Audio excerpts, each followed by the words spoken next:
Biggest rival in MSC? For me, pili ko lahat naman biggest rival kasi this is Battle of Champions Kumbaga Battle of the Best. Pero kung merong isang team siguro, it would be Echo. Kasi ilang beses na kami nilang dinurog So parang magandang mabawian sila sa Grand Finals. And siguro para magawa namin yun, kailangan talaga namin hindi lang basta doblehan, kundi triplehan yung ginagawa namin pagpa-practice. Kaya sila na sumusuporta sa Blacklist International, sa Blacklist agents, sa viewers pa. Maraming salamat sa walang sawang suporta nyo. And sana patuloy nyo pa rin kami suportahan yan kahit anong mangyari. And maraming salamat.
Boundary and chain, ain't nothing can stop our restraint. We are a force to be reckoned with.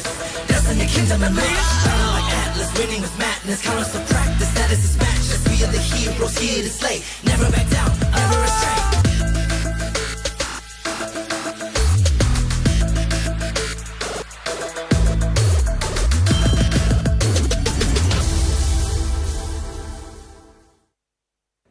Greetings everyone! From June 5 to June 17, the MSC Guest event will be available in the Esports channel in-game.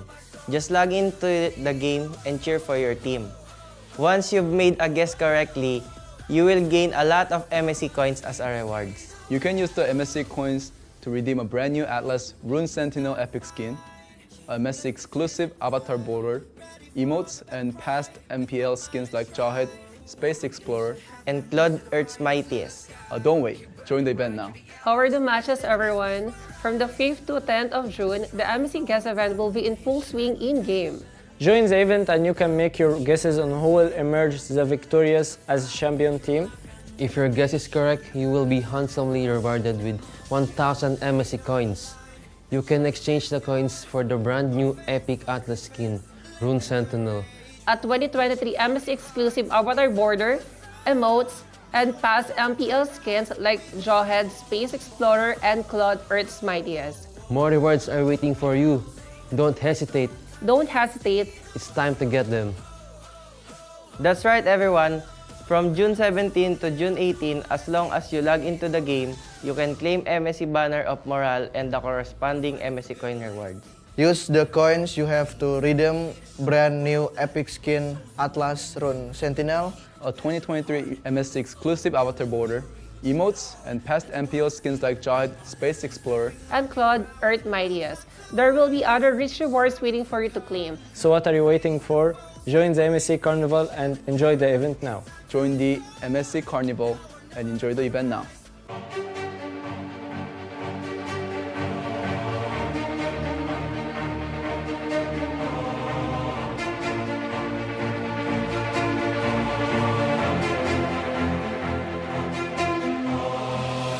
Ako si Tristan Cabrera, ang role ko ay tank from Echo Philippines.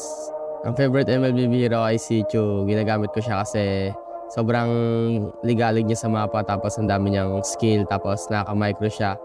Tapos ang dami niyang pwedeng gawin sa mga bush, sa mga hero, tapos Yun, magagamit ko siya sa MSC basta hindi siya maban. Yes, may possible na gamitin ko siya, lalo na favorite hero ko siya. So, wait nyo na lang. Favorite hero ko si Chu kasi ang dami niya nagagawa. Lalo na yung first skill niya, naka-micro. Tapos yung madali siya maka-pick up yung sipa niya, lalo na pag hindi naka-purify. So, pag nasipa, auto-huli. Tapos pag may backup pa ng kakampi yun, sure patay. Yung real life hero ko siguro yung mother ko, si mama. Kasi simula pa lang dati sobrang supportive niya na. Simula pa nung nag-basketball pa lang ako, lagi siyang nanonood ng mga games ko, ganun. Tapos nung nag-ML ako, nung una, syempre, against sila. Tapos nung naging supportive na siya, pupunta rin siya doon kahit di niya naiintindihan yung game. Tapos nanonood lang siya. Tapos, ayun, ang dami niya. Dahil pag-interact din siya sa mga fans namin, yun.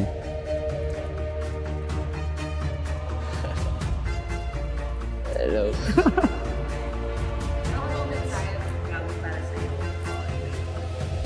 Mensahe ko kay mama, thank you so much sa pagiging supportive simula sa pagbabasketball ko pa tapos ngayon sa ML. Love you. Walang anong anak. I am Merly Cabrera. I'm Yawi's mom. And what you don't know about Yawi is that he is a very generous person, loyal sa friend, at mapagmahal syempre na anak at kapatid. Pinaka-proud ako sa kanya, sa mga nangyari sa kanya. Yung recently na naabot nila M4 and itong MPL PH Championship na nakuha nila this season 11. This is one of his dreams talaga. And I am so proud of him kasi pinanindigan niya yung dream niya na yon at pinaglaban niya sa amin actually. Yung hindi ko makalimutan na saya na naramdaman was when nung nanalo sila versus RSG na secured na sila for M4. So, I'm not sure kung naano nyo pa yun. Bumaba pa siya sa stage. Niyakap niya talaga ako. That's when I was so proud of him. Kasi, ayun na, isa sa mga dreams niya yun yung makatungtong sa world stage. Basta, lagi naman namin sinasabi sa'yo na proud kami sa'yo sa mga nangyayari sa'yo sa buhay mo, sa success na nakukuha mo. Basta lang anak, just be humble. Diba? Lagi mong isipin yung mga taong nakatulong sa'yo and always pray na lahat ng gusto mo, daan mo lang sa dasal. Lahat ng challenges mo sa buhay, may it be personal or sa profession mo ngayon sa pagiging pro player mo, lahat ibigay mo lang sa taas. And always believe in yourself, sa teammates mo. And for sure, marami pa kayong championship na makukuha, makakamtan. And good luck sa MSC anak. Kaya nyo yan. Yan, salamat sa pag-suporta kahit simula nung unang talo kami. Tapos, yun, supportahan mo lang ako hanggang sa makakuha pa ng maraming championships and more tournaments pa na mapanood mo. Yes, anak. Siyempre. And manalo matalo, nandito kami sa likod mo. Mahal ka namin.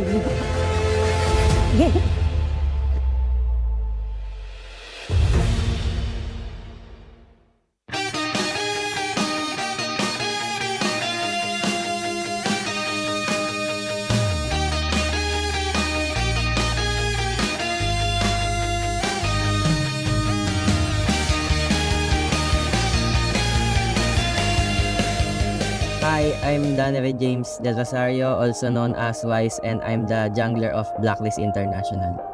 Ang favorite Mobile Legends hero ko is si Sanshin, and kasi Korean siya general. Tapos yung kit niya sa paglalaro, sa yung passive niya, yung skills niya overall. Tingin ko medyo 50-50 yung paggamit ko sa kanya sa MSC 2023 kasi yung meta ngayon hindi masyadong pabor kay YSS, so mahirap siya ipasok sa sa game, lalo pagka ang kalaban mo is mga pro player din and yung mga best of the best tulad ng mga champion and sa mga first runner up, medyo mahirap siya. Ang qualities ng mga hero is inuuna yung iba kaysa sa sarili nila, and yun, yung mga hindi sila selfish pagka hero ka, talagang unahin mo talaga yung mas ikakabuti ng iba kaysa sa sarili mo. Ang real life hero ko is yung parents ko, syempre, kasi sila yung sa akin nagsilang, and simula dun sa pagkabata ko, sila na yung kung ano ako ngayon, sila yung dahilan nun kung ba't ako tumagal sa mundo. Medyo mahirap yung buhay namin, and yung mama ko is nag-OFW para supportahan kami. And nung nag-start na ako as a pro player, mas sinuportahan pa ako ng mama ko na i-pursue yung pangarap ko. And siya talaga yung pinaka sa akin, nagtiwala. Nung wala pa sumusuporta sa akin, siya talaga yung andyan, number 1 supporter ko. So, sa kanya ko talaga nakuha yung motivation na i-push tong pangarap ko. Hanggang sa ngayon na successful na ako na pro player. Si mama talaga hindi siya mahilig manood sa on-site kasi inaatake daw siya sa puso eh. Pero nung nanood siya, malaking bagay yun kasi malaking tournament na kasi yung nasalihan ko nun, which is MPL na. And madaming taong sumusuporta na. Nakakatuwa lang na nakita ng magulang ko kung ano yung ni-risk ko yun. And nagtagumpay talaga ako dun sa pinurso ko na pangarap ko, which is paglalaro nga ng Mobile Legends. Nakakatuwa lang na nakita niya yung kung gaano kalaking community na yung ML dito sa Pilipinas. Sa mama ko, thank you sa pagsuporta sa akin. Tulad nga ng sabi ko, ikaw ang pinakadahilan kung ba't nandito ako ngayon kasi ikaw ang unang nagtiwala sa akin. Ang biggest rival ko talaga this coming MSC is Eco talaga kasi sila yung champion this MPL Season 11. And 2 beses na nila kami tinatalo sa Grand Finals. Pero lahat naman tinitingin ko as rival sa MSC kasi yung makakasali sa MSC is champion din ng mga region nila. Pero tignan natin kung this time makakabawi kami ngayon sa Eco. Sa Eco, sana tayo pa rin magtapat sa Grand Finals, and this time tignan namin kung kaya na namin talaga kayong talunin. Thank you sa mga sumusuporta sa amin simula nung umpisa, sa mga agents, sa BY Spam, sa Kawais at sa Ma'am Shoes. Ka-Ma'am Shoes. Thank you sa sumusuporta sa amin. Sana suportahan nyo pa rin kami sa MSC, and sana makuha natin yung champion.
boundary and chain.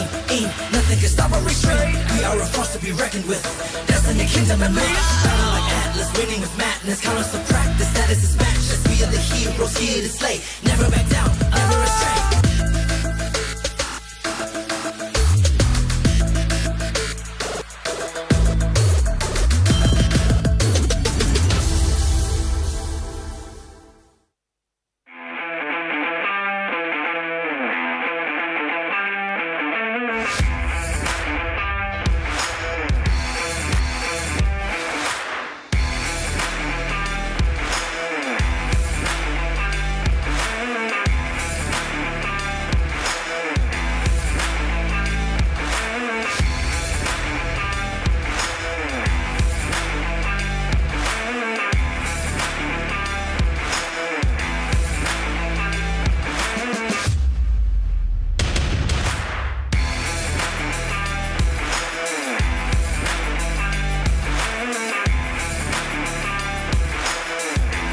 ការរៀបចំសិក្ខាសាលានេះពិតជាមានសារៈសំខាន់ ហើយក៏ដូចជាខាងក្រុមការងារបានរៀបចំការងារយ៉ាងល្អ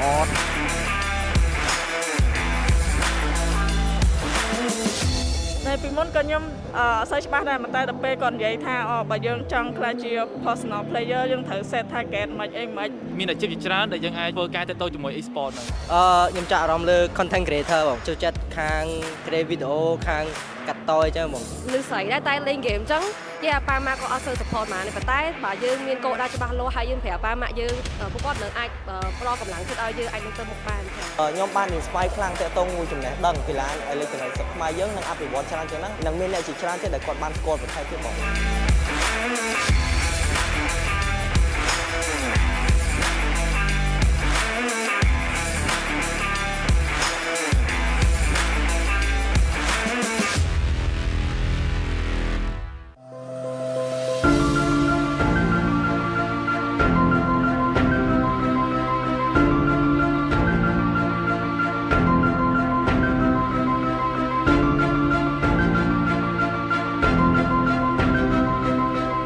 Hi, I'm Alison Babigo and also known as Sanji. May support ng Eco PH. Ang favorite ko pong hero sa MLBB ay si Selena kasi po siya po talaga yung nagustuhan ko nung pagkapasok ko nung ML. Parang pinanood ko lang yung mga highlights na gumagamit sa kanya. Tapos yung first skill po niya kasi sobrang daya kasi yung vision niya sa mapa, ganun. Tapos parang support role po talaga siya dati. Tapos yung second skill niya, sobrang daya din kasi pag tinamaan ganun, pwede ka pa magtimpla ng kape tapos kung ano gawin mo kasi sure dead ka talaga kay Selena dati, sobrang OP niya. Tapos yun, dun sa hero na yun, sa Selena na yun, dun ako na-discover ng mga coach sa MPL. Tapos kaya ako siya laging gamit kasi yun yung meta talaga dati. Siguro po, magagamit ko siya kung papagamitin po ng coach namin. Ang real life hero ko po ay si Papa kasi palagi ako nakikinig sa kwento niya sa mga advice tapos yun, parang nahiligan ko na rin maglaro ng games ng tapos yun, sinusuportahan niya ako palagi. Tapos pagpasok ko nung sa ML, amateur pa lang ako, yung cellphone ko basag-basag. Tapos yun, binilan nila ako ng medyo maganda-gandang phone din. Tapos kaso yun, lag pa din, pero yun, kakayanin para sa pangarap. Hi, I'm Aaron Ram, tatay ni Sanji. Sanji hindi siya madamot na pagbigay sa mga kapatid niya, lalo sa mga pamilya niya. Si Sanji nagturo sa akin mag-ML niyaya niya ako maglaro hanggang sa nagustuhan ko rin. Tuwing hapon, pagka uwi ako, hintayin niya muna ako, pag-uwi ng bahay bago maglaro ng ML. Hanggang sa sumali kami ng mga turna, may pagpustahan. Tapos yung gamit niyang cellphone nun, basag. Iniikot niya yung cellphone para lang magamit na maayos. Nung napunta siya ng PPG, tinagaan niya talaga yung pag-grind sa ML, torna, sali talaga ng tournament, practice araw-araw. Hindi siya madali, pero yun nga, sa pagsisikap niya, nagawa niya maging pro player. Sa darating na MSC, gawin lang nila yung pinapractice sila sa scrim nila, makinig sa coaches, tsaka sa management, tsaka yun, good luck. Sana makuha niyo yung championship. Ang message ko lang kay Papa ko, thank you kasi nabuhay ako sa mundo. Tsaka binuhay niya ako, tapos sobrang na-inspire talaga ako sa mga kwento niya. Sa mga lahat ng fans namin dyan, mahal na mahal namin kayo, and salamat sa pag-support sa amin sa ECO. Tapos iniimbitahan ko rin kayo manood sa MSC 2023. Good luck sa amin sa mga kalaban namin sa MSC. At ipapatunayan namin na Pinas pa rin talaga malakas.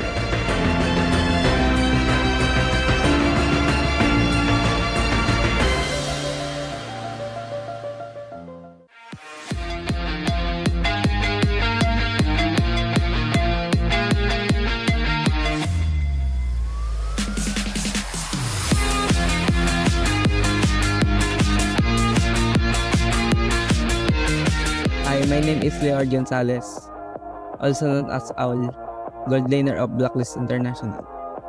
Favorite hero ko si Claude kasi kaya niyang maging independent sa lane, tsaka kaya niyang ubusin yung kalaban kahit siya lang mag-isa. Tapos secret pa akong gagawin yung team ko sa MSC. Tapos pinagkaiba niya sa ibang hero, kaya niyang mag-survive sa mga gank ng kalaban. Kaya niyang pumunta ng mid ng ilang seconds lang, tapos babalik ulit ng bot. Sobrang bilis niya rin mag-clear ng wave. Gusto kong maging superpowers is mag-produce ng pera para may pang top up ako. Para sa akin, natawag ang isang tao bilang hero pag nakaka-inspire siya ng mga tao. Yung real life hero ko is yung mama at saka tatay ko. Lagi nila ako sinasupport sa mga gusto kong gawin yun. Hindi ko naman po matatawag na rival, pero gusto kong ulit makalaban si Benigute para gusto ko silang bawian na sa team. Kasi nung MPL Season 11 Finals, sobrang binagbog nila kami. Kaya gusto ko silang bawian. Siguro po yung plans namin, magbabatak pa kami lalo sa scrims tsaka sa RD para mga champion niyo. Salamat sa sumusuporta sa Blacklist International. Tsaka sana supportahan niyo pa rin kami kahit anong maging result sa MSC.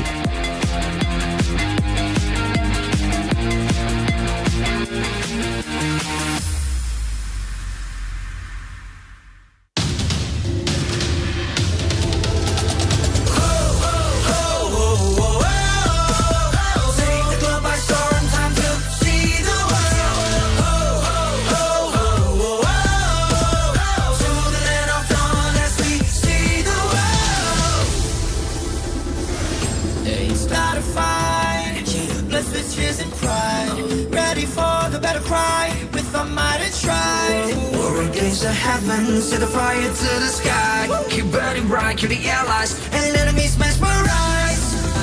Strive for domination. Feel the pressure rising. The fight with your life and for your nation. With your devotion, emotion. Lay it on the line, the choice is yours. Offense or defense, let the courage pour. Reaching for new heights, it's up to soar. Now or never, climb and rise. We will strive for more. Take the globe by storm, time to see the world. To the land of dawn as we see the world. We're fighting to build a legacy in this battleground for kings. We're here to show the world that we're the chosen one that brings the heat, the passion, the heart, the soul, and the fury. Show it all, let the world see we are legends. Stepping on the ground, no time to waste. Striving to conquer, face the foes, break grace, be the challenger. It's time to soar. Now or never, climb and rise. We will strive for more. Take the globe by storm, time to see the world. To the land of dawn as we see the world. Take the globe by storm, time to see the world. To the land of dawn as we see the world. Hey, hey, hey, break every boundary and chain. Ain't nothing can stop our restraint. We are a force to be reckoned with. Destiny, kingdom, and mass. Battle like Atlas, winning with madness. Count us to practice, that is his matchless. We are the heroes here to slay. Never back down, never astray. Fatal length. Sink or swim. Match by match, day by day. Determination, they won't let us sway. S-E-A, see the world. Mission to conquer. S-E-A, see the world. We are warriors. Lay it on the line. The choice is yours. Offense or defense, let the courage roar. Reaching for new heights, it's time to soar. Now or never, climb and rise. We will strive for more. Take the globe by storm, time to see the world. To the land of dawn as we see the world.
boundary and chain. Ain't nothing can stop or restrain. We are a force to be reckoned with. Destiny, kingdom, and life. Battle like Atlas, winning with madness. Count us to practice, status is matchless. We are the heroes here to slay. Never back down, never restrain.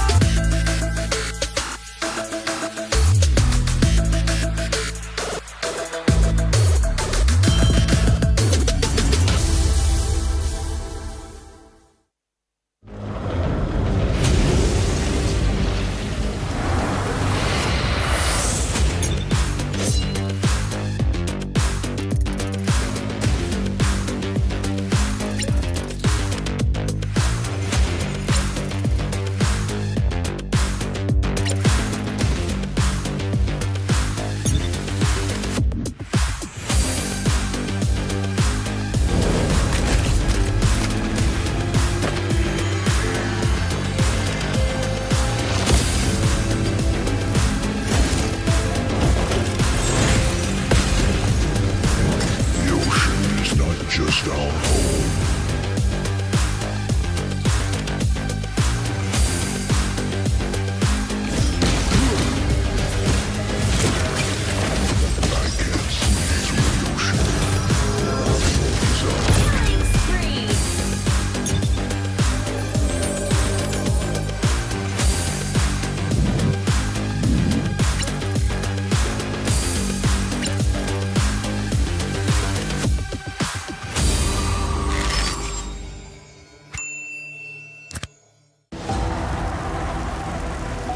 ...2019 menjadi tahun bersejarah saat ONIC Esports menjadi tim Indonesia pertama yang menjuarai MSC.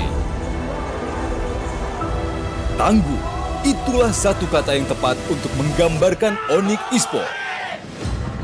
Pada MPL Indonesia Season 11 babak playoff, ONIC tak terkalahkan satu game pun. Secara 2 tahun beruntun, MPL ini menjadi panggungnya ONIC Esports dengan mengalahkan Blacklist International di 2021 dan Geek Fam di 2022. Menemani ONIC Esports, EVOS Legends mendapatkan julukan The King of Comeback pada MPL Indonesia Season 11. Sang Harimau Biru telah menjadi tim Indonesia dan dunia pertama yang menjuarai M-Series. Mereka juga membawa nama Indonesia melambung tinggi di IESF 2022 dengan mengalahkan Filipina. Catatan sejarah telah diraih kedua tim Indonesia. Dan kini, ONIC Esports bersama EVOS Legends siap untuk bertarung untuk mengukir sejarah baru di panggung internasional MSC 2023.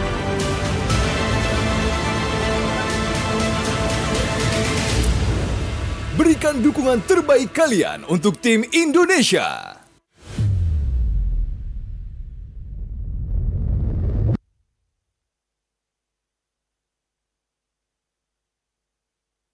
Hello guys, I'm Moon. I'm from Team Toda. Hello guys, I'm Sanford from Echo. Let me introduce you Dino, my favorite dinosaur. Okay, kita ini bilik yang pertama. Kita tekan loceng dulu guys. Let's check our room first. Let's go. And Benny, let me get some drinks first. So move. I'll get some coffee and Coke. Ini dia guys. Ini adalah bilik Ciku dan Momo. Nak tanya satu benda Mo. Mana Fomes eh? Cuba cari dalam toilet. Tak ada pun. Tak ada. So kita berada di dalam bilik. Kita berada di dalam bilik Yum dan Rival. So Yum, nak tanya sedikit lah beberapa soalan. Apakah hero favourite? Chow. Kenapa Chow? Chow. Hello. Hello guys. This is Partisi and Yao's room guys. They're eating some Filipino food right now guys. This is honey barbecue and buffalo wings. Chicken. Boleh kami masuk? Tak boleh lah. Hi to Dino. There is something here inside. It's And called bulalo. Mana Fomes? Tak tahu. Tak tahu. Mana Semih eh? Oh, sebenarnya ada sini. Hah? Ada ke? Ada ke? Kita dah cari 3 bilik dah guys. Sini, cuba tengok. Ada tak? Kau scam aku eh? that's the end of our room tour. Thank you so much for the support kepada family, kawan-kawan, fans. Thank you for watching. Bye-bye. Pumes!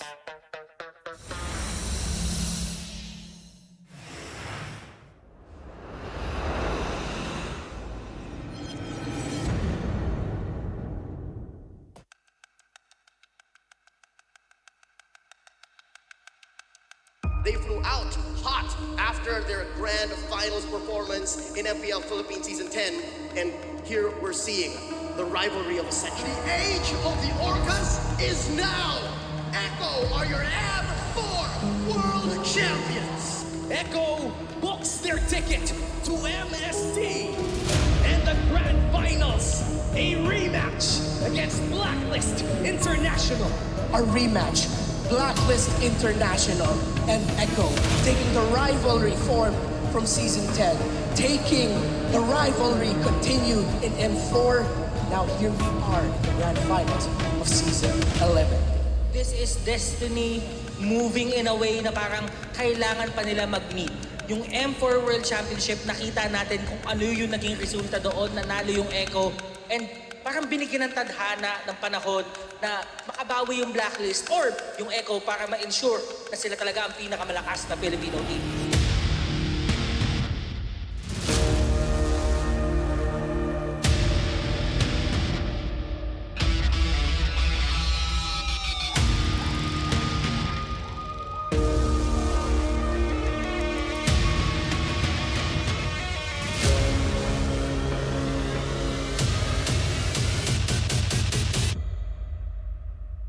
Medyo po kami ngayon sa last day ng playoffs po sa Grand Final. Bigyan niyo po kami ng clear na pag-iisip and discipline po sa game na magandang kalabas ng pro. Blacklist International will now respect back the Franco and the Kaja. Hanap nila blue eh, no? Binibigay ko na Dragon ni Sanford for the third pick. After kasi ng Season 10 Grand Finals, marami ang nagsabi na kaya din nanalo ang Blacklist kasi parang naubusan ng Echo sa kanilang mga binaong strat. Ngayon parang ang dami. Parang malulunod siya tayo eh. Oo. It's going to be Hanik. Okay. Balir. Post 5. Hindi ganun kaganda ang ultimate ng isang Balir. So, masasabi natin medyo useless siya para sa Valentina. Hindi sila kumuha ng na ganun kaganda yung ultimate. And at the same time, parang ma-force yung Valentina na real-world manipulation lagi kukunin ko. Can Blacklist International do the reverse? Pero ngayon siya atay na pasobra dahil siya ni Edward dito, a beautiful switch onto the mid lane. Pero si Cortez hindi ata papayag na walang kapalit. Pero nabitin ng bahagya yung mga ari ng tawiran doon sa mga minions mula sa mid lane. Kaputod ba siya? Makikita ba siya ni Carl? Kaputod. King Wise. Walang retry. Natawan sila dito ng orange buff. Kaso nga lang siya ay may ipin sa tatlo. Wise dito, may pansalba nga ba si Omoy Pino sa Fraser's Wrath. Sakto yung bitaw. Kaso nga lang hindi umabot yung altar. Omoy Pino's trying to zone everyone. Pero look at Sanji. Nomarap. Eto na, pasok King Wise. Ulit si Yawi.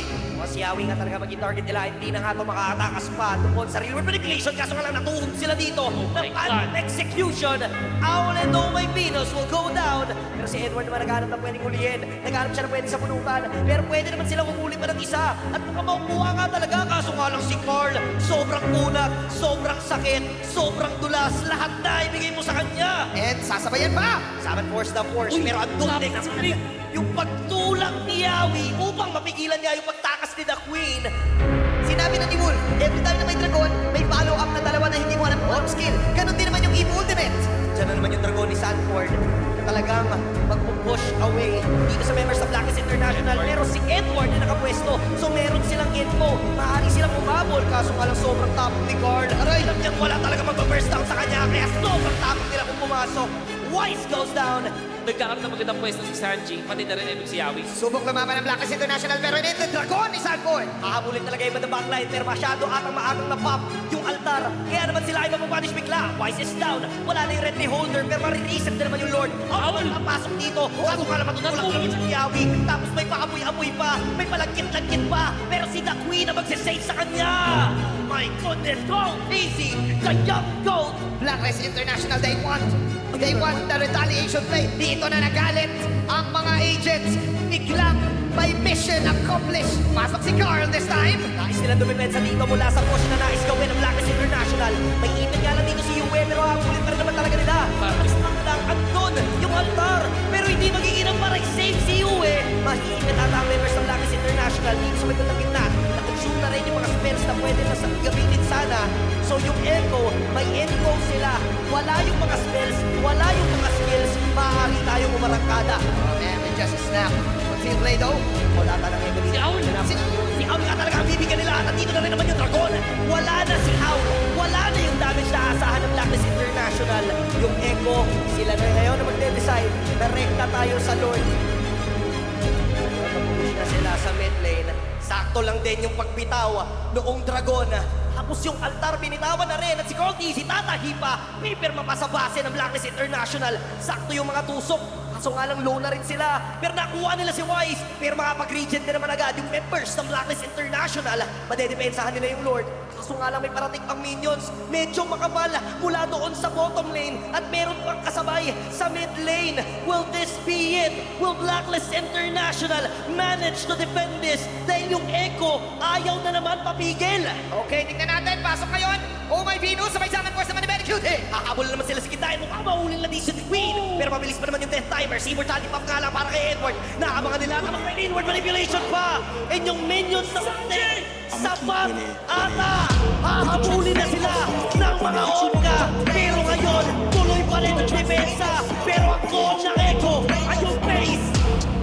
Ang kampiyon ng MLBB Season 11. Echo!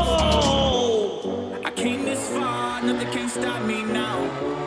They knock me down, but they can't count me out. I can't lose, I won't lose. Unig kinalaban ng Orcas ang Blacklist International. I'ma keep winning. But the better team I'ma keep winning. came up on top. I'ma keep winning, winning. You can try to save yourself, but you wanna go play yourself. You can try to save yourself, but you wanna go play yourself. You can try to save yourself, but you wanna go play yourself. You can try to save yourself, but you wanna go play yourself. Yeah, you gon' need 100 men, 100 scopes, 100 cans, just for you to watch what I'm doing under the sun again. God-given gift, MC's doing the running man. If you want me to get it poppin', may cost 100 pence. Yeah, what I supply is always in the man. The throne is mine, take that. It ain't a high five, got the upper hand. I'm too real, can't fake that.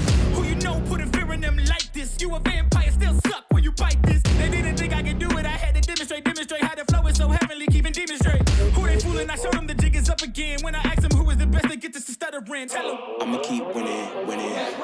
I'ma keep winning, winning. I'ma keep winning, winning. You can try to save yourself, but you wanna go play yourself.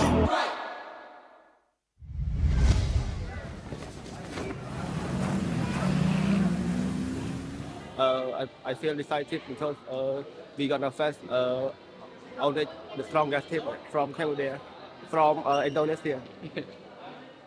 ONIC from Cambodia. but now they are in Cambodia. Keep the spirits burning, and the broad flashing through the whole team. Although we did try our best to win, but it's fine, it's okay. It's good to experience that we fought ONIC Indo and GG. Yeah.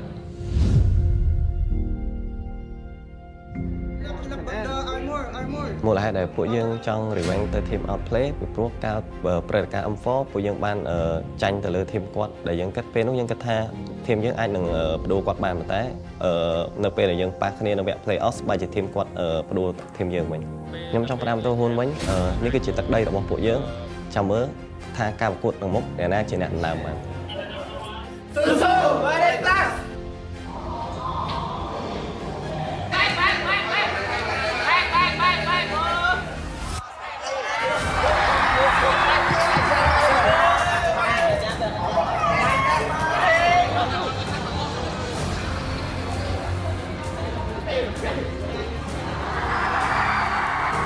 We will train more harder for later on. I hope we have a good fight. Good luck, and we will ban your hero Diablo.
boundary and chain. Ain't nothing can stop or restrain. We are a force to be reckoned with.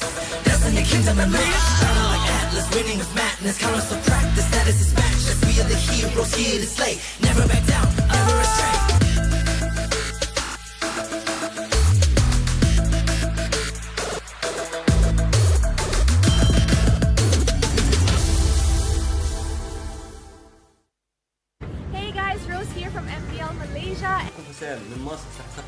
It's Mirko from Indonesia.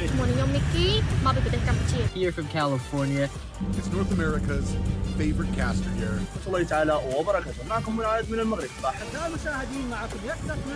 I'm Diablo from IGSG. ก็ชื่อเอจิมาจากประเทศลาว Sky TV from Echo Philippines. I'm Yawi from Echo Philippines. I am Raime from MLBB Esports. I am from Myanmar. I'm Chma, one of the junglers in Cambodia. السلام عليكم ورحمة الله وبركاته جمهور موبايل ليجند الكريم منورين أحلى عيلة وأحلى جمهور في الدنيا. And I just want to tell you guys all to get hype and to get excited for MSC 2023. All the underdogs are coming from across the world to go and compete against the pros, against the favorites.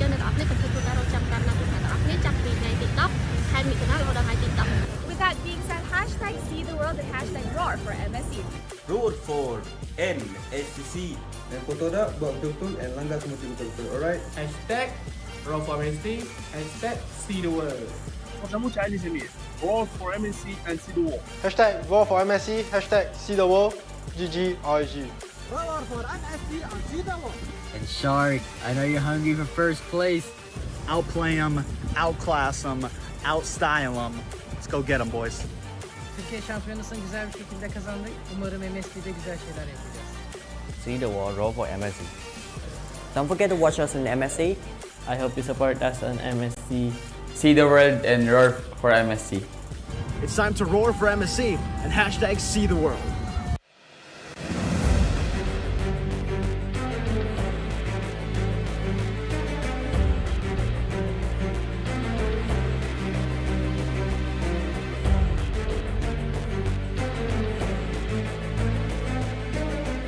Hi, ako nga po pala si Sanford Marin Viduya, also known as Sanford. Naglalaro sa Echo bilang XP laner.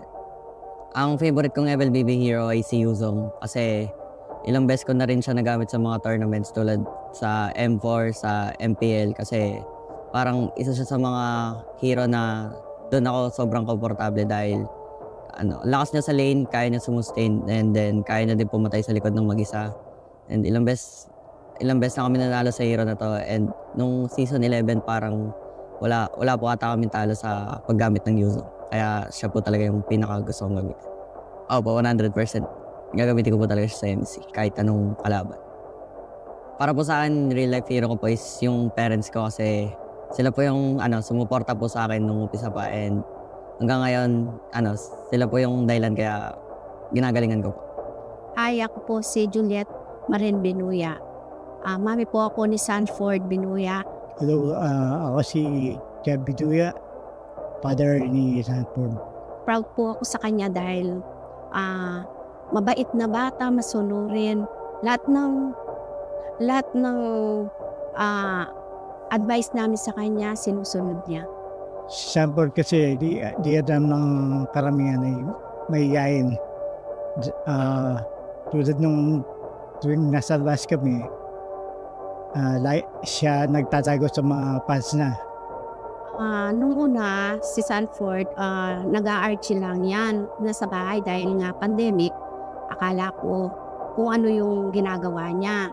And then, nakikipaglaro sa mga pro player.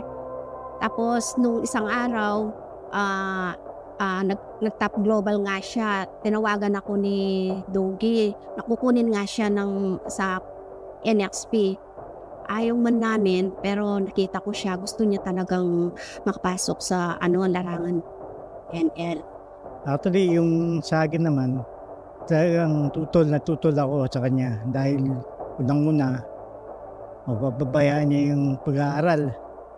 Very important kasi sa akin yung studies other than maglaro siya. Bali, parang nagkamali akong nang inala dahil pinakita niya sa akin kung paano siya maglaro sa FPL. And dahil doon, nagkaroon na ako ng kumpiyansa na hayaan na lang siya. Sanford, ang unang-una yung Panginoon. Huwag mong kalimutang nanalangin. At the same time, yung galing mo,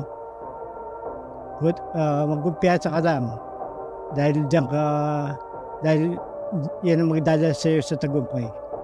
Sanford, good luck galingan mo. Sana huwag kang magbago. Mahal na mahal ka namin ng papa mo. Nandito lang kami parate, laging nakasuporta sa iyo. Thank you so much kasi kahit di ka naniwala nung una, sinuportahan mo pa rin ako and lagi mo tatandaan lahat ng laro ko para sa'yo. Thank you din kasi ikaw yung number 1 supporter ko and kahit through ups and down, andiyan ka pa rin and then para sa inyo ni Papa yung mga laro kaya ginagalingan ko. Thank you po pala sa mga sumuporta sa akin simula nung umpisa and mas lalo ko pang gagalingan sa paparating na MSC para makuha namin yung kampeonato para sa inyo.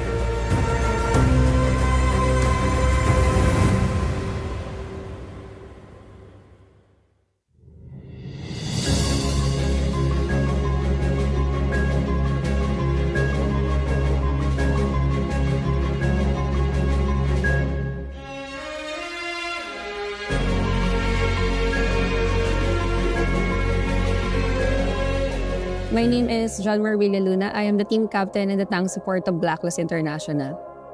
My favorite MLBB hero would be Estes. And I think alam naman na ng karamihan yun. And favorite ko siya kasi ever since talaga na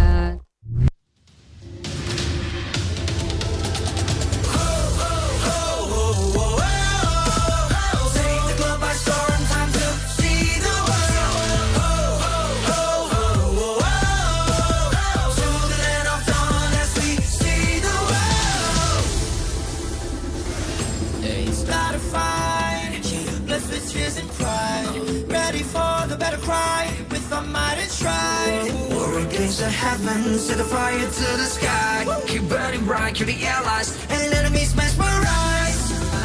Strive for domination. Feel the pressure rising. Fight with your life and for your nation. With your devotion, emotion. Lay it on the line, the choice is yours. Offense or defense, let the courage roar. Reaching for your heart, it's up to soar. Now or never, clever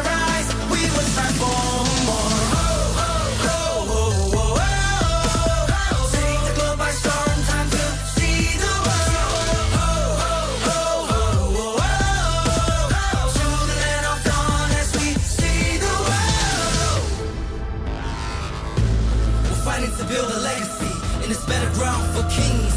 We're here to show the world that we're the chosen one that brings the heat, the passion, the heart, the soul, and the fury. Show it all, let the world see we are legends. Stepping on the ground, no time to waste.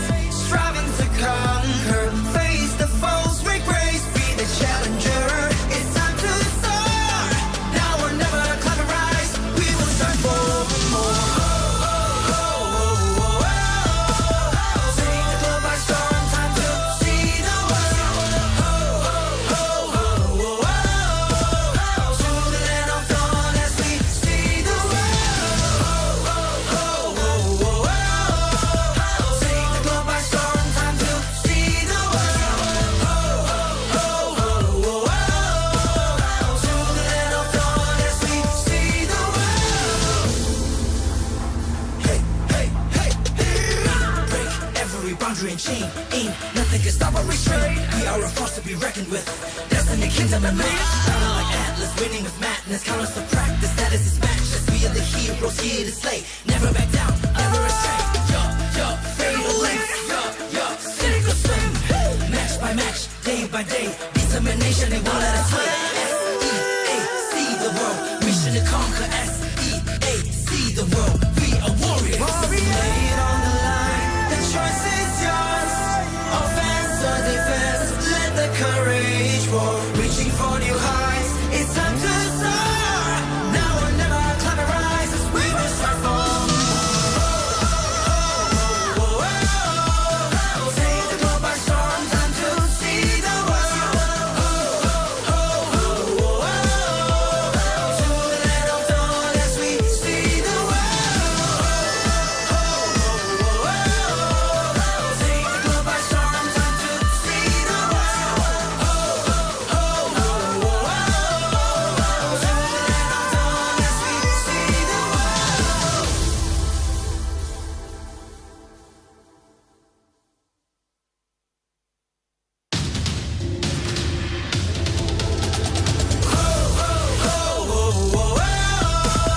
Take the globe by storm, time to see the world. To the land of dawn as we see the world. It's not a fight, blessed with cheers and pride. Ready for the battle cry, with our might and stride. War against the heavens, set the fire to the sky. Keep burning bright, kill the allies, and enemies mesmerize. Strive for domination. Feel the pressure rising. Fight with your life and for your nation. With your devotion, emotion. Lay it on the line. The choice is yours. Offense or defense. Let the courage roar. Reaching for new heights. It's time to soar. Now or never, climb and rise. We will strive for more. Take the globe by storm. Time to see the world. To the land of dawn as we see the world. We're fighting to build a legacy in this battleground for kings. We're here to show the world that we're the chosen one that brings the heat, the passion, the heart, the soul, and the fury. Show it all, let the world see we are legends. Stepping on the ground, no time to waste. Striving to conquer, face the foes with grace. Be the challenger, it's time to soar. Now or never, climb and rise. We will strive for more. Take the globe by storm, time to see the world. To the land of dawn as we see the world. Take the globe by storm, time to see the world. To the land of dawn as we see the world. Hey, hey, hey, hey. Break every boundary and chain. Ain't nothing can stop or restrain. We are a force to be reckoned with. Destiny, kingdom, and man. Battle like Atlas, winning with madness. Countless to practice, that is his matchless. We are the heroes here to slay. Never back down, never astray. Fatal length. Sink or swim. Match by match, day by day.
against the heavens, set the fire to the sky. Keep burning bright, kill the allies, and enemies mesmerized.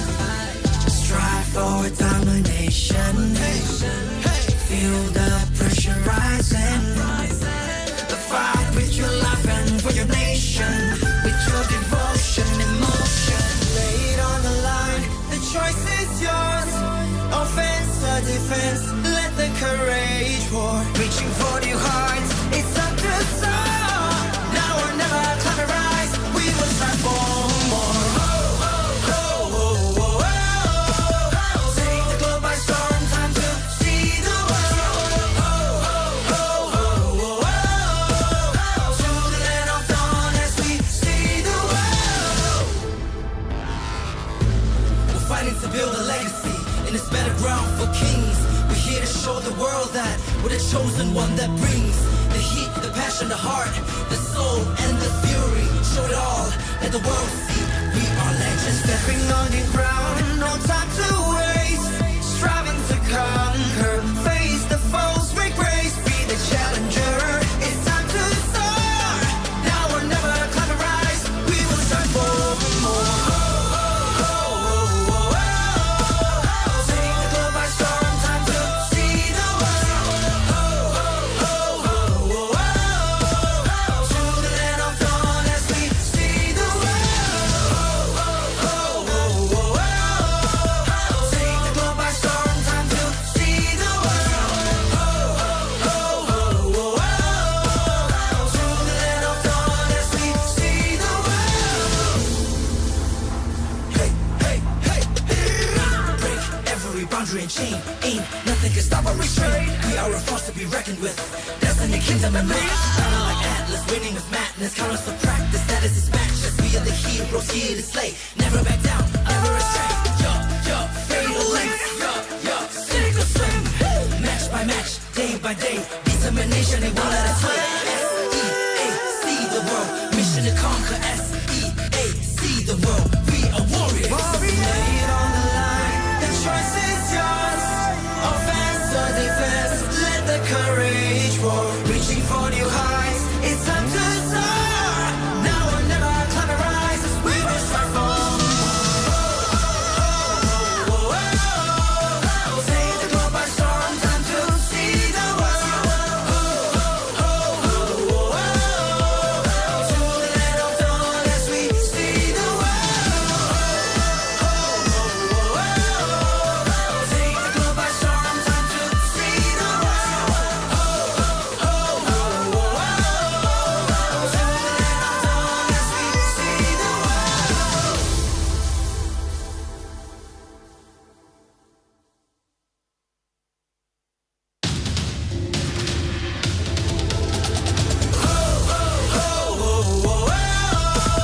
Take the globe by storm, time to see the world. To the land of dawn as we see the world. It's not a fight, blessed with tears and pride.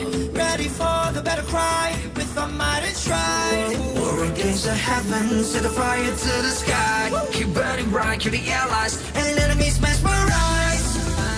Strive for domination. Feel the pressure rising. The fight with your life and for your nation, with your devotion, emotion. Lay it on the line, the choice is yours. Offense or defense, let the courage roar. Reaching for new heights, it's up to soar. Now or never, climb a rise. We will strive for more. Take the globe by storm, time to see the world. To the land of dawn as we see the world.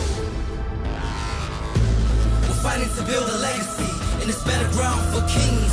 We're here to show the world that we're the chosen one that brings the heat, the passion, the heart, the soul, and the fury. Show it all, let the world see we are legends. Stepping on the ground, no time to waste. Striving to conquer, face the foes, make grace, be the challenger. It's time to soar. Now or never, climb a rise. We will strive for more.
welcome to day 3 of MSC 2023 Knockout Stage.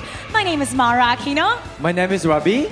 And today you're about to witness an epic showdown between two mighty forces.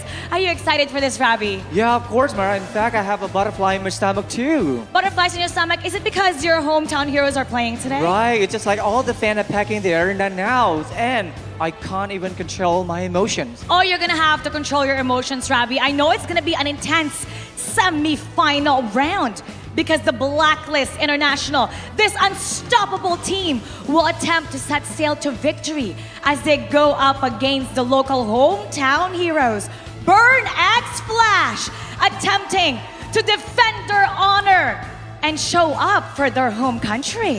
โอเคเนี่ยแต่ก่อนนี้บ้านดังให้ถัดไงนี่คือจะไงได้วิเศษเหมือนกันให้กำปงแต่แชร์ชัวร์คลางเหมือนกันแต่ซาแต่การไปเชียร์របស់យើងគឺ Burn X Flash នឹងជួបជាមួយនឹង Blacklist International ដែលសិតតែជាគូដែលខ្លាំងបំផុតថាតើការไปเชียร์របស់យើងអាចធ្វើការពារនៅកិត្តិយសដែលជាម្ចាស់ផ្ទះបានដែរឬទេកុំភ្លេចទស្សនាដោយមិនប្រព្រឹត្តភ្នែកទេសោះ Now I'm excited, Rabi is excited.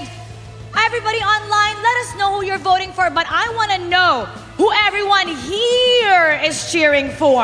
So Rabi, let's hear from the fans. How about you go to the side of Blacklist, and I'm going to go to the side of Burn X Flash. Right, absolutely. All right, let's go. Now, for everybody watching online, put it down in the comment section below. Who do you guys think are going to win?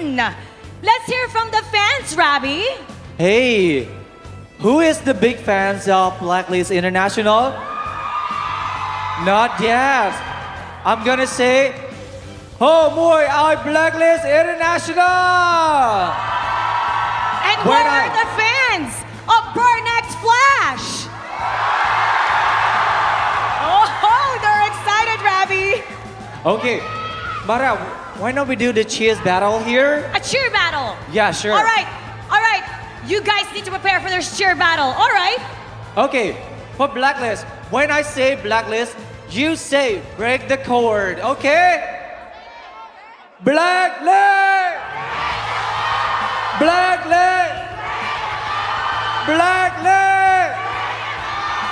Wow, thank you. Cambodia! We gotta do higher than that. Burn X Flash! Burn X! Burn X!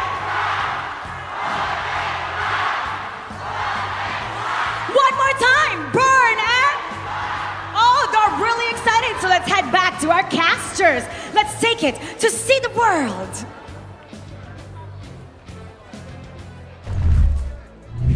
The break or the burn?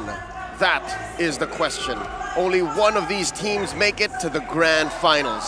Sums Vakum Warkan, MSC 2023. At your service, my name is Leo, here on desk with Mirko, Abstract, and Wolf. Gentlemen, we're starting a little bit early today. Very, very early, but I'm feeling really energized, right? Without coffee, no problem, because this matchup, especially after Mara and Rabi just hyped up the crowd, I'm ready for this matchup. We've got a long day ahead, right? We've got three best of 5 series. So, well, so far we've only got 2 best of 5s. So today, how is today's game gonna be? Looking at the fact that we're looking at Burn X Flash versus Blacklist International, I have a very, tingly feeling that this is definitely gonna go past 3-1.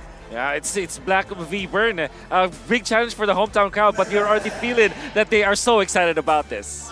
Oh, but folks, I hope you guys are ready. Strap in, because MSC 2023 is powered by Moonton, supported by ROG, the official gaming phone, and Secret Lab, our official chair partner. Thank you to our lovely sponsors. MSC would not be possible without your support. We would also like to thank all the fans that are tuning in, watching this tournament from all around the world. Do tell us who you are supporting in the comment section, and let's hype this MSC 2023 up. MSC 2023 is coming in full swing from June 5th to June 18th. Purchase the MSC Pass to get the all-new skin Rune Atlas, Rune Sentinel, and complete daily tasks in order to obtain more MSC coins. And these coins will then be able to, you kind of exchange them for other MSC skins, the older MSC skins such as Space Explorer, Triumph Eagle, Earth Mightiest. You guys probably don't know about that. There are many other rich rewards that await you 2. Aside from these, you can also participate in events like MSC Support Chess and Champion Guess. My predictions have been going really bad, but it's all good right now because you guys can beat me for it. What are you waiting for? Join the MSC 2023 event now and hashtag see the world, hashtag Mobile Legends Bang Bang, and hashtag MSC 2023. Right before our eyes, MSC 2023 has just unfolded. I can't believe that there's only one more day left. Make that 2 if you're counting tomorrow's best of 7. But again, I think it begs to be said and to be looked back upon how we got here, all right? There's the group stage, and then there's a knockout stage. What exactly went down in the past couple of days for us to get to this point? Check out this video. It was a day of heartbreak and intensity on the second day of the knockouts with impressive energy and incredible gameplay. No, Yaoi was there! It looked to be a clinical finish as the Orcas took game 1 with ease. From Manila to Jakarta! To Phnom Penh! Not here! Says Toda! Not today, baby! But the fearless Toda struck back with an incredible fight to take game 2. In the end, Echo was too much for Toda to handle, sealing the match with a score of 3-1. Ladies and gentlemen, Echo, as they make it to the next stage. Solidifying their dominance and proving why they are the undisputed world champions of MLBB. The clash between these two Indonesian titans ignited a rivalry that set the stage ablaze. The time journey would even be able to do quite much at this point in time. The three match immediately melted down. EVOS Legends could not catch a break, ending game 1 with 0 kills. And despite a surprise appearance from the LAR in game number 2, ONIC stayed one step ahead. And for now, ONIC continues to power through. Eventually, EVOS Legends succumbed to ONIC's relentless assault. ONIC clears it all off, and they finishes the throne. Suffering a crushing defeat with a final score of 3-0. With 4 teams moving forward to the semifinals, who will be crowned the king of SEA? Hashtag See the World.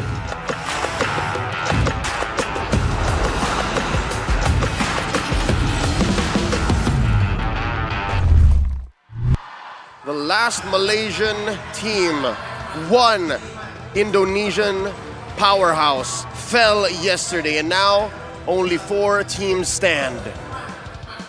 We've got Burn X Flash versus Blacklist International that starts off first, followed by Echo versus ONIC.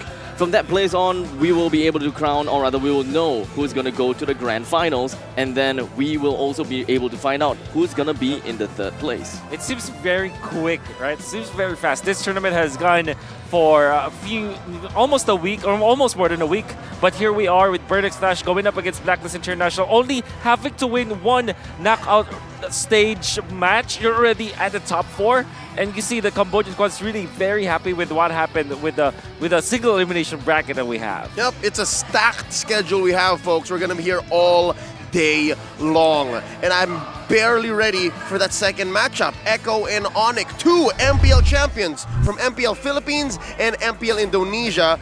And as if that wasn't enough, we're able to finally go into our battle for 3rd, the only secondary life any team can have here in MSC 2023, which now begs the question, what must be going on in the minds of these 4 championship teams? Again, it seems like Blacklist right now is out of their natural habitat, because that's 3 MPL champions facing off, and now Blacklist has to recover.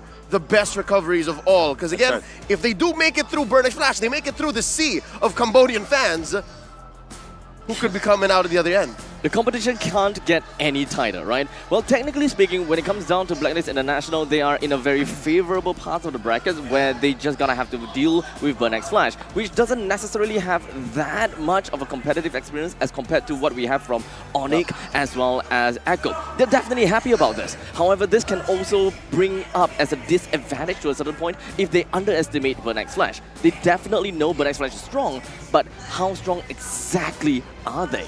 No, I don't think Blacklist International will actually take this for granted. I don't think they're going to be underestimating Burn X Flash, right? I actually spoke to Blacklist yesterday, and we spoke about if the pressure is going to get to them. This home ground advantage has been a real thing for most of the teams facing off against Burn X Flash. Happens to outplay even ONIC and yesterday RSG SG. So I spoke to them. They said, no, have you seen us in Indonesia up against RRQ? We dealt with that. We can deal with this. But just the same, Blacklist fans, also known as the agents, wherever Blacklist plays, it seems like they also have a home ground buff of their own. And now it's going to come to the final test. The Cambodian spirit up against the unshakable Agents Code. Wolf, you've seen what agents are capable of. Yeah. You think they're going to come into play here? It looks like there's a sea of black and red too. Yeah, definitely. I think, you know, Blacklist International, the fans of Blacklist International, they're willing to fly over to different countries just to support the team. And it's also couples with the fact that it is true. Blacklist International isn't a team that will be thwarted or will be affected by the crowd. I think that this home ground buff is more of a boost to the home team than it is a negative effect to the away team, right? So I'm very excited of what Burn X Flash can bring to the table, especially because you saw how well they performed in the first knockout stages. They have their own identity already. We have saw the interview from Shamar, at least for that side. Wow. For Shamar, he has said that he is very, very confident coming in to fight against Blacklist International. Oh, with that being said, let's not wait any longer. Let's welcome our teams as they make their way on stage.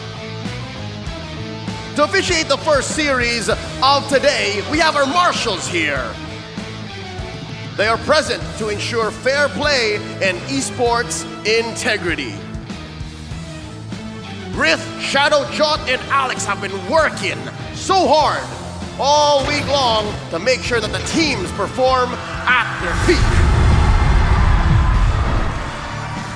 Igniting with unbending willpower and passion, while surrounded with blazing support from their fans, the homegrown warriors, Burn X Flash!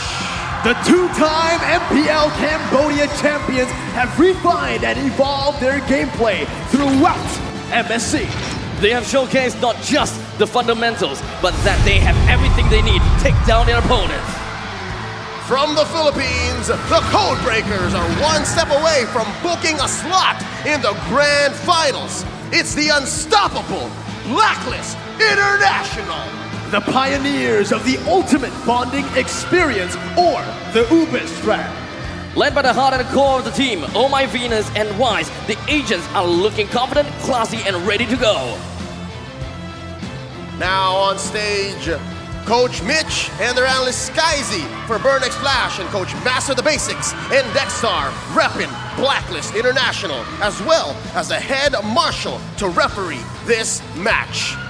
Winner goes to the grand finals. And that's what Blacklist International has been aiming to do. Burn X Flash, however, with the support of all the crowd in Cambodia, I'm sure that they have something on the table to bring in this match. The crowds are roaring for them.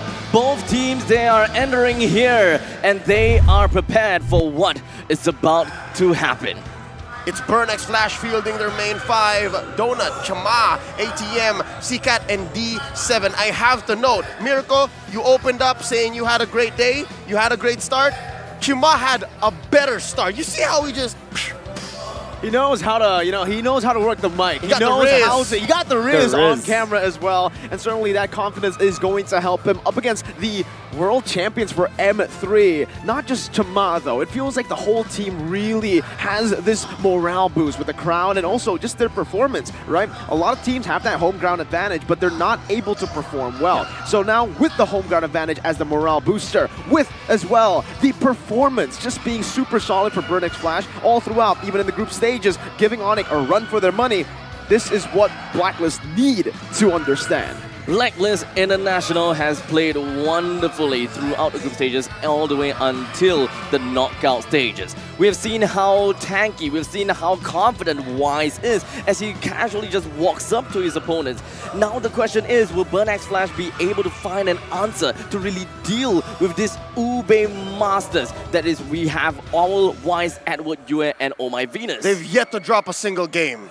That is true. Both of them. Well, this is to me now starting to shape up as a match of timers. Blacklist International with the Ube strategy, it used to be like a 7-minute timer wherein they just group up together and they just steamroll over their opponents, 5v5 all the time and just win the map. But when it comes to Burn X Flash, you saw just 2 days ago, the day one of the knockout stage, you saw how well they managed their timings. 9 minutes for them. They group up, they finally find an opening, and they don't stop when they find these skills. They steamroll over their opponents as well. Battle of timings between Black and Burn X Flash. Ooh, it sounds like we're in for a treat because for those who don't know, Blacklist inspired a lot of what Burn does. Here's an insider video.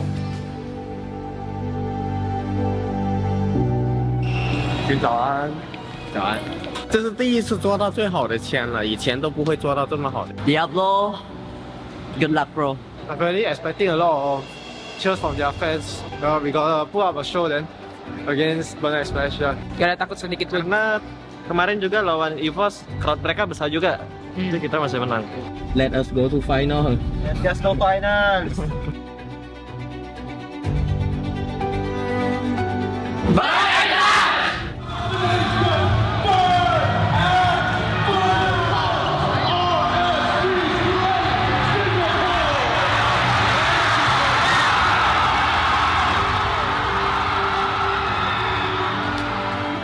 I think first match, kita orang macam tersalah klik di goal lane dan disebabkan tu kita orang panik. Bila dah panik, tu nak control map balik. Hello. We can do this, guys. Let's go, let's go.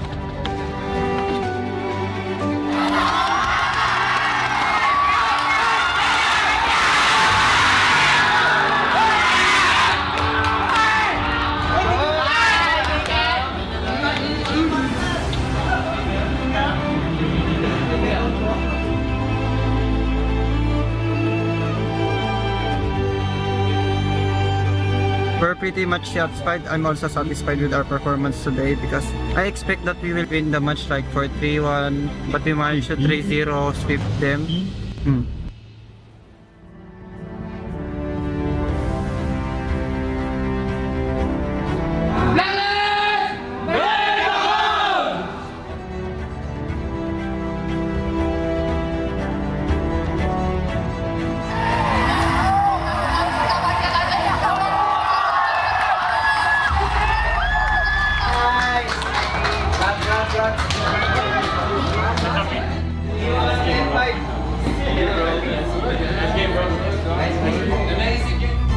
I think it's gonna be intense because of the support from the crowd. Local people here in Cambodia is very supportive of their representative. So it's gonna be intense, I think. Good luck and have fun, Burn X Flash. See you. Maybe I'm not the best in the world, but I'm the best for my team. Only thing is I want to win.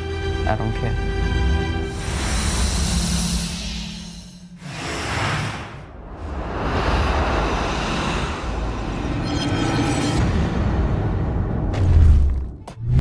What we see when the games go on is just but a fraction of what's actually happening in the intense matchups happening here at MSC. You see how, despite those being 3-0s, the dedication and the emotional toll it takes on these teams to actually perform at this level.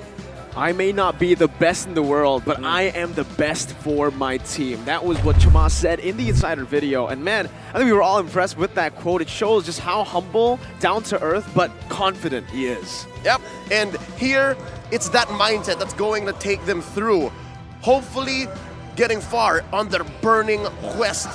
The next M4 Revenge, gonna take another check off of Burn X Flash's hit list. They want to get Blacklist International. Burn X Flash victory against RSG, let's just face it, there are winners, there are losers. And right here, their quest to be the winners against Blacklist International is undoubtedly a difficult one. And to get through this hurdle, to get themselves into the next seed, or rather get themselves to the next bracket, that is what we want to see, and who's going to be the one to solve. It's going to come off of their pivot points. the heart of their teams. Chama for Burn X Flash and Wise for Blacklist International in the jungle. My goodness. If you're talking about like the performance of Blacklist in the knockout stages, and even if you include group stages, they have not been beaten like very badly, you know? If you're looking at Wise, particularly in his performance, look at the blue shape that you're seeing, the blue radar Big charts. yikes. It was so massive, but Ooh. that is Wise though. That is how Wise plays. He plays perfectly. He knows what he needs to do. It's always like he's looking for the best play possible. While for Chama, like you can see from the side of Burn X Flash, they try to go for some kind of risky plays. The way that he plays the Lancelot, they want to be aggressive as compared to Wise, who wants to really farm it out, get the Lord. Nobody has yet to take the Lord or the Turtle away from Wise. Chama is going to be on the opposite end where you want to go for those 50-50 plays, but it is almost always rewarding for Burn X Flash. But just the same, this hero pool that Chama is flexing, Wise can just the same play these heroes. It's no secret that Wise has picked up the tanks a lot. In MPL Philippines, he's in 11. So can we say that it's like they're looking at a mirror? Kinda.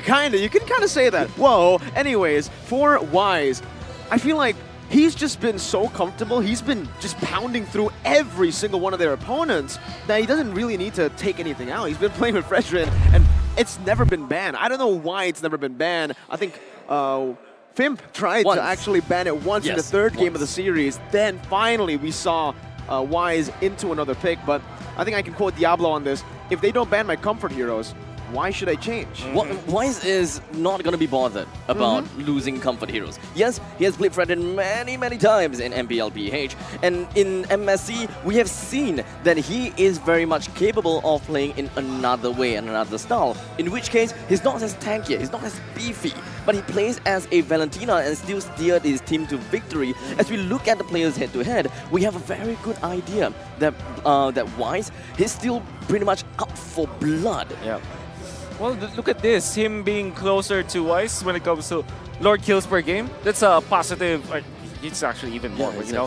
But yeah, but then again, Blacklist International ends the game much faster than Burn X Flash. But that's actually good stat to kind of piggyback off of. If you are Burn X Flash, it kind of means that yes, Chima, given the point, even under the pressure, yes, he can take away Lords from his opponents. And I think that's one strength that Burn has over Blacklist right now, is the fact that they're willing to play for any one player at any given time. If D7 finds a play, let's go. If it's Chima who finds a play, let's go. Donut, forget about it. We're always there for him. Well, now it really comes down and begs the question, right? Do the teams in Burn X Flash want to play something a little bit different, considering the fact that now they're fighting against Blacklist International, which is super strong in the Ube. They are always having that super front line, and they're doing so darn well. I think it's gonna come down to what the coaches have to say, right? Coach Mitch, Coach Master the Basics. It comes down to them. But wait, Mirko, what's going on? What's going on, Mirko? Honestly, I set my prediction out, but I think production wants to say, no, Mirko, stay out of this. Don't. Stay out of this. Oh. Let it play out. Don't curse anyone. They didn't even ask you. They didn't even ask me, no. Wow. Well, you know, I understand why me and Leo actually voted for Blacklist. Abstract also voted for Blacklist.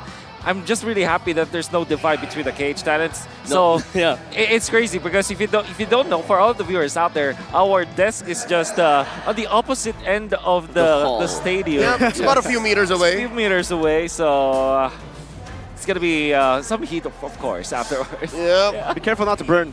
Be careful not to burn. Yeah, I think they are scalding hot, right? They are burning water. And we have seen exactly how they managed to extinguish the fire from the opposite end before. And I'm pretty sure that they will be able to do the exact same thing against Blacklist International. And this is going to be a tight one. This is going to be a tough one. I understand where the Cambodian casters are coming from. But X Flash, they are superstars, this MSC. And the reason why is because they've grown out of that shell. If you watch MPLKH, their grand finals, that alone is not enough to explain how much Burn X Flash has grown right before our very eyes in the past week that has come. In the past group stage, in the way that they played in the knockout stage, it's a whole new Burn X Flash. So now with that being said, we're about to get into the draft here. If I'm not mistaken, a coin toss was gone up, and that will dictate who chooses which side to go into. if I'm not wrong, blue side has been winning a lot more in the knockout stage. So let's see who goes where. You're right. First pick has a better win rate so far. Now, that's a question that I actually want to throw over to Wolf. Why? Why is first pick so good right now, but Burnix Flash taking away the Fredrin already, taking away the Psycho Fredrin, and 3 of Venus's picks. So at least they understood and they have identified the fact that Fredrin is definitely the big hero that Blacklist International has been working with so far. And even they themselves are targeting the bans down onto Oh My Venus. I think that along the way, Novaria, there you go, Novaria should be picked up here by a Blacklist International. Probably an answer, maybe, the Valentina. This means that Valentina is... Oh, okay, this is still a flex, by the way. Because flex. I'm pretty sure Oh My Venus can play the Novaria. It can be played in position 5. Valentina is either position 4 or a jungle. This is still pretty open. Burnix Flash, do they just go back to something like a Claude in this particular game? I think it's still a little bit uncharacteristic to see Oh My Venus playing onto the Novaria. I still feel that the possibility of looking at Wise picking the Valentina is a lot higher. But I thought maybe this could be detected by Burnix Flash, if whether it's too early for them to pick out the Valentina, but yet it's still so meta. Joy and Eve. That's quite bold coming out from Burnix Flash, especially because of the fact that the Eve can be easily copied, as well as the Joy. Both heroes Valentina loves to play against. But this means that Blacklist International will have to find a way to lock down the Joy for sure. Maybe somewhere along the lines of a Franco, but they usually don't pick that up. The Kaj is open. The Kaja. The Kaja too. Last time we saw the Kaja, though, from Venus, it was at ISF, and it didn't work too well for Blacklist International. So maybe they might just go back to the norm. Minotaur is still up for grabs, but it will limit these 2 flex picks. So they go for the Arlet instead, just making Burn think a bit more in that second phase. I would also like to kind of like draw it backwards to the ban side, right? Blacklist International normally really like to ban their Franco as well as the Kaja, but they really found a need to ban out the heroes on the side of Good respect. Big respect. Probably an Italian Franco. There's gonna be the Minotaur. Another, hack of Venus strategy. Lolita next. It has to be Lolita next. It has to. Yep, and then they're gonna force Oh My Venus into a hero that is not proven yet to work in the Novaria Rome, or even to an old classic like the Matilda. Yeah. But the Kaja's still open. I think the Franco is in the Franco ban is incoming for Blacklist International. D7 has been phenomenally good at the hero. And I think that there's also that factor where Burnix Flash can consider banning out something like a Melissa, or maybe Blacklist International actually picks that up. I really want to see whether Burnix Flash is going to go all the way to the bans, right? Or rather, all the way on All My Venus's ban. Because, I mean, there's still Florin, there's still Matilda. Yeah.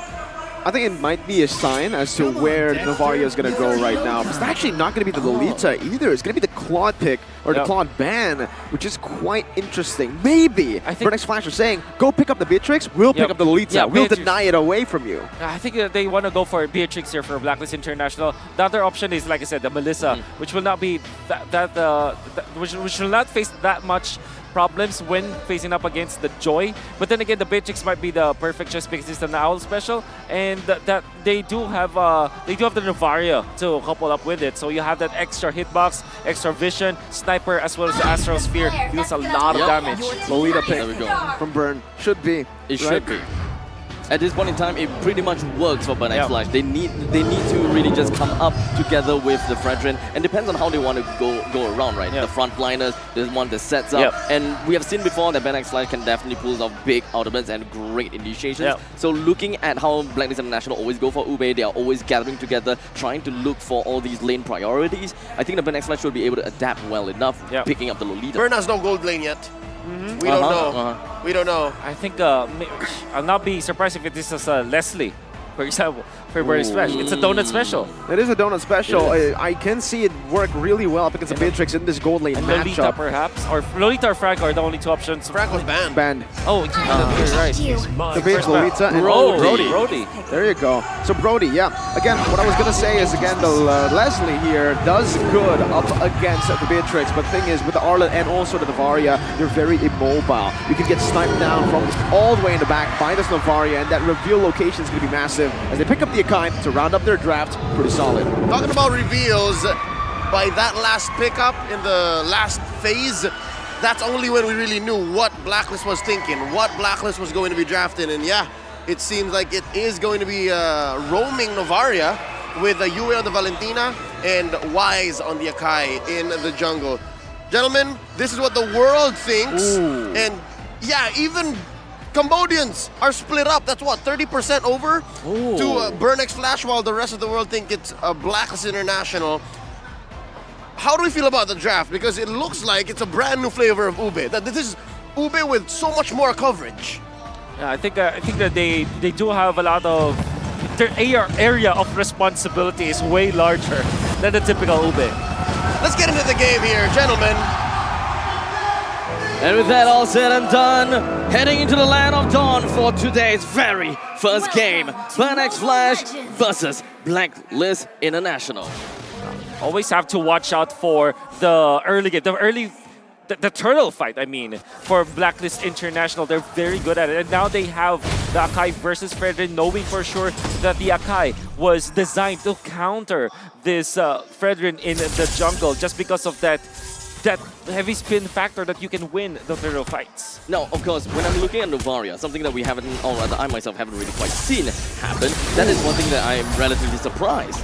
It's a nice try there by ATM, trying to go for a very early invade. Cheesy. Wise does have that retribution, but I do want to bring up something here. Edward on the Unbending Will. We don't really see a lot of tenacity now at MSC, mostly going for Unbending Will. That's right. That's the Edward special. He likes it a lot because he wants to outplay once he's a killer kind of XP lane or an Arlet, and they need more damage. They can't just rely on the Beatrix this game. I really like the small little fact that ATM decided to jump into the jungle and force Wise to take away that retribution. A lot of damage placed down in that top side of the map. Wise already pressuring ATM as well, forcing him to recall, and it should just be ATM losing out on the full Cannon Minion XP in the XP lane. Meanwhile, in the mid lane, a little bit of a gank already. Yue forced to use the flicker right before the Lord spawns, coming up in 20 seconds. I was about to say that ATM will have a great time this game just because of the fact that he's a Joy and he does not have any, I mean, Blacklist International doesn't have any lockdown to pin down this Joy. But then again, the focus was not let him play. They're really going to focus, at least for Blacklist International, they're really focusing quite a lot onto the EXP lane, as we are pretty much going to be looking at Wise going in. Oh, Chama is going to be pinned down by the heavy spin. A good first blood over to Blacklist International as they go for the first neutral objective, already converting onto that kill. D7, level 4, finally now. Will he choose to go for the contest? ATM's looking for it as well. Wise picks it up. No problem, no biggie. Retribution still up as well. A standard day for Blacklist International, easily taking themselves their first turtle right off the bat. Despite the fact that Blacklist International have to force to use the retribution onto their own orange buff, and doesn't really quite happen. Hold a second. Good dash out from you. Super aware as the real word of manipulation comes down as well to respond it over. It's Wise now who has 2 kills on the board. Blacklist out mechanically. Outclassing Burnex Flash mechanically. Oh, that was a great rotation coming up from Blacklist International up top. What they did was to put Wise on the aggressive move onto the L bush so that nobody from Burnex Flash will be able to check out, because why will you check your own bush, right? You want to check the forward bushes like the Rock Orsa bush or this bush that ATM is holding and check out where Wise is. But then again, they were staying there to ambush Chima. The fact that Chima was taken out before the turtle happened was already great for Blacklist. Now they're leading by 1,000 gold. The entire team of Blacklist, they are trying to get themselves all across the map. When it comes down to the itemizations, it does seem like they want the 0.2,000 gold lead will help Blacklist International to push forward a little bit more and get themselves a little bit more lane priority. So far, the middle lane from the side of Blacklist International has been moving super fast, especially since Valentina's wave control is not as good as Yi. Oh, good final slash. ATM might be forced to use the Vengeance here early on. Edward wants to go for an all-in with a Vengeance one more time, but it's just a recall and it gets the crowd going as he's able to escape. Now that is going to be the mental game coming from Burnex Flash, right? They will want to put a mental in, but hold on a second, Wise. Oh, Donut flickers into the heavy spin! A brilliant heavy spin by Wise as it's a double for the Queen. And immediately right off the bat, 2 members down for the side of Burnex Flash, and the Turtle will be appearing in 5 seconds. Burnex Flash doesn't really seem like they will be able to do much from this point in time. So what exactly do they have to do to come back from this game, or rather to just take that second Turtle away from Blacklist International? If you're paying attention to Blacklist International's games, they always fight before the Turtle fight happens. 30 seconds before the Turtle spawns, you already have to be on your toes and find the members of Blacklist because you know that they'll fight for sure.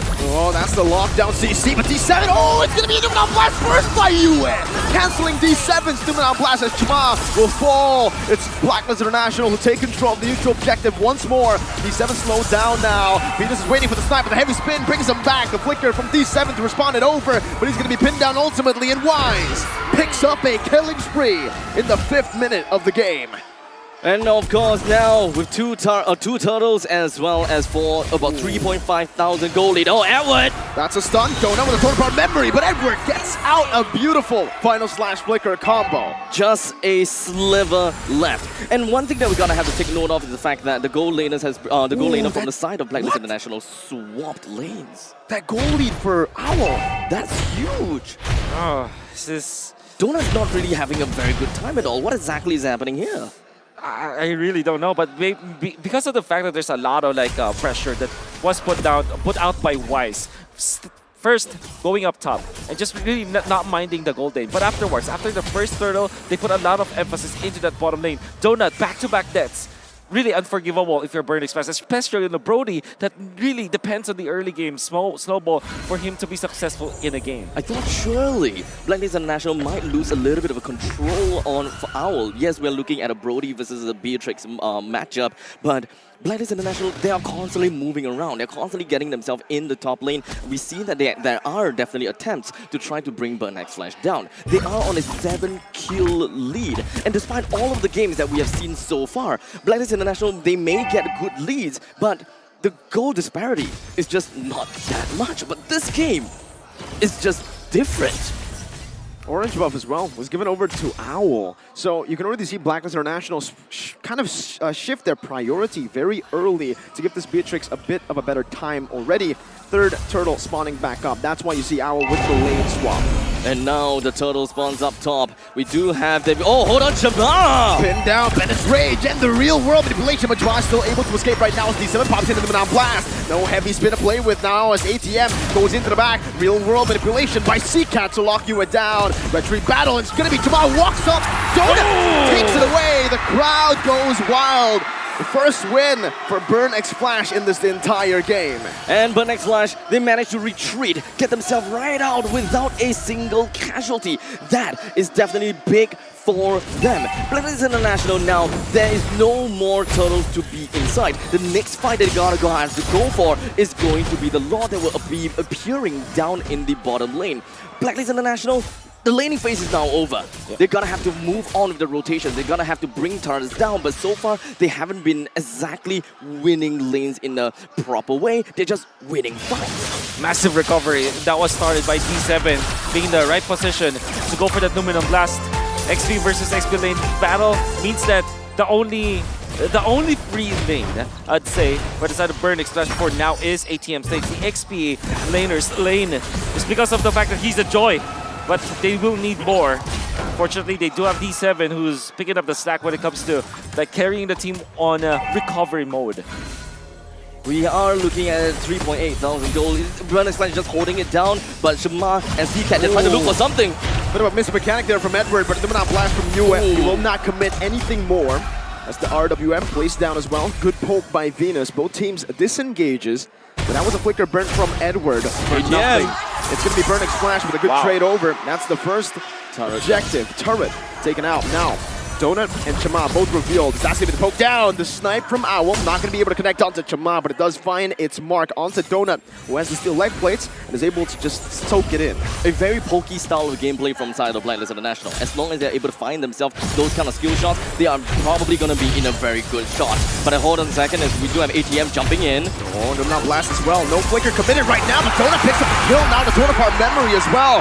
and the conceal. They want to go straight for the Lord. A good conversion so far. Blacklist, now it's going to be Wise, who finds heavy spin, but it's only on to D7.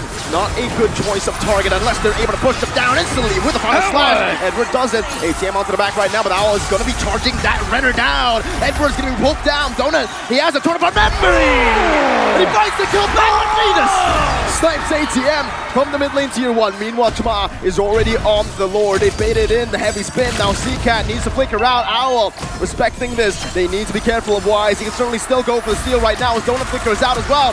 Chama versus Wise. It's going to be Chama finds him. Owl flickers forward. Chama to the news bastion. A praise is scratch from Chama, but it's Yue who comes down. Now finding another 3-4-2, but ultimately Burn X Flash secured the neutral objective. Oh, massive plays coming out from Burn X Flash. It all started again with the ultimate coming out from Sika to eventually punish Blacklist. Donut is finding the openings, and now they want to find the Yue. Wow, what a steal there with the top, but Yue will still fall, and the crowd in Cambodia.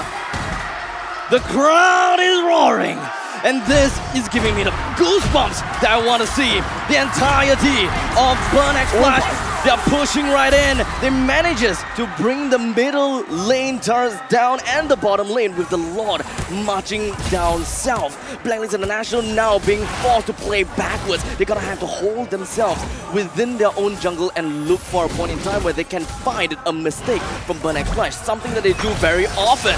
Heavy spin, pinning down Chama, bringing him back under the tier 2 and the base turret. A good pick off right now, but it does not stop Burn X Flash's siege down in the bottom lane tier 2. Renner's Apathy charged in mid lane, gonna be chunked down, but without Donut in that bottom lane, they'll still be able to find that tier 2 for free. No trades from Blacklist aside from the kill. Burn X Flash have closed the disparity and is only at 2,000 gold. So things are looking extremely well, even though Burn X Flash have managed to bring down the bottom lane, two bottom lane turrets and two bottom lane turrets and one middle lane turret. They even gotten the top one. This is a lot of gold that is just rolling over to Burn X Flash. And Brody is catching up. He's really caught up now. Donut is just 400 gold behind this Beatrix. You saw that he was, what, 2,000 gold behind before? And now it's a 1,000 gold lead. 1.5 for Blacklist International. The recovery definitely was there for the side of Burn X Flash. That means, though, this is their timing. 9 minutes, we talked about it. That is the Burn X Flash timers. That's a burn timer. They really want to team fight during that moment. The Brody is a perfect hero to go for that kind of play, as well as the real world manipulation. First the flicker and ITM! Finds the shutdown! The coordination right now is Donut's gonna be pinned down, but he has the flicker to get out. These 7 flickers forward, but Owl responds it over with a flicker of his own. Blacklist are still in this game, still holding on, grasping onto that gold lead. Very equal resources used, except for the fact that Burn X Flash has managed to get a kill down to Oh My Venus. Perhaps the amount of sustainability from the side of Blacklist is just lacking, and they just don't have the proper way that they normally like to play to extend the team fights even longer, keep the opponents in a chokehold when it comes down to these neutral objectives. This time, they lost a little bit of control. Their front line is still great. They still have a lot of poke damage, which is going to be one of the main ways that they want to win. But when it comes down to really contesting the neutral objective, do they have got what it takes despite these initiating factors? I think both teams have got what it takes. It's just a matter of skill issue, right? Who is gonna make a better play? Another missed mechanic from Edward. Final slash flicker does not connect onto anyone. A little bit of a blunder. Now a big resource spent. He's 7. He's going to be spotted down. Owl pops into Renner's Apathy a bit too early as ATM goes into the back line right now with Vengeance as well. It's a solo kill! And the Queen falls as well! The King will try his best to go for the Retribution with a heavy spin. Tomas walking in, he wants at it, but he will not find it. The King still is able to secure the Lord, but Blacklist crumble in this team fight. Burn X Flash have risen in Cambodia. Despite getting the Lord, 4 members from the side of Blacklist International has fallen. There's still the middle wave that's pushing in, and they will do what it takes to bring down this inhibitor turret and get themselves a big advantage. Oh my god, can you defend if you're Blacklist? Burn X Flash, they have really watched a lot of videos. But it's range. Donut will be slain. D7 with a response with an Numenon Blast, but Venus does not want to stop, wants to keep chasing.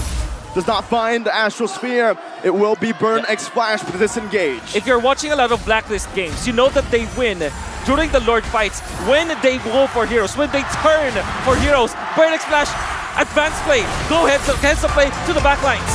ATM once again is jumping forward. Owl with an Abiru, now it's a snipe as well, but it's going to be a good song from Seacat to provide safety for his XP laner. Owl trying to lifesteal back in, Wise providing the zone as they will try their best to siege this turret down below. It's a good clear from Seacat. It really seems as though Blacklist International is getting a little bit urgent here. They seem to be a bit desperate for what they want to get. They're starting to lose control of the game and they immediately push themselves over to the opponent's jungle, trying to siege on the turrets, trying to get whatever lead that they can before they completely loses it all. Hometown buff. I mean, people from Cambodia, the fans from Cambodia, they bought the tickets, they went into the stadium, they want to be entertained. But Burn X Flash is giving even more. They're giving a lot of hope, and now they do have the momentum against Blacklist International. I think that ATM played a very vital role in that previous fight. He immediately identified where Owl is, and he understood that Blacklist International, no one else can really lock him down except for Wise, and he knew that Wise will use it right before the Lord needs to go down. That's the play. They use Donut as well as ATM to go to the backlines. Typically, you don't want to use their marksman in the backlines, but this is Brody. You can get a pick-off because of that hero in this stage of the game. And just like that. And wait, by the way, yes, you can see Owl did not go for a Wind of Nature, by the way. He did went for Athena Shield. Owl went for Athena Shield. He's putting a lot of respect on the ATM. I mean, after what has transpired, he knew that he's going to be one of the main targets of this Joy. And he also knows that Blacklist International, their own front lines, can't possibly stop him. And if you're looking at your items, Burn X Flash, if you're looking at the tab, you have to take advantage of this situation, knowing full well that the Wind of Nature won't come for what, Yes. 2 minutes from now? This is your timing. Look for a play.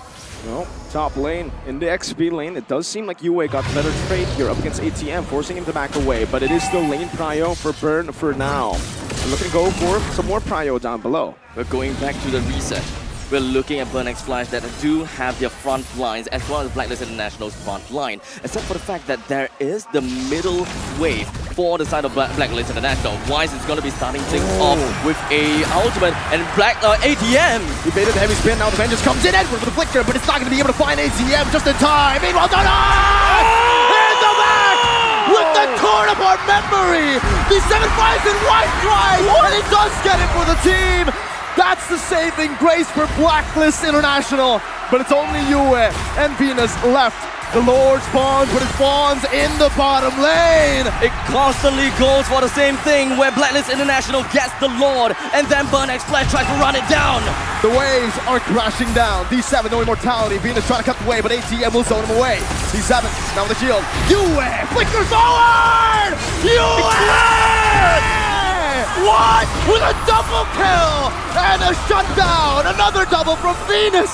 Blacklist, they have recovered with the Lord down below. Burn are forced back. And Owl is back, and they have the minions. The flow of the waves are in their favor. The Lord Blacklist is International, the defense is there, and now they know now where Seacat is. Seacat is going to be the only one alone with not a lot of health left. Venus with the kill. The Lord is down below. The home ground advantage will not matter. Not to Blacklist International. Burn X Flash, they came in with a great idea. They knew what they wanted from this game, but perhaps they've streamlined themselves to run it down in the middle lane. Perhaps they can only look at one thing at a time, and Blacklist International, they have the entire map to look out for. Man, Burn X Flash, that was their game. That was! But the defense coming up from Yue, connecting on 4 members of Burn X Flash, definitely overheating in that situation. I still want to say, Owl not deciding to go for the Wind of Nature. That was a losing play for the side of Blacklist International. You saw how he was destroyed by Donut in that last fight. Had it not been for Yue's heroics in this game, this would have been Burn X Flash's game. I truly admired the recovery game from Blacklist International. I think it is extremely clutch for Yue to identify that Numinon Blast is what I need. Numinon Blast is something that, yes, it stuns people, but because I build damage, I can wipe out the entire wave in the middle lane, and if somehow clips the other people from the back, that's a huge, huge bonus. Just give the MVP to Yue. We know who did it. We know who put Blacklist in the right track to take the game up against a team who've looked unstoppable in front of their home crowd. We already know how this rookie has been playing, and I think that he has already made his debut in a couple of times, but this game, Blacklist International was forced with their back against the wall, and somehow they still managed to find a way to win this game, losing fights after fights. They managed to get the Lord, so at least that is a consolation, but that consolation ended up to be a win condition for them. I gotta give it out to Blacklist International, without a doubt. I want to join this conversation. Come, join. You're feeling very pumped up, aren't you? This is our MVP. It's Oh My Venus. She actually held it down. In addition to what Yue did in the final moments of this game, Oh My Venus opened up the map. Oh My Venus set up fights that Blacklist had no business winning. Yeah. The fact that he's outputting so much damage, 83% kill participation. I actually want to point out two MVPs, apart from Yue, of course. Yue played so well in the defense. You see, Oh My Venus just played the game so much. And of course, when they were chasing Seacat, always made sure that Seacat will not have a good time getting back to base defending. That is an Eve. That Eve can defend, in fact, in the latter portions. But it was Oh My Venus from Blacklist International that found the openings, found the connections on the ultimate, and also the Astral Sphere. Another important factor here, Weiss, my oh my. The entirety of the map is just exploding with ultimates in the middle. Weiss still manages to secure the Lord. Like this one, for example, even without the heavy spin, you can see that after so many things that Burnix Flash tried to do against Weiss, he still manages to get those objectives. This one, for example, very important one. He will lose all of his teammates, but he still will get the Lord. I think this is the fact that Weiss managed to steal the Lord away. That's also important. 4-man connection. Actually, it's almost 5. Connected with 5. That was beautiful. Yue. Oh My Venus was pretty much flushed out by ATM, and these two players, they worked on together. They find the opportunities, and they are constantly getting themselves the hits on the enemies. Oh My Venus, without a doubt, the sniping skills from Venus is phenomenal. As we move on to looking at their itemizations. 5 bans to Venus. 5. 1 deny pick Never with the works. Lolita. Never works, dude. And Never the Novaria works. gets picked up. The Novaria that we've never seen from Venus. MVP. If that's not a statement, I don't know what is. Haka Venus doesn't work. Ban Estes, sure, I understand. But the entirety, the last few heroes, it's not gonna work. You have to think about it in a very strategic manner. But then again, Burnix Flash, I don't think it's a draft anyways that actually lost them the game. Breaks of the game was definitely Blacklist defending and Burnix Flash overheating, right? Burn at the right moment, don't overheat. That's the thing with Burnix Flash. This is completely out of character for, at least for me. I never really thought that Oh My Venus would play a damaging / aggressive roamer. And this has opened my eyes as to what Blacklist International is truly capable of. A lot of agents and a lot of fans all around the world have been asking for Oh My Venus to update their playbook. And a lot of people will say, hey, Oh My Venus is a great shot caller, an amazing captain, but her mechanics maybe not top-notch. Watch this game. Watch how well Oh My Venus actually throws out those astral meteors, how she sets up the astral echo, and that's what allowed for Blacklist to, again, as tight as a match as it was, and as much as Burnix Flash owned that late game, Blacklist still found a way to pivot. It makes great sense in the meantime for Oh My Venus to pick up a Novaria, right? Being the shot caller, being the one that makes the decision. If you're able to physically see where everyone else is, you'll be able to make very informed decision as to what you can do. So everything gels together fairly well. I think it's safe to say that in this sub-18-minute game, Blacklist International was just the more composed squad. And as Wolf mentioned, Burnix Flash may have burnt out. Burnix Flash may have been a little bit impatient, especially in that late game, in that last stand against Blacklist International, wherein the stone cold Yue just showed up. Again, very uncanny for a rookie to just know exactly what to do at any given time to buy back a game from out of inevitable defeat. It's pretty simple actually. Just don't group up together against a Valentina. Valentina With always Lolita have to ult. exactly with Lolita ult. That is if a stolen Lolita ult, it will transform. I mean, Valentina will transform his damage output, and whatever the skill that he or that she actually copied will automatically be adapting to whatever is the highest source of damage. So that means that a Valentina mid laner, late game, maxed out items will deal so much, a bajillion amount of damage. But with the just Domino the Blast. but just the same, I have to say, watching that matchup, and again, with Burnex Flash being down from the early to the mid and then coming back, grabbing these major objectives despite weaker and less important trades across the map, Cambodians can dance. I really like how Chama and the rest of Burnex Flash addressed the Lord's Dance and how they pushed on through mid and dealt permanent damage. That could have been, really, if maybe they were more patient in this game one, they could have started off with a W. I see this game more of a game of recovery. We've seen Burnex Flash that did their own recovery after a 2,000 gold deficit from between the gold laners. Somehow, they still managed to get themselves back on track and they managed to keep up a good lead. And now the ball is in the court of Blacklist International. What do they do from there? They lost a couple of fights. They won the Lord, yes, but what do they do when they have 3-person down and a Lord marching down south? Apparently, they still can recover themselves and make full use of that Lord to end the game. It was a win for Blacklist International, but I would say it wasn't a comfortable win, right? When we've seen Blacklist International so far in this tournament, it's been Blacklist just controlling the game, dictating what happens for the whole game after the first turtle fight. They were able to do that up until the mid-game, until Burn got a few good fights by dividing the team, splitting them up with the Joy. But what I do want to mention as well is Burnex Flash and their pattern. This is a pattern we saw in their first game in MSC 2023 up against ONIC. They got all the way. They were the better team. It looked like they could end. Maniac. A sudden one moment happens from one player. This time it was Yue. So Burn just has this pattern of not being able to end games. All right, it seems like there are absolutes when you're playing up against the hometown heroes here. And something to note, yeah, number one, Hack of Venus might not be the best strategy, but I think they made the most out of it. Yeah. You usually have an idea. Coach Mitch and Skyzy, they knew what they were getting into. Yeah, Number two is, this is something that the coaching staff can help with. In-game, when you're past burn timers, somebody needs to remind people. Somebody needs to come in there. And I don't know who it is. I don't know if it's Chama. I don't know if it's D7.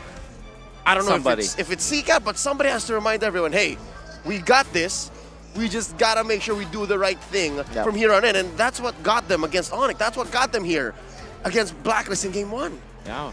It's difficult though against the Blacklist International, but I do agree with you. Maybe after facing ONIC, facing Blacklist, they're facing like championship caliber teams and they're overheating against them. Maybe third time's the charm, right? Maybe this is the time where after game number one, hey, learn to not overheat in specific moments. I mean, correct me if I'm wrong, but this seems a little bit more of the fact that yes, we got Burnex Flash that is very confident, but how much can they stretch this confidence, right? They managed to win team fights, they lose Lords, and they have the opportunity. Mid lane is completely open, the creeps are marching down, and they are facing off only 2-person from Blacklist International. I would have made the informed decision to march right down and end it right there and then, because that is the golden opportunity that my team could very possibly be looking at for the final time. And somebody has to tell Chima that he's not doing a bad job in this game. Maybe, there could be a potential where his confidence will just dip down just because the fact that he's losing the red tree battles. He did well in this game.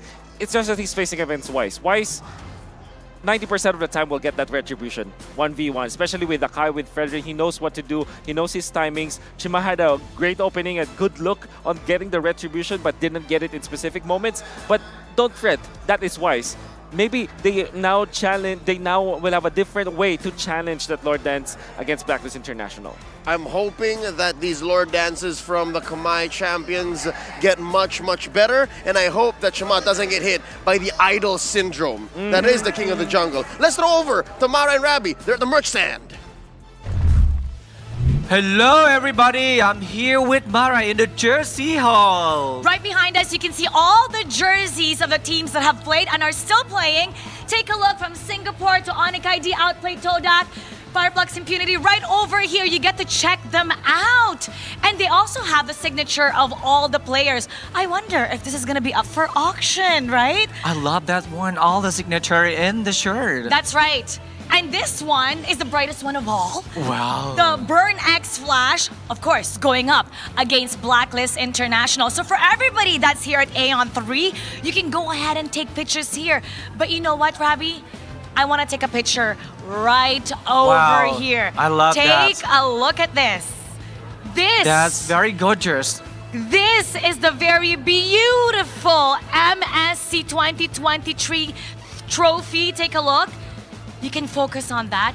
And right below, you can actually see the previous teams that have won MSC from 2017, I Do Not Sleep, 2018, Aether Main, 2019, ONIC Esports, 2021, Execration, and of course, once again, RSG, PH. So 3 times the Philippines got to take this home. Wow, that's amazing. So we're gonna know that we're gonna see that who will be the champion for this battle. That's right, beautiful trophy. But you know, I want to take this home myself to You put wanna in my hold it room. now? But we're not able to. There's this glass. But you know what I want to take home? Some merchandise. Let's take a look at some merchandise. How's that, Ravi? Sure, outside. Let's go right over here. So actually, it's just right outside the hall. Hi, how you doing? How you doing? Yeah. All right, rock, paper, scissors. Rock, paper. Okay, we have 3 times. 3. Rock, paper, scissors. Okay, rock, paper, scissors. Rock, paper, Who's scissors. win? Okay. Oh, I Maros wins. won. I won. You know what? You come right over here. I'm gonna bring you with me. Oh, it's okay. Oh, your friend can join. Your friend can join also. What's your name? Panye. Panye. Okay, Panye. Take a look at the MSC merchandise right over here. Let's take a look. Hi. Are you shopping also? What's your name? My name is Mylene. Mylene. Panye. Oh, you're from Philippines. I'm from Philippines. And Panye, you're from? Cambodia. Cambodia. So we have, who you rooting for? Burn X Flash. Yeah. And I can tell you're rooting for Blacklist. All the way. Blacklist all the way. Have you gotten the merchandise yet? No, not yet. And you're taking a look. First game today. Oh, it's your first day today. Okay, how about this? Take a look at the merchandise that we have. Okay, there's this tote bag, and there's the white MSC shirt. Take a look. Mara, I can tell you that all the merchandise here are affordable. It's very good and affordable. Very affordable? Yeah, sure. Okay, I'm gonna test you. How much is this? 16? At $26. Do you work here? Yeah, part-time. Oh, you work part-time? I just asked the... Oh, you asked. Oh, you actually wanted this? Yeah. Which color did you want? I like the black one, but I want with the autograph. Oh, there's the autograph! This one is for... There's the autograph. There's Yureshi, Outplay. Oh my God, take a look, guys. You can actually purchase the one with the autograph. What's your size? You know what? You try this on. You try. What's your size? What about you, Bose? S. S. I don't know where size What small color is, you but like? you try What color this one you on. like? Blacks. But we're gonna try on the white. Okay. Since Try the she's white trying first, on the and then black. we're gonna go to black. Go ahead. Go ahead. Let's try this one on. Do you want to try it? And for now, this beautiful tote bag. This is limited edition MSC tote bag. Let's take a look. Can we model this? Do you know how to model? Do some poses. Oh. You should. Can you do that? You just pose like this. Like you're taking a photo. Pose like a hero you like. Like pretend you're an MLBB player from Burn X Flash. How do they pose? Look, their pose. You don't look at their pose. I think they go like this. Okay. How does the queen pose? All right. You know what? Is it okay if they can keep this? I don't hear any instructions, but we're gonna give it to them. Here you go. For letting me interview you, you get to keep that. Let's give him a bag. Let's give him a bag also. Let's give him some merch. Let's give him some merch. And you know what? Right over here, let's come. Go around here. Take a look. We have this roulette. Ravi, they have this roulette. Friend number 3, come on over. Hey, but I want to Come on spin over. this. You already got this. How about your friend? Oh, right? So you, all 3 of you can get. You know what? We have this roulette. What's gonna happen, Ravi, here? Here. So I want to spin this, and which one I will get it. Okay. Yeah. How about let's let him spin? How's Sure. that? Why not? I give you You're a chance. gonna spin whatever it lands on. This one you will get. All right. Which one do you want to get? You can get the canvas bag, diamonds. You can also get a lanyard Shirt. or shirt. Now go ahead, spin We also it. have pen here. Spin it to win it. Brrrr. You can come right over here at Aeon 3 to get What you your will get. exclusive Moonton search only Wow. for MSC 2023. Diamonds. 110 diamonds. Congratulations. What's your name? Daryl. Daryl. And okay, right now, Burn X Flash is down. It's 1-0. Do you think they can make a comeback? For me, it's a yes. For you, it's a yes. Oh, Who's your it's a favorite yes, player? but Burn is flash to the comeback. Donut. Donut. Oh, the Filipino player Donut. Yeah. All right, now we're gonna go back. Congratulations, guys. You get to have that. Oh, you know what? You can choose the one with the signature that you like. That's okay, right? We're gonna give it to them, right? Let's give them a lanyard. Let's give them a lanyard. We have so many more to This is give for it away. you. We have lanyards. This is for you, and that's for you. Let's give him a bag. Let's give him a bag right over here. All right. So it's really exciting here right outside. We have lots of fans. Did you get a shirt? You know, did you get a shirt? Did you get a shirt? The two banana. Yeah, you already got a shirt. So we won't be giving him a shirt. So if you're here in Aeon 3, go ahead, go to our booth. You can purchase some limited edition MSC 2023 merchandise. All for you. You can take a photo. It's really fun here, right, Ravi? Yeah, sure. Why not? There's a lot of fans here outside, and maybe they're a fan of you too. So why not we take photos? And then now, we're gonna go back to break down what's going to happen next. What do our casters think? So casters, take us to see the world. Here we'll see the teams are back on the stage, prepped up for game 2. And as mentioned, it's a battle of resets in and out of the series. In game, they have to erase all memories of what may have caused them to burn up way past their boiling point. In series, they have to understand, we are in for the long haul. It's a best of 5. Game number 1 was more or less for Burn X Flash, but it didn't quite work out. You know, reset mindset, go next. They had a good idea. They had a great draft. I think that they knew how to execute their draft to perfection. It was just a final game, a final fight that didn't quite go well, but this single wrong move erupted. Good news is for Burn X Flash, as the losers of game 1, they get the choice of which side to pick in game 2. Wolf, what do you think is going to happen? Blue side, I think. Especially because they want to secure the Joy. Or maybe just deny pick the Fredrin. Even when Chima, you know, he had a bronze medal afterwards. Right? I don't think that he played badly this game. It's just that he is up against Wise. But when it comes to retry battle, it's very difficult. But he did his job. But overall, I think that the Joy coming up from ATM must be the priority here for the side of Burn X Flash. If you're Blacklist International, if you want to troubleshoot, you actually want to pick up the Joy if it's not first picked by Burn X Flash. Now, if the Joy is banned, if Blacklist International found out, okay, ATM's Joy is a problem, what are the other heroes that we can possibly look out for that would ATM? work the same thing? Harlot, perhaps, maybe some sort of a killer in the backlines, right? Maybe a Lapu Lapu. Lapu Lapu. Yeah. Yuzong can technically do the same thing as Yuzong, well. it's an all-in hero, so it's a difficult one. Yeah. Thing is, though, if you do go for the ban towards this Joy, it's going to be really interesting to see, especially if Blacklist International are on red side, because they banned out the Franco, Lance, and Wanwan. I don't think they want any of those heroes up for grabs.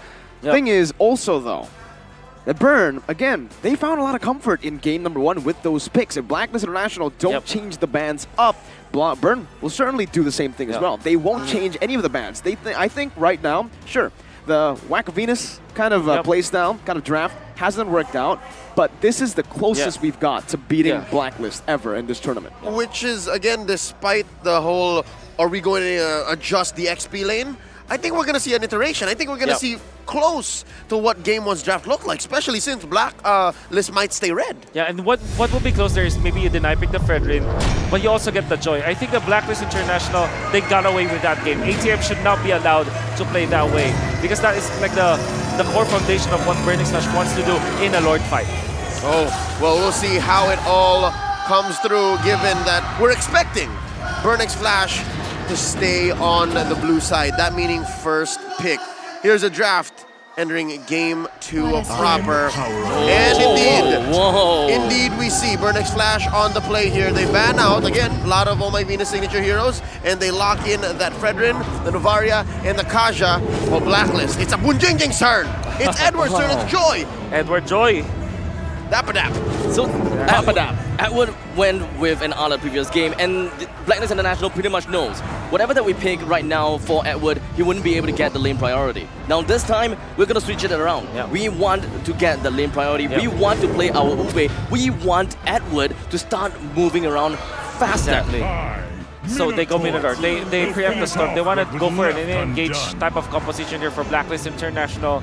You can see that with the Digi ban, there's no real answers to the Minotaur now. But if you're Burnix Slash, don't go for attack speed based heroes. Go for big bursts. Like for example, your Beatrix that is going to be just using the ultimates of the Renner and the Bennett. Go for something like a Brody. It worked well in the previous game. It didn't have a good start, but it might work. Also, those two heroes, they don't really mind the Joy going to the backline, so that might be it. I like the adjustment here for Burnix Flash, allowing Joy to be picked up, then picking up the Kaja in exchange. Could it be that they want Oh My Venus to play more of the comfort? They want Oh My Venus to stick to the same guns by going for more defensive support with this Minotaur immediately snapped up? Maybe. That might be the case, right? They also want a little bit more of a, I would say, a shot at initiating. Because last game it was a very reactive draft for Blacklist International. Very reactive playstyle. If Arlet, Edward, didn't get a final slash combo that he missed a few times, then it's no more engage. That's why they were really struggling in these neutral objective battles. There was a couple of times Edward just misses out the final slash. Yep. You can see that the priority now for Blacklist is onto ATM. I wonder if Burnix Flash are considering something like an Esmeralda in the XP lane so that they can counter this Joy.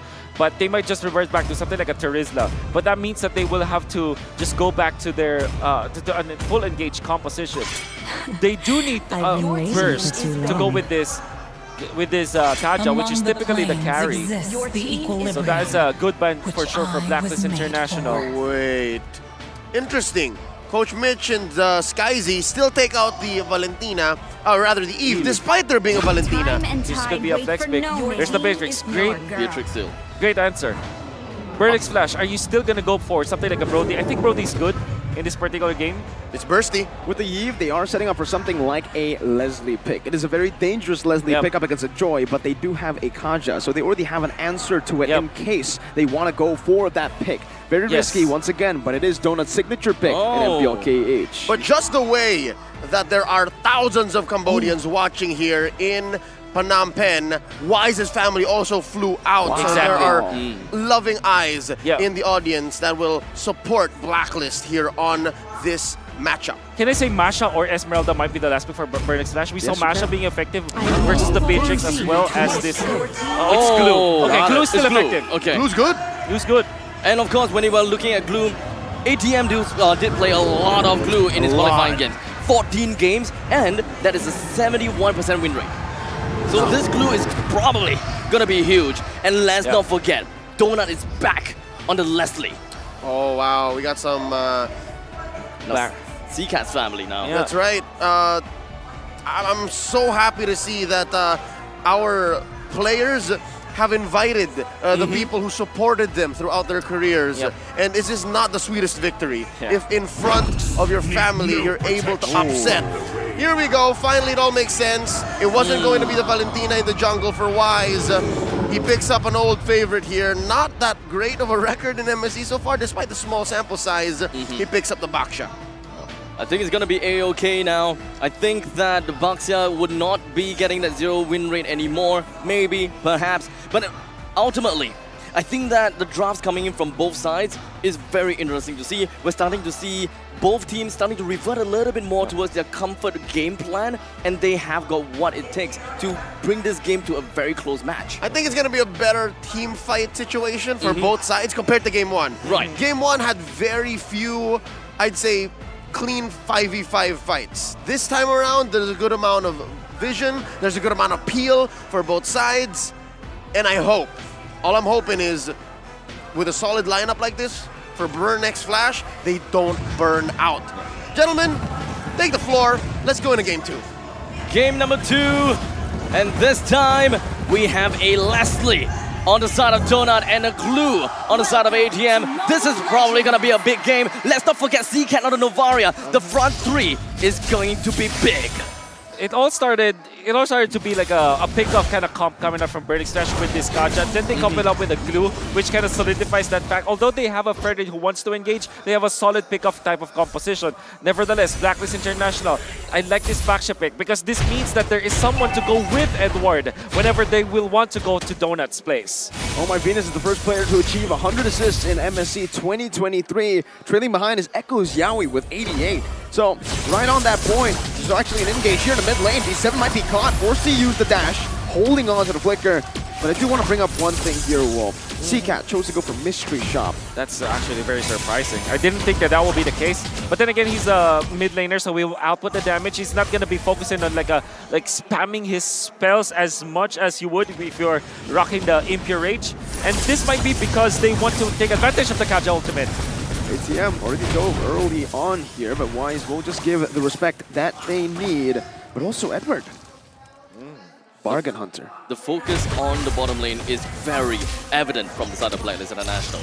The amount of priority that this Joyce have and how he can just make his way over to the middle lane is fast. And do note that when it comes down to the mid-to-mid matchup, Novaria clears the wave way faster than Valentina. And it makes sense for Oh My Venus to try to come in to clear the wave and help Valentina to unlock him, to move him around the map in order for them to both hit level 4 for the turtle fight. Look at the minimap. Wise is actually up top. He understands that he can get back to the turtle anyways, or maybe just trade the purple buff. Yeah, D7 doesn't have level 4, so he's not able to actually zone Wise away. Wise will just take that away, but he uses the Retribution now. Chima will find the turtle for free. Chima with the taunt now on the Venus. That's everybody! That's D7, the Flicker combo and the Divine Judgment. US still able to maneuver out. Now with the split stolen away, he should be able to escape. Burn X Flash, they secure the objective, but Blacklist get a good trade. Now, that is a trade of a purple buff and a turtle. Yep. Something that I don't see much from Blacklist International is to give away the turtle. Yeah.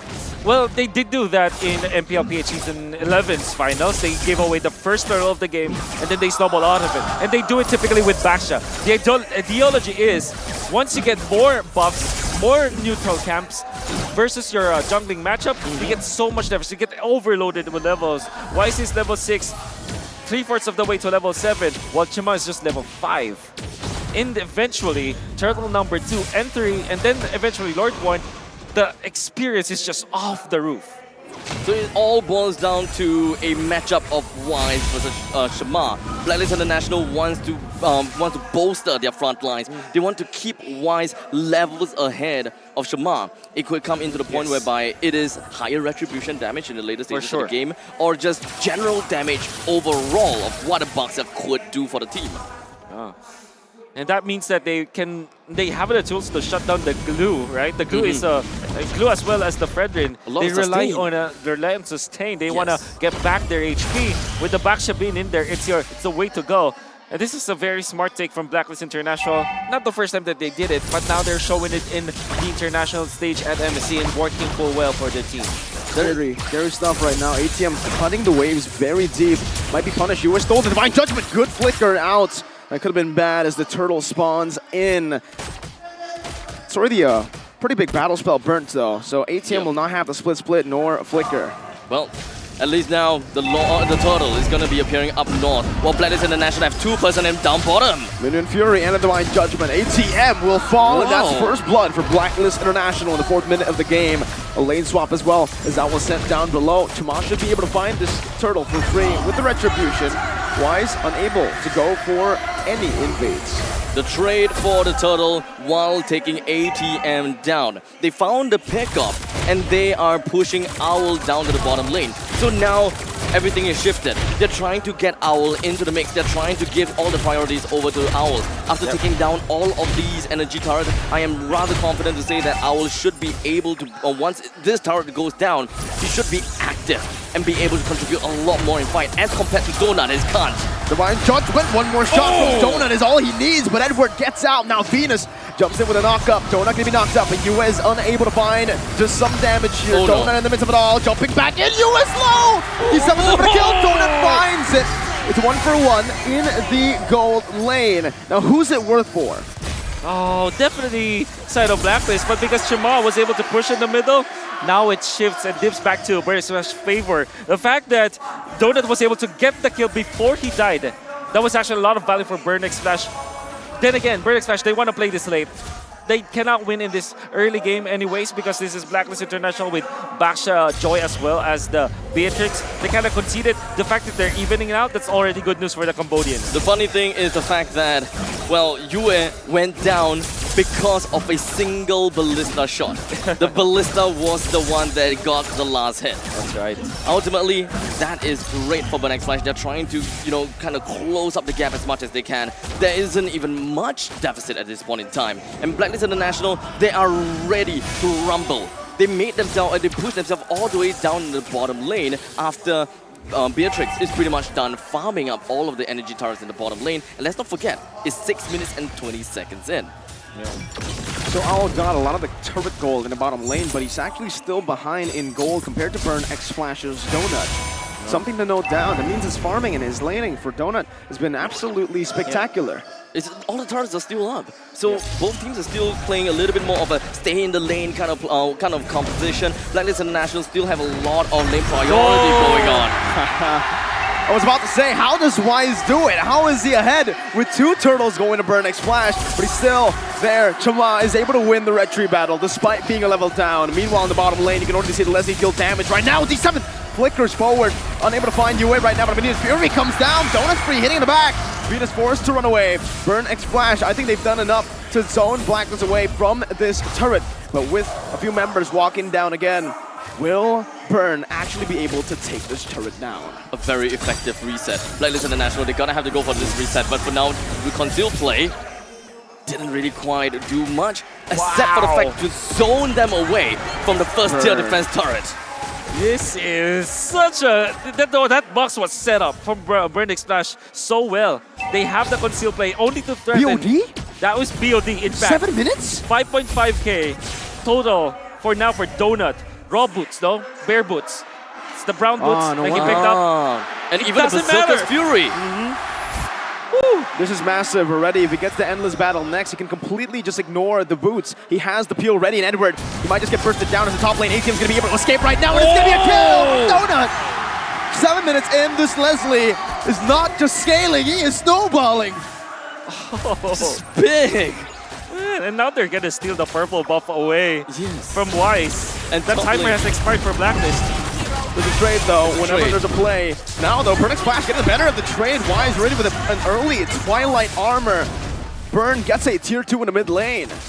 There could be even a possibility that Burn X Flash will want to take this opportunity to starve out Blacklist International as much as possible. First tier, second tier, middle lane, completely gone. As long as they do have information, which is what Donut is looking to do, they will be able to get a very good idea if whether C-Cat can push up top.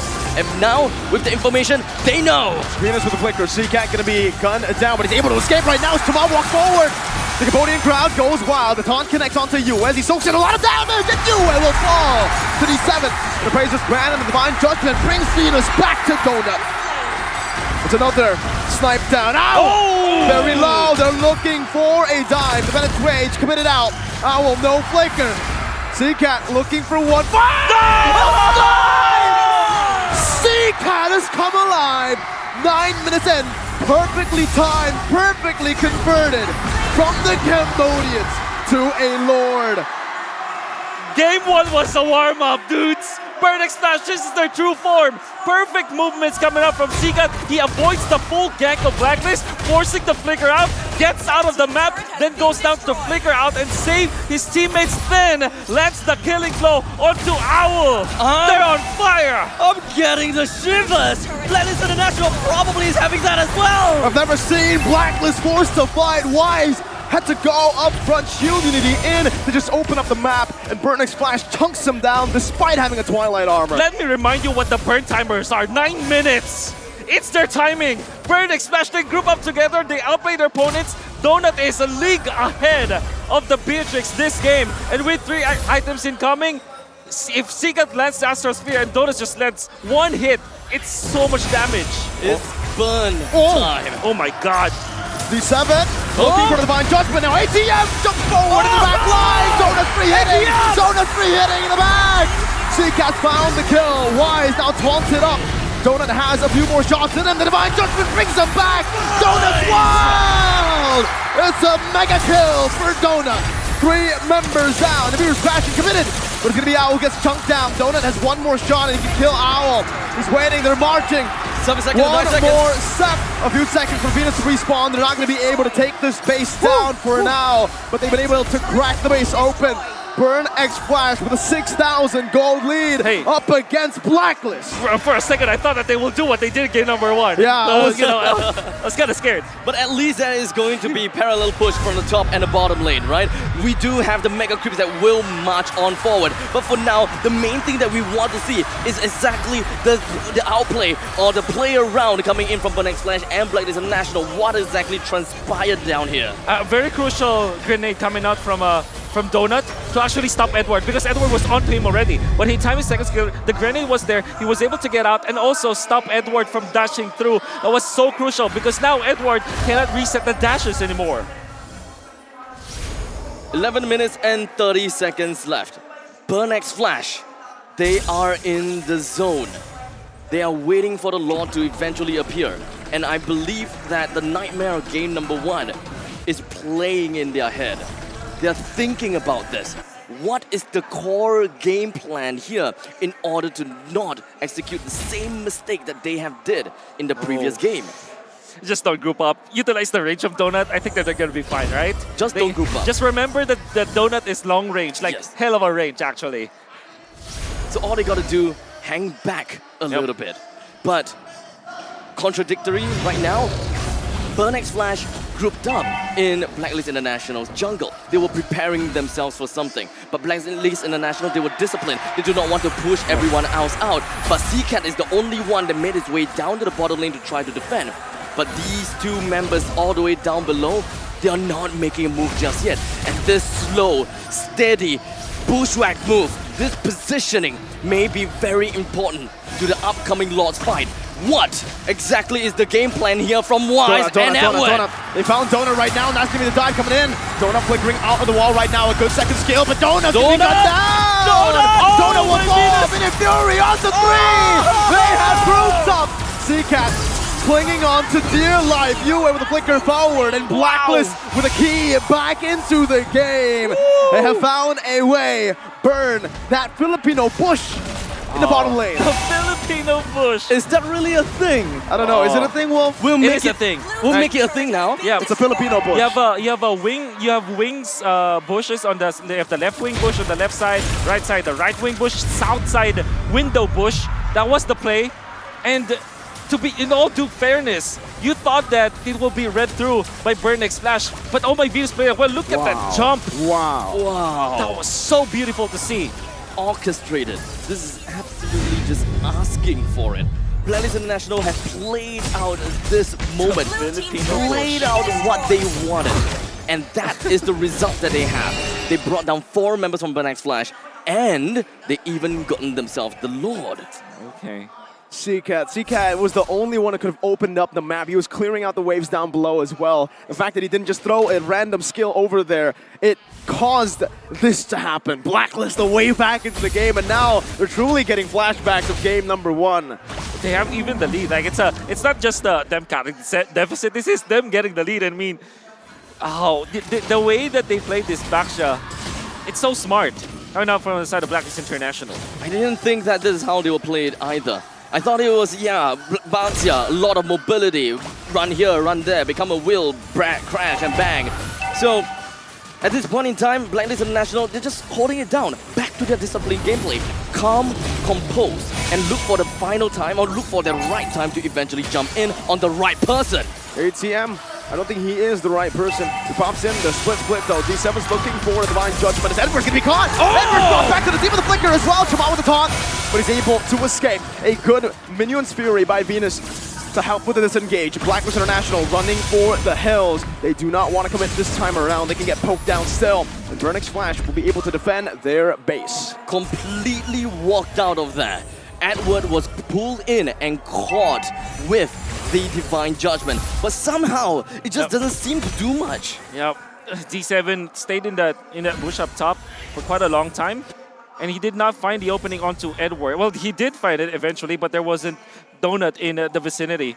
And Oh My Venus usually blocked that shot. That's why you can see that the entirety of Blacklist International just got away. Just because the fact that D7 cannot find a good look. Surely, eventually, he got Edward, but it wasn't enough. They needed more.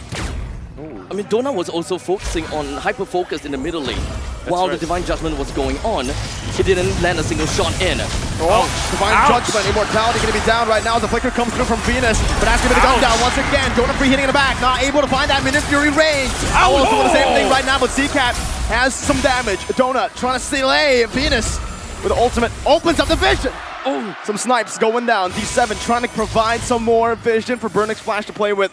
Both of the junglers down. Both the teams will not be able to contest for the Lord for now. It's a 1-for-1 trade.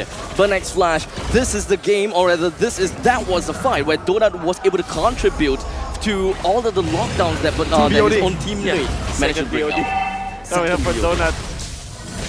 They're just focused on damage. I mean, I totally understand why. Then again, they're starting the Lord. You have to be careful about this if you're Burnix Flash. You don't know where Edward is. Oh, now they don't. Information. Edward trying to deal some damage right now with a burst. Coming in. Not good. But Edward will be bursted first. Vengeance coming down. 1 HP now. Divine Judgment locking out the UA with Winner's Punch, and he's buying some time, but not enough. Seacat finds the kill. D7 losing Immortality. Blacklist International still with a better position onto the Lord with the wave pushing in that top lane. BXF, what do they do to take control back? So, I think at this point in time, even if Yue is not in this game, the fight, the numbers is still gonna be on a stalemate. Burnix Flash still have to work onto the top lane. They still have to push it up. They still have to defend this. And by the time that Burnix Flash is ready, Blacklist International's Yue will come in at the right time. So why just need to reset this Lord, push Shamar away, and find the right opportunity? Oh, the Lord Dance. 5 seconds for you at a spawn. Burnix Flash. This should be free, but Wise, look at Wise. Seacat's opening up the map right now. Wise going to be spotted down as they try to pressure Wise away. Chama, will he save it for his team, or will Wise, the king of the jungle, come through? Clutch. ATM looking him down right now. Chama! How did Owl steal that? Wise will still fall. Now going to be his Fury from Venus, but Donut is massive. Another shot down onto the back line. Owl still able to disengage. But Blacklist International, they found a way perhaps to prolong the game even more. That was so sweaty. He single-handedly saved the game. Give us a replay. I want to see it. What happened?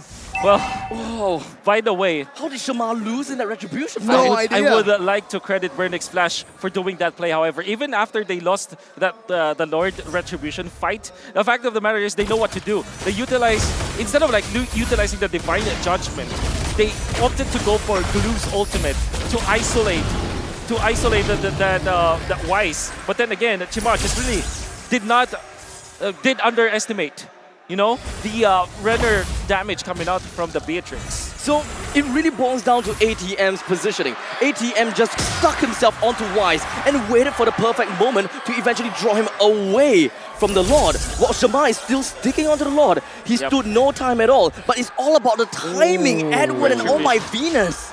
It's just the retribution coming up from Chima. The nerfs are getting there. He retreat late? Super late. Or maybe a little bit too early. That's the Bennett. And he was probably scared of the damage output of the Beatrix, understandably so. Yeah, he can see the Bennett's Rage in the air. Yep. You gotta have to predict, you gotta have to, not predict, but you gotta have to expect it. Exactly. But how much damage can a Bennett's Rage really, realistically do to a Lord? It's a lot. So that's why he's either late or early. You can't time it right. It's very difficult. And even if you are Chima, right, you understand why you want to dodge that. Because you don't have he doesn't have a like physical defense, only the blade armor. Oh. He didn't have like a Tikaras or something else. He respects the fact that that's a lot of damage. Still, I think it's a mortal sin to lose that fight, especially after the entirety of your teammates doing the right play. They already isolated Wise. Even when you're so good as Wise on the retribution, the fact that you're away from the Lord, stand no chance. It was a 100-0. It wasn't a 50-50. It should have been a 100-0, but I will. 100%, yeah. It should have been. Even with Donut, honestly, when you have a Leslie on your team, you technically have 3 retributions. The first basic attack with the passive, the second with your first skill active, and then the retribution, the real one. At this point, you can actually, I would say Donut does more than the retribution. Probably, yeah. So, I mean, especially since we're looking at true damage after all. Blacklist International, they're trying to open the maps up. ATM is going to be the front lines of Burn X Flash and getting as much information as they can. Right now, goal lead whatsoever, that's not important anymore. It's only 2K. It's not important. It's not important. Now it's all about the team play. The macro, the micro. Who does this? Who does that? And Burn X Flash, they have come so close. They just cannot repeat the same mistake of game number 1. Let's see. Venus opening up the map. Good poke down on Venus. Good shot as well. Half HP on Venus. Forced to pop the regeneration soon, but he doesn't. Just waits on it. ATM clearing up the mid lane. Both teams still fighting for prio in these lanes. Yep. Top lane, very thick amount of minions. Yes. As such, CCAT will have to move away.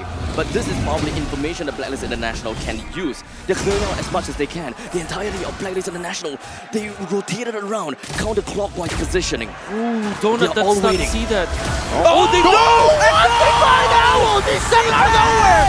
Mere Fury connecting, but Donut 3-hitting! Appraiser's Wrath coming down right now as Wise tries to buy the time. That's a winner crunch and bot as well, but Donut finds a double! It's a double kill. ATM the flicker going on to Yue. Now Yue buys the immortality, buying some time. It's a triple kill for Donut.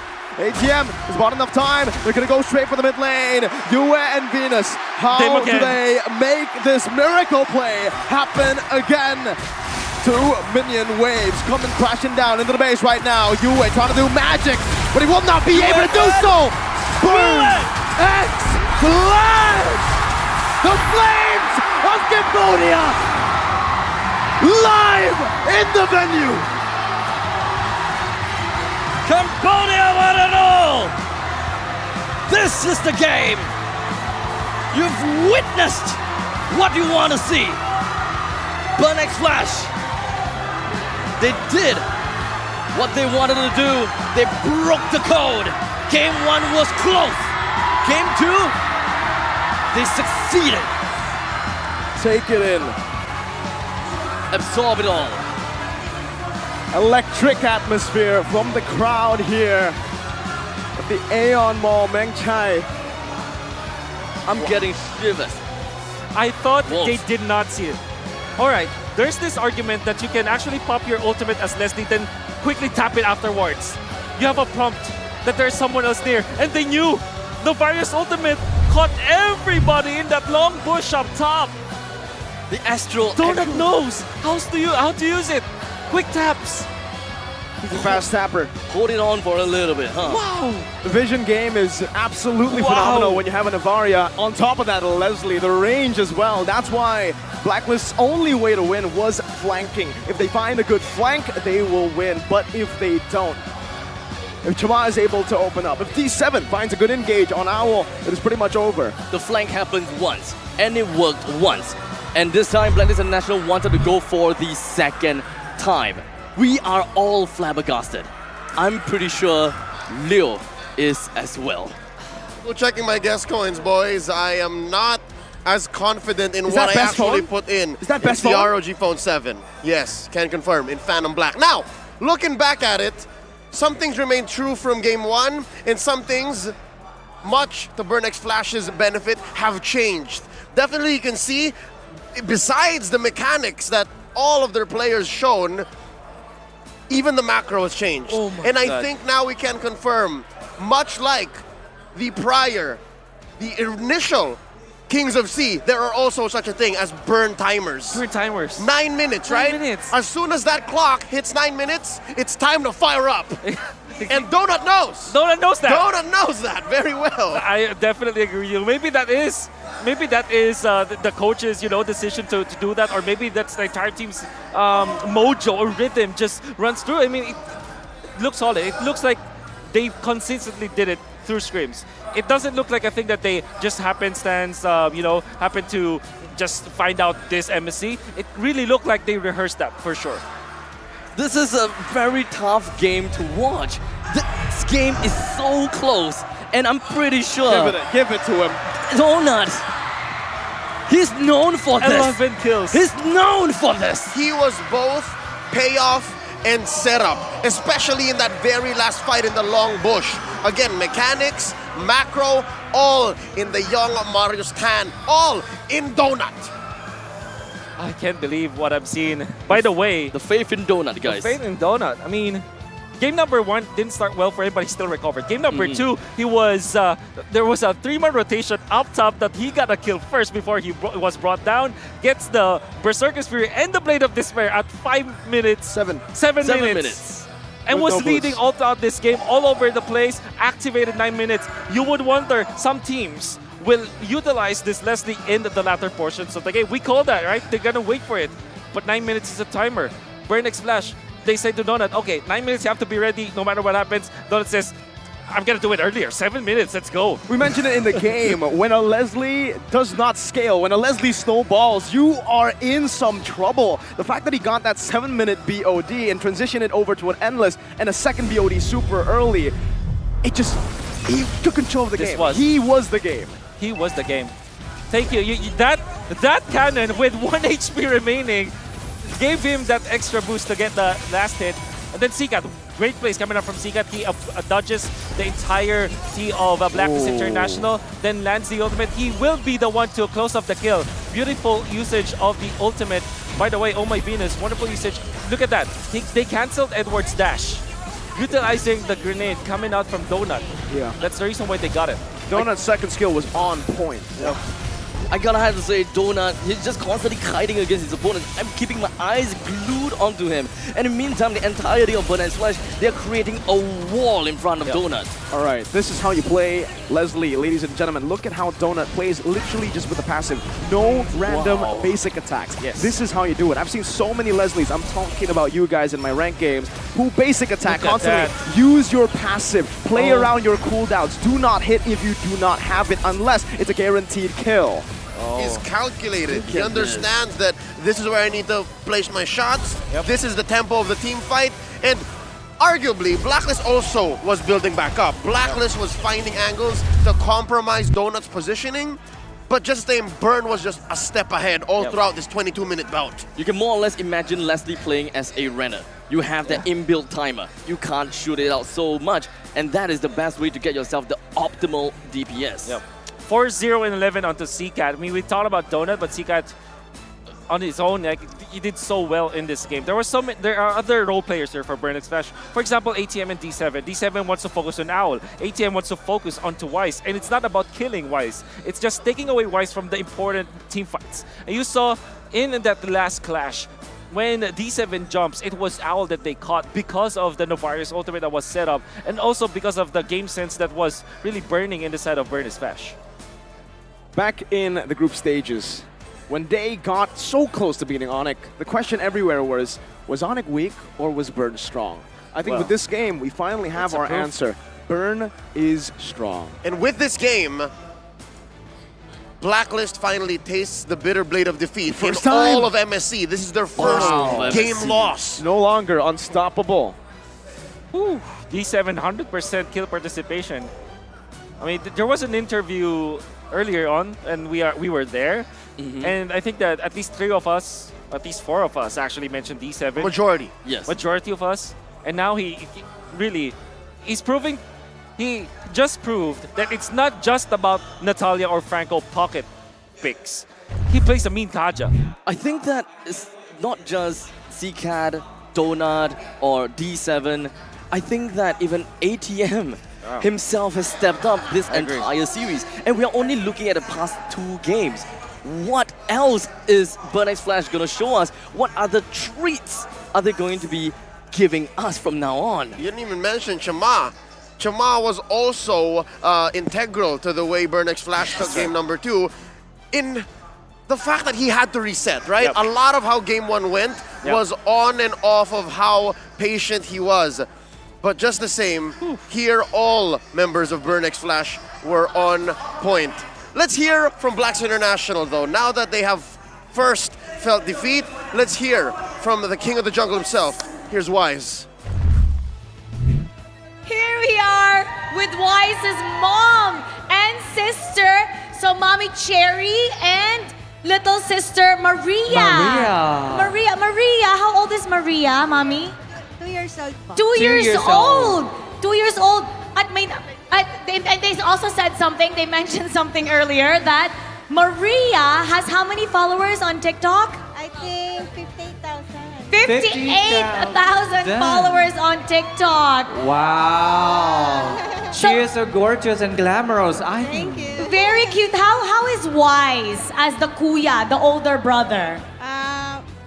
Laging pinapaiyak si Maria. Oh!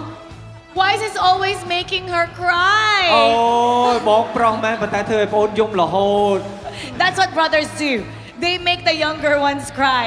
Yeah. Now, I love to see you here, all your team and you, especially.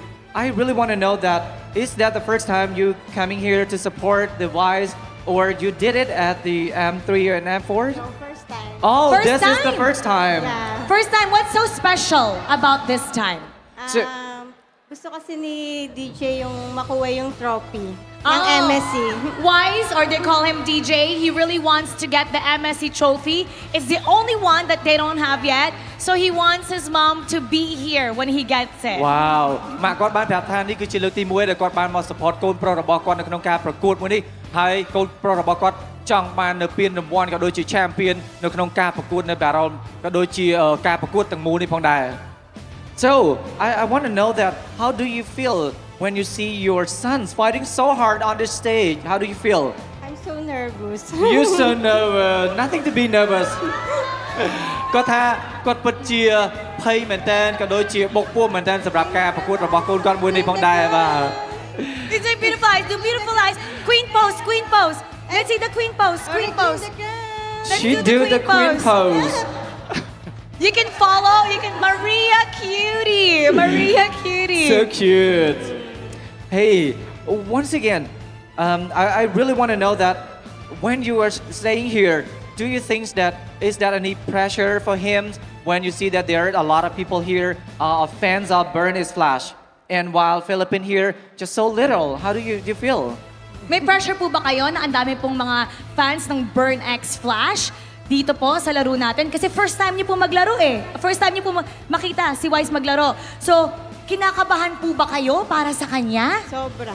Sobra. Ano po yung reaction niyo na, yes, baby? Yes? Wow! Ano po yung reaction niyo kanina na sumisigaw yung BurnX Flash fans? Kasi sa Pilipinas, sanay po kayo na mas marami yung Blacklist. So, I'm asking, what's her reaction that there are a lot more BurnX Flash fans compared to when they were in the Philippines, that there's a lot of Blacklist fans there? Nakakakaba pala pag ang dami sumisigaw. So, it's more nerve-wracking when there's people screaming and lots of them. Okay, គាត់ថាគាត់ពិតជាភ័យមែនតើក៏ដូចជាព្រួយបារម្ភមែនតើដោយសារតែយើងឃើញថាមាន BurnX Flash friend ច្រើនមែនតើហើយជាពិសេសនៅពេលដែលគាត់ស្រែកធ្វើឲ្យគាត់កាន់តែភ័យកាន់តែខ្លាំងនៅក្នុងការប្រកួតមួយនេះផងដែរ Okay, so I want to know that this little cute girl, and I believe that Wise made her cry a lot. So how is the relationship between Wise and this little girl? They're very close. And what is your message to Wise? He could hear you right now. He's in the players area. If you can say something to Wise and Venus, what would you like to tell them? Be wise, galingan nyo, Blacklist.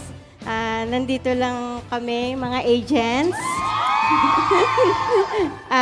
Sana manalo tayo. I love you, Kuya.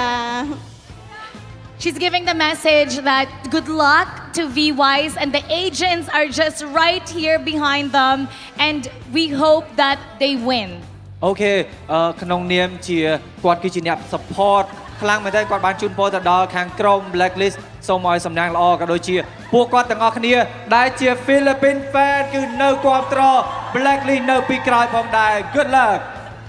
Now, Mommy, how about we get the entire Blacklist fans behind you? You know the drill. When you say Blacklist, they're going to say break the code. All right, everybody. Wise's mom is asking you to cheer for Blacklist. Here we go. Blacklist. Break the code. One more time. Blacklist. Break the code. All right. Now we're giving you all the support. So now we're going to go back to the casters and see what they have to say. Casters, let's take us to see the world. Family. Wise's family. Very important in the success that the King of the Jungle has experienced these past few years in his career in MLBB. They never let go. They never faltered. Yeah. And that's why he's performing at the peak of his career now as an athlete. And for the first time, if I'm not mistaken, he brought him out. Yeah. I don't think they were at M3 or at M4, and now so close to this last title to complete the crown. Yep. They just need a little bit more of a push. It's a 1-1 right now. Blacklist International has been reigning, and now the momentum is in favor of Blacklist momentum in favor of Burn X Flash. They have got home ground advantage, and Blacklist International, they're gonna have to find their way and wiggle it right in. Yeah. Not a lot of teams make the mistakes that Burn did in game number 2 and live to tell the tale about it up against Blacklist International. Usually you see one big blunder like that retribution. Yep. And the battle with Owl, it's just a complete shift over. But the fact that Burn were able to stay put mentally shows how strong they are mentally. Burn X Flash, you really felt like they were watching a lot of Blacklist International videos. They are prepared for them.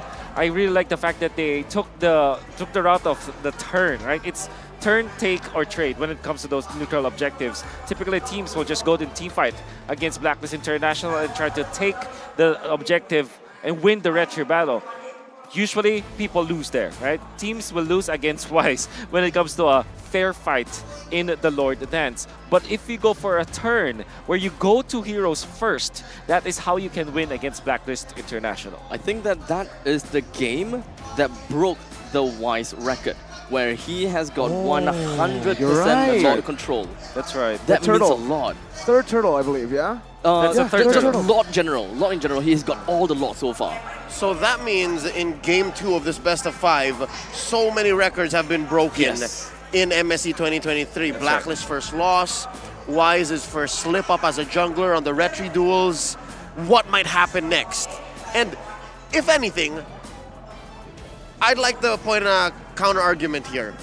Burn X Flash may have the momentum on paper, but what if this is what Blacklist needs to finally wake up? Because not to say that the other teams that Blacklist faced off against were weak, but this is the first time that they've actually had to show off more. Wake up in the sense that teams are actually looking at them right now. Gunning for them even. Exactly. They Blacklist Burn X Flash, I mean, they knew how Blacklist operates. It really looked as if they were countering every single thing that Blacklist wanted to do. Sometimes they are unsuccessful, most of the times they are. Blacklist they just need to flip the switch and maybe just go for another segment of their programming, right? If this doesn't work, use the other one. This is another thing that Blacklist International have got for against them. They played so much games, they have attended so many tournaments, and they have played so much in MLBB.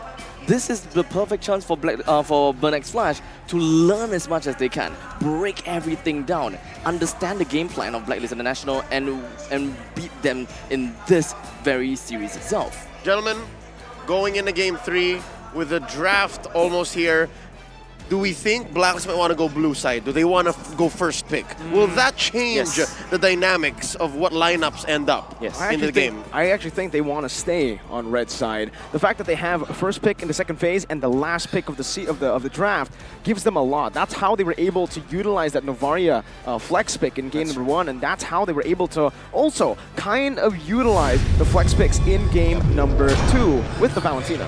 Well, I'd like to agree, but we'll see in just a few seconds if Master the Basics, if Dexstar are better prepared to play from red side, if they do favor those 2-pick swings and that last pick to close up that draft. Because, again, if you're looking at game 1, so much flex. Looking at game 2, it's still very comfortable. And sometimes the meta game dictates where you should be playing. And here, this time around, Blacklist on the plate.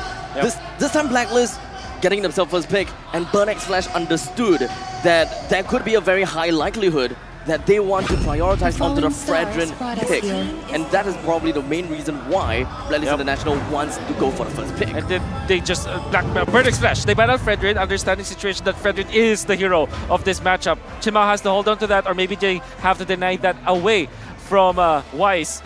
There is Novaria. Do you go Valentina here if you're Burnex Flash? The Kaja also look well. I think you go Joy Valentina if you're Burnex Flash in this particular game. Joy Valentina. So far we've been seeing Joy just going out in the open, and both Blacklist International and Burnex Flash have played both of these. But they focused onto a Claude and a Yves pick. I love it. Because it means that Blacklist International might be forced to go for, if they want to pick up the Valentina again, they will be forced to go for the Varia position 5 once again. So that will not be the best situation. Then again, for Blacklist, they can still go back to the Joy. I think the Joy is still good in this particular game going up against the Claude. They're also trying to see if the Joy gets picked up by Edward, because Kaja is still up for grabs. It's something that Burnex Flash can utilize here in the final pick of the first phase to try to counter that. So it's all in Blacklist playground now. What do they want to go for? I think the Joy Kaja seems solid. It protects the Joy. It gives the Novaria room to breathe. It can play in the mid lane. And instead, early Baksha. Whoa. Very early. 2021, hello? Wow. Are we back to M1? M1 World No, it was M1 World Championship. But anyways, kidding aside, this is very questionable. You do understand why they want to go for Joy plus Baksha, because you want to go in together. But Claude is not a hero that sits back. Leslie, I understand why they go for that. But Claude wants to go in with the team. So you just pick up the glue and you're okay. A-okay. It worked for them. And they're willing to play that again. You know why they did not pick up the Kaja this time? I think that they're eyeing for Natalia. Burnex Flash might go for the last pick Natalia. So Blacklist, you have to ban that out. They have to. Yeah, game number 1, that is what they did. They went for the Natalia ban. Yeah, you have to respect that. And you gotta. If you're Burnex Flash, maybe you ban out perhaps Faramis? Oh, Faramis. I think you ban out Faramis here. I can't believe Faramis was left open like this. That's right. Okay, Beatrix. They still go for Beatrix. It may be left open all the way to the end here. Yeah, I mean, would it really? I think it's a bit too risky, but I think they want to just see what Blacklist want to go for first, what bands they want to go for here. It's also pretty good that Burnex Flash read out that Owl would go for the Beatrix, right? One of his signature picks, the only pick that he's really, hit Beatrix and Brody actually. Yeah. It's definitely a telltale sign that Burnex Flash would very likely might not want to look at getting a Lolita for themselves either. Blacklist International, in this case, they have the Novaria. Novaria can go mid, can go Realm. We've got the Joy, can go mid, can go EXP. So there is still quite a bit of flexibility in their name. So is Oh My Venus going to be picking up the Lolita for themselves? Or are we looking at a Minotaur? Because this doesn't seem exactly too big of a Yeah. all-in team fight composition from Blacklist International. I think the Minotaur is still good in this particular game for Blacklist International. It will be banned out. Okay. So they will be forcing like a Lolita, perhaps. Faramis still up. They might take it actually. Faramis. For D7? Or for... But they gotta watch out for the Melissa.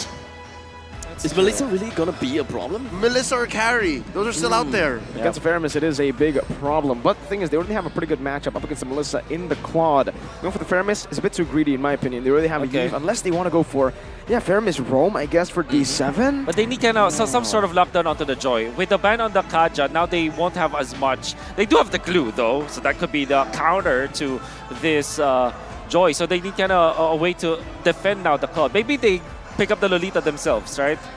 Or maybe a Grok. What about a Minsathar? A Minsathar. That actually, you're right. We haven't seen a Minsathar in so long. That's actually a good pick here for Burning Slash, if ever. They have the box. They will have the circle. Martis first. Do we have a triangle? Yeah, no, they're in no rush to pick up a roamer. Valentina now, right? If you're Blacklist. Or Faramis.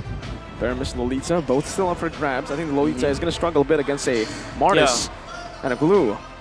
Faramis and perhaps something to deal with the Glue and the Mars. Maybe a Carry, actually. Carry and Faramis here for Blacklist International. Or they could just go Brody, a good lane as well, up against the Claude. It's just really scary up against the Eve. And the Glue. And the Glue. I know for a fact that Blacklist International love to get lane priorities. And right now, with Burnex Flash already picking up the Claude for themselves, I think Blacklist International needs to play a lot more of the support roam, whereby they can actually help the gold lane. So with that all said, I forgot about, yes. The outrange, right. But then again, it kind of makes it so that the Lolita will even be a better pick for Blacklist International, for Burning Slash, right?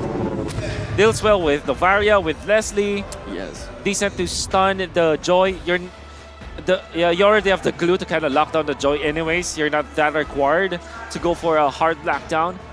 There's also that argument that can be made for the Cho.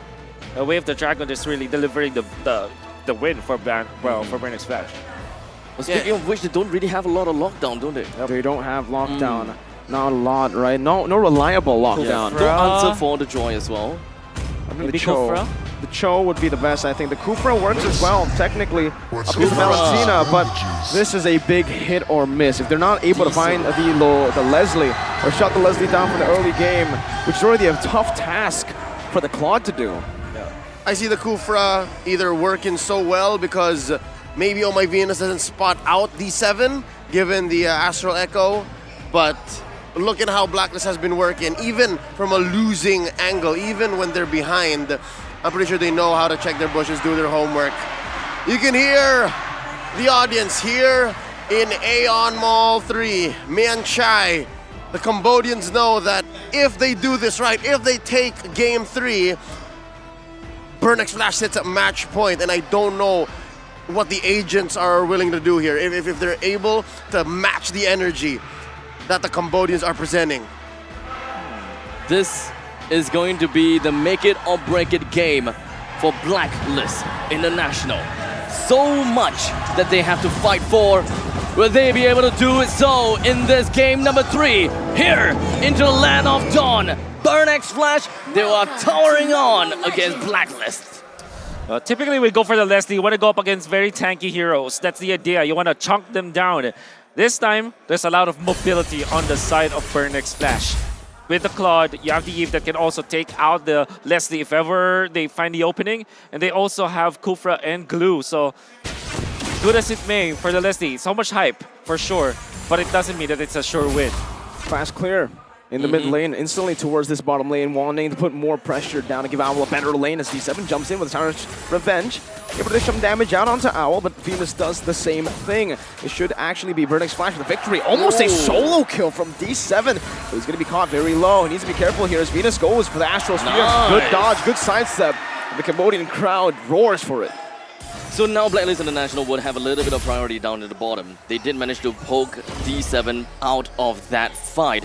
And they are definitely going to make full use of this opportunity since Kufra is all the way back home. Might want to shift things around. C-Cat moved himself down to the southern side. They know that Owl is low in HP. Void Crystal tries to pick him off. No flicker. Nothing Very used. expensive early on. D7's gonna be spotted out though. Good shield indeed. Good opening from Wise, but Owl's playing this wave very well. He wants to take it slow, but they decide to shove it back to Donut. With the flicker already used out from the side of Owl, Burnex Flash very likely would want to make full use of this opportunity for the next 120 seconds. This lane must be targeted. They must put more emphasis down the bottom lane, since let's be honest here, it's a Joy versus Glue. Who's gonna die there? Well, only the one who makes a mistake. Only the one who makes mistakes. The marginal error, what we're looking for, and Edward, meantime. Split already right now. Venus trying to go for the kill. Chama on the Martis. Still having pretty healthy health bar there. C-Cat gonna get chunked, gonna get spotted out. Yue actually stole away the decimation. D7's looking for Tyrant's Revenge right now. He charges in onto Yue. Not quite finding him, but Yue does a lot of damage back. Wise, 1 level advantage, still having the retribution as he picks up the purple buff. ATM has come back alive after recalling. Chama now gonna be engaged on after real world manipulation in the back line as well. Onto Yue, forcing him out. Chama wins out the retry battle. Wise now caught in the pickle as he's gonna be stunned up, but Burnex Flash, no, they got the victory. They got the better trade. They do not need to go for more. Oh, D7 really participating in the team fight so well. He sat back even when he was very low.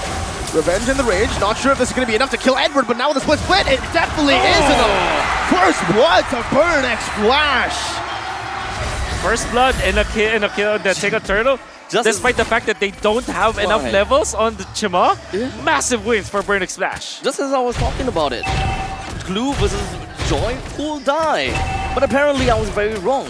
They still managed to get a kill down on Joy, and that is going to be a big thing. But at least we're talking about EXP lanes. That kind of gold deficit and EXP deficit is definitely going to come and equal it out eventually, unless the Joy really just couldn't get himself back on track. Wow, who would have thought that it will be Burnex Flash to control this game? And well, I would say though, Blacklist International, the focus on the gold lane, that was well done. Donut is not having a good time. Donut is about 1.8k gold, while you can see that Leslie's already at 2.2k. So definitely, there's a massive lead. Wow, good catch by D7. That's blind. Right as he walked on the wall, Venus gets caught, and Donut, he gets the assist. Now the lane as well. They're going to be clearing it out. They want to go for some more pressure here. And honestly, for Donut, as long as he doesn't die, it's going to be worth it for him. Never mind what I said. They are helping Donut now. They're helping Donut really well, but now D7 might actually be caught by Blacklist, but there's no kill pressure from Wise. That's the thing. On this box share, you can roam around, you can put pressure down, but D7 just walks away out of it. So eventually, I gotta have to look down onto look at D7, right? That blind Tyrant's Revenge. That set things up for the team. That's eventually gonna be helping Burnex Flash to get himself that part of the lead. We're looking at a 500, 600 goal difference. That is a steel leg place that we are looking at. ATM joining in the back. Edward trying to do the same right now as D7 goes in for the Tyrant's Revenge. Has the rage and he locks him down. Chama will lose out. How? Wise won the retry. 50-50 goes to him. Now ATM is still in the back line of Blacklist International. D7 charging that revenge up, but only to disengage. Donut clears out the wave. A brilliant steal to ensure this mid-game safety for Blacklist. Wise really salvaged his team because of that. They were able to win the turtle, so that means that they will get some part of the economy. The fact of the matter remains though, Donut is now given the license to go for a double lane setup. He now takes up the top lane and the mid lane, as well as some part of the jungle. So Donut, whatever it is that happened in the early stages, it's now gone. He is now going to be at par. But the fact that there was a good head start for Owlet means that he will be getting the farm that he needs. Still, Burnex Flash will have their win conditions straightened out. Remember, we have seen Owl getting... we have seen Donut getting the Blade of Despair plus the Berserker's Fury at 7 minutes into the game. So now the question is whether Owl is able to keep up to that tempo and beat Donut in terms of timing. Because the 9 minutes mark is what we want to look out for. The 9 minutes mark is when Burnex Flash eventually activates themselves. I don't know. I think it really depends on Donut, right? He has those item power spikes. Right now he's on course for the DHS Golden Sap, but Did he build boots, or is he greeting for just the golden staff again, similar to his Leslie game in game number 2? This is probably just going to be a greedy game. Since brown boots. Donuts can't just really clear the way fast. He do have priority. Just go in, blazing duet, get out of there, and he will be able to find a lot more value in some other parts of the map. Speaking of some other parts of the map, Wise sprint committed. Donut still able to actually. Wow, D7 on the back C-Cat with a kill. Donut! He survives! 1 HP! Venus Warren able to find the kill. And that's incredible value right as the turtle spawns for Burn X Flash. Oh, two teams that's really playing it well. Wise, very commendable jump onto Wise because what he did was to cut off the double lane that Donut wanted to do. But then again, Donut was able to dodge the plate coming out from Wise. That's why he didn't die. And he survived through all my Venus. All the while, D7 found the opening on the opposing gold laner. Little wins, it builds up. Wise. If he steals No this, way. oh, No way. Wise! Oh my! Drive-by! Steals it away! Oh my god. Absolutely disgusting. I would have thought that Blacklist No way. had that priority. I mean, he did. They were holding on to the turtle for so long. What the heck? This is on a different planet, That man. was a drive-by, literally. I can't Hello, believe McDonald's, it. how can I help you? I'm in disbelief that happened. Vertex Flash are already en route to control this game. Wise makes 2 good plays. Wasn't able to connect onto the kill of Donut, but he still managed to do the right call against Vertex Flash. Then he gets the turtle number 3. And now he's owning this part of the map as well. You're gonna have to really give big props to this guy, utilizing the Baksha, all of the utilities that you have for the Baksha to its full, full potential. The timing was just bloody impeccable. Wise is so used to this. He's so immersed in the role of the jungle. And he knows how to be the king of the jungle. He's constantly getting all these retributions in. Game number 2, that was a fluke. Wise wants to show the world that Blacklist International, him himself, is still the king of the jungle regardless. Holy moly, Donut's gonna be dove on now with Blazing Duet. Why is gonna be locked down? But he's too tanky. He popped in the Tortoise's Poisons earlier. Now D7 might just take all of it, all the damage. Real world manipulation as well. Owl dealing the damage onto the back line. Edward jumping in, finding the kill. D7's next on the chopping block as D7's still gonna be able to survive for a bit until Edward comes down for a double. Meanwhile, Chama in the back, looking for the decimation as ATM helps him in his task for glory. One more shot for Chama. It's miscalculated, and Owl should be able to find the kill. Now it's a flicker from ATM to lock Owl down. Now on the kite, ATM will not be able to escape right now as he pops in a split. A few more hits, and Edward finds his 3rd kill in this team fight. 2,000 gold lead instantly towards Blacklist. So many clutch stuff that happened. Wise, for example, Donut was already almost getting out, but he had to cancel the recall. Now he gets hit by Wise. Wise then is getting killed, but there was an exchange for Blacklist. When Owl wanted to recall back, he was hit by the ultimate of Owl that canceled his recall, and he was taken out eventually by Edward. Edward, as well as Oh My Venus, just combining, and Owl, combining for that. But Yue with that Terrify, so that he was able to cancel the animation of ATM. ATM could not complete the stacks, so that he will be able to pop the grab on to Yue just because of one Terrify. Another Terrify, just pure lockdown. D7 wants to look for a re-engage right now, but just pops the Tyrant's Revenge as US steals away the RWM. Now locked down, and C-Cat's RWM as his split comes down. He's looking for the mount, but he's not able to find it right now. Owl's free hitting, one more shot. Soaks it up with the split. In the back, finding the damage, but it's not enough to take anyone down. Edward was waiting on a battle mirror image. Blacklist have outsmarted Burn X Flash. Yue and Oh My Venus were all so close. And this is probably one of the good things that we are looking at from the side of ATM. When he pops into split, no one can hit him as long as he's running backwards. Oh my, Chama, you cannot enter here. No way, Chama. Oh My Venus dies. Out by Edward. Burn X Flash. ATM was able to find it somehow, some way, but Wise now 100-0. Lord taken for Blacklist. A very different kind of game from the side of Blacklist International now. This is very reminiscent to game number 1. But they're technically having a little bit better control as compared to before. There has somebody has to step up for Blacklist International after that game 2 loss. And now Edward and Wise, they're really stepping up. Edward reading the map so well, knowing that Burning Flash eventually will utilize the strength of the Cloud, waited for the right moment to strike and really shut down what Burning Flash wanted to do. And then there's Wise. All throughout this game, man, he's playing so well. I think it really boils down to playing around the rotations of Edward. They're trying to unlock Edward and trying to make sure that Edward is constantly around the map and making full use of that lane priority. Shut the wave out as much as possible. Don't care about ATM. This glue is not worth your time. Focus your time somewhere else. Lord's gonna be slain though. Blacklist unable to utilize this Lord to take a tier 2 up top, but they should be able to take this tier 1 in the mid lane unless, yeah, Burnix Flash cleared it out. Burnix Flash doing pretty good damage control right now as Blacklist are unable to siege on the turrets, but that wave crashes down top and bottom. Tier 2 is falling. I think that they more or less have been able to get the dividends out of that sink the first Lord. Most of the time when taking the first Lord, you'll want to bring down all of the outer turrets. But Burnex Flash, they understood that they need the middle lane turrets. They need the first tier defense turrets as much as possible. Everyone was preparing themselves for a siege of that one. Will commit onto Wise. But Edward's in the back right now. He's going to be able to buy some time. As that's going to be Owl once again. Free hitting in the back. ATM. That should be ATM down. Real world manipulation by Seacan. Not a good angle.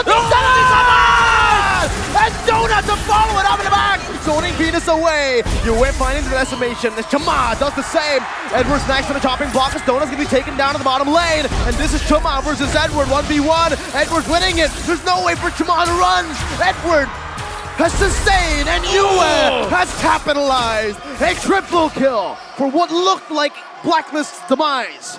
Oh, Blacklist International did not panic. Surely there was a good jump coming up from D7, catching important heroes. Donut was taken out, but they remained composure. Oh my Venus, he tags Yue. He calls him, and then they went in for Donut instead. They let Chima get the kill onto Wise, then Edward buys enough time. Yue was able to get the kill onto Donut, eventually the triple kill. Really calm and composed, Blacklist International. Despite D7 having a good jump, they did not lose their composure.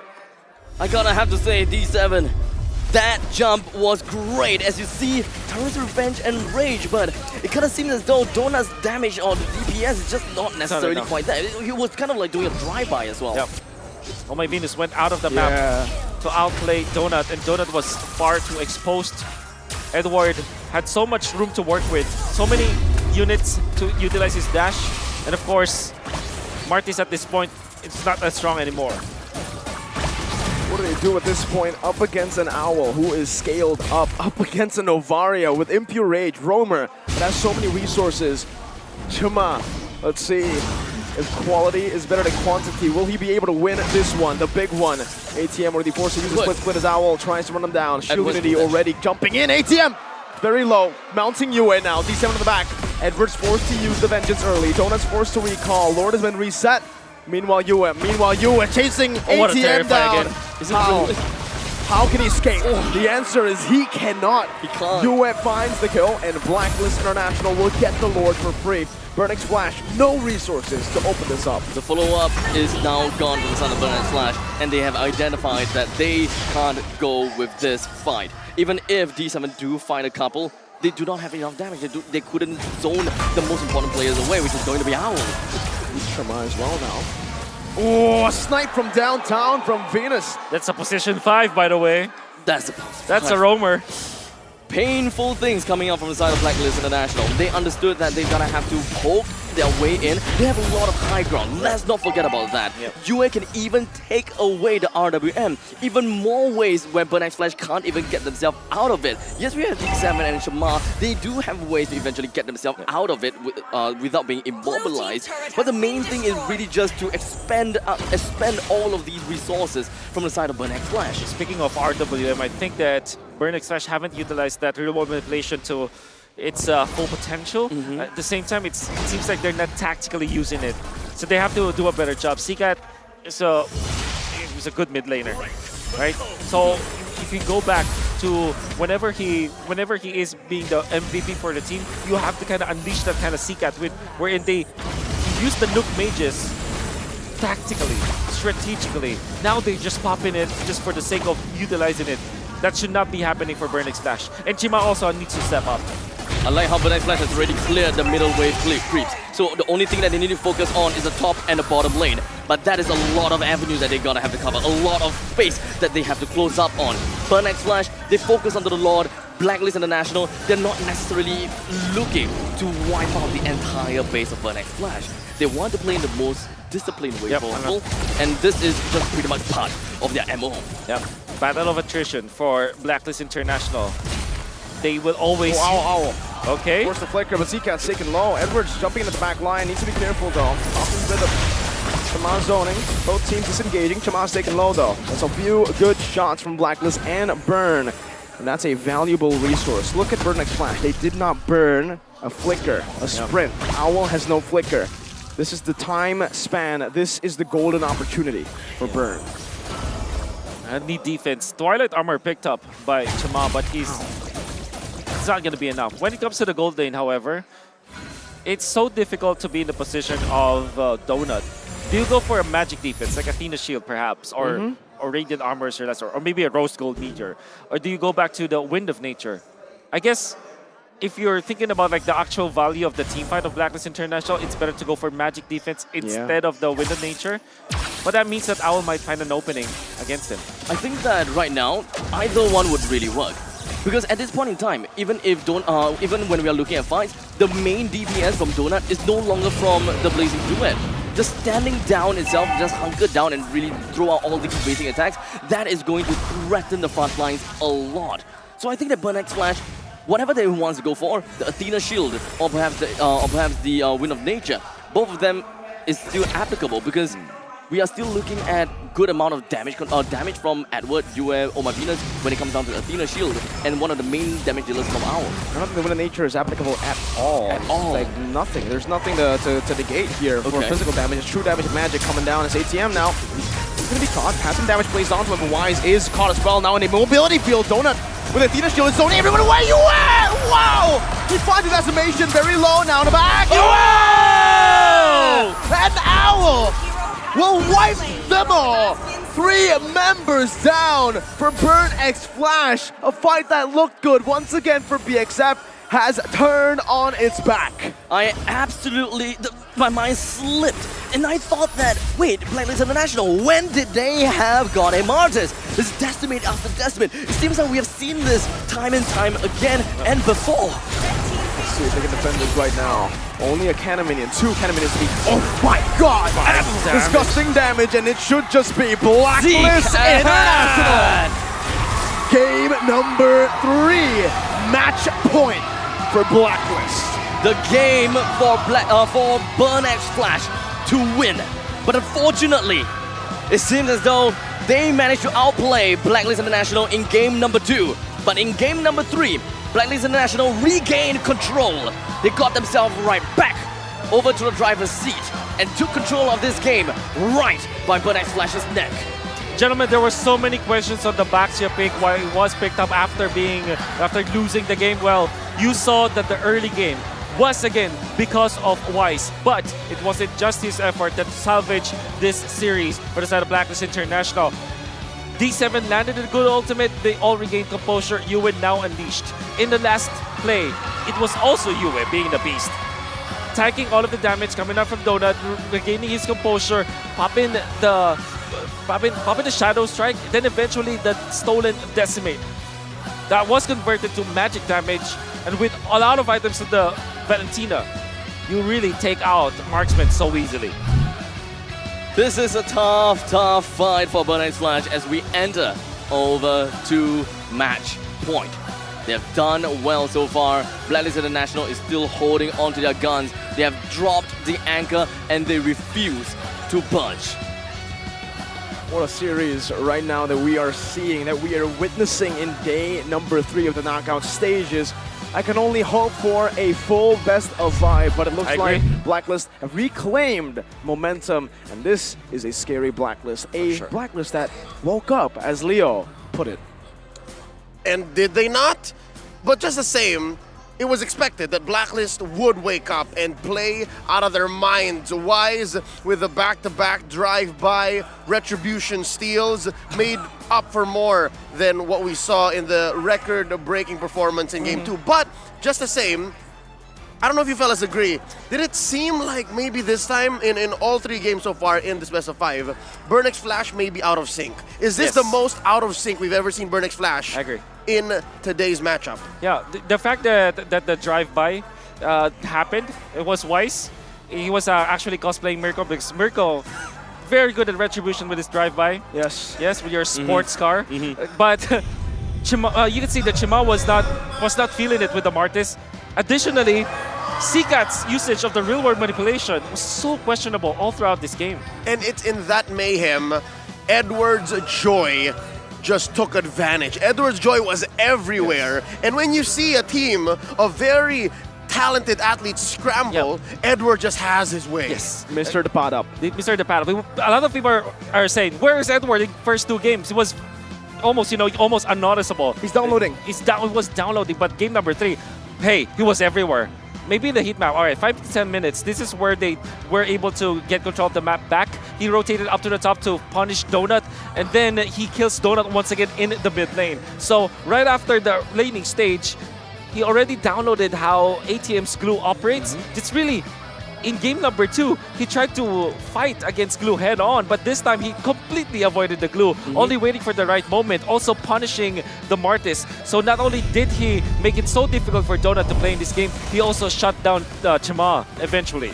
And when he understood that there's no point in fighting the glue, his team needs him. Yes. And so far, throughout all of the games in Blacklist International, he have always been the pivotal player in team fights. I think it wasn't just that they were playing out of sync. It was also the drafts that, in my opinion, was a little bit questionable, right? I mean, when you pick up the Claude in the first phase and then you let go of the Joy first pick over to the enemy team, you would expect maybe a Kaja, you would expect a Leslie ban, a Brody ban, a Carry ban, but they instead went for the Beatrix and the Minotaur. Funnily enough, I feel like the Minotaur wouldn't have given them that many problems. Remember, it's a Claude with good mobility, can escape, can bring Purify. It was a Yve with anti-CC, RWM built into his kit, and it was a Martis with a Mortal Coil. Not a lot of members on Burnix Flash could have actually been fully punished by the Minotaur. But yet they still let the Leslie go. They still, even though, Donut, he knows this matchup. He knows it is just horrible. Horrible for the Claude. I'm thinking, what if they, instead of going for the Martis is understandable why they pick it up, but maybe what if they pick up the Bane instead, right? Because they were actually using it anyways. Going with the Eve, you have so much territorial control. Maybe the drive-by might not happen as much had it been that they picked up a different hero aside from the Martis. But it is what it is. Blacklist International, snagging this Leslie pick, typically it will not work against this kind of composition, but because of how freely he was able to hit against Burnix Flash, it's still A-okay in this game. I mean, look at Owl, man. He saw Donut in game number 1, game number 2. He says, I'll do you one better. 3 BODs. He's going for a third one. No way he goes melting. Definitely gonna be a third BOT back then. This is okay. So now we look at Burnix Flash, right? They pretty much have got everything that they want. Seacat throughout this entire game, he pretty much went for utility first, right? Just the typical side. He would want to get the slows down. He would want to avoid every form of movements up and forward. But unfortunately, we are looking at an Edward and a Wise, both of which have got great maneuver and got great mobility. And such, Yve's RWM doesn't really always seem to be in the most prime position, and just doesn't seem to work out very well. It's because the box setup by Burnix Flash isn't as threatening as it could be. Right. And now I'd like to bring back a concept that maybe Burnix Flash can use in Game 4 when we get there. The swimming pool. The swimming pool. Let's go. I haven't seen a Martis struggle this hard in a while. That's right. And now you can see clearly in this 90-minute bout, a Martis does very little from a losing perspective. When you're on the back foot, Martis will do very little. He's a snowball type of hero. So now, what if this was the Bane? Let's think. What if it was the Bane? They would have so much better high ground defense, they would have better re-engage, and they would have access to the swimming pool. Exactly. That's true. Eve plus the Bane, that would have been a perfect territorial control coming out from Burnix Flash, and we saw that they were successful with it. They utilized it against RSGSG. In fact, that was 2 days ago, and we were so impressed of that kind of strategy from Burnix Flash. Additionally, though, if they utilize a different hero aside from the Martis, which is not focused on kills, maybe they could have taken away the innate strength of the Baksha. Baksha was picked up second pick for Blacklist International. There's so many ways you can deal with it. Maybe they could have gone somewhere along the lines of maybe an Akai, or maybe a Balmond even that ONIC utilized against them, right? Yep. Just a better kit overall. Yep. Let's see how Burnix Flash responds and resets, but for now we'd like to remind everybody of the MSC support chest. It's available from the 5th of June up until the 18th when MSC ends. Spend only 20 diamonds and you may stand a chance to get an excellent skin, the Leomord, Triumph Eagle, and more. Up to 1,000 coins await you. So go ahead, purchase the MSC support chest and root for the MSC games now. Use the hashtags Mobile Legends Bang Bang, hashtag See the World, and hashtag MSC 2023. Just last night, as I was preparing to settle in and then get some rest, I bought a few support chests. I just wanted to see what was in it, and yes. What'd you get? Did you get anything? I got those tickets. I'm Okay. this much closer to getting the Jawhead skin. I don't have the Jawhead skin quite yet. When we come back from hearing from our hosts, we'll talk more about Burnix Flash and how they can reset, or maybe how Blacklist might just ride the waves on the way to the grand finals. Mara and Rabbi, talk to us. Here with the Cambodian representative, Mengli, also known as the Cambodian Kyrie. Yeah, don't call me Megli, just call me Kylie. Kyrie, you want to be Kylie? Okay, Kylie with the L. Kylie. Yeah, Kylie, how do you feel when the battle after now the Blacklist got 2 and Cambodia teams got only 1? How do you feel about that? Vậy cái máy bạn ạ. Yeah, sure. Vậy tới bao giờ mẹ nhau món nhâm kata tới chuyện miền Tây bọn bữa đã xa ta lỡ dương chìm chạp tía. Dương là biệt tha dương ở cái pi môn tới đập bay dương lên ở lọ mờ. Còn mà dương ta te lươn pì. Okay. I love the reaction. Tell me Well, what you it know means. that he said that we are the host country, so we give them the chant first, and then we will buy them back. Oh, okay. Yep. Now, you saw what happened in game number 2. Owl took away Donut's signature hero, Leslie. What do you think about that? We're taking the heroes. I don't think or it's nothing special because from the last game, Donut, his performance is pretty good. He's got 11 kills, but all just like another marksman. He just farm and deal damage, but not compared to Donut. Oh, so he's just farming. Nothing compared to Donut in game 3. Okay, so earlier you were doing the Leslie pose. Can you do a Leslie impersonation with the voice? For the voice line, 1 shot, 1 kill. One Nowhere shot, to run. 1 kill. Nowhere to run. Okay, pretend. Who is one player of Blacklist International that you want to use your shotgun to? And then just do it on the camera. I think that's your idol. Oh my Venus. Oh my Venus! Oh my Venus! Oh, but oh my Venus is just gonna heal herself. Yep. Okay. Can you do her pause? It's like, what is Oh my Venus pause?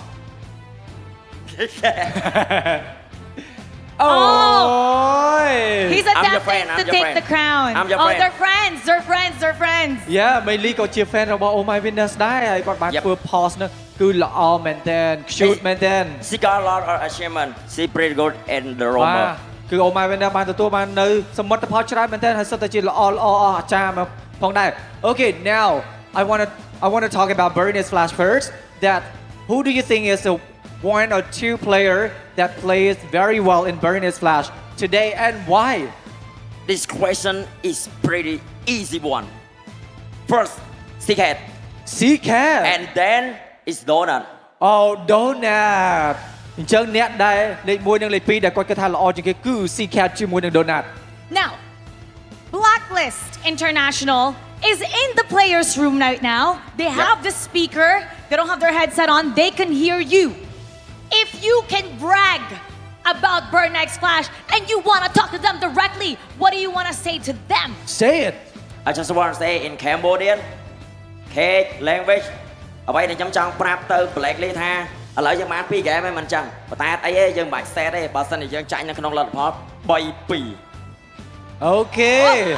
This is what I want to say. He want to say to Blacklist that even those we got only 1 or you got another, we are not sad. This is a battle that will have a lose and win. There they are. Wait. They're there, right there. One more thing. Okay. ត្រៀមចិត្តឲ្យហើយបើសិនជាយើងចាញ់ទៅយើងទៅបាក់ចិត្ត Okay, when you are ready to think about win or lose, and then you will not be sad when the result released. We will not be sad when the results are released. Yes. Okay, they're right there right now. Send the message to them. Hey, Right there. guy, Blacklist, it's okay if you lose this game and another game. It's okay if It's okay. everything is gonna be 3-2. Okay, it's gonna be 3-2. God. Okay, it's okay now. Now you know what? People are clapping right now. There's a lot of Blacklist fans over there. I Yeah. want to know if there are more Burn X Flash fans here. So how about let's pump them up? Cambodian Kyrie. Is there any slogans? ហ្គេមទី2ហើយនឹងហ្គេមទី4ហើយនឹងហ្គេមទី5អានឹងហ្គេមរបស់យើងមិនចឹងចឹងគ្នាយើងស្គាល់ slogan របស់ Burn X Flash តើអូខេ1 2 3 If you play with fire If you play with fire If you play with fire, you will burn. burn. We're gonna go back to our casters to take us and see the world. With backup like that, it's almost certain that we might go 5 games. Welcome back. We have our players on the stands, on desk. You got your team once more. Leo at your service. Mirko, Abstract, and Wolf. Now, we were discussing what Burn X Flash could have picked better. How that lineup could have been better equipped to bounce back from the onslaught that Blacklist brought. Now, what might Game 4 look like? I think in Game 3, right? I'm not sure what they'll go for in Game number 4. Firstly, we're going to have to see the side selection as well. But in Game number 3, we were talking a lot about the other other jungler options for Burn X Flash. Instead of the Martas, the Bane, we mentioned even... The Balmond, yeah. A few utility junglers, but I honestly feel like the Assassin would have been the best pick there. Up against a Novaria, up against a Leslie. 2 very vulnerable targets in the back line. The only concern that I can see from Burn X Flash as to why they didn't go for the Assassin is the overwhelming power of that mid control from Blacklist with the double mage setup. The double mage, the Varia, even from a playing from a position 5 role, roam role, still outputs the damage. You saw that even Donut, right, from 100 to 50%, just because of one Astral recall. Wise, Oh My Venus and Edward only lacks the MSC title in their career. It's always Cartesian Echo. That is on the other side of the bracket. Will it be the year for V-Wise? We'll know later on. I want a fearless forecast though. I think blue side for Burn X Flash, they still pick up the Fredrid. They will. I believe that they will. And honestly, so far if Burn X Flash want to change things around, pick up an assassin jungler perhaps, I think that Blacklist International is more or less prepared for all of that, since they have met a fair share of assassin junglers, Fanny, even sometimes heck, even Hilda being picked up against them. I think that they have a very solid understanding as to how they will be able to fight against these. So as long as Burn X Flash is capable of getting themselves onto the blue side, and Blacklist International doesn't get the Fredrin banned out, Burn X Flash should be able to get their Fredrin, and they should be able to get the game rolling like how they managed to. With that being said, it's not for a lack of knowledge. It's not for attempt to go in blind. I think both teams know exactly what they need to do. For Blacklist to end right here, right now, send Burn X Flash down into the battle for a 3rd and punch that ticket one more series closer to an MSC title, or for Burn X Flash to do the unthinkable, to upset the M3 World Champions, to go all the way 5 games. And I know they're just about to burn up again. We didn't see the 9-minute Burn X Flash timer. They didn't fire up in Game 3.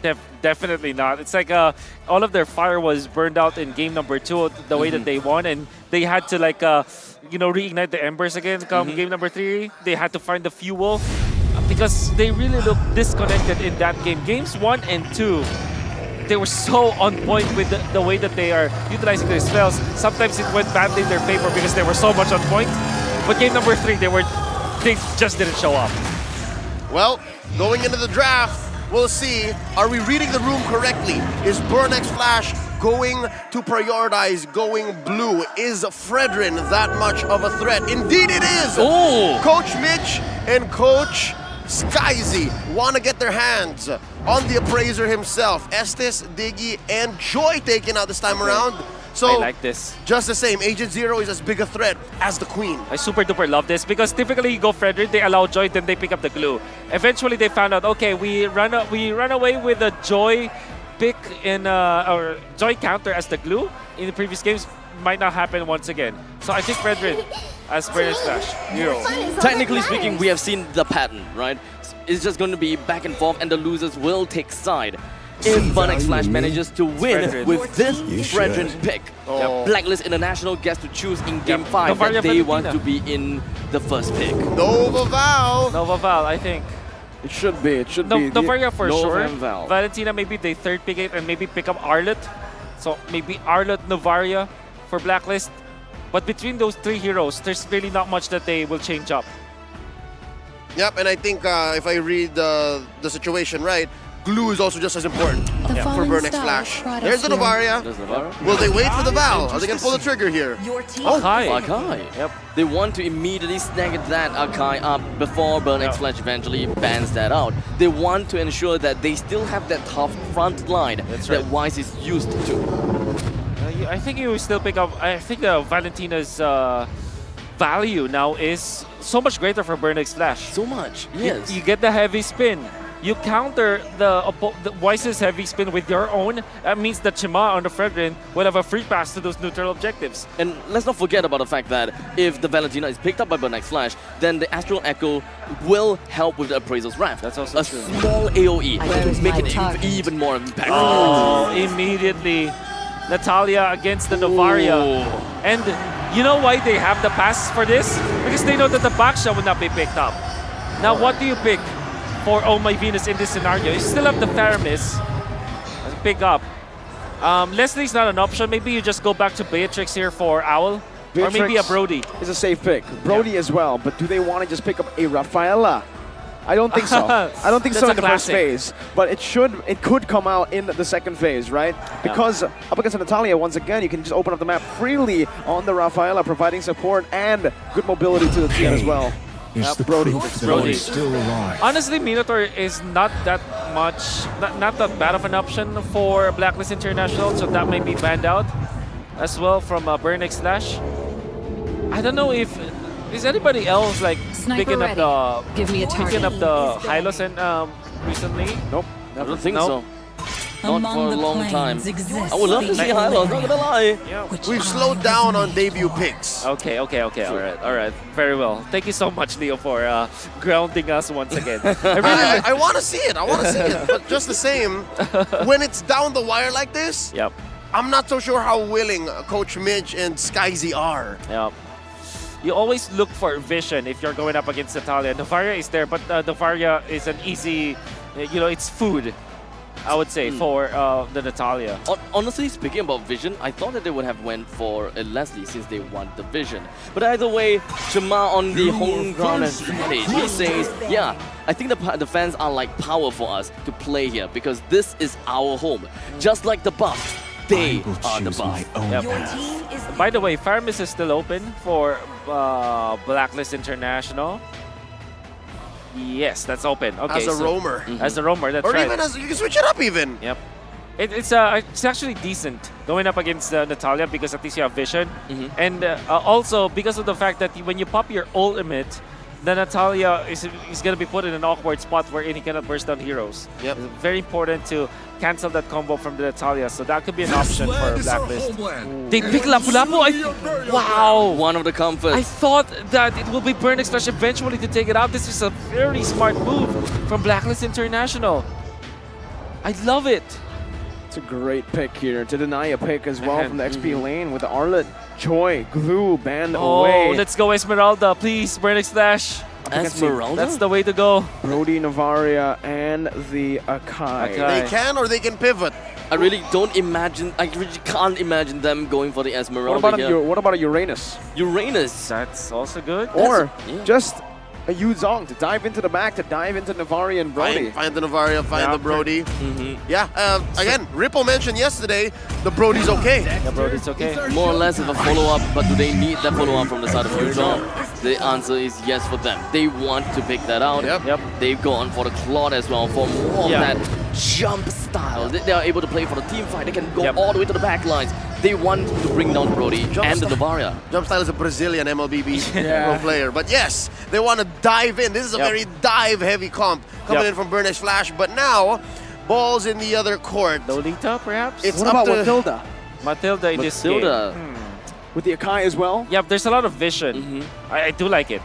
I do like it. There's a lot of setup. Actually, I do like it as well. Being able to guiding win yourself out of the out of reach of the Natalia. This could be a treat coming in just to close up the series. Another debut pick.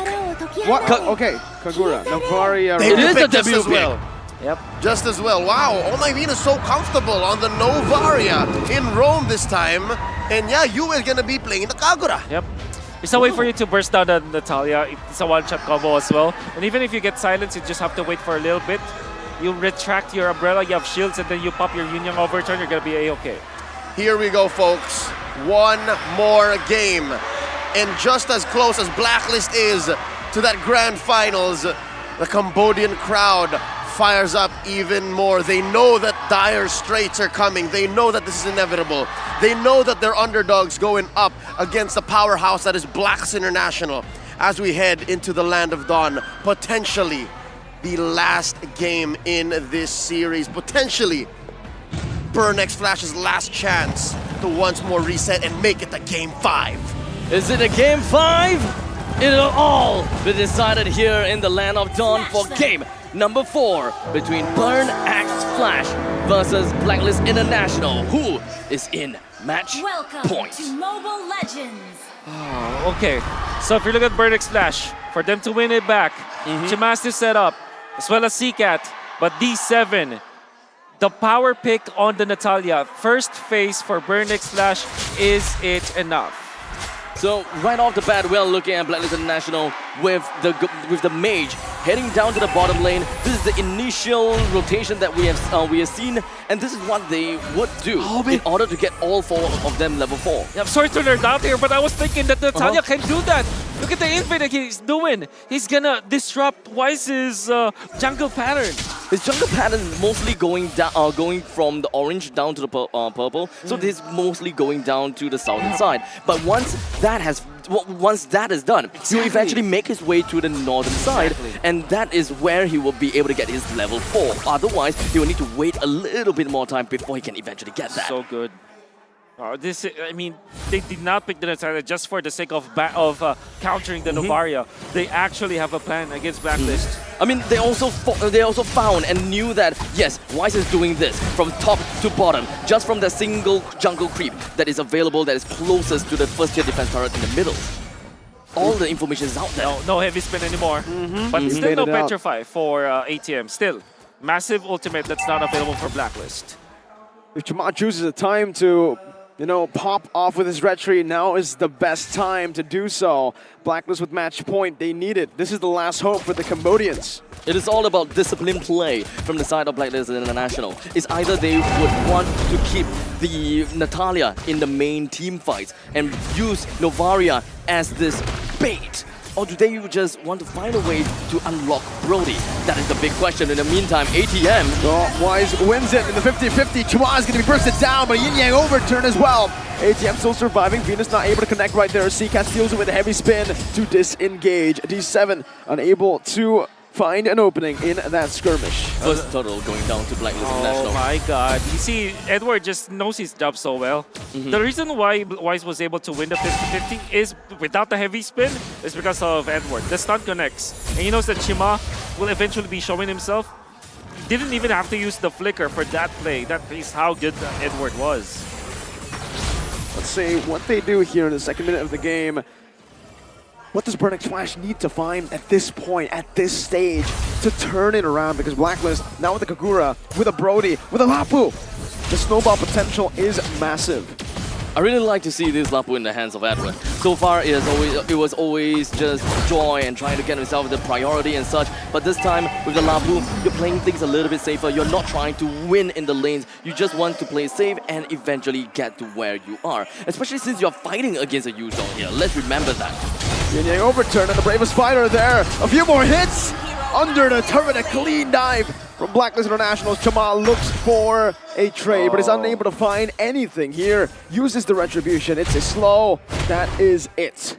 No, it's not advisable for him to stay in here. They need to give the farm to Yuzhong. And already Blacklist International leading by 1,000 gold. That's all of those mini moves that Blacklist International have been able to do allows them to get a massive lead with just a 2-0. You see, Wise utilize the heavy spin just to take out and steal that orange buff. That was a massive play for Blacklist, and now they have so much of an opening in the early stages. Also, how much of a lead does Edward have on top of ATM? Because I'm pretty sure that an entire creep wave is pretty much missed out from the start of ATM. Yeah, maybe. So it could pretty much translate to a single $600 item. 600 gold. 600 gold. Yes. Oh, really? 600 gold. Okay. Oh, heavy spin responded over by heavy spin. Chamal walks up, but he still misses the retry. It's Wise who picks it up, staying composed as ever. ATM with a Black Dragon form, he shouldn't be able to do anything. Meanwhile, Owl picking up the turret plating in the bottom lane, getting so much gold for himself and snowballing, pushing it even further. I don't know about this, but for the side of Burnex Flash, they have been reacting more than attacking. Yeah. Oh, Wise is just so good at the jungle. PMI gets him out. D7 with a few damage hits onto UM, but Wise will not be able to steal away the orange buff this time. Chamal forced to retreat. A lot of movements from the side of Blacklist International. They would want to even get themselves the proxy down to the southern side. They want to push this all the way through. Give Owl all of that gold. Give him all of the farm and just funnel everything else out. Though. It's unfortunate though, the Taunt Apart memory didn't quite work out for them, but Wise pinned down. Yin Yang overturn from Yue to pick the kill up. Blacklist just rolling in this game. 2,600 gold lead. No stopping Blacklist for now. That's a free turret down in the bottom lane. Yeah. So it only makes sense for ATM to try to go for a counter. It wants to find the counter value all the way up to the top lane. The Wise is playing the side of the jungle that should belong to Burnex Flash. It's like vertical jungling, isn't it? Vertical jungling. Not even just vertical jungling. It's like literally just taking everything that he wanted. It's a square jungle. It's a square jungle. No, the entire jungle is just his. Jungle. It's just his map. Wise has just owned this game. And by the way, this is not the first time. I think all 4 games that we saw this game, Wise was just phenomenal. Even in the game that they lost, as the Baksha, he was 3-0-3 in the first 5 minutes. That's how active he was. And now he's 2-0 or 0-0-2. I mean, out of the 3 kills that they have in the first 6 minutes, leading by a lot when it comes to AXP. He's level 9 while Chamal is level 8. With the turtle spawned up, the entirety of Blacklist International wants to get themselves the total priority. They're hanging around the riverbed and they're just waiting for the perfect time. Opening up all these brushes. Oh my Venus, even with the Astro Echo. He did manage to find one, but Burnex Flash, it seems like they understood where they stand. They understood that they cannot possibly take this away from the hands of Wise. Otherwise, the gap widens. 3 turtles, the gap is as wide as it can be for Blacklist in the 7th minute of the game. Owl is also snowballed. D7's trying to get some vision here, but he's actually going to be read out by Venus. Some damage placed down, but D7 caught in the bad spot. Now Owl as well. This should just be a free kill over. There's nowhere to run. D7 has been taken out. I don't know about this. This Natalia play is very different from what we have seen against the RSG. They haven't really been producing much results. Yeah, well, this is because it was a 3rd pick, Natalia. And all they had to do was to pick up Lapu Lapu. Lapu Lapu, not gonna be concerned, has a ton of armor or physical damage defense. You have the Brody that's unparted by the Natalia. Probably just tunnel vision onto just bringing Oh My Venus down. That's just how much respect that they have for Oh My Venus's the Novaria. To get it. That's why I felt like the ATM's Yuzhong might not be the case. Because the thing with Natalia, if you want to pick up the Natalia, somebody always has to stay in lane. Yuzhong don't want to do that. You want a team fight afterwards, right? You want to get a kill. You need something like a sustain. Like, yeah, Uranus, your Esmeralda, perhaps the Joy at a certain point. Heroes that stay in lane so that everybody else will be busy. You'll have your shot at clearing out some, getting a pick-off, perhaps. But D7 wanders around. He's trying to look for these small little opportunities that is presented to him. Now, even if they have the Natalia, they don't have the control of the river. He can kill, technically speaking, once he has got an item and once they have got return lead, right? They should be able to get himself the kill onto the Kagura, being one of the biggest problems in the team. Look at a Yin Yang overturn. What can he do to D7? Well, he can burst him down. That's clear right now. I don't think D7 has enough resources to do anything against the back line of Blacklist International, but ATM very deep in enemy territory right now, using the Fierce Dive defensively, and he just practically isolates himself. The Petrify comes through. ATM's doing some damage. CCat with a flicker in, but it's miscommunication. No one was there to follow it up. CCat burned his flicker for nothing. D7 is looking for a trade back, but Owl is already gone. Isn't this exactly what Leo has said? Where we are expecting and we are seeing Burn X Flash starting to, get a little bit of a communication problem. Finally. There's one back. Burn are finally on the board. Chama looking for an opening here onto the lower, but it does seems like Blacklist International should be able to take this for free. No contest whatsoever. Burn put their resources up top. Donut isn't even able to go for a trade. It's Blacklist with a free Lord. Blacklist is just keeping to their code. They're just playing their average game. It's like as though they never lost a single game. Because that is a big thing. The fact that Blacklist International lost to Burn X Flash for game number 2, I would have thought that it would have affected them. But it didn't. They're still calm, they're still composed, and they're still disciplined. Wise with a heavy spin, trying to buy some time or trying to open up some space. Owl, turn apart memory. Does it get him? No. Chama is able to escape. Barely almost gets him. Did Natalia get hit by the Astral Echo? No, he didn't. Utilize it. All the same, you can see Blacklist International just owning the map. Wise taking away the buff once again. Utilizing the Lord so that the lanes will naturally push. And then they will take out the mid lane turret. Gonna be moving into the middle. It's gonna be difficult for Burn X Flash to defend. This is a it feels very much of a front to back from the side of Burn X Flash, right? The way that they have played. They want to target over to the back lines, but in the meantime, they just doesn't seem like they have the confidence to do so. They probably understood that if they were to jump into the back lines, the entirety of Blacklist just crumbles and collapses on them. But shouldn't that be the value that we should be looking out for? Try to find a couple of trades, like between ATM for someone else. That's the death should make sense. Yeah. Unfortunately, they decided to go for this Yuzhong and they haven't been utilizing it. Like what they did in game number 3, where the real world manipulation just doesn't really connect to benefit the Burn X Flash members. This time, they're not team fighting. They're losing the steam. Yeah. It's like they're running out of charcoal or coal, rather. For sure. And it's just not pumping. But Al didn't spot D7 there, but finally does now. Skill 2 in front. First skill, that's the ultimate. Smoke screen for D7. Wise comes down. Gets them. CCat isn't in time. Yang overturn. Barely connects. Venus almost just took CCat down.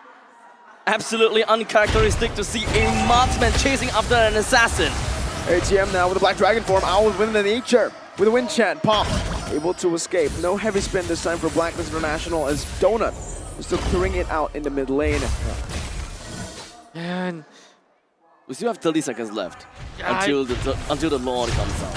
Yeah, but then again, there's really no team fight for the side of Burn X Flash. I mean, we're looking at a 6,000 goal lead in favor of Blacklist International. What kind of possibility can Burn X Flash look out for? Because they do have Natalia. They can find trades. Maybe, but they will have to wait for Donut to reach a maximum items. I don't think if you place this correctly, he will not be bursted out by the. By this Yin Yang overturn perhaps, or maybe by Owl. Then rely on D7. At this point, ATM is just a starter for team fights. He's not gonna be able to find the opening in the backlines. I understand that they would want to extend this game for a little while longer in order for Donut to eventually get to the power of spike That's that they the want. only option here. And D7 can eventually get there as well, because once the D7 has got the item that you want, Owl is more or less dead. It's actually not just Owl. Oh, my Venus will be dead, Yue will be dead, but Next Flash would have a 1-for-1 trade no matter how it is going to be like. But as it stands, they cannot team fight at all. They can't, yeah, they can't. So in the mid stages of the game, that is the missing link that we're looking at, isn't it? Yeah, perhaps yes. Oh, Raven Spider, D7 is going to be caught in the stun as well with the flicker. Oh! Solo kill from Agent Zero. You can't do that against Lapu. Natalia versus Lapu, that's gonna spell doom. So much armor, so much physical defense. And really no way for Natalia to win against Donut's gonna be shut down! Yue with the yin yang overturn. Let's not forget the Astral Echo. The debuff was on him as well. Alright? The yin yang overturn damage was insane, but the question is, what was he doing there? Oh, I don't know how to answer that, because now they will suffer from that kind of pickup. 14 minutes, might lose an inhibitor because of this. A 10,000 gold lead for Blacklist International. They're marching down, sieging the base, not giving any mercy. ACM with the Furious Dive. Bedford can be able to cancel it out. With the Bravest Spider, anti-CC. Venus is looking for the Astral Sphere, but they will just utilize the Enhanced Lord still in that top lane. Gonna be crashing down. Chuma isolated from the team, now brought back with a heavy spin. D7 in the back line, trying to dive, but it's gonna be Yue! Again! Able to lock him down! Donut with a blazing duet in desperation, but ATM will fall to Agent Zero. Lord on the base. Burn X Flash falling one by one. The embers and the flames have been extinguished. Blacklist International have knocked the Cambodians out. The first team that has made their way up and climbing it all through to the grand finals. Blacklist International. Ladies and gentlemen, bear witness. Another grand finals for the VY stand-up and the entirety of Blacklist International, and they did it in style. Burn X Flash. Very well done in the first two games of the series. You thought that they would win game number 1. They won game number 2. But 3 and 4, the fire has been put out by Blacklist International. Manjeezy in the building, showing his love and support for Blacklist International. And man, what a series. Burn gave it their all, but Blacklist still too strong to overcome. It's really unfortunate. The hopes for the side of Burn X Flash was dashed. And I am just heartbroken for them. But we'll take a look at the interview. Let's go on. Hey, how are Blacklist? Boy, wow! នេះគឺជា battle ដែលខ្លាំងក្លាមែនទែនយើងឃើញថា Burn X Flash ទទួលបាននៅមួយពិន្ទុប៉ុន្តែចុងក្រោយគឺ Blacklist ត្រូវបានយកឈ្នះទៅលើការប្រកួតមួយនេះផងដែរអញ្ចឹងហើយនេះពិតជាការប្រកួតស៊ីសាច់ហត់ឈាមដ៏ខ្លាំងក្លាមែនទែនសូមហៅឲ្យ Blacklist មួយទៀតបាទ Wow យើងឃើញថា Burn X Flash របស់យើងក៏មិនអត់ដែរប៉ុន្តែចុងក្រោយទោះបីជាមិនទទួលបានជ័យជំនះនៅក្នុងការប្រកួតមួយនេះក៏ដោយក៏យើងបានខំប្រឹងអស់ពីសមត្ថភាពរបស់ Burn X Flash របស់យើងដែលជាម្ចាស់ផ្ទះផងដែរបាទឥឡូវនេះយើងចង់ដឹងថាតើ Blacklist ដែលគាត់ជាអ្នកទទួលបានជ័យជំនះនៅក្នុងការប្រកួតមួយនេះតើគាត់មានអារម្មណ៍យ៉ាងណា Okay now I'm gonna pass it to Mara on the stage Congratulations to Blacklist International! Everybody, once again, Blacklist! And they keep on breaking the code. Wise! Galing, congratulations. You guys are going to the grand finals. How does that feel? Para sa akin, masaya kasi mindset ko, this tournament, pangatlo lang kami sa malakas eh. So para sa akin, certain na nasa grand finals ulit kami. He feels like he's very lucky because his mindset is in the tournament. So he feels super lucky that once again they go to the grand finals. Okay គាត់ពិតជាគិតថាគាត់ពិតជាសំណាងមែនទែននៅក្នុងការដែលគាត់អាចចូលទៅកាន់ grand final បានបាទ Wise, your mom is here. For the first time, she's watching a tournament. She mentioned earlier that she doesn't go to the regular season because she gets really nervous. And she flew all the way here with your baby sister, Maria. For sure, your mom is emotional right now. What do you want to say to Mommy Cherry? Mas nakakaba bukas kasi ano na yun parang final boss na eh. So he's more nervous for tomorrow because tomorrow is like facing the final boss. What do you have to say to your mom's support? Yun, thank you so much ma and I love you.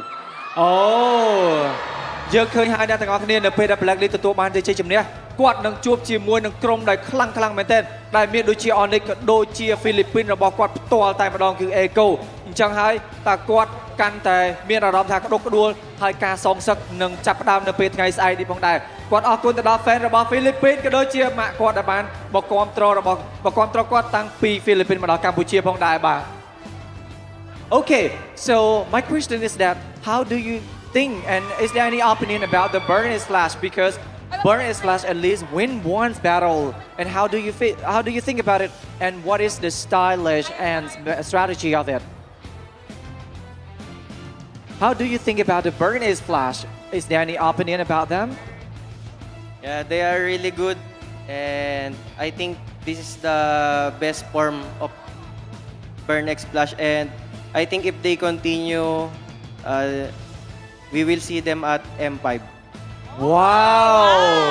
គាត់ថា Burn is Flash របស់យើងបានរីកចម្រើនខ្លាំងមែនទែនហើយក៏ជាដៃគូមួយដែលខ្លាំងផងដែរបើសិនជា Burn is Flash របស់យើងខំប្រឹងកាន់តែខ្លាំងជាងនេះទៀតគាត់នឹងជួបជាមួយនឹង Burn is Flash នៅក្នុង M5 ផងដែរនៅប្រទេស Philippines Manila.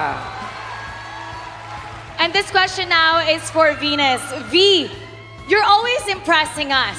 It's the first time that we got to see Navaria as roamer for MSC. Other people used Navaria before and actually Burn X Flash picked Natalia to counter that. But you were able to make it successful. What is it about the things that you do that no matter what heroes you pick, you were able to make it work like Navaria as roamer? Ang ganda kasi niya eh. Ang lakas niya maka-Barbie and sobrang nagustuhan ko talaga yung yung itsura niya at the same time yung playstyle niya. So Navaria is really beautiful and Venus liked the look and also the play style of Navaria. Oh, a lot of people are going to be using Navaria in the rank for sure. Okay, ដោយសារតា Oh My Witness គាត់បាន pick Navaria I'm sorry Navaria as a rumor and គាត់ថាគាត់ hero មួយហ្នឹងគឺពិតជាស្រស់ស្អាតមែនទែនហើយមិនថា hero ណាទេឲ្យតា Oh My Witness គាត់បានយកមកគឺគាត់ kill បានទាំងអស់តែម្ដងនេះពិតជាអស្ចារ្យមែនទែនបាទ Now Yue, I don't know if you heard the crowd earlier. After game number 1 and then game number 3, they said you were a beast. Halimaw, kumbaga. Even when the opponent was using glue, usually glues are very tanky, but when you use your Valentina, you really made it work. What is it about you that you're not getting nervous in the international stage and you're really shining for Blacklist International? Nilalaro ko lang dapat yung dapat kong laruin tsaka binibigay ko yung best ko sa every game namin. He's just playing his best and giving it his all for all the games that he's putting in. Okay មិនថាធ្វើយ៉ាងណាទេគ្រាន់តែលេងឲ្យអស់ពីលទ្ធភាពដែលអ្នកទាំងអស់គ្នាអាចធ្វើទៅបាននេះហើយគឺជាការលេងមួយដែលល្អបំផុតហើយអាចទទួលបាននូវជ័យជំនះផងដែរបាទ All right, here we go. This is the question. Tomorrow, you will figure out if it's going to be Echo or ONIC. We want to know who you want to match up against. Who does Blacklist pick? If you have a choice. Al, Edward, you could take the mic, or Venus. Can it be Philippines versus Philippines? Kahit sino na sa kanila, kasi katulad nga ng sinabi ni Wires, sila yung better team kumpara sa amin. And I think mag-agree naman yung lahat. So, ready na kaming maduro sa finals. Yeah. Oh, wow. Venus is saying that either one of them they're fine with because Venus thinks that they're a better team those two are better than Blacklist International. So whoever they'll meet in the grand finals, they're really happy with. Wow, thank you, Venus. And now once again. បាទយើងឃើញថាទោះបីជាគាត់បានជួបជាមួយនឹង ONIC ក៏ដូចជា Philippines របស់គាត់ផ្ទាល់ក៏ដោយគឺ Echo គាត់ថាមិនថាអ្នកណាមួយគឺសិតតែខ្លាំងដូចគ្នាហើយគាត់នឹងខំព្យាយាមឲ្យអស់ពីលទ្ធភាពនៅក្នុងការទទួលបានជ័យជំនះនៅក្នុងថ្ងៃស្អែកផងដែរបាទ Who do you guys think the MVP is? Make some noise. MVP of the game is... Now let's take a look. Most valuable player is... Oh my Venus! Oh my Venus, you're shaking your head. Why? What's going on? For me, I think mas maganda yung naging performance sa mga teammates ko compared sa akin. Venus thinks that the performance of his teammates is much better than what he did. គាត់ថា teammate របស់គាត់គឺក្រុមរបស់គាត់បានធ្វើល្អជាងអ្វីដែលគាត់បានធ្វើទៀតមិនមែនដោយសារតែគាត់មួយទេបាទ Okay, now, you said the teammates performed better. If you were to praise a player right now, who would that be and why? Who do you think deserves the MVP? All of them. All of them? Yeah. You can pick one player, just one. No, all of them. All of them. ទាំងអស់តែម្ដងមិនអាចជ្រើសរើសយកអ្នកណាមួយខ្វះអ្នកណាមួយបានទេបាទ What a true team captain. Once again, everybody, Blacklist! Blacklist! Congratulations, Blacklist International! They're heading to the grand final, so we're gonna break that down for you and head back to the casters. Let's see the world.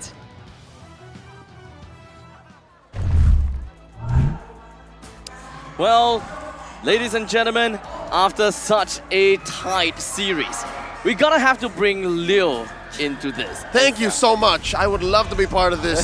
Now, giving over our MVP not just for this game, but also for the series. Okay. Oh my Venus, almost single-handedly for making Novaria roam a thing. Yes. Well, number one, he went for the bottom lane rotation first. So he really just destroyed Donut's lane. And then he was able to connect onto many Astros and the ultimate. And the fact that he applies she applies vision to his teammates so much in this particular game. 1, 0, and 5. Although my personal bet for the MVP of the series will be Wise. I think that Oh My Venus's contributions in game number 1 and 2 was so critical for the recovery of Blacklist International. I think throughout the game, the main focus that they would want to have is to get to make sure that Novaria moves around freely. D7 even picked up the Natalia, but yet there wasn't even once that D7 has managed to get a kill down onto Novaria. In fact, the only one kill that D7 had was onto Yue. So that is a lot that Blacklist International did for the team. They same thing, same MO. They played together as a unit. And it's tough to break through that kind of walls that they've built. I think the problem as well with the Natalia is the fact that they picked it a bit too early. I feel like it was way too early. In the first phase, you pick it up and it's instantly countered. You can ban all the heroes you want, but you can only choose 2 in the second phase. And that really, really hurt them. We mentioned Rafaela, we mentioned a few, but we completely forgot. Yo, Venus has been playing in Novaria as a roamer, and yeah, it opens up the map. What are you supposed to do? Another problem here for Burnix Flash, apart from the fact that they first face picked to Natalia, is that they fourth pick into this Yu Zhong. And although we kind of thought that it would be good, but you already know that there's a Brody. There is a Rakai, for example, in the opposing end. And it's not like the Novaria is heavily countered by the Yu Zhong. If you jump to the Novaria, it's not going to help you. So really, there's not much that it achieves. And also, it's almost a negative synergy to the Natalia because you want someone to stay in lane, to clear out the waves, to manage the minions so that the Natalia eventually will find an opening to the back lines. So just looking for these kind of lane controls is what we want to see. But you said that Yu Zhong wants to clear, get out of the lane. But Edward becomes the one that stayed behind. But his wave clear is not bad as well. Eventually he'll be able to clear the wave and then eventually be in a safe place. And D7 has got left with no job to do. Wow. Okay, it was definitely blue-sided. This game is, or color blue-sided, not the side, because of the fact that Blacklist International really understood the scenario. They picked up Akai as their first pick. Rarely happens now, but for Blacklist International, very much applicable because because of the fact that they know that eventually the Baxia or the heroes for Wise will already be banned out by Burnix Flash. And now they third pick the heroes that will be, I mean, the fourth pick on the Lapu-Lapu was just so good. It would have been good for Burnix Flash, honestly. And looking at their composition, maybe they're eyeing for that one. The fact that it was stolen away from them at the pick number 4, that allowed Blacklist to have staying power in the team fights and also help out in the heavy spin v heavy spin lineup interaction. I mean, there seems to be a shift in the metagame this deep into the knockout stage of MSC 2023. We'll talk more about that in just a bit. We would like to first thank everyone making MSC 2023 possible. MSC 2023 is powered by Moonton, supported by ROG, the official gaming phone, and Secret Lab, our official chair partner. Gentlemen, I can't wait to see what else comes through because the upcoming matchup is going to be a fast-paced, action-packed bout between the two MPL champions. It's Echo from MPL Philippines and ONIC from MPL Indonesia. I'm excited. That's an understatement.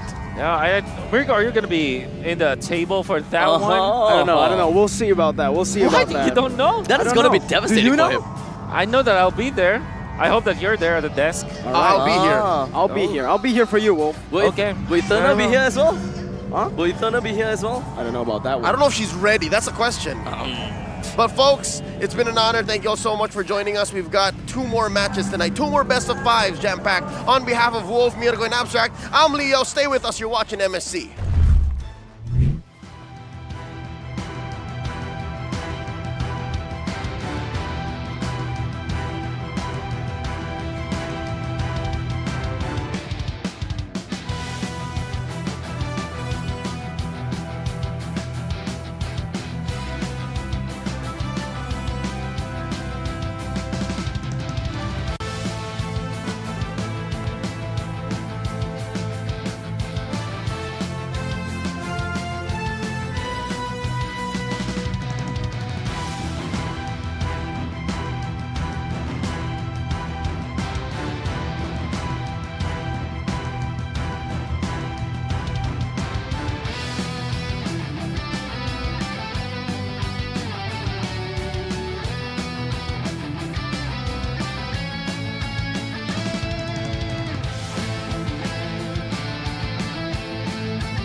boundary and chain. Ain't nothing can stop our restraint. We are a force to be reckoned with. Destiny, kingdom, and reach. Shining like Atlas, winning with madness. Count us to practice, that is his match. As we are the heroes here to slay. Never back down, never restrain.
2019 menjadi tahun bersejarah saat ONIC Esports menjadi tim Indonesia pertama yang menjuarai MSC.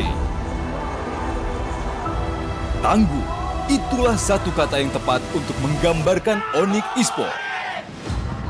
Pada MPL Indonesia Season 11 babak playoff, ONIC tak terkalahkan satu game pun.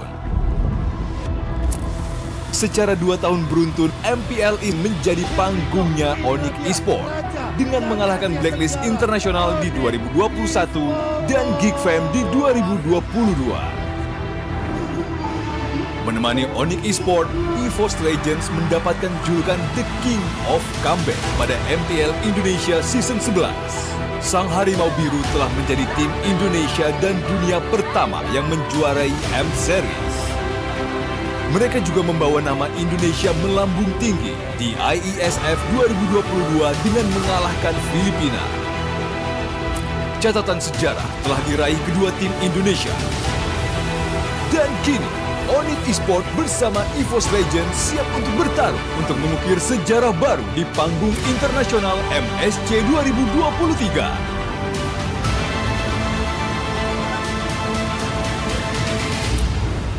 Berikan dukungan terbaik kalian untuk tim Indonesia.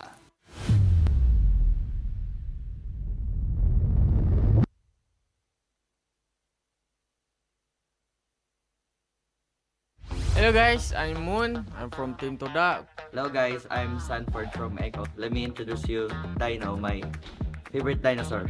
Okay, kita ini bilik yang pertama. Kita tekan loceng dulu guys. Let's check our room first. Let's go. And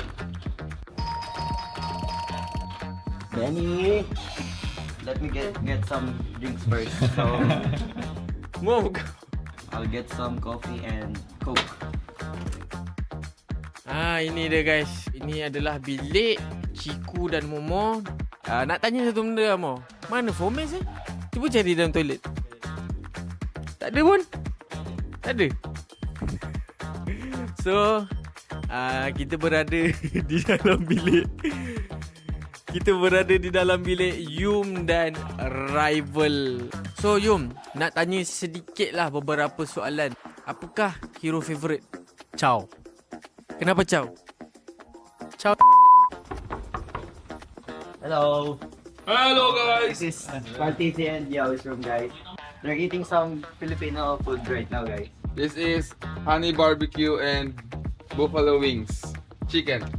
Boleh kami masuk? Tak boleh lah. Hi to Dino. There is something here inside. And It's called bulalo. Mana Fomes? Tak tahu. Tak tahu. Mana Semih eh? Oh, Semih ada ni, sini. Hah? Ada ke? Ada ke? Kita dah cari 3 bilik dah guys. Sini, cuba tengok. Ada tak? Kau scam aku eh?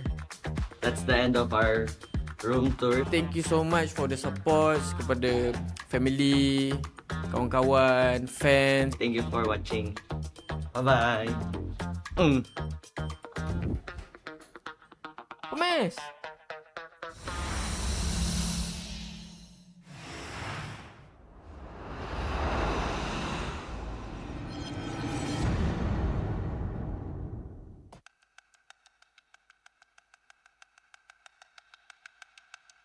They flew out hot after their grand finals performance in MPL Philippines Season 10. And here we're seeing the rivalry of a century. The age of the Orcas is now. Echo are your M4 World Champions. Echo books their ticket to MSC and the grand finals. A rematch against Blacklist International. A rematch. Blacklist International and Echo taking the rivalry form from Season 10, taking the rivalry continued in M4. Now here we are in the grand finals of Season 11. This is destiny moving in a way na parang kailangan pa nila mag-meet. Yung M4 World Championship, nakita natin kung ano yung naging resulta doon, nanalo yung Echo, and parang binigyan ng tadhana ng panahon na makabawi yung Blacklist or yung Echo para ma-ensure na sila talaga ang pinakamalakas na Filipino team.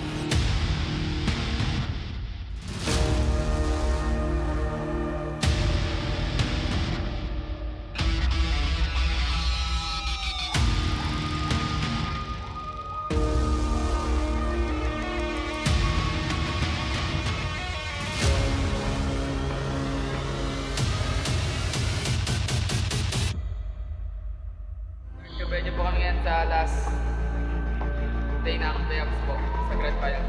Bigyan niyo po kami ng clear na pag-iisip and discipline po sa game na magandang po yung kalabasan po. Blacklist International will now respect back the Franco and the Kaja. Hanap nila blue eh, no? Binibigay ko na Dragon ni Sanford for the third pick. After kasi ng Season 10 Grand Finals, marami ang nagsabi na kaya din nanalo ang Blacklist kasi parang naubusan ng echo sa kanilang mga binaong strat. Ngayon parang ang dami. Parang malulunod siya tayo eh. Oo. It's going to be Hanik. Okay. Balir. Post 5. Hindi ganun kaganda ang ultimate ng isang Balir. So, masasabi natin medyo useless siya para sa Valentina. Hindi sila kumuha ng rumor na ganun kaganda yung ultimate. And at the same time, parang ma-force yung Valentina na real-world manipulation lagi yung kukunin ko. Can Blacklist International do the reverse? Pero ngayon siya atay na pasobra dahil siya ni Edward dito, a beautiful switch onto the mid lane. Pero si Cortez hindi ata papayag na walang kapalit. Pero nabitin ng bahagya yung maaari niyang tawiran doon sa mga minions mula sa mid lane. Kaputod ba siya? Makikita ba siya ni Carl? Kaputod. King Wise. Walang retry. Katawan sila dito ng orange buff. Kaso nga lang siya ay may ipin sa tatlo. Wise dito, may pansalba nga ba si Omoy Pino sa Blazers Wrath. Sakto yung bitaw. Kaso nga lang hindi umabot yung altar. Omoy Pino's trying to zone everyone. Pero look at Sanji. Nomarap. Eto na, pasok King Wise. Ulit si Yawi. Si Yawi nga talaga maging target nila. Hindi na nga ito makatakas pa tungkol sa real world manipulation. Kaso nga lang natuhog sila dito. Ng execution.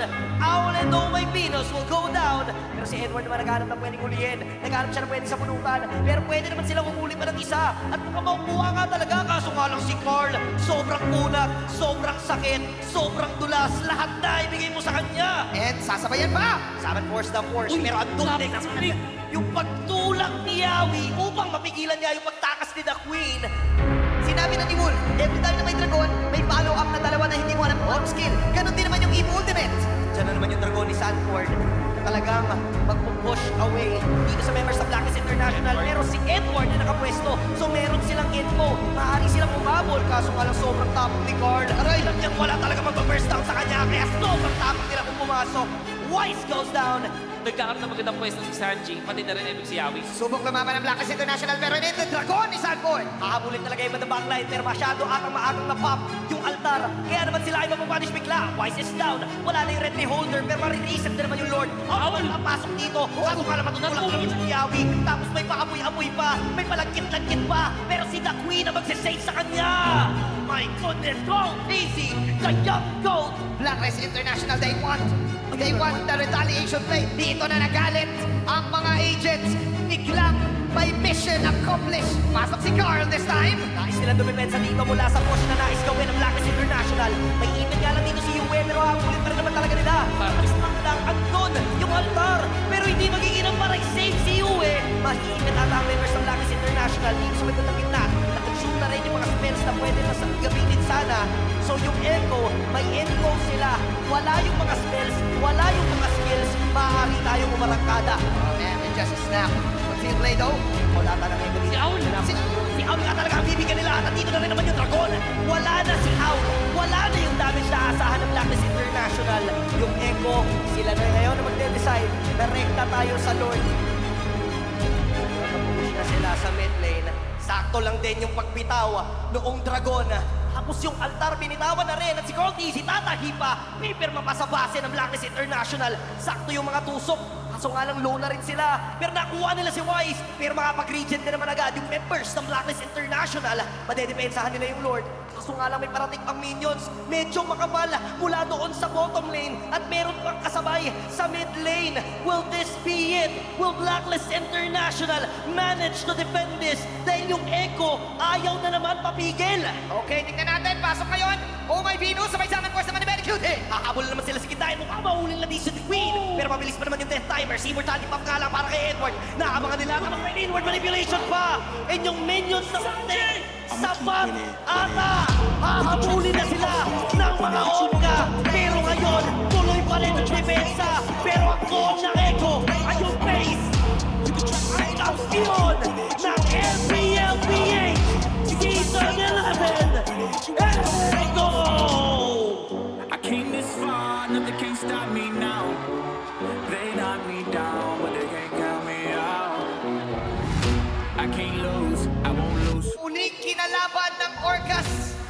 ang Blacklist International. I'ma keep winning. But the better team I'ma keep winning. came up on top. I'ma keep winning, winning. You can try to save yourself, keep winning. But you wanna go play yourself. You can try to save yourself, keep winning. But you wanna go play yourself. You can try to save yourself, keep winning. But you wanna go play yourself. You can try to save yourself, keep winning. But you wanna go play yourself. Yeah, you gon' need 100 men, 100 scopes, 100 cans just for you to watch what I'm doing under the sun again. God-given gift, MC's doing the running man. If you want me to get it poppin', may cost 100 pence. Yeah, what I supply is always in the man. The throne is mine, take that. It ain't a high five, got the upper hand. I'm too real, can't fake that. Who you know putting fear in them like this? You a vampire, still suck when you bite this. They didn't think I could do it, I had to demonstrate how the flow is so heavenly, keeping demons straight. Who they fooling? I showed them the jig is up again. When I asked them who is the best, they get this to stuttering. Tell them I'ma keep winning, winning. I'ma keep winning, winning. I'ma keep winning, winning. You can try to save yourself, keep winning. But you wanna go play yourself.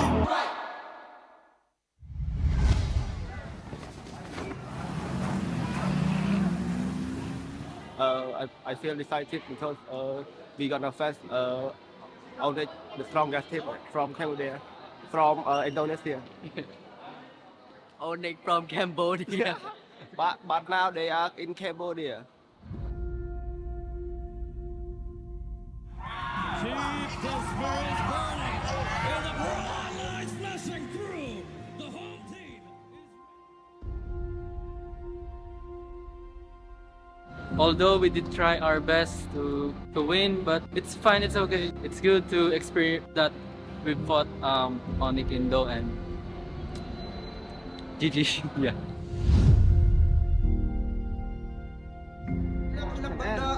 armor មូលហេតុដែលពួកយើងចង់ revenge ទៅ team outplay ពីព្រោះការព្រឹត្តិការណ៍ M4 ពួកយើងបានចាញ់ទៅលើ team គាត់ដែលយើងគិតពេលនោះយើងគិតថា team យើងអាចនឹងបដូរគាត់បានប៉ុន្តែនៅពេលដែលយើងប៉ះគ្នានៅវគ្គ playoff បែរជា team គាត់បដូរ team យើងវិញខ្ញុំចង់ផ្ដាំទៅហ៊ុនវិញនេះគឺជាទឹកដីរបស់ពួកយើងចាំមើលថាការប្រកួតនឹងមុខអ្នកណាជាអ្នកដំណើរបាន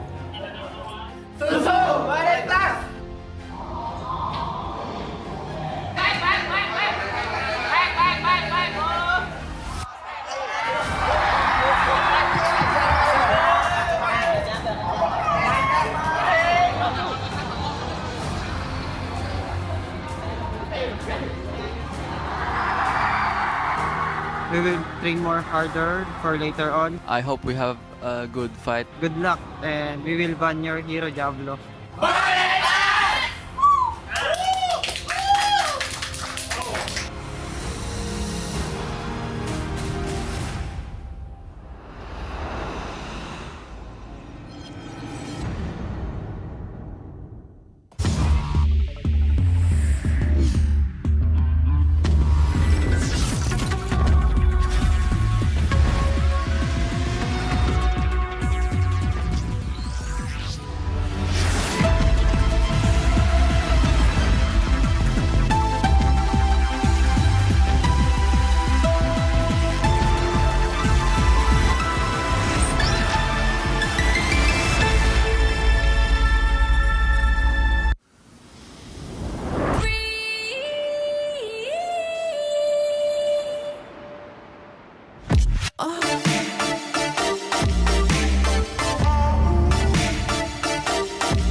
boundary and chain. Ain't nothing can stop or restrain. We are a force to be reckoned with. Destiny, kingdom, and might. Battle like Atlas, winning with madness. Count us to practice, that is his matchless. We are the heroes here to slay. Never back down, never astray.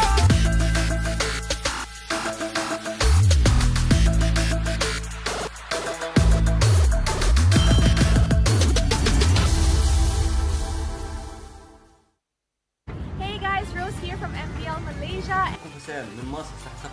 It's Mirko from Indonesia. Morning, Mickey. MLBB Esports. Here from California. It's North America's favorite caster here.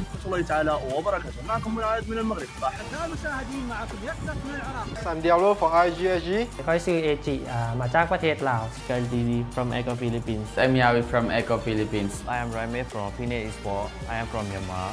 I'm Chma, one of the junglers in Cambodia.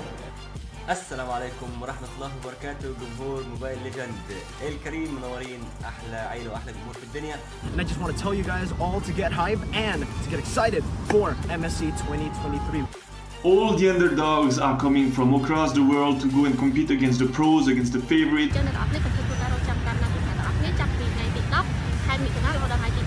With that being said, hashtag see the world and hashtag roar for MSC. Roar for MSC. Yang foto dah buat betul-betul and langgar semua betul-betul. Alright. Hashtag roar for MSC. Hashtag see the world. Kamu cari di sini. Roar for MSC and see the world. Hashtag Roar for MSC. Hashtag See the World. GG RG. Roar for MSC and see the world.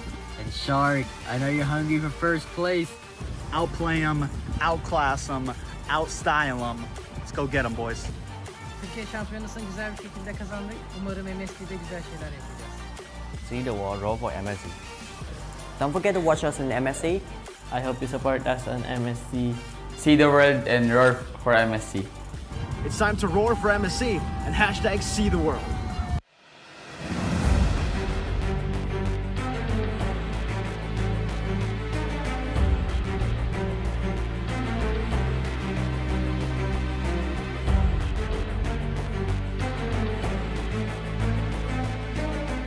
Hi, ako nga po pala si Sanford Marin Viduya, also known as Sanford. Naglalaro sa Echo bilang XP-laner. Ang favorite kong MLBB hero ay si Yuzong kasi ilang beses ko na rin siya nagamit sa mga tournaments tulad sa M4, sa MPL kasi parang isa siya sa mga hero na doon ako sobrang komportable dahil lakas niya sa lane, kaya niya sumustain, and then kaya niya din pumatay sa likod ng mag-isa. And ilang beses na kami nanalo sa hero na to, and nung season 11 parang wala po ata kami talo sa paggamit ng Yuzo. Kaya siya po talaga yung pinaka-gusto kong gamitin. Opo, 100%. Gagamitin ko po talaga siya sa MC, kahit anong kalaban. Para po sa akin, real life hero ko po is yung parents ko kasi sila po yung sumuporta po sa akin nung umpisa pa, and hanggang ngayon, sila po yung dahilan kaya ginagalingan ko po. Hi, ako po si Juliet Marin Binuya. Mami po ako ni Sanford Binuya. Hello, ako si Jeff Binuya, father ni Sanford. Proud po ako sa kanya dahil mabait na bata, masunurin. Lahat ng advice namin sa kanya, sinusunod niya.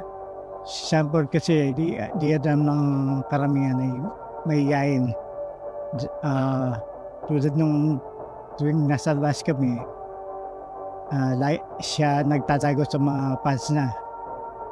Nung una, si Sanford, nag-a-archie lang yan. Nasa bahay dahil nga pandemic, akala ko kung ano yung ginagawa niya.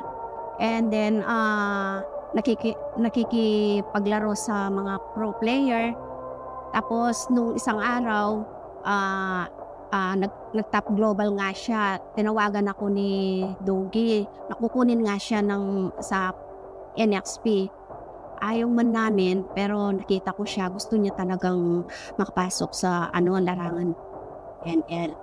Actually, yung sa akin naman, talagang tutol ako sa kanya. Dahil unang-una, pababayaan niya yung pag-aaral. Very important kasi sa akin yung studies. Other than maglaro siya. Bali, parang nagkamali akong nang inala dahil pinakita niya sa akin kung paano siya maglaro sa FPL. And dahil doon, nagkaroon na ako ng kumpiyansa na hayaan na lang siya. Sample, ang unang-una yung Panginoon. Huwag mong kalimutang nanalangin. At the same time, yung galing mo,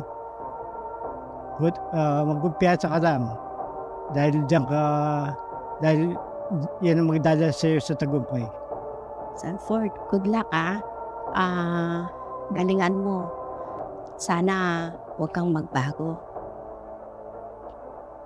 Mahal na mahal ka namin ng papa mo. Nandito lang kami parati, laging nakasuporta sa'yo. Thank you so much.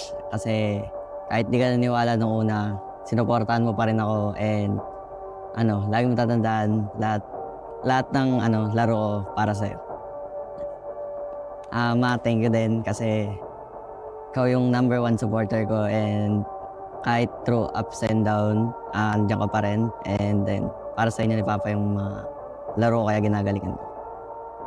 Thank you po pala sa mga sumuporta sa akin simula nung umpisa, and mas lalo ko pang gagalingan sa paparating na MSC para makuha namin yung kampyonato para sa inyo.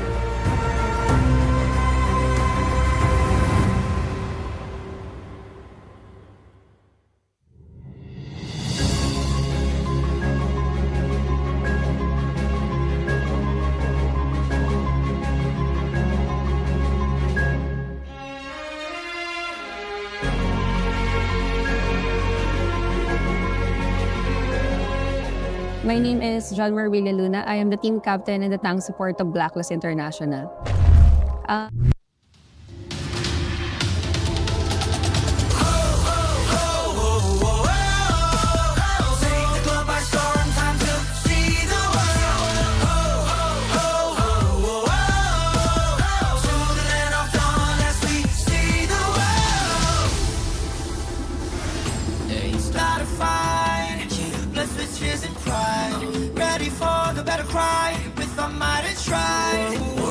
The heavens, set the fire to the sky. Keep burning bright, kill the allies, and enemies mesmerize. Strive for domination. Feel the pressure rising. The fight with your life and for your nation. With your devotion, emotion. Lay it on the line, the choice is yours. Offense or defense, let the courage pour. Reaching for new heights, it's time to soar. Now or never, time to rise. We will strive for more. Take the globe by storm, time to see the world. To the land of dawn as we see the world. We're fighting to build a legacy in this battleground for kings.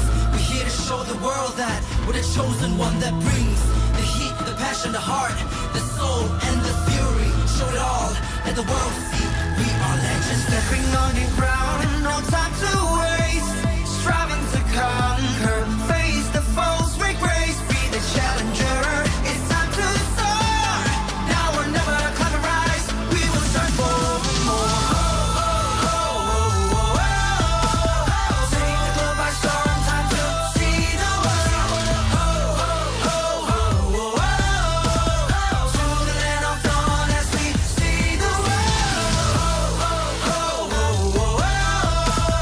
Take the globe by storm, time to see the world. To the land of dawn as we see the world. Hey, hey, hey, break every boundary and chain. Ain't nothing can stop or restrain. We are a force to be reckoned with. Destiny, kingdom, and life. Battle like Atlas, winning with madness. Count us to practice, status is matchless. We are the heroes here to slay. Never back down, never astray. Yo, fatal links. Yo, cynical swim. Match by match, day by day. Determination, they won't let us play. S-E-A-C the world. Mission to conquer. S-E-A-C the world. We are warriors. Lay it on the line. The choice is yours.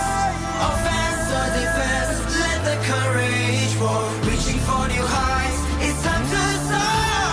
Now or never, climb and rise. We will strive for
against the heavens, set the fire to the sky. Keep burning bright, kill the allies, and enemies mesmerize.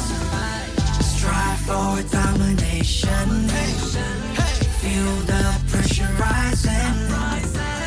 Fight with your life and for your nation. With your devotion, emotion. Lay it on the line, the choice is yours. Offense or defense, let the courage roar. Reaching for new heights, it's time to soar. Now or never, climb and rise. We will strive for more. Take the globe by storm, time to see the world. To the land of dawn as we see the world. We're fighting to build a legacy in this battleground for kings. We're here to show the world that we're the chosen one that brings the heat, the passion, the heart, the soul, and the fury. Show it all, let the world see we are legends. Stepping on the ground, no time to waste. Striving to conquer, face the foes, make grace, be the challenger. It's time to soar. Now or never, climb and rise. We will strive for more. Take the globe by storm, time to see the world. To the land of dawn as we see the world. Take the globe by storm, time to see the world. To the land of dawn as we see the world. Hey, hey, hey, hey. Break every boundary and chain. Ain't nothing can stop or restrain. We are a force to be reckoned with. Destiny, kingdom, and match. Battle like Atlas, winning with madness. Count us to practice, that is his match. As we are the heroes here to slay. Never back down, never astray. Yo, fatal links. Yo, sink or swim. Match by match, day by day. Determination, they won't let us win. S-E-A, see the world. Mission to conquer. S-E-A, see the world. We are warriors. Lay it on the line, the choice is yours. Offense or defense, let the courage roar. Reaching for new heights, it's time to soar. Now or never, climb and rise. We will strive for more. Take the globe by storm, time to see the world. To the land of dawn as we see the world. Take the globe by storm, time to see the world. To the land of dawn as we see the world.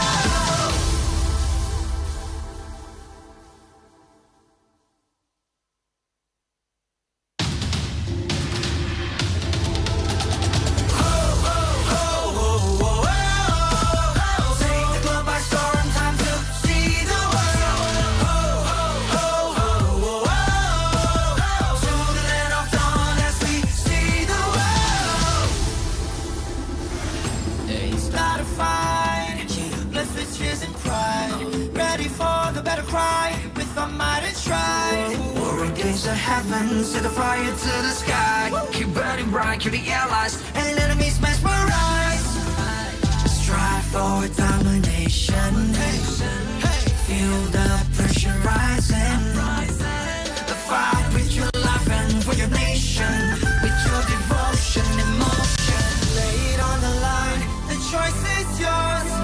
Offense or defense, let the courage roar. Reaching for new heights, it's time to soar. Now or never, climb and rise. We will strive for more. Take the globe by storm, time to see the world. To the land of dawn as we see the world. We're fighting to build a legacy in this battleground for kings. We're here to show the world that we're the chosen one that brings the heat, the passion, the heart, the soul, and the fury. Show it all, let the world see we are legends. Stepping on the ground, no time to waste. Striving to conquer, face the foes, make grace, be the challenger. It's time to soar. Now or never, climb and rise. We will strive for more.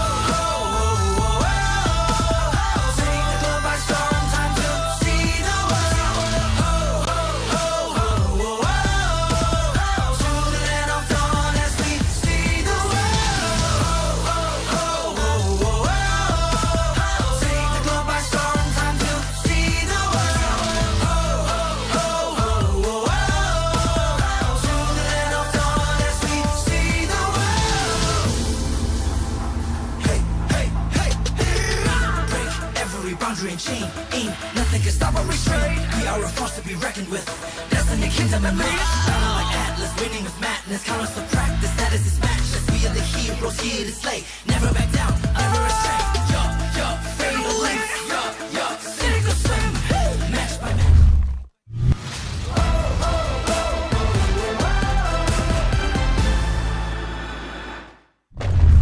Welcome back, everybody. You're watching MSC 2023 Semifinals. My name is Mara Aquino. My name is Rabi.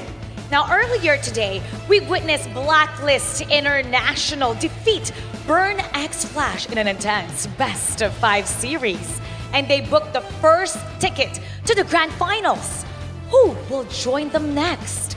The upcoming match will be between two dominant forces. អ្នកទាំងអស់គ្នាបានឃើញហើយថា Blacklist ទទួលបានជ័យជំនះនៅក្នុងការប្រកួតមួយនេះដូច្នេះហើយបន្តទៅទៀតនេះថាតើអ្នកណានឹងចូលរួមនៅក្នុងការប្រកួតបន្តទៅទៀតផងដែររវាងការប្រកួតដ៏ស៊ីសាច់ហត់ឈាមនៅពេលបន្តិចទៅទៀតនេះ On one end, we have Echo. They have proven time and again that they are masters of the game that we love with their flawless coordination and unmatched skills that sets them apart from the rest. ប៉ុន្តែជាចុងក្រោយក៏យើងមាន Echo ផងដែរដែលពួកគេគឺជាអ្នកប្រយុទ្ធដ៏អស្ចារ្យមួយហើយការបញ្ចេញ skill របស់គេក៏ដូចជាការសម្របសម្រួលរបស់គេពិតជាអស្ចារ្យខុសពីប្លែកពីអ្នកដទៃផងដែរ Now standing in their way is ONIC from Indonesia, fueled by revenge. They are out to bring Echo down, vengeful from the results of the M4. And now they aim to bring down the world champs. មួយទៀតយើងក៏ឃើញថានៅក្នុងថ្ងៃនេះយើងក៏មាន ONIC ដែលមកពី Indonesia ផងដែរដែលពួកគេសិតតែជាជើងខ្លាំងនៅក្នុងការប្រកួតមួយនេះអញ្ចឹងដោយសារតែ ONIC ទទួលបាននៅការបរាជ័យនៅក្នុង M4 តើ MSC ឆ្នាំ2023នេះថាតើ ONIC អាចទទួលបាននៅជ័យជំនះនៅក្នុងការយកត្រឡប់មកវិញពី Echo ដែរឬទេ Two titans will collide, and now we are going to find out who will be the winner. Will it be Echo from the Philippines or ONIC from Indonesia? So let's get this started. Casters, take us to see the world.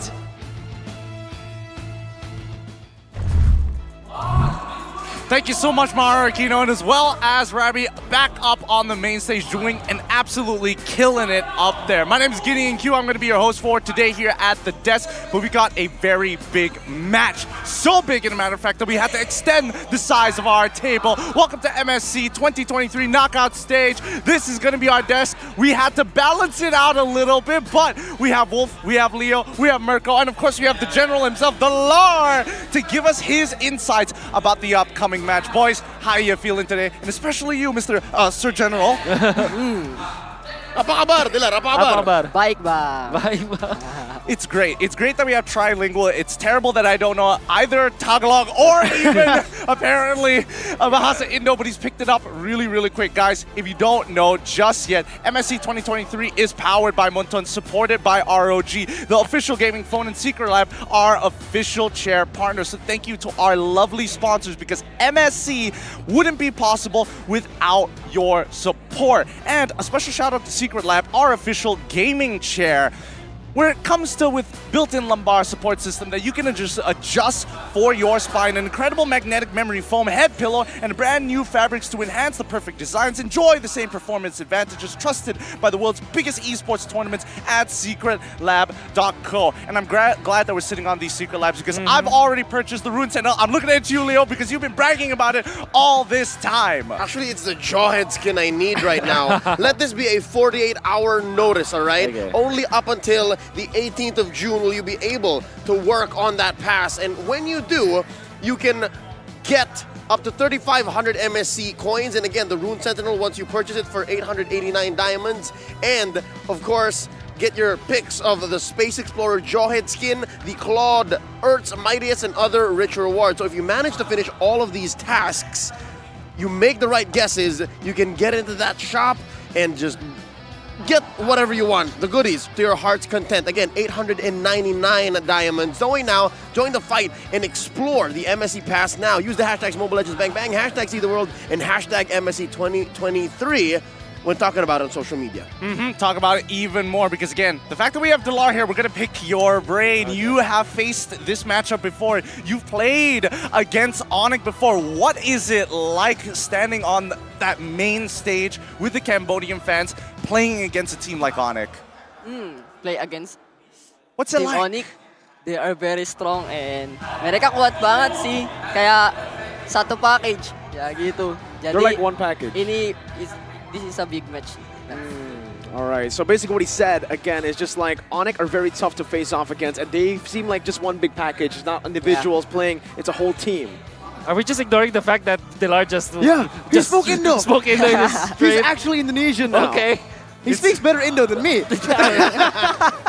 Oh my goodness. With that being said, let's take a look at the brackets right now. If you're just tuning into MSC 2023 and you missed out on a lot of the action, don't worry, we'll keep you up to date. Previously, we just saw Blacklist International take down the hometown boys, Burn X Flash, in a tight series ending 3-1. And we'll be moving on to the grand finals. The question is, who will be meeting them there? Is it going to be Echo or is it going to be ONIC? And I'm going to throw you this question. Delar, where does your allegiance lie? Echo, ONIC for the grand finals? Sebenarnya my prediction 3-2 sih.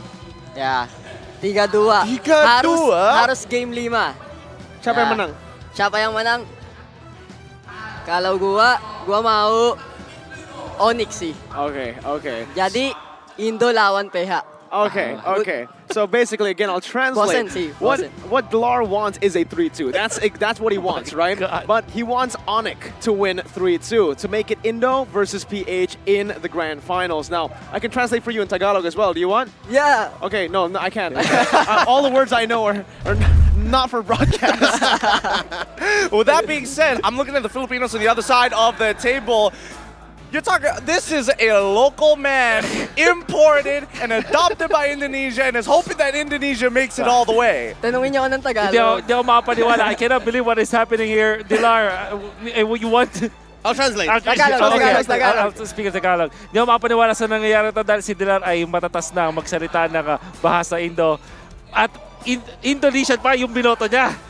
Wolf can't believe that Delar is speaking so fluently in Bahasa Indo, and he chose ONIC. Delar, why? May rason ako dyan. Oh, bakit? Kasi palagi nagtatagpo yung yung Echo tsaka Blacklist. Di ba laging nananalo yung Echo. Tapos hindi pa nagtatagpo yung Blacklist tsaka ONIC Indonesia. Gusto ko makita yung tapatan nila. Okay. Tsaka laging finals yung PH tsaka PH eh. Para maiba. Para maiba naman. Alright. Okay. Delar wants to see something else. We've never seen a Blacklist versus ONIC in a grand finals of an international tournament. So this should just shake things up. That's coming from the general's mouth. I'm just gonna nod my head and pretend like I understand everything. I feel like I'm the one that's out of place here, strangely enough. But if they're going to be able to achieve that, I'm gonna look at our analyst, Wolf. How are we gonna be able to kind of break this PH finals, especially if you were in ONIC's position? Yeah, definitely ONIC. Everybody from ONIC needs to step up because what we saw from the international performances of ONIC, like typically they don't perform as well. But there was a lot of changes though. Now Coach Yep is leading and Kyrie is in ever so top form. Boots and Sands were ever so reliable. And this time, Chewe has been amazing compared to other international tournaments of ONIC. I mean, if we're talking about Chewe, he's been with the team for a long time. When they were first called the Sky Kings, as these rivals unite one more time to face off against the world champions. I mean, there's even a little bit of history during M4. Am I right, Leo? Yep, at M4, it was Echo who dropped ONIC into the lower bracket for the inevitable Indonesian Civil War. It was a 3-1 between Echo and ONIC, and then RRQ had to do what they had to do. And eventually, that's where we find ourselves now. It's also a grudge match between these two powerhouses from Indonesia and the Philippines. Interestingly enough, we have some very good insight from Delar. At the very least, he hasn't been able to play as much as we would love to have seen him here at the international tournament, but it gives him some time to take that top-down view, look from the outside. If you were part of ONIC and you were thinking about how do we take on Echo of all teams, what's the first step? Tingin ko kailangan maging consistent ni Chewe tsaka ni Boots sa laban nila sa Echo. Kasi nung nakaraan, kumbaga kinapos sila dun sa pagkatapat nila si Sanford tsaka si Benny Cutie. Ngayon, sobrang ganda ng performance si Chewe tsaka ni Boots. Kaya tingin kong magiging maganda talaga yung laban. All right, Dilar says CW and Boots have to be consistent in their upcoming matchup against Benny Cutie and Sanford specifically.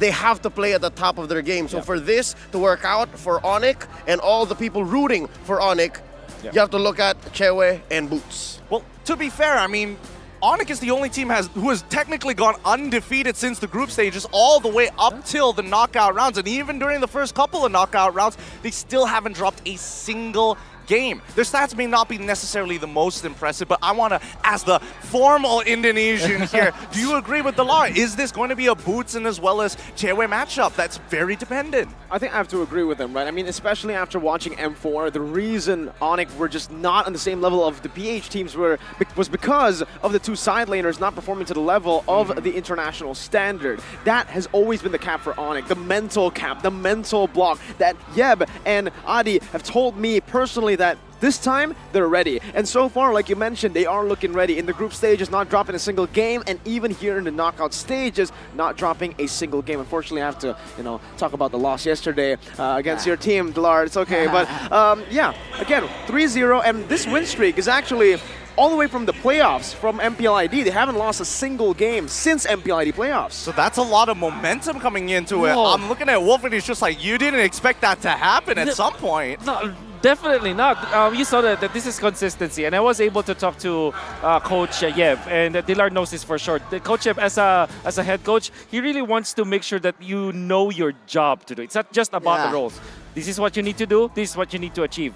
The entirety of ONIC didn't have that. They were playing on instincts before Coach Yev took the helm, and now maybe that's a difference why they are undefeated for quite a long time now.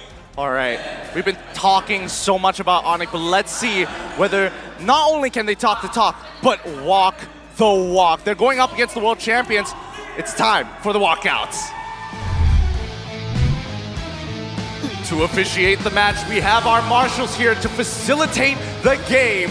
Rith, Shadow, Jot, and Alex, as they are here to ensure fair play and esports integrity.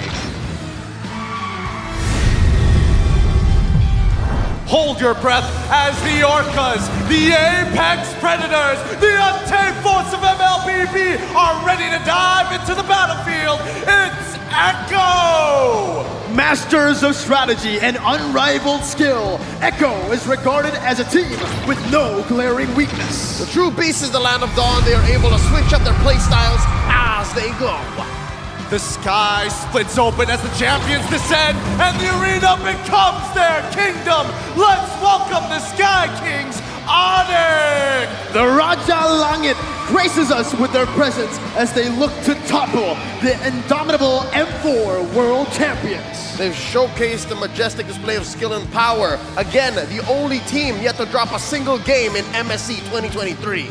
We introduce the masterminds of both teams, Coach Tic Tac with Coach Trevor and Coach Yeb and Adi as analysts, alongside of our head marshal to referee this match. Two head coaches that are super familiar with each other, not just in the draft, but also in in-game tendencies and execution. The best of the Philippines going up against the best of Indonesia. Is this the best series that we are about to see today? I'm so excited about this. Many have said this is a grand finals worthy matchup.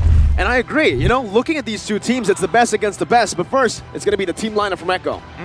We got to talk about Echo through and through. All of these players' experience, all of these players are played as an out. Not one of them ain't holding and packing some heat. Now, you see, everybody's just playing so well in their particular roles. But at the same time, if they group up together, it seems like they're so well gelled. They're not veering away from their usual picks. They don't have like pocket strategies or anything, but the mastery of their heroes and their roles is just next level. I got to bring the question back to Dilar. If there is any weaknesses here for Echo, what is it from a Filipino perspective? Seriously, they don't have weakness. I think their strength is the Sansan duo. Oh, wow. If Sansan duo, they do their job really good, I think they're gonna win against ONIC. Oh boy, I mean, it's gonna be tough here because we're hoping that something changes here, especially with the lineup. ONIC, Jewe, Kyrie, Boots, Sans, and as well as Keyboy.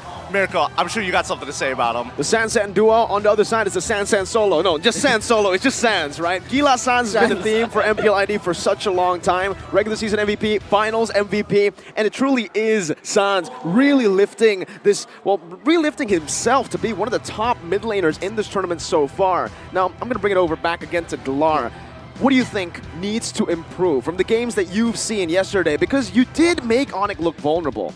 I think they don't want to improve. Is like I think their objective and Prang, Harus, war. Prang, Team Trus. fights. Yeah, team fight. Yeah. Their team fights, that's rather interesting. So does that mean that's going to affect the way they draft? Are they looking to get very particular heroes to make it work? Who knows in this particular matchup, right? Because everybody is looking to continuously evolve. But let's have a look at a bit of an insider from ONIC. Let's see what they have. Let's see what Echo has to say. Morning, guys. Hello. How was your feeling, Sanford? I'm feeling amazing today. So let's go, guys. Let's win this. Fun. From afar.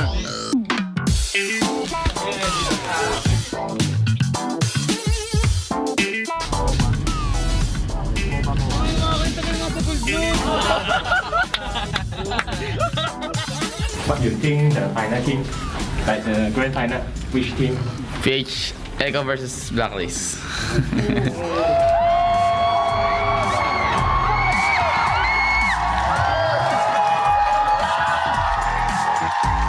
We're feeling excited and happy because we're playing again in stage.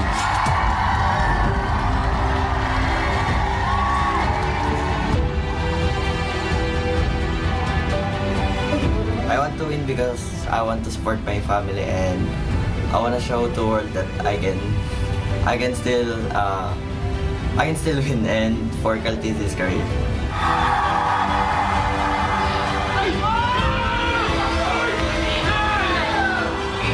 So good, we won against Toda.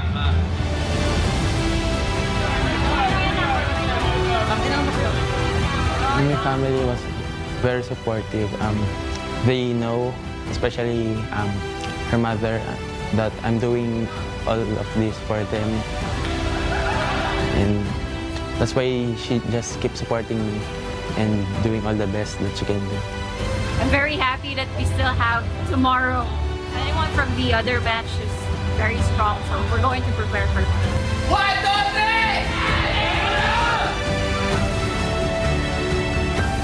So see you, ONIC versus Abus Bulatwas.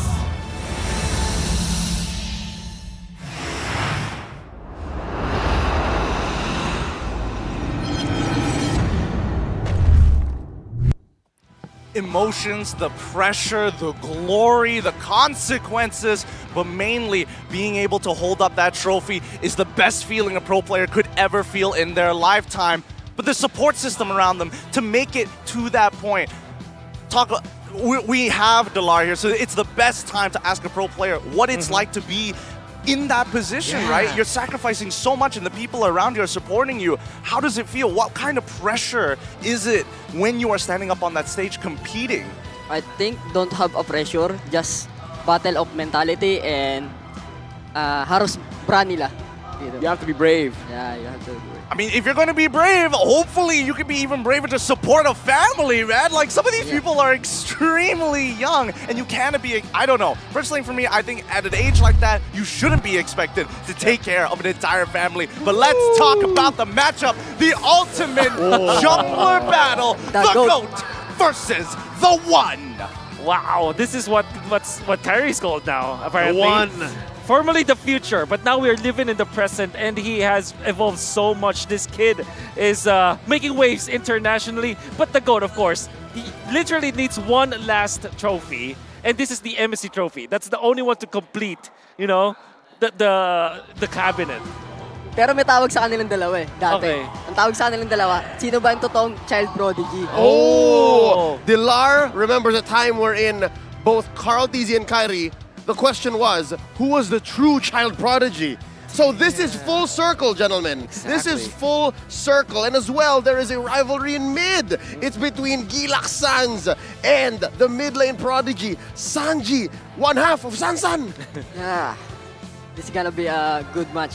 Battle of the good mage and positioning. Their position very good.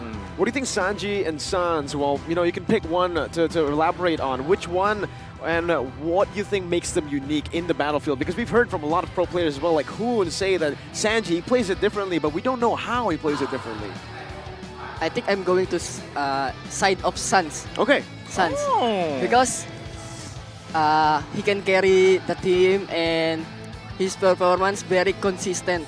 And what every hero he play, still consistent. A consistent anchor every single time. I've tweeted, I personally like that Sansan duo, but you know, noticing how Sans has been just the bar that people can't seem to get past sometimes when you're facing up against ONIC, and especially when we start looking down into the nitty-gritty. Wolf, I'm gonna let you do your thing. I'm sorry, man, but Trevor, I'm so proud that he is now being highlighted. This is the first time that somebody put a spotlight on Trevor. Me and Dilar worked with this guy. Very, I'd say funny kind of guy, you know? Obviously, but when it comes to the way that he approaches the game, he's the reason why they draft so quickly. Because Trevor, he's so experienced when it comes to playing. He played for a team in MPLPH in Season 6, then never stopped playing. Even as a coach, he's played on a high level of ELO in-game. That's why he knows the game so much. And all he needs is someone to kind of steer them in direction, like somebody who can be a lifestyle coach. That's why Tic Tac and Trevor connection, it works so much. It's that TT duo. Exactly. The T duo. I love it. No, it is true, and I absolutely love it. But talk us through your times with specifically Coach Yeb. Well, I'll talk about Coach Yeb. You know, I call him in Indo because he has Coach literally in his name. It's not just Coach Yeb, it's Coach Yeb. Game win rate 100%. And man, I think even Moba Zayn was very vocal about talking about how this man drafts, how this Raja Langit, the Sky King, drafts for his team, how he facilitates, and the way he respects his opponents as well. With Adi, used to be, you think, you know, no respect bans, but Yeb and Adi, this good mix of both respect and proper game knowledge has really been able to, I would say, form ONIC to this crazy team that you're seeing right now. Can I speak Tagalog? Yes. Yeah. I think sobrang galing mag-analyst ni Coach Adi. Tapos bagay na bagay sila ni Coach Yeb kasi sobrang unpredictable kasi yung mga drop ni Coach Yeb eh. Lalo na yung mga players niya, sobrang daming hero, sobrang dali mag-drop. Kaya hindi mo talaga ma-expect kung ano ipipick nila. Katulad ng mga Masha ni Boots, yung mga ganon. Dilar loves Adi as an analyst. He's a great mind, and he's a perfect match for Coach Yeb. Coach Yeb likes to stretch the diversity of the metagame. He likes to let his players explore, because again, from all roles, ONIC is skilled. There's so much diversity there, especially when you're looking at heroes like Masha with Boots. Shell with boot again, just picks that you don't expect, or as you've mentioned perfectly, expand what the meta is supposed to contain within. I want to get some personal experiences from Dilar here. I mean, you've worked with pretty much everybody here, and more importantly, you've had that one-on-one with Coach Yeb. How has he helped you specifically kind of move in the direction to where you are now? Sa totoo lang, nung dating nakasama ko si Coach Yeb, wala akong nararamdaman na kahit anong pressure eh. Parang maglalaro lang ako, ibibigay ko lang yung best ko, gagawin ko lang yung trabaho ko. Kung ano yung matutulong ko sa team, yun lang yung gagawin ko. When I worked... Yeah. So that? Yeah. Go. That's all. Oh, when I worked with Coach Yeb, I felt no pressure at all. Coming to work every day, I just needed to do what I needed to do, give my best, and that's all that mattered. Yeah. And I remember this. I remember this at M3 Grand Finals. It was up against Blacklist International 3-0. You guys were down 3-0. I met you guys backstage and I asked Yeb and you, how are you guys feeling? Yeb was chill. He was like, nah, what are you talking about? It's all good, man. We got 4 more games to play. Yes, we don't have pressure on that time.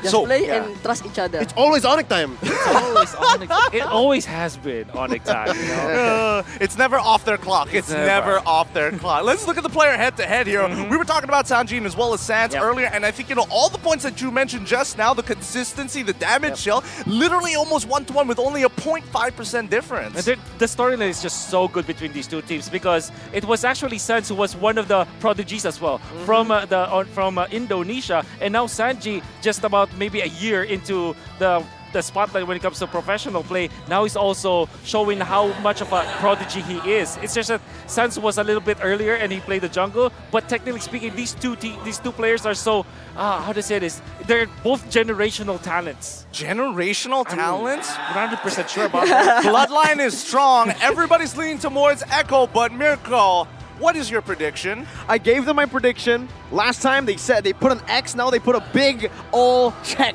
I don't know, I'm not going to say it because I think production just doesn't want me. Moonton just doesn't want me to say my prediction. I think this just counts as them saying, yeah, we received your prediction. Thanks. It's like, we got it, but no. I'm looking around, I'm looking at the production, I'm seeing Filipinos and Indonesians in the production just showing me the same thing. Thumbs up being yes, that is correct. With that being our predictions here, there is going to be, again, these are the world champions. They hold a standard that nobody else currently right now is being able to challenge them. And we're hoping that ONIC is going to be the one that does so. We've talked about the two side lanes in terms of consistency, right? Yeah. But we haven't even talked about like what even happens if Kyrie gets targeted this time around. Well, they have deep pockets when it comes to, they have a deep bag of tricks. That's what I wanted to say. I think that targeting a specific hero here is not the way to go. I think they really have to look at compositions. I think I can answer that. If they want to punish Kyrie, Kyrie always have a teammate. Even I play Kemarin, right? Yesterday I played with, and I want to kill Kyrie, but it's hard to kill Kyrie because of his teammate. But you killed him. Yeah. Yeah, Olirenos. They really know how to protect Kyrie. Okay. Gotcha. So every hole is going to be closed here. Let's jump into the draft, and we're already seeing right off the bat they are so quick. We got the Arlet, we've already got the Give, we've already got the Kadita, Toy, Yutong, and as well as Wanwan. Now, I mean, it's so quick. It's so quick. It's so quick. How do you keep up with this? Echo instantly taking up Carl TC's signature inside that Lancelot and Dalar. What can you say about this? They already know each other. Yeah. They're so prepared. They've done their homework. They've done more than their homework. They've done extra credit on each other, right? It just makes sense, right? From this particular position, Wolf, you were talking about overall team compositions, right? Which direction right now? Okay, definitely for pick-off for the side of Echo. Well, on the side of ONIC, they want to keep maybe Valentina. Oh, there you go, the Valentina. Very important for them to take. And so far, they haven't revealed anything yet. Maybe surely you have the glue. I doubt though. ONIC, sometimes they kind of flex that. So we don't know yet. I think they're gonna pick Faramis. Faramis instantly to try and counter out that glue. That could be a potential possibility. Valentina is still up, so you can at least take the, call Altar for yourself to play a little bit more defensively. But every time when we look at that first pick, they always got to pose those questions. What questions are we looking to see here from Echo? And they answer us straight away. Barca. Barca instead. Yeah, no fairness up against the glue. I would have expected the same thing up against the glue. Very good, but it almost seems like it was too good to be true. It almost seems like ONIC wanted them to play the fairness, so they take the other route. I would say though, Sans played mean Farsa, but knowing that there's already a Valentina on the opposite end, I think that this is a very early Farsa. But we do know, Echo Express, part of the conditions there is burst. And Kaja plus the Farsa, there's a lot of burst in there for Echo. What about you, Dalar? Where else? You're in ONIC shoes right now. I think Farsa also good because if you connect with Kaja, can punish the glue. Yes. Almost instantaneously. Yeah, that makes a lot of sense. And it doesn't necessarily have to be the glue. It's whoever walks up to the bush first and gets punished. Now, I think Kyrie gonna play Assassin. He's gonna play Assassin? Yeah. Hayabusa, maybe? Keep that in mind, boys. Keep that in mind. Kyrie on this Assassin. So we get the Claude first. It's still safe. Now we start moving into the second phase. I don't know. Is Echo gonna let him play the Assassin comfortably, though? Knowing Coach Trevor and the entirety of Echo, no. I think that they will see through this. The Ling out of there. Yeah, they're gonna ban out Ling as well as a Hayabusa perhaps, and then force ONIC to pick up a weird, like a weird assassin. They are prepared though. They have the Kaja. Maybe they are gonna let Fanny at most. Hayabusa maybe not. Fanny at most. Hayabusa not. All right. But why give the early game pressure, right? I mean, we're seeing the Beatrix get banned out. At least ONIC, they're thinking about the overall side lanes as well. They're not just targeting, okay, we're going to get hit from the assassin area. Let's make sure that we can actually have a somewhat of a convenient lane. Get rid of the Beatrix. We don't want you to be able to move out of this lane. Also, watch out for the carry, rather. Also, yeah, they should ban out the carry here. Benny Cutie carry for Echo, it's actually pretty strong. And in combination with the Kaja, that's a lot of burst that you have. And it is a traditional play for Echo. Somebody gets snagged, even when it's attacked, because it's a carry, you will be bursted down. All right, that's a fair point. Dalar, in your position, right, looking at where we're going so far as a glue, what are you afraid of from the side of Echo? Because it doesn't feel like you can really get punished just yet other than just Kaja. I think it's already enough the first 3 picks of Echo, but they need a follow-up damage to punish Glue and Cloud. Follow-up damage. I'm looking at Wolf. What are we looking for follow-up damage? Would have said that it's the Grok so that you can punish it, but maybe carry should be there. Brody, explain me. Oh, let's draft. Come on. They are going real fast. They are this is an M4 draft. Right? They are just going at it quick. And again, a lot of playmaking capabilities from the side of Echo. ONIC with their very last pick, and the invisible Gilang Sangs. Wow, 0 deaths during the 3-0 series against EVO's Legends. Man, production kind of doing us dirty here. Even Dilar can't kill him. Yeah. Katulad ng sabi ko kanina, follow-up damage carry. Sobrang ganda ng combo ng carry Kaja Barca. Yep, Dilar loves the carry combo with the Farsa and the Kaja. They close up with the Fanny, there it is. You called it. Yep. He knows his boy. Of course he knows his boy. I already know there. All right, composition. All right, Dalar. Tell us, which composition do you think is better right now? Is it Echo or is it ONIC? Seriously, it's hard to Kyrie Fanny, Kalau Diaz Snowball in early. Pasti manang. Tapi kalau 50-50, ONIC bisa kalah. It all relies on Kyrie snowballing in the start. If they get the snowball going, they will win ONIC. But if it's 50-50 in the mid-game, Echo will take over. Because it's hard to... Right now, Fanny so hard to snowball right now in the early game. Because of the Dreadnought and other itemization, right? Man, it's great having professional players on the table. Thank you so much, Dalar here. Thank you for giving your insights for this game. But I think everybody is ready. Leo, would you like to take us in to the Land of Dawn? I would love to. It's time for what many would call a grand finals worthy matchup. It's game 1 between Echo and ONIC. Oh, I think I gotta agree with Dalar. Surely, we did say that they will let go of the Fanny at most, and the Hayabusa definitely gonna be banned out. It's exactly what happened. The Kaja is prepared for this Fanny. The only reason why they would let this, they would still get the Fannies because the carry eventually was picked up. So there's a lot of battle between the junglers now, and I just love the fact that both teams gave us a first pick Lancelot, last pick Fanny, carry versus Kaltizi. How good of this is like Christmas for me. This is an anime in the making. It is know. bookending the start of what could be a 5-game series. Hopefully it is. Hopefully it does go 5 games. Because if I can curse something, I won't curse the teams. I'll curse that it's going to be 3-0. To make it 3-2, I'm going to try to reverse the odds right now. I don't know. Maybe it does. Maybe it's how it works. But, you know, Leo, Wolf, there's something that, good junglers have in common. They all have K as their initial letter. Like Kyrie, Carl TZ, Cleo, Kyle TZ, Cleo, Kirko, Kulf, Clefel, Koba Zane. Okay. Oh, but that's not gonna fly. Yeah. But they will definitely. They will. I'm expecting a lot of anime moments in this game 1. And this, if anything, this is Echo Express. This is definitely Echo Express. All of the ingredients are there. You have Yawi's setup hero. It's not an AoE setup. This is a snag. You have the Kaja together with Farsa. So you already have the burst. And the thing is, they have low cooldown ultimates as well. Maybe the longest one probably is the Divine Judgment. But the entirety of the kit that you have from Echo, spammable. All of them, right? So that's it all fits the bill. While for the side of ONIC, very, very dependent on ultimates. With that being said, it's a counter start for both of our junglers, the GOAT and the One. Orange for Kyrie, Carl TZ go for purple here.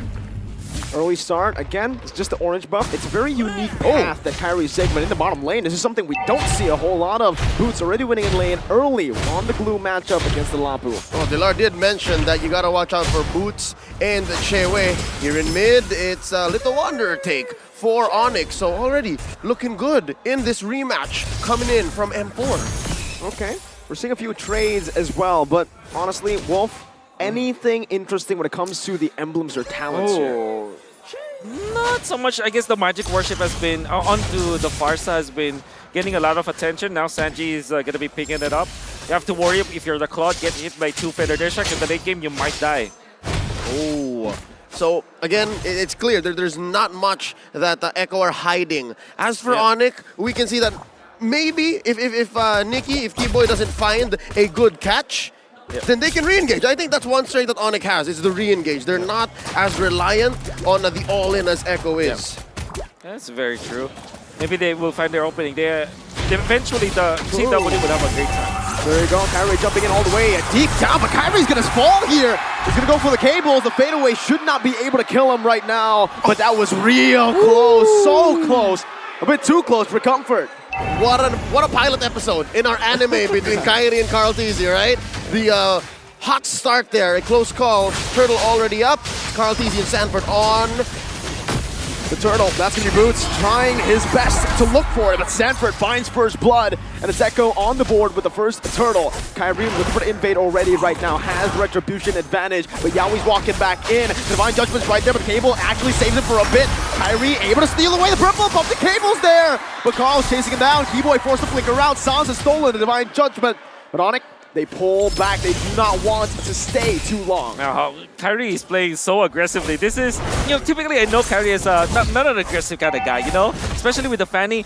Surely he get kills and he will die for sure, but it's not like aggressive. Wait. Kyrie! Oh, yes, Keyboy. Oh, It's fine. He knows it. You were saying? Yeah, I mean, Kyrie is more of a calculated aggressor. He waits for his time, but this time it seems like there's no wait on Kyrie. This love myself era is totally different, Definitely, it seems like what happened yesterday and how he was after that sweep against EVOS Legends is propelling him forward. This is momentum on the one. Looking at their items here, it looks like Boots built the Warrior Boot, so he understands that, this is Echo Express. I have to accept that these basic attacks are gonna hurt. There's a pull! Divine Judgment locking him down, and Kyrie picks up the kill with that Master Assassin emblem. Clean combo, gets them on the board, equalizing the kill score 1-1. And this Spotty Boy, bouncing ball on through, Phantom Execution. Oh, here comes Chewe. Are we just putting a spotlight on Kyrie for the past 3 minutes? I guess that Carl has been very quiet, only getting the turtle, but it was even uncontested. So this is scary though for ONIC because it means that this Carl treat is just gonna be boiling for now, and when it does pop, you're gonna be ready if you're ONIC. I mean, you don't last this long in the realm of MLBB Esports if you don't have patience, right? We've seen Carl Teasy through his Child Prodigy era. We've seen him through the tank jungler era. And now we've come full circle. He's back on the Lancelot starting this Turtle. Purple buff ready, Keyboy now with counter smash. At the race, it's going to be flickering. That's Kyrie who picks up the kill on the go. Retri on point. Kyrie picks up the Turtle right now. Sanford's going to be engaged on. Boots bouncing him up, bringing him back. Feathered Airstrike coming out to deal some damage back also. But Keyboy finds a good time's revenge to cancel that Feathered Airstrike up. Good trade from Echo though. They're already looking to rotate around, mirroring ONIC up top. Oh yeah, this is definitely a tug of war. The first turtle going in favor of Echo uncontested. And we get to see through the replay how ONIC managed to get the turtle and get the kill onto Carl Teasy. And there are so many other ingredients that's very important here. Look at the positioning of Boots and Keyboy's timing. Pops the ultimate, no save whatsoever from Echo. The burst was there with Suns as well as Kyrie just throwing everything onto Carl Teasy. Even a Tanksalot will not survive that kind of burst down coming out from ONIC. It's just the same, you have to admire the discipline, the trigger discipline of Echo, because just any other mid laner might have popped the Feathered Airstrike there and still died. Yeah. And then Sanji and Sanford they understood like, this is not a fight we should be taking. Let Kyrie have this time. We'll try to bounce back. So yeah, this is a clear win for ONIC, who's up ahead now by about 400, 500 gold. This is a very sketchy situation. Both flickers are up. CW messing the flicker onto him, but that's going to be the lockdown as well. Sans not able to respond it over. Sanji with the burst, taking CW down. And that is the Echo precision. Fast-paced combos. Meanwhile, in the mid lane, a little bit of a skirmish between the One and the Goat. Yeah. How much damage do you want? Yes. Echo read through that though. ONIC, for sure that there will be a movement onto Chewe's lane, onto the gold lane, and Echo also have 2 people in there. It was a 3v3. It seems like they don't know that that's happening. At least they don't have the confirmation. But understanding the pattern of their opponents, they know that's happening. That's a fadeaway as well. Kyrie's still able to escape for now, but the fadeaway is going to hit him, and it's going to be the kill. Benny picks it up. The feather airstrike locks Keyboy down as Yaoi puts some slow onto him. Carl with the phantom execution onto the back right now with the Thorn Rose as well, but he does not find a connection on those skills. But Echo have gotten back the gold lead as the turtle spawn. What a conceal coming out from Keyboy to get out, but definitely Echo winning that fight, locking down the Fanny. Big props to Sanji, actually connecting on the curse, and then he gets the stun afterwards. That's the reason why Kyrie was brought down. You know, there was an update on the Fanny, right? If you get stunned, your cables will not push through. Oh, and what that leads to is a 1,000 gold lead for Echo. And this was a clear statement, a message to whoever's watching. Because if you look at Carl TZ's inventory in just a bit, he first built War Axe. So he's still on a one-way road to snowballing. Wow, Divine Judgment again, only on the Keyboy though. They gotta be careful right now as Kyrie builds up the cables, jumps in onto the back line without a Divine Judgment to play with. Benny is gonna be caught, but nice flicker to get out. That's a feathered, nope. That's actually the Wings by Wings used up by Sanji. He's holding on to that feather airstrike as the Divine Judgment actually connects onto Carl TZ, but the burst is not gonna be enough as the feather airstrike comes down with the flicker. Sans is one, and he falls to Sanji with a brilliant flicker maneuver. Oh, Echo really did outplay ONIC in there.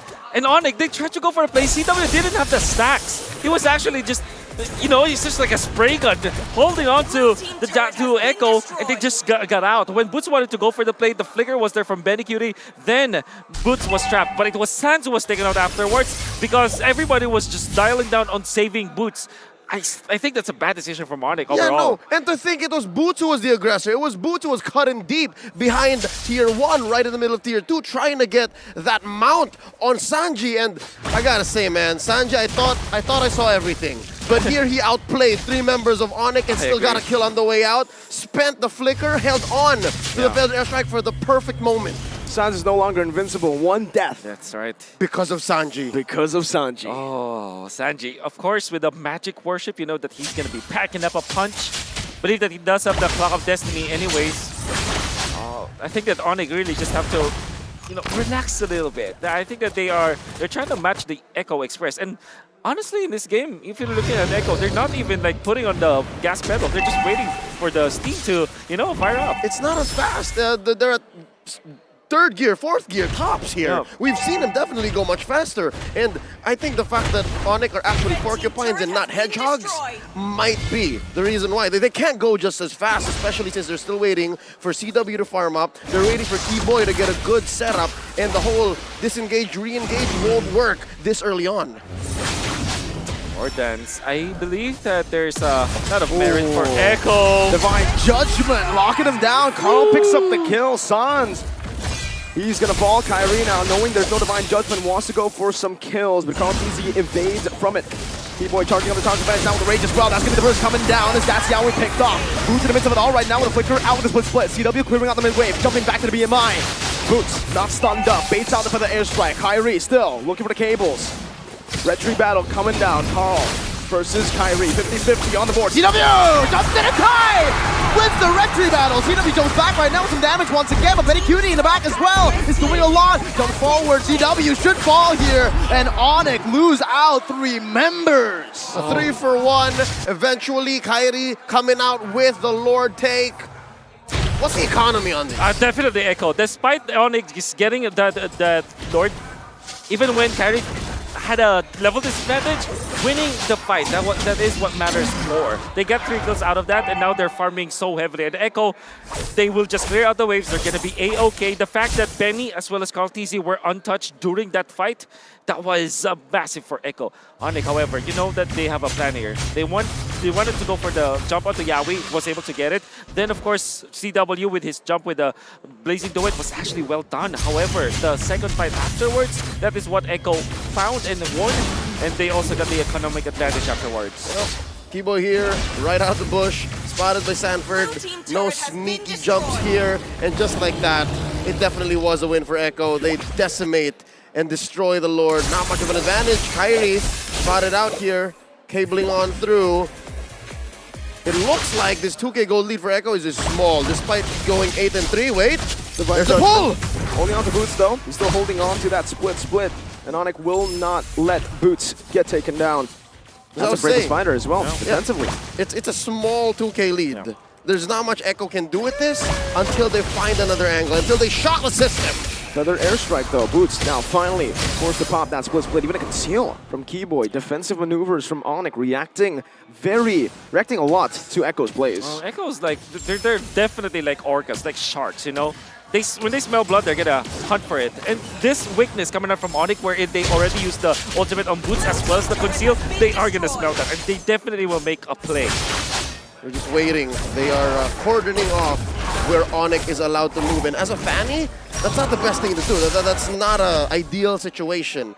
The one here isn't getting as much as he wants from the map. Yes, he's sitting at 3-1-0, but Carltese is just going ham on these objectives. The only real thing that Carltese left out to the open was that turtle that he lost to in the trade and that Lord. I'm wondering, we got a Lord coming in about half a minute here. And it looks like ONIC is just pushing the advantage. They understand that this is the tempo we have to go at. Okay, Carl dashing forward right now. It's 1v1. Carl versus Kyrie. Phantom execution, but Kyrie wins out on the red tree battle. That was for 2 red trees, and Kyrie won. The 1 is here. The prelude to the next Lord. Oh my goodness. To be continued. We waited for this. So what? That's what, season 2 or what? Or is it still season 1? We're still in season 1. We're still in the beginning. It's game 1 out of best 5. Okay. Yep, it's season 1. We got the pilot, and then now we're waiting. It's a big fight! Divine Judgment, it cancels out the famous spider! Sanford's gonna be shut down. Keyboy walking in the mid right now, getting caught by the Divine Judgment. It's that's gonna be Sanji in the back. Now with a feather airstrike, locking Sans down. Sans going out, but the Magic Worship is dealing a lot of damage. Carltese moves forward. Winner Truncheon bought right in time. The Thorn Rose is right there. Carltese with a kill! CW walking back, dealing some damage onto Carl. The goat, but the cable comes through. The Thorn Rose is there, but it's not enough to save the goat's life. ONIC slowly but surely coming back in the game. Ooh, very good start for ONIC as they have found the opening. Sans finally getting a good snag with a copy that Divine Judgment, but he died in the end. Still, the Winter Truncheon that picked up very early. Arguably, at 13 minutes, you already have the Winter Truncheon. It was utilized in perfect purpose, I would say, for ONIC because they bought time for Carltese to be put in a bad spot.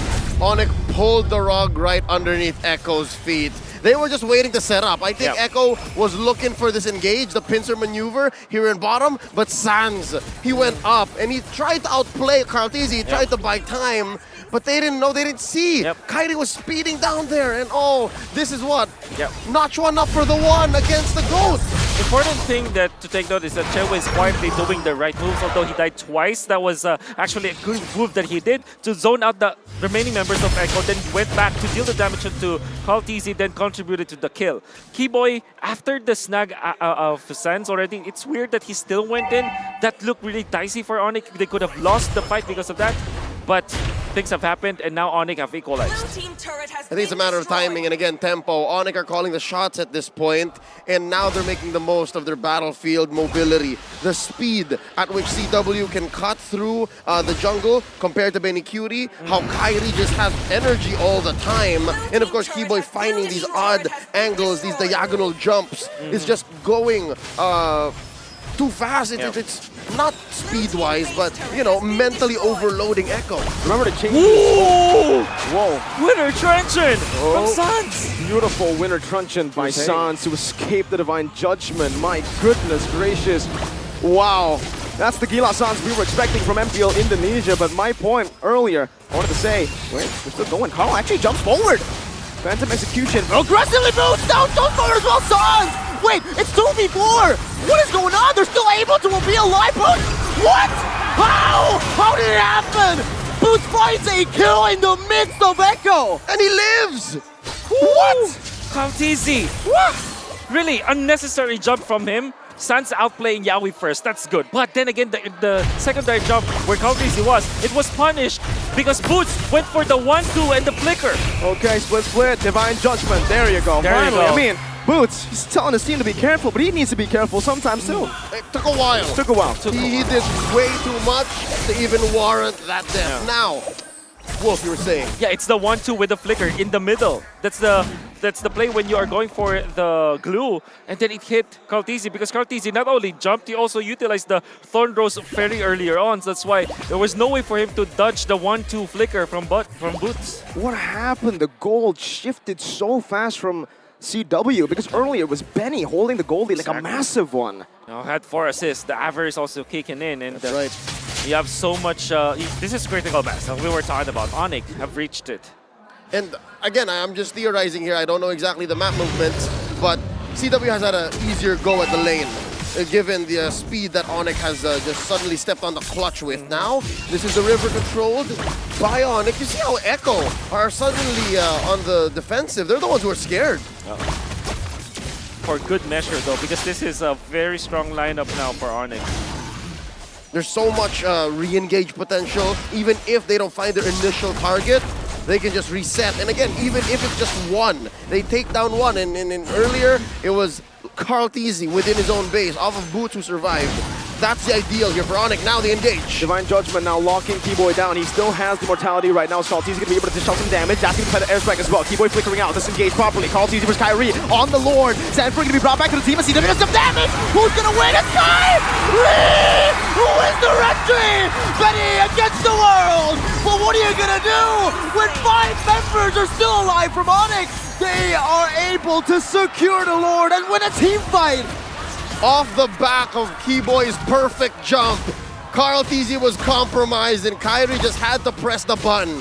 And now, they're threatening the finish. All 5, just Sanji and Yaoi left. Kai with the cables, onto the back, Sanji gonna be zoned away. ONIC looking for the play right now as Yaoi gets destroyed in the front. Sanji with a desperate attempt with the Feather airstrike. They're all marching down the flicker defensively. ONIC have won a game, and it is the first game in the series. An amazing start to what we all expect to go all 5 games. ONIC finds a window, stops the speeding Echo Express in its tracks. The chemistry from ONIC and was there.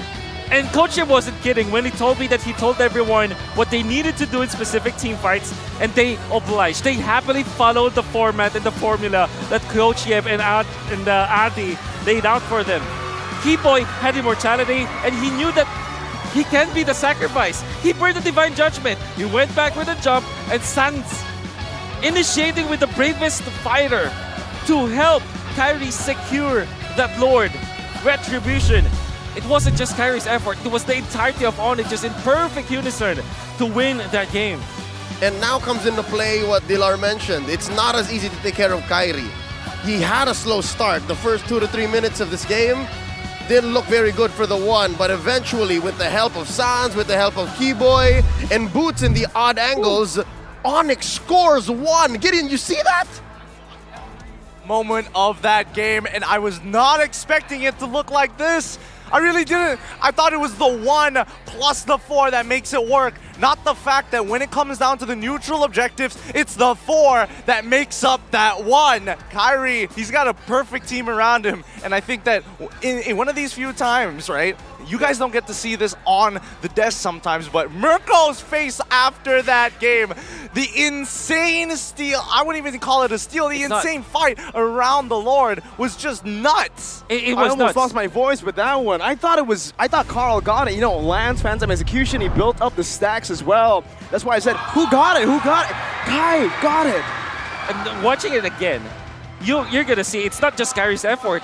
Sans copied the Divine Judgment. He timed it so that there will be no chance at all for Call TZ. ONIC really knew what they needed to do, but of course, it wasn't just that. Kyrie was so active, and like I told you, I've seen a lot of Kyrie games, and this is probably the most aggressive that he was. Typically the calculated aggressor, but he knew that he has to be aggressive so that nobody will be looking at Chewe. Was that the last Lord fight? Was it the Keyboy jump and the Divine Judgment? That's right. Oh, wow, all the worst. It literally was a game of rock, paper, scissors. Even amongst you and me, Leo, whenever we play rock, paper, scissors, we're trying to think one step ahead like Carl TZ. But notice in these fights, right?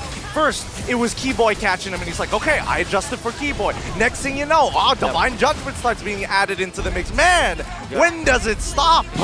I hope that it doesn't though, because I really want to see more from these teams. Look at this, Carl TZ just jumping in, Boots ready with the mount, the grab. Like I said, the 1-2 with the flicker that's allowed him to get enough stacks.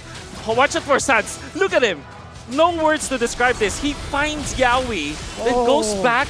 Carl TZ puts the Lord low. Kyrie's waiting in there. Sans, he's gonna time it. Look at the threshold. It was so good. It was a suppress. That's worse. It wasn't a 50-50. It wasn't. It was 100-0. Man, all planned, all pre-planned right from the start. It's great that we got at least a heads up from the general himself, because again, they said if Kyrie is able to snowball out of control, and even Echo was aware of that, trying to slow them down as much as they can. And now that we jump back into the post-game stats, what could have Echo done better? Really, just play better, you know? The draft wasn't wrong. The way that they're playing it wasn't wrong, but it's just that during important moments, it's just the way that they chose their fights was, like I said, unnecessary jumps from Carl TZ in the mid lane before that Lord fight happened. And they thought that they had a free pass because they landed the Divine Judgment onto Keyboy, but Keyboy planned it all along. Maybe if we can flip this page and see what the items are, I'm going to point out two important items. First, Immortality on Keyboy. So much value in that because he knew that he had to be the sacrifice to tank and soak the Divine Judgment. Next, you have the Winter Transient on Sans. So many people will say that, okay, that was far too early. But Sans knew. There was so many clashes that was won because of the Winter Transient picked up by Sans. Bargain Hunter. Yep. That emblem, Bargain Hunter, allowed for him to get a full build in under 18 minutes.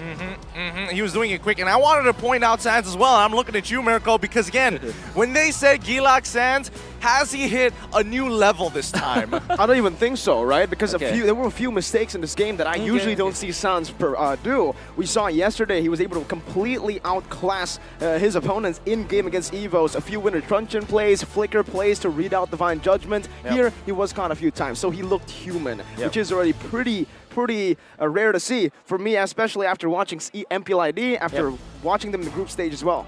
Hey, this is Echo that they're facing. I think that you have a warrant to be to be challenged. This is, I mean, we're living in Echo and ONIC's world now. Can we say that? Can we Season agree to 1's that? done. Yeah, Season 1 is done, and we're already moving on towards that next step. ONIC has taken that first win, and now the comeback arc coming in from Echo is going to start soon. But the question is, how do they even achieve that, right? Because again, we looked at the draft and we were like, that wasn't even the issue half the time. Yeah.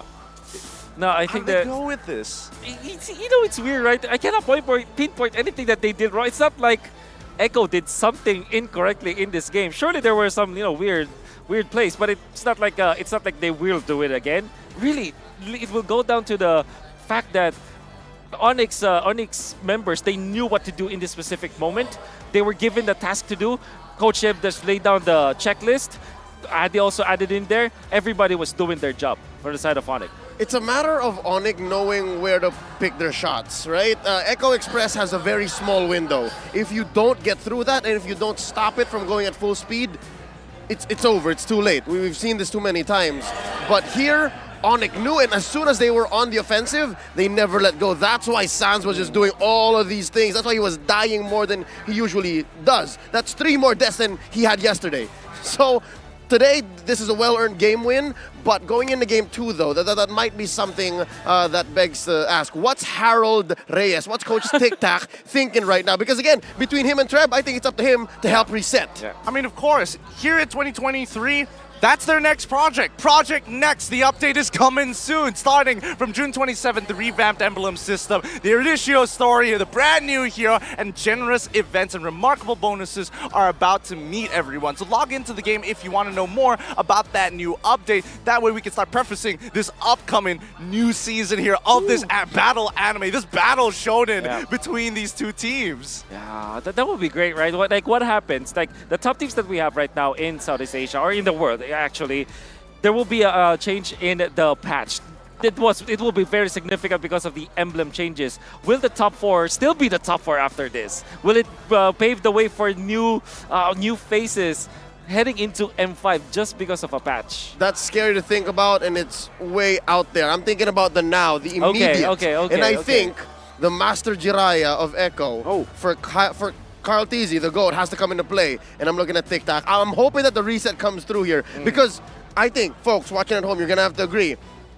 Carl Tizzy went a little too hard there. Yeah, a few times. I might even point out the item build. That was a little too greedy. It's hybrid. It's way too hybrid. I think in the early game it worked really well because they had the lead, right? They couldn't afford to actually go for these aggressive plays, but since they got caught out in the mid game, once it started shifting over towards ONIC, that's when you can really see the weakness of this snowball kind of build. With the War Axe, the Thunder Belt as well, you do damage, but you can't really get the CW. I think that's the main problem here for Carl Tizzy. When he dives into the back, CW dives into his team, and Boots already creates an opening for him to do that without getting punished. Meanwhile, for Kyrie and the whole team of ONIC, I honestly believe that ONIC, they were playing weak side everywhere because they wanted to just cover for Kyrie. It's very similar to what Glar said here, right next to me. It's all about getting Kyrie snowballing in the early game, and they did that. They gave him so much space to go 5-1, and when he got 5-1, he was able to equalize that level lead. It's not no longer. It's like it's always just a 1 level lead for Carl. And he only had 1 death. And he only had 1 death as well. You know, my favorite part about all of this is the fact that since so many people are sacrificing, you know, whether it be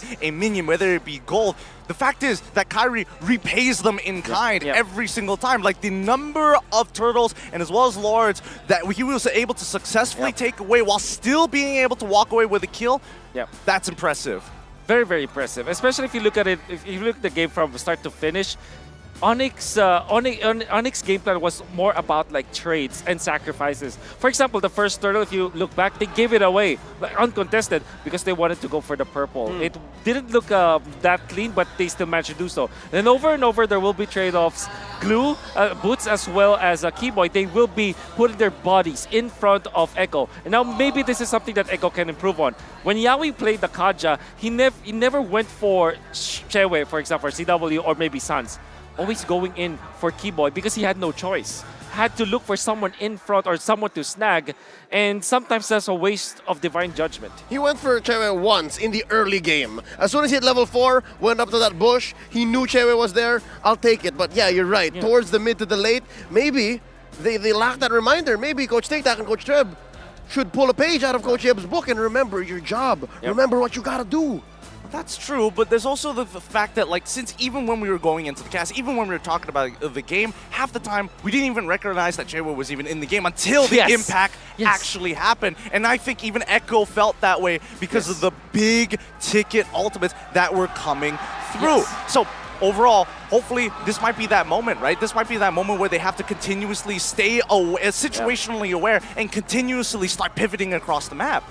Now I want to go into the details here. Going into the draft, it's Echo's choice. I feel like they'll stay blue. And I feel like, I don't know, unless they were read into, unless they try to protect it, unless they truly set it up, is Yaoi's choke going to come into play? Yeah, I hope so. And I think that Dilar actually pointed that out before we started into the panel. Who's going to get the Cho in this game, right? Keyboy or Yaoi? He was snubbed all game 1. Yeah. I mean, we might think that's impressive, but if this game really goes all 5 and we're really, like, stretching the arsenal, for all we know, Boots might show us maybe a couple of tricks in the EXP lane once in a while, but that's only if we're very, very lucky to make it there, considering that this is a very momentum-based game, and especially in the professional scene, when you have a crowd of this size, momentum could lead them to a very easy victory. This could be a sweep potentially. Wow, I just peeked at the crowd here in Aeon 3 in Main Chai. I could have sworn Burnex Slash was still playing. There's so many people in the stands. There's not many gaps in these seats. Everybody's almost packed like tuna cans, like just shoulder to shoulder, looking to shout. And by the way, did you guys know? Because we're inside the arena all the time. Outside, there's actually a full-blown screen, like a 2-story screen, and 2 floors filled to the brim with MLBB fans. Oh man, Cambodians are gila, or baliw. They're crazy. Yeah. I love it. And I really Gila felt like banget. yeah, you're right. Very. Oh, never Yeah, mind. we don't have Dilar here. I no. don't. I tried. I tried. Yeah. We already But they're missed the crazy. general. We missed the general. I do wish we could actually like have him at least for the draft. You know, I really like Dilar's insights, especially because he played with Trevor and he also played with Coach Ip and also against the team. So he might know a lot about those teams, but I miss him.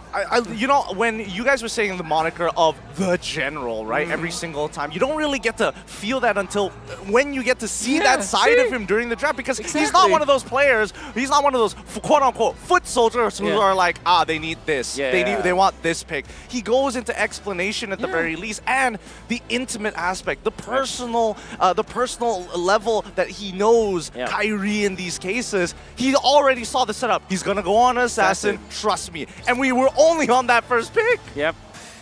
I love it though. Thank you so much, Echo and ONIC, for actually giving us like an Assassin v Assassin matchup of Carl TZ going up against It's been so long. It's been so long. Yeah, actually, when was the last time in an international stage when there was no utility jungler? That's right. Fredrin was nowhere to be found as well. M2. M2 perhaps. M2. Wait. I need to wait. Let me think about it for a little bit more. I'm thinking MSC 2021. No, 21 didn't happen. 2022. No, it didn't happen as well. There were still utility jungles. Yeah, so technically Probably. M2. M2 3 years been a ago. long time. 3 years been and too 6 long. months. No, 2 long. years. It's been a while. Too long. I think M3 we still saw it. I believe it was Kyrie Albert on Assassins. All Assassins. It was, but we were still seeing utility That jungles. was, I think it was Yisun Shin at most, right? We were using Marksman, not even like hard. Well, I mean, Barretts. there was a little Big bit Lance. of Big Lance. That's the one, because that's when you were playing jungle instead of the goal lane, right, Mirko? Yeah. when playing jungle was actually fun. Yeah, when playing jungle was really, really fun. Highly mechanical. Now, coming into Game 2, and let's start the trailer for Season 2 between these two teams of Echo versus ONIC. Adaptations, because I feel like margin of error was something that I wouldn't really put past Echo, because again, very mechanical, there's a large margin of error. Now, we're that good at the game, but now looking at ONIC as well, really abusing that fact, do they want to shrink it down? Something a little bit more straightforward, a little bit simpler. Especially after winning game number 1, I don't think that they will shrink it out. If not, even they might even just be more. It's crazy. Crazy. But More then again, confident. what's crazy in the level of these two teams, right? I mean, I wouldn't say crazy, but I definitely think that Coach Chikta had a word with Carl TZ is like, don't make me put you on a Kai again. Don't make me do it. Don't make me do it. I already gave you lines. Come on. Let's look at the previous draft recap here, and at least we can get a better idea of what could happen in game number 2. Was that the first Fanny win at MSC? Yes. Technically. Wait. In knockout stages, for sure. It's the first one. Oh. One-time split? Yeah. Was it? It's one of the few times that it actually Maybe made in the it knockout through. stages? Yeah. And this is knockout stage. It hasn't been. I'm not going to lie, even during group stages, sometimes it doesn't even look that impressive, right? Until we see that maybe Fanny isn't the one that needs to continuously snowball. Maybe it's the friends around you that kind of set you up for it. 100%. We saw that in game. That's not just the Fanny. You draft the Fanny, you don't look at it as a hero, a one-all, be-all, be-all, end-all kind of hero that it could save your game. Kufra as well as Valentina played so much in that previous game for sure. Okay. Priority and adjusted bans as well. Perfect. Because this is a good time to really start talking about it, right? Yeah. The fact that, again, we're seeing that Grok has been legalized here during the knockout stage just have definitely changed up what we've seen during the groups right up till now. Yeah, you see that ONIC can recognize the fact that it could be used against the Claude. I'm actually surprised that it hasn't been picked up today, especially when you have a team like Burn X Flash, for example, or maybe like EVOS. You know that they played those kind of heroes. I'm surprised that it hasn't been picked up as much as you would expect. But with Echo, Sanford plays it, Yaoi plays it, even Carl TZ plays the Jungle Rock. So there is a big chance that it will be picked up in this series in one game or another. It's a very flexible pick. And honestly, looking at it again right now, Echo are respecting ONIC's flex pick as well. The Arlet was banned away straight out the board, understanding that Arlet, not only is he good in the XP position, as just boots his, weak side lane or even strong side, both can work. The fact that it can be flexed over to Keyboy, we've seen it in the group stage. Sure, maybe it wasn't that impressive against Burn, but it was surely impressive against OP, and just creates so much chaos within these team fights. Well, chaos might just be the key, or whether standardization is the way to keep the mental strong. Let's jump right into the draft here. I have a wish though. I hope the Lancelot was also picked up, maybe from ONIC or from Echo. But I think that you look at that game from Kaltizi, that's just a rain check. Do not judge Kaltizi's aptitude on the Lancelot just because of one game out. It's granted. Wish granted. See? Echo stays the blue, or in this case, first pick, and then they course correct. They take out the glue. That was a little too much coming in from Boots. I totally agree there. And especially since even Delara was saying, just go for the Faramis. That could have been an easy counter, but that's just not the style that they want to go for right now. They really want to make sure that that San duo is going to be nice and strong, and they can scale towards the later stages of the game. Very good. Then I pick up the Kadira, I really like it. But there's the Grok. Well, just as we talk about it, Valentina and Grok very quickly picked up. I wish this is a Boots Fredrin though. I'm gonna say carry an assassin once again. This means though that maybe you go Beatrix or Brody on Chewe instead of the Claude. That's what I was thinking too. If you're going in blind, you might as well have somebody who can force out priority whenever you're feeling like it, right? But we can't forget. I feel like I've seen this pattern, almost like deja vu in a matter of fact, especially from Echo. The fact that we see this Grok might just be going for Sanford this time, something a little bit more stable, something that can also force priority and make that big impact during these Lord secures. Because remember, Power of Nature deals a lot of damage, and especially with Master Assassin, you pair that up with Retribution, you might get 100% secure rates. I was about to say Melissa could be a pick here, because understanding again, last time they met, Benny was able to kind of counter the Grok with the Melissa. Back in the day, there was a weird interaction, again with the go away, able to cancel that wild charge. So Melissa, up against the Grok, it no longer can do that. The wild charge goes through the go away. But the Valentina and the Lancelot, with the first three picks for Echo, it's setting up for a front-to-back composition again. They want, ONIC wants Echo to pick up something like a Brony, a Carry, even a Beatrix, because the Melissa will bully them in lane, creating space for this mid lane, and maybe possibly, like you mentioned, that Assassin jungle. How about a Leslie ban for ONIC? Yeah. Very uncharacteristic of Benny Cutie, but I do feel that, Beatrix might be the ban out here. The top priority is Beatrix, last is the Leslie, but there you go. Do you ban out Hayabusa? I think Hayabusa. There you go. Let's draft from Echo. ONIC. I think you pick up Faramis here? Yeah, and then they just see what's left for the one later on. That's what I was thinking. I was thinking maybe they go for a potential support. Maybe they just show the fact that they want to play Ling right off the bat, right? Because it's still open. Kyrie can still get Ling. Honestly, now that I think about it, we haven't seen too many Lings overall MSC. It keeps either getting banned out or nobody touches it. Only Taz, right? Yeah. Only Taz.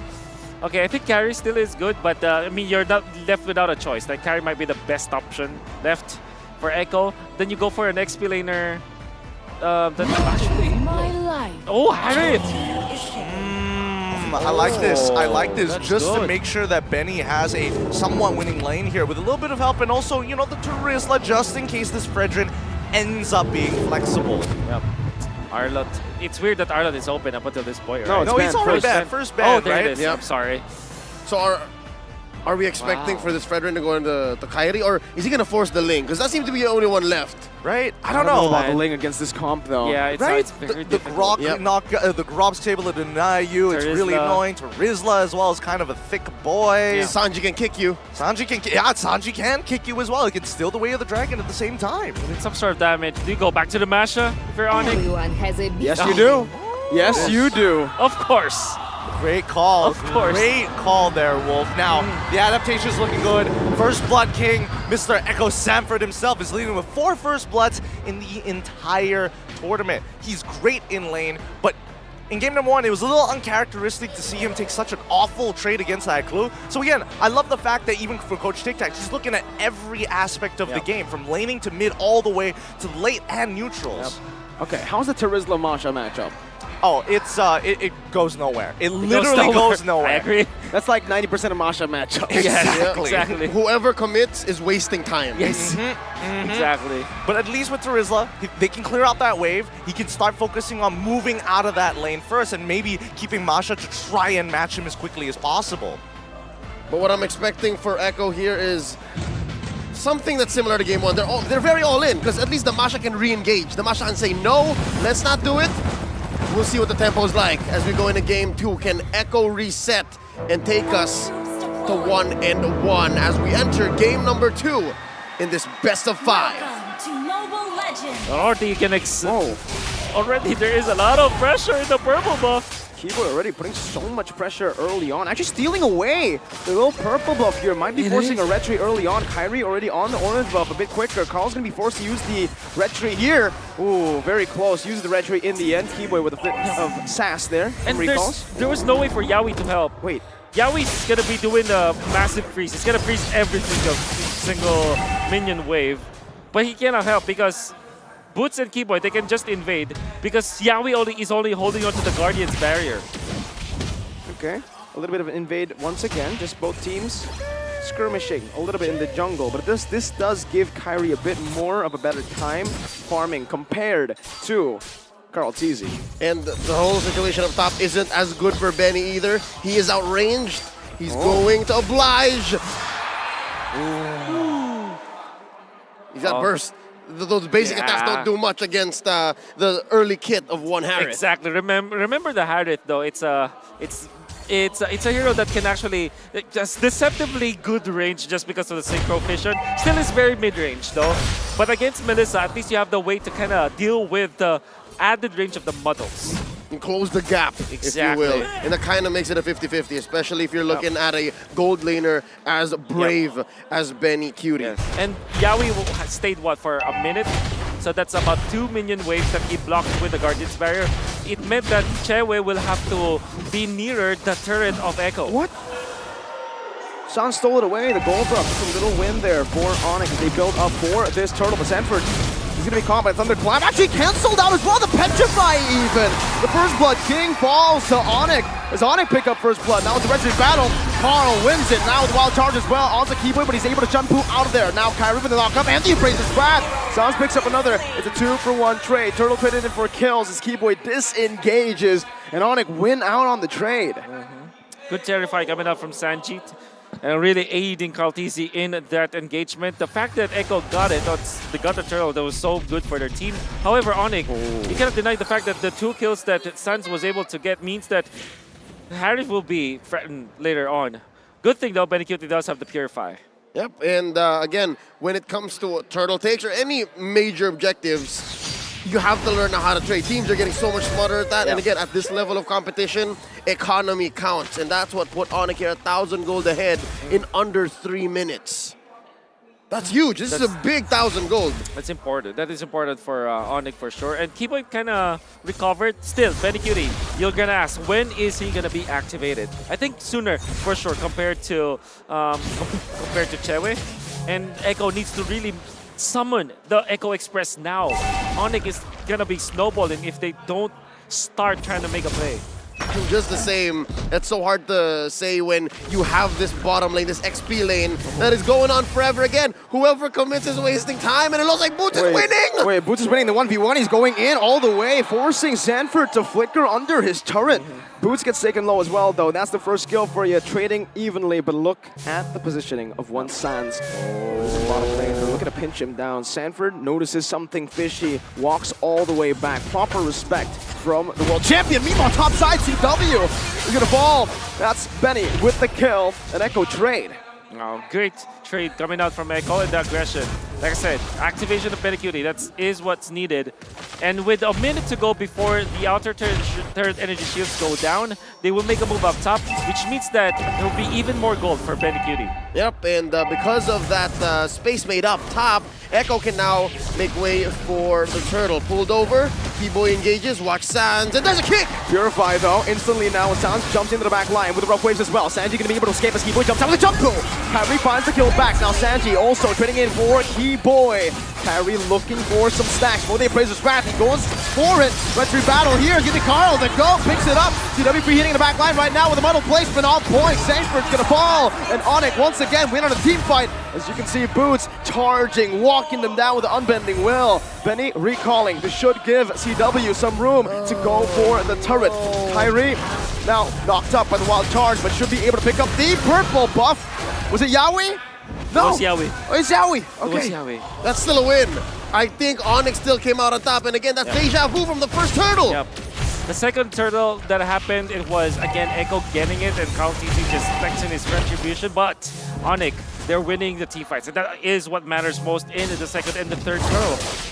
It won't matter if you get the turtle gold, but if you lose 2 people in the process and the enemy doesn't, that's economic advantage for the team that won the team fight. So ONIC really had a better trade afterwards, especially because they activated Jewe in that fight, so he got a little bit of gold in that skirmish. We gotta watch out for that gold lane X factor. It's interesting because the XP lane, usually, a good friend of ours would say is the X factor, but here's the gold lane. Failed conceal play. Nice, we miss you. I swear, if this wasn't a Masha Trizla, we would have seen more fights down there. But now it's the Melissa versus Harith, and they're also just both waiting for their teammates. Look at this sandwich. Look at this positioning. Sanford finds Keyboy right there. The Shunpu is no longer ready for Keyboy. Phantom execution as well. Keyboy's looking for the ult there. Sands, petrify, rough wave. No way he survives this. Benny dives in, but Sands finds a trade. The 1-for-1 as a shutdown, so Benny Cutie definitely gets some more pressure there. But the turret does not fall. The mini wave was cleared in, and Boots in the bottom lane was able to find one. The fact that they cleared out the minion wave on the side, there was a 3v1 that he survived afterwards. Well, he did die, but he took 1 kill. Then on the opposite end, you have a free turret. ONIC still winning. That's macro trade-off. Oh, and Sanji's gonna be caught in the Appraiser's Wrath. Keyboy looking for the play. Just knocks him up, backs up with the Shampoo. Kyrie with the taunt now, getting some resets on those cooldowns. Skill 1 and 2. Having more pressure. Boots. Almost. And Boots does have the thunderclap, so it might as well have been frame perfect escape. Now, Kyrie pulls the turtle, about half health, near the tip of its nest. Carl TZ still here. Once again, it's a GOAT versus the 1, and Boots going 1v1. Now bottom! Where the dragon popped in, it's going to be 100-0. Keyboy still able to escape with a Shampoo flickers out of the defensive execution as Kyrie jumps on with a taunt. Carl TZ locked down. Saban force now by Benny Cutie onto the back line all the way, but he's going to be caught in the taunt. And CW, he's going for the hit. Now penalty zone onto the back, zoning CW. Meanwhile, Boots in a miss. He finds 1 kill, and it's going to be a 2-for-3. Still in favor of Echo. Kyrie picks up the purple buff. Carl TZ onto the orange buff. Kyrie still trying to defend this mid lane by himself as Benny sieges it down. But it seems like Kyrie should be able. Nope, that's the Demand Force. That's the Appraiser's Wrath. Kai, he saves the turret. Just as Carl TZ steps on the clutch, Benny Cutie maintains to be the force of nature that he is. And in that specific fight, it was the explainers trying to outplay each other by not engaging against each other. They went into the backlines, but Sanford had the better jump, especially because Benny Cutie was already able to put Sands low with his jump, with his Diamond Force. Kyrie evening up this orange buff because Carl TZ actually took his. Penalty zone. He's out of there. That's the Fredgen for you. Wow. The most honest form of Grand Theft Orange. Literally stealing it in front of your face. No contest whatsoever. No flashy moves. That's literally a dude walking in there, taking the orange. Kyrie, you can have this. Yeah. Fun fact, the go away from Melissa cancels out the penalty zone. So if he times it well, it should be a very easy cancel. Two-man taunt. Oh, what? Yaoi with a wild charge. The on force now popped in. With the dragon by Keyboy. Carl TZ jumping in. CW with a good position right now. Keyboy's gonna be chunked low. Shampoo out of there. CW with a free hit with his fire! Sanford jumps into the penalty zone, but Keyboy finds a kill back. Sanford not finding the range right now, but Sanji's looking for him. Keyboy will fall. But guess what? ONIC have won in that bottom side or top side river. Yep, 2-for-1 here, and they got Benny Cutie. They also took down Sanford. Now Carl TZ. Forced to puncture out. Boots is recalling in his face as he shows the alter ego, Team Eno. And now they have regained the position onto the Lord. Echo No shot, no chance. Actually, they will try. Wow. They're gonna go for it. They're gonna go for it. Beware of boots. That's the main thing right now that can stop Echo, especially their back line. Sanji, I think, has been just targeted down many times. Yep. You gotta watch out. You hear the crowd. They're here for ONIC. Lord here at a fourth of its health. Let's go. That's gonna be the spawn force. Benny Cutie not able to hit right now. If Boots does some damage, who's gonna get the retry from? Who finds it?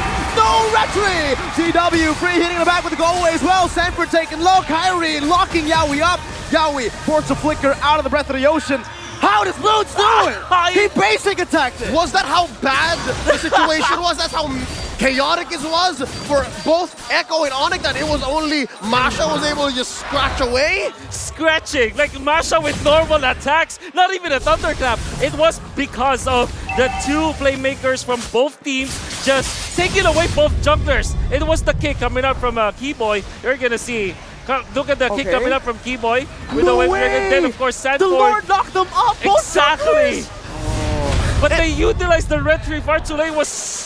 You'll never see that again. Who's to say? You'll never see that again. Who's to say it wasn't even a scratch? What if it was a tick off of Molten Essence? Maybe.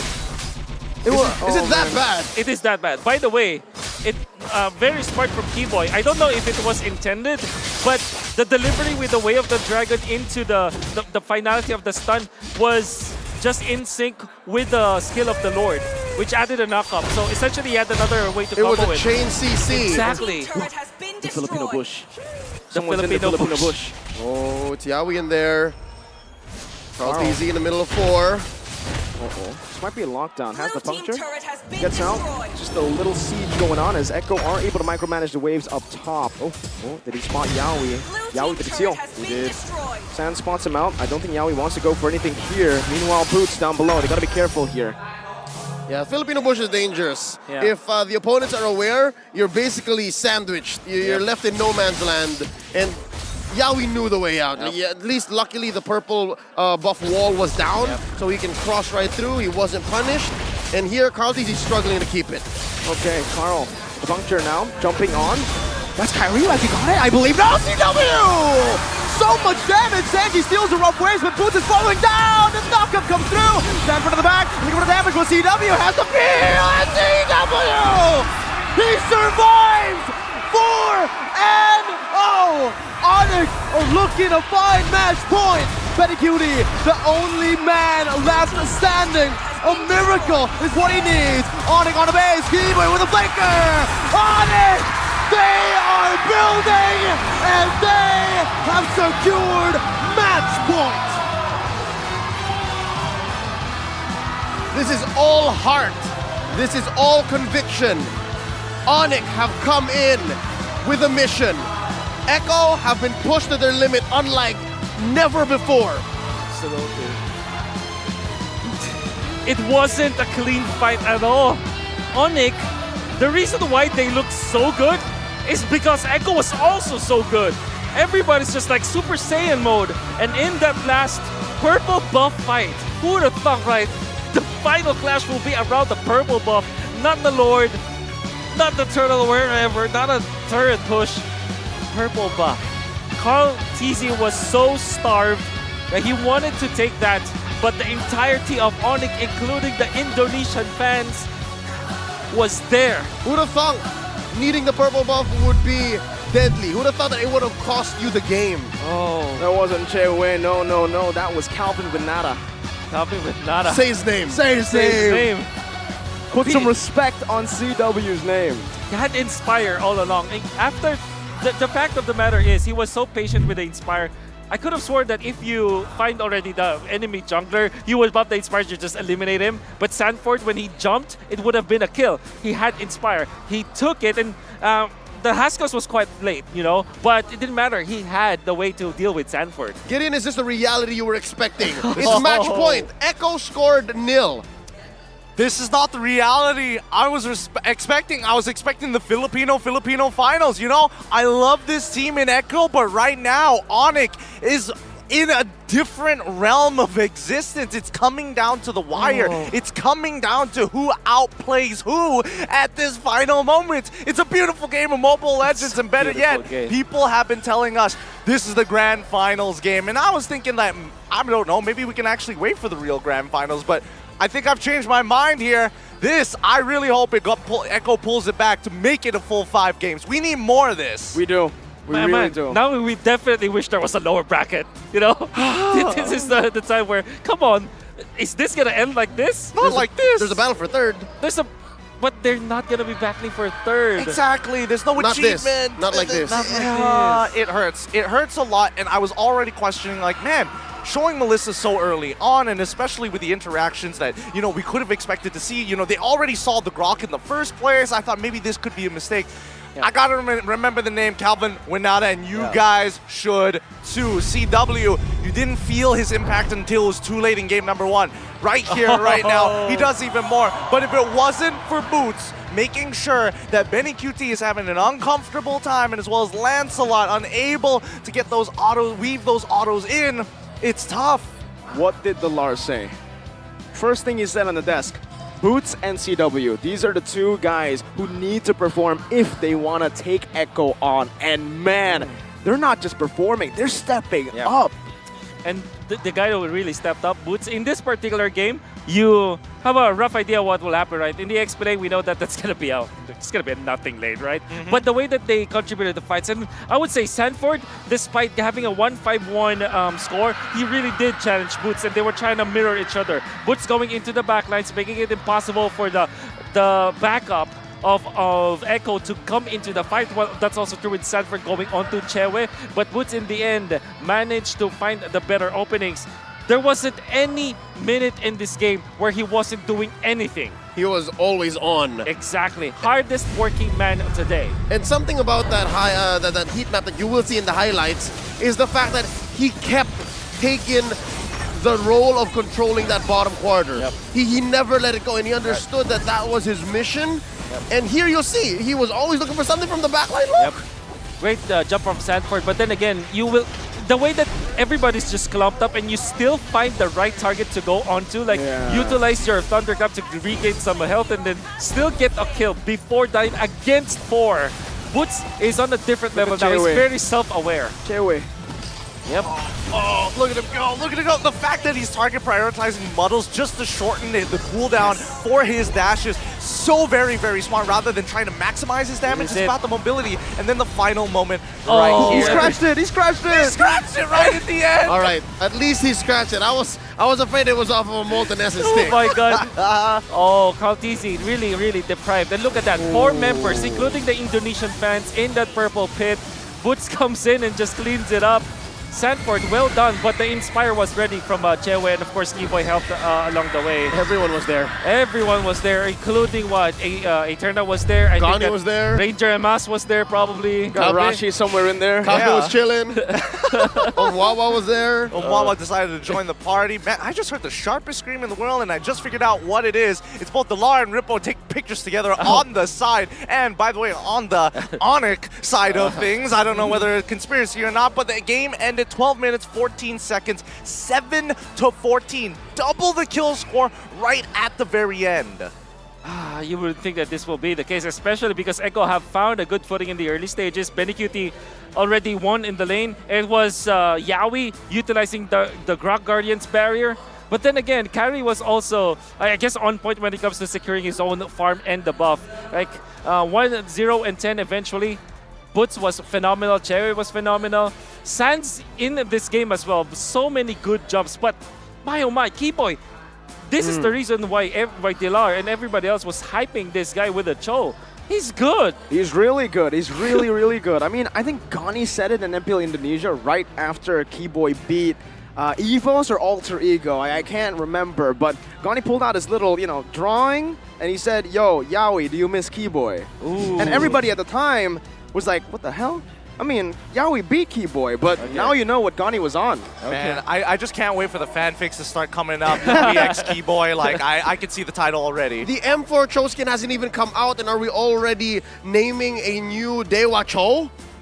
Dewa Cho. Is there a new God of Cho? Or Munton is just going to add another chroma layer so it can be this is the M4 one, but this is also the MSC for one. Keyboy. Ah, the painted skins. Skins. Okay, It's okay. built in. It's there. It's there. It's there. Let's look at the post-game stats here so far, because again, a majority of the gold stolen, all falling into the hands of Kyrie. That's But right. I think the one thing that's really setting the big difference, right? It's not even about the margin of error anymore. I think the communication from the side of ONIC seems to be a little faster. I don't know what kind of latency that they're using, but seems to be working out for them. They seem to be very aware about when we do see Kai actually go for that big taunt so that the rest of the team can immediately start pouncing to capitalize. If you're looking at if you're watching the game and you know that and you understand the metagame so much and the way that each hero interacts with each other, you're gonna feel that it was very fast. Or maybe not fast. It's like there is no lull time. There's no dead air between these teams. Rarely do we get a chance to actually analyze because of the fact that there was so many things going on. Boots was hardest working, and you see that is the understanding of ONIC. Well, with that being said, it looks we need like a calm down, cool down a little bit more. So let's find out what Robbie and Amara's doing. Here we are with pro players from Impunity and Evo's Legends, Hate and Delar. Oh my God, Delar, do you hear their cheer for you? Let me hear it again. And Delar. Okay, wala doon. As soon as he walked in, everybody was cheering. So how are you guys enjoying the game so far? Sobrang nag-enjoy ako kasi ito yung pinaka-inaabangan kong laban talaga sa MSC. He's really enjoying it because this is the one that he's looking forward to the most in MSC. Why? Wow នេះគឺជាការប្រកួតមួយដែលគាត់តឹងរង់ចាំយូរមែនតើព្រោះវាពិតជាមើលទៅក្តុកក្តួលហើយគឺជាការសងសឹកមួយដ៏ខ្លាំងក្លាមែនតើឥឡូវយើងឃើញហើយលទ្ធផលទៅជាយ៉ាងណា Why is it the most anticipated match for you? Kasi pinaka-inaabangan ko talaga yung assassin na hero ni Kyrie. Because he's really waiting for Kyrie's assassin heroes. Wow គាត់ពិតជារងចាំនៅពេលវេលាមួយនេះជាយូរណាស់មកហើយឥឡូវនេះគាត់បានឃើញនៅផ្ទាល់ភ្នែកហើយនៅក្នុងការប្រកួតមួយនេះផងដែរ How about you? How are you enjoying the game so far? Nakakaba. Kasi... You're nervous? Wala. Basta masaya. Okay. He's nervous and he's happy to a point that he's speechless. ភ័យផងបុកពោះផងអានេះគឺជាអារម្មណ៍របស់គាត់នៅពេលនេះផងដែរ Okay, so now my question to you. Between ONIC and M4 champion, which team do you support? Oh, yeah. Okay, I'm really curious about that because ONIC eliminated your team. Yeah, okay? sure. And you used to play with Benny Cutie. You used to be teammates. So, which teams are you guys rooting for? Siyempre kung ako, ONIC ako. ONIC! You're voting for ONIC even though they eliminated you? Yeah. They took you out? Wow! Kasi nakakasawa na yung Pinas versus Pinas sa Grand Final eh. Gusto ko makita yung Indo versus Pinas sa Grand Final. Maraming magagalit na Pinoy dito because he's saying that he's used to seeing Philippines versus Philippines. So he wants to see this time Philippines versus Indonesia for the grand finals. អូខេអ្នកទាំងអស់គ្នាគាត់បានឃើញហើយថាប្រទេសហ្វីលីពីនធ្លាប់បានជួបជាមួយនឹងប្រទេសហ្វីលីពីនគ្នាឯងប៉ុន្តែឥឡូវនេះអ្វីដែលគាត់រងចាំយកគឺហ្វីលីពីនជួបជាមួយនឹងឥណ្ឌូនេsiaថាតើនឹងទៅជាយ៉ាងណានៅពេលដែលប្រទេសទាំងពីរនេះជួបគ្នា How about for you? Who are you rooting for?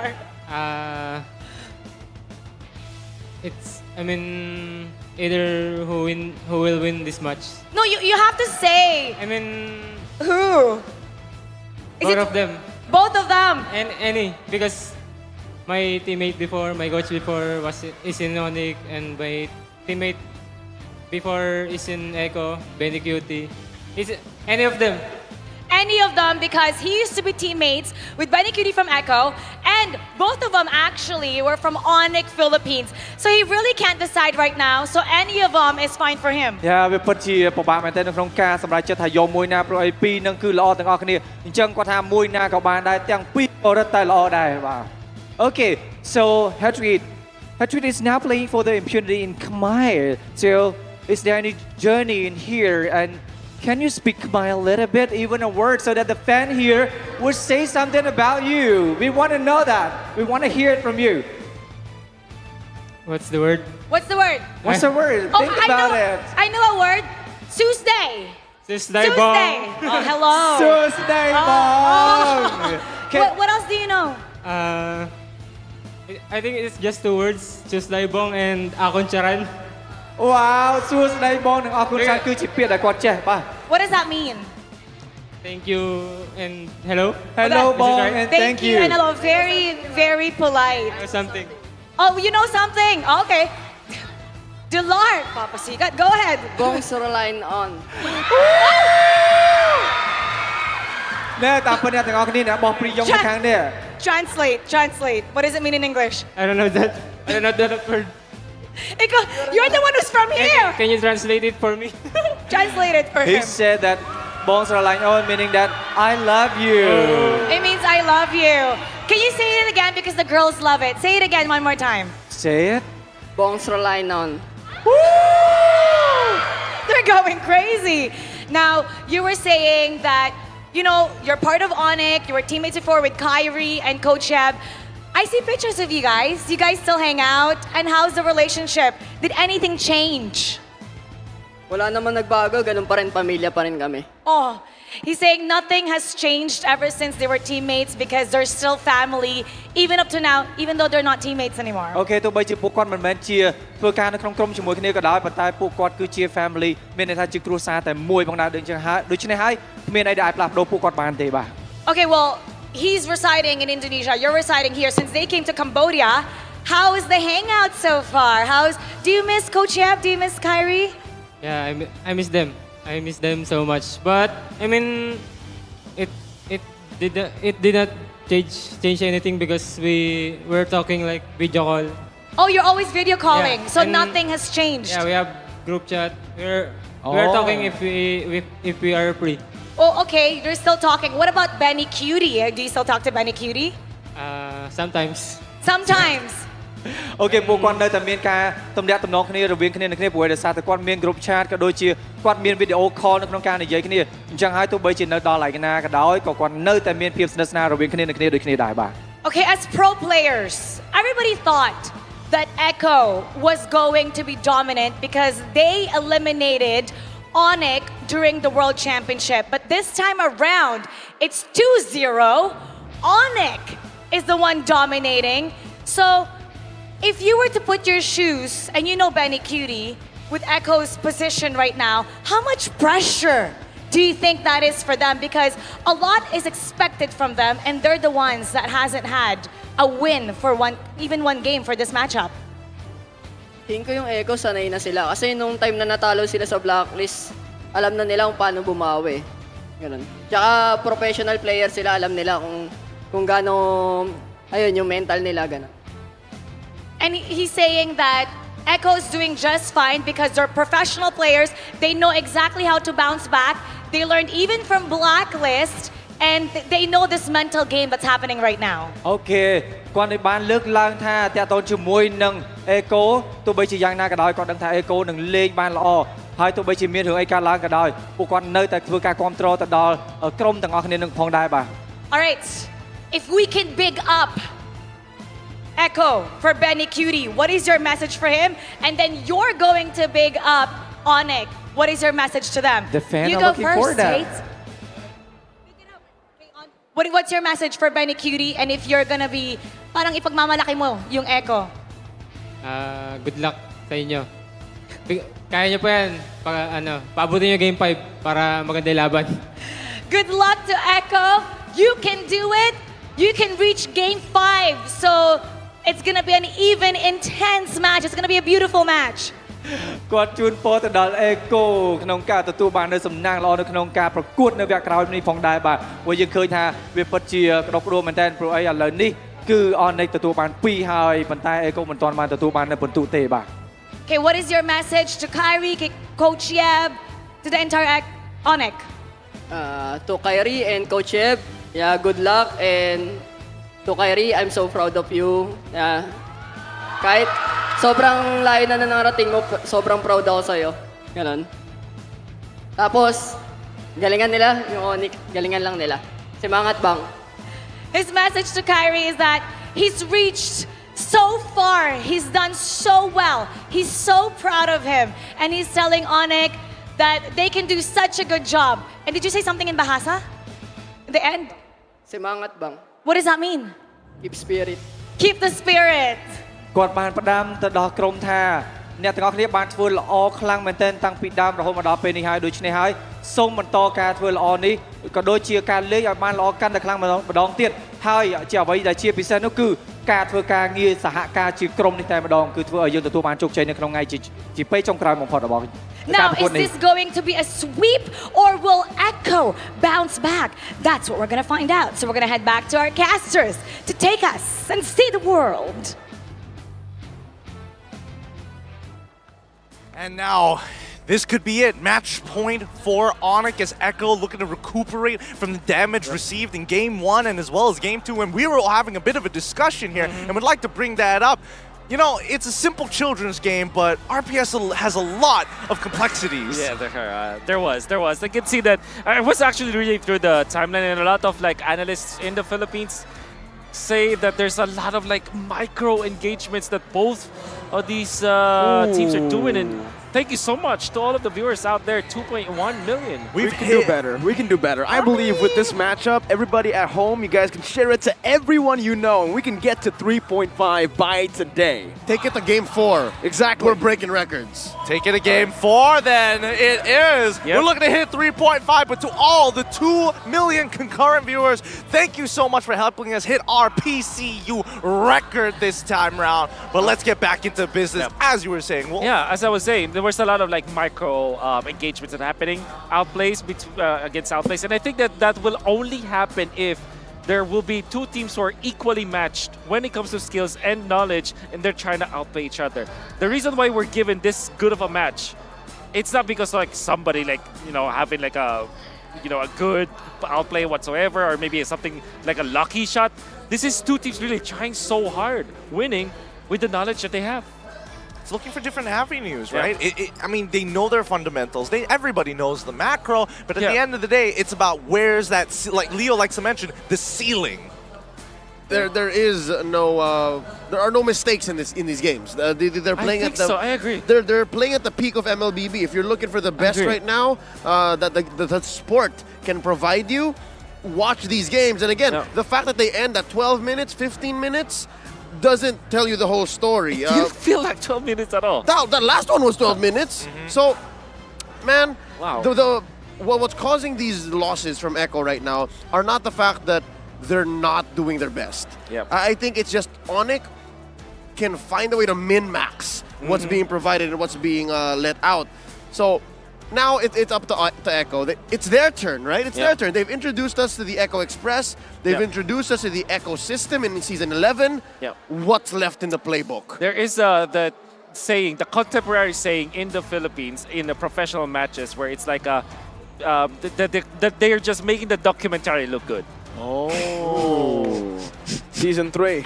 Yeah. I like that. I like that a lot. Very entertaining. So the producers and all the bigwigs in the suits are now watching our show. They're like, if this doesn't make money now, we're cutting you off. Well, that's one way of looking at it, to be fair. But honestly, I like the fact that you mentioned that, yes, they made 12 minutes feel like a lifetime here. Generations upon generations will remember these matches because these are the two teams that are looking to not only outsmart and outwit each other, but truly out-micro their opponents, which is very different when you compare them to a team like Blacklist, who's playing reserved, disciplined, decision-making, and then team fighting at crucial moments. But it's time here. Match point for ONIC. One more game, and we'll see who is going to be moving on to the next stage, or whether Echo can look to pull longer. It's time to draft. Echo has the choice here. They've lost last game. So now they can say, I want to stay red, or I want to go red. And indeed they do. Here's a switch up. Look at all those fans. They did switch up this time. I think that it's more about them denying the red side from ONIC than it is them liking the red side. Although they are very adept at the red side, I think that just knowing Coach Jeff, he really prefers this kind of that side, right? I think that Mirko can agree. ONIC really likes that because they they really take full advantage of that last pick. Yeah, I mean, I think for both of these sides, ONIC really enjoy going blue or red. But I agree, red side gives them a little bit more to play with when it comes down to utilizing those flex picks and making their opponents think all the way to the final pick. Hey, wait, I thought this was going to be blitz bans and blitz picks, but no, I think Echo have slowed it down. Coach TikTok is really making sure that he's walking through the entire thought process with the rest of his team so everybody's on the same page. The way that I look at it, Joy is looking like a real hot pick right now. Joy is just a strong hero for both teams. Boots as well as Sanford can definitely utilize that. It can be flexed. I think that given in the right hands, an OP hero will be like 10 times more valuable in this scenario. So I think, yeah, let's go. Joy is there. So they go Joy here. He could Joy there. I mean, he could. He could definitely go Joy anywhere he wants. They have Joy, they use Joy in Indonesia. There she is. The Cambodian favorite, the Joy, is going to be picked up here by ONIC as first pick. Echo respond instantly though with a Valentina. Okay. And Fredrin for Carl. That's a worthy trade. This is a winning M4 formula, the Fredrin first pick for Echo.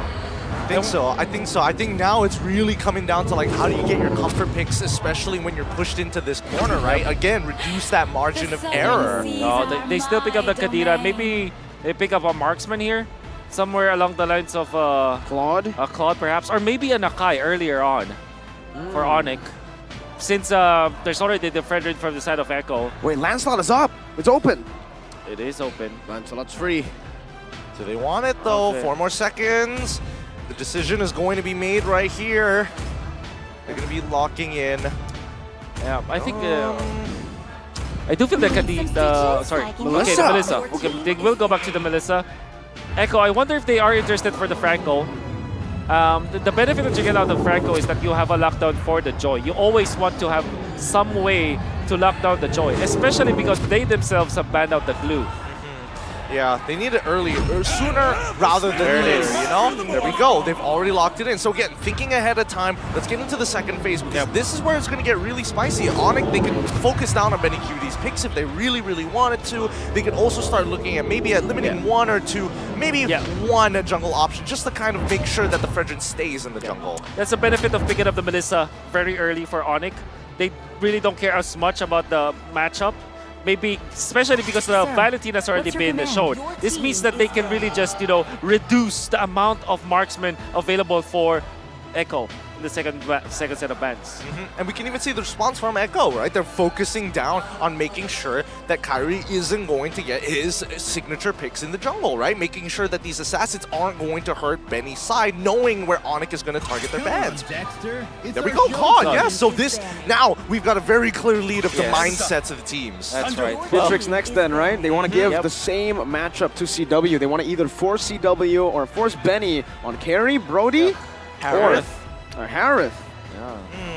Well, let's have a look here. Sky's the limit. Skyry. Skyry, I like that a lot. Skyry has 7 unique heroes used in MSC, claiming the top spot using utility and assassin junglers. He's currently tied with D7 and Dreams, both which are roamers. Oh, it's the Grog band, so it's not the Bitrix. No, it's not the Bitrix. They are okay with the Bitrix, maybe because they have the Joy anyways. And the Kadira. And the Kadira, you're correct. So there's so much going for Benny anyways, so they'll save him for last. They'll try to make sure that he's okay going into the early to mid, that he can scale up, and they'll give Sanford this comfort. Is this what happens now? Is this Echo just reverting, defaulting to comfort so that they can fight for game 4? I mean, to be fair, yes, this is a comfort, but let's also recognize that like somebody needed to attack Melissa from the getaway from me, right? And Grok is a very simple way of doing it. Lapu, margin of error is still there, but we're talking about Sanford here. He has won a world championship with this hero. I agree.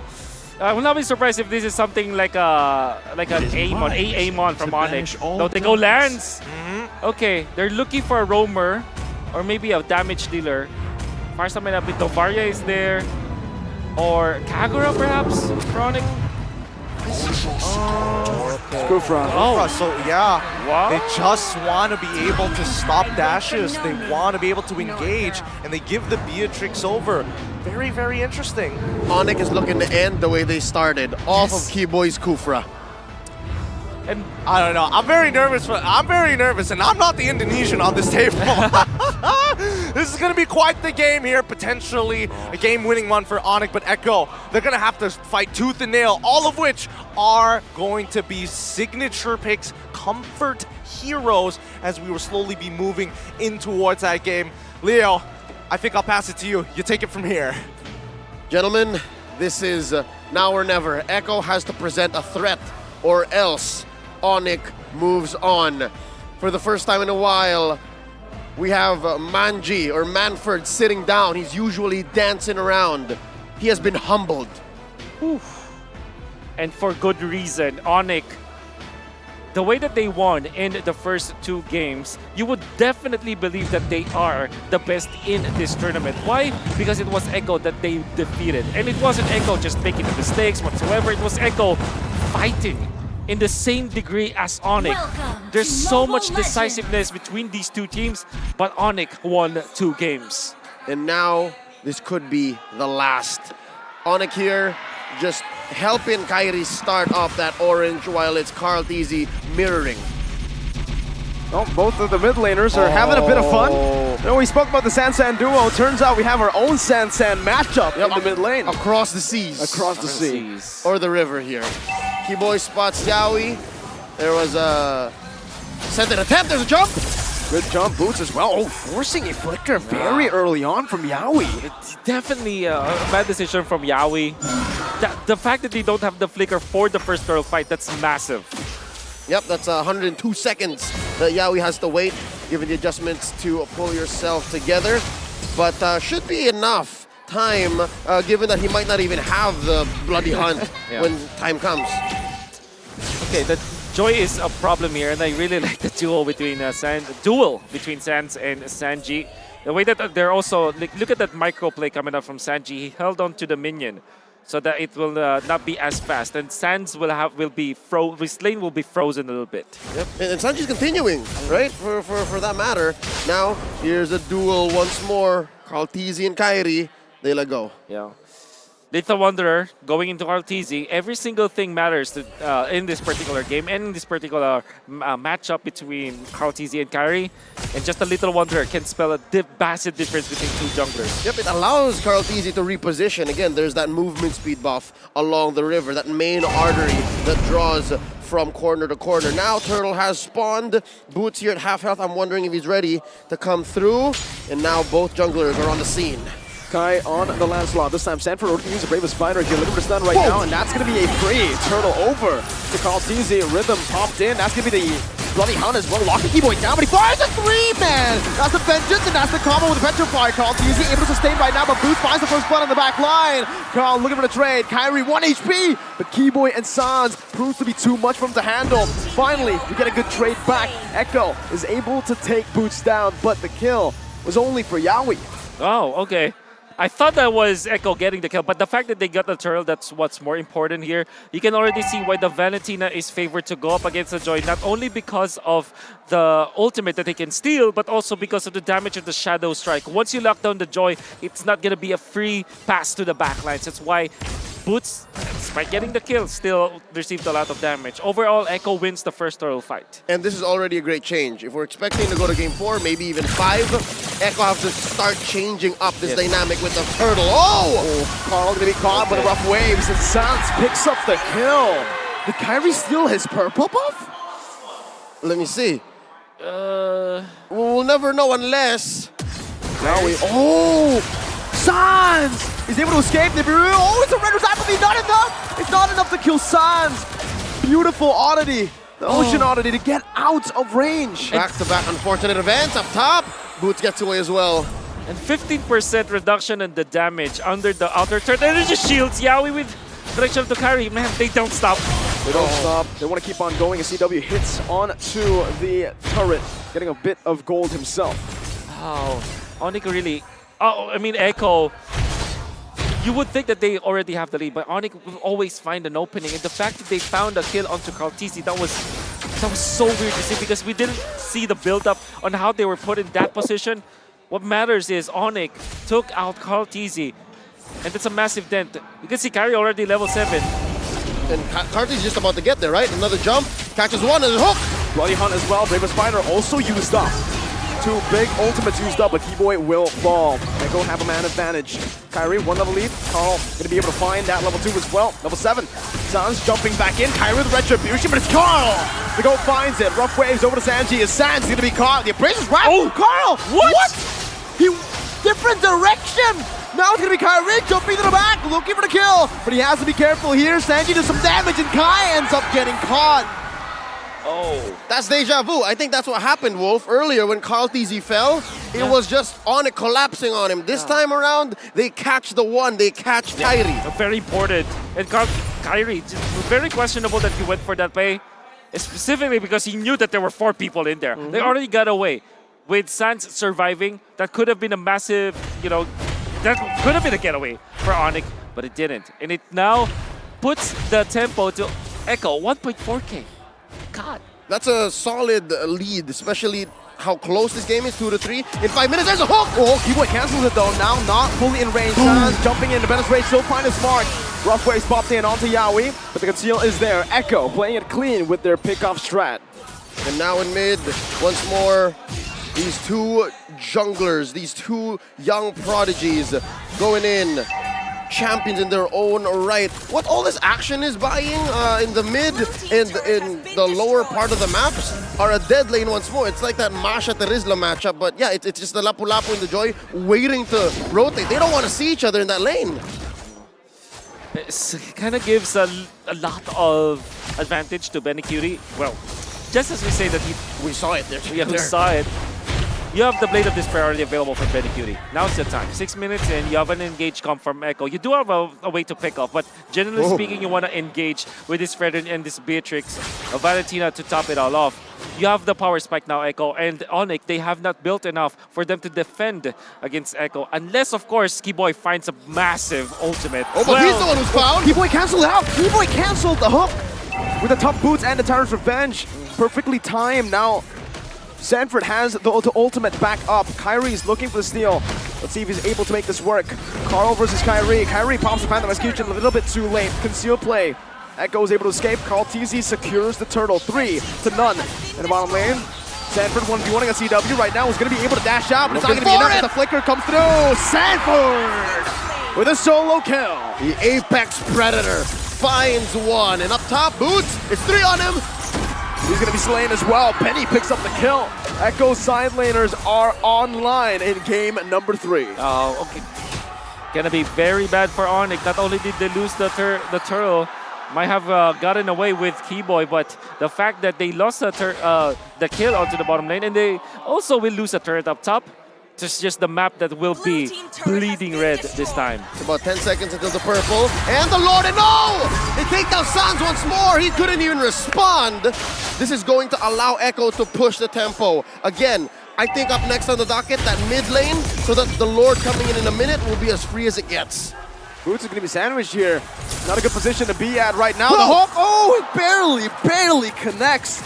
Boots just barely out of range as Benecutie and Sanji just goes ham onto the tier 2 turret up top, sieging it down, clearing out the mini waves, and takes it down. Oh, look at Kyrie stealing that orange. Yep.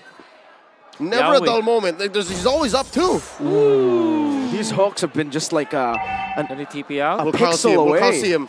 Oh. Okay. I didn't know, and when Carl TC goes back, he will be surprised that there's no orange buff there. Could have sworn. Sworn I left it here. We just have cooldown. But there's a massive difference now between the gold laners. That's going to be Blade of Despair incoming, Malefic Roar perhaps onto Benecutie, or maybe might prioritize the Hunter Strike afterwards. Still, Chewe is a critical mass. I feel that at 8 minutes, the first Lord of the fight, Echo, is still in a mountain ahead of ONIC. Yep, for the first time in this series, it's Echo who's calling the shots. Echo in the driver's seat. 4.5k ahead, about 9 minutes in. Carl TZ pulls the Lord. Yaoi controlling this pixel brush. Oh, misses Keyboy. Look at the angle that Sans has. Again, still going to be Kyrie jumping in now. Body hunt, no! It gets knocked up, it gets cancelled by Lord! Keyboy finds Benny, but there's no one to follow it up. Keyboy now backing up. Sanford finding the stun, now the bravest fighter. CW is going to be caught right now as the backline's going to be turning down as the flicker, but go away! CW is able to dish out so much damage, peeling away. Sanford's low. Kyrie looking for him. He finds a Thorn Rose, but in the back, it's still Echo winning in this fight. CW putting the models down again, but Kyrie should fall here to Sanji. That's the Raiders. That's Kyrie. Oh, Sanji takes them out. It's a killing spree, and Echo are in full control in game number 3. A 4-for-1 with Echo converting into the first Lord of the game.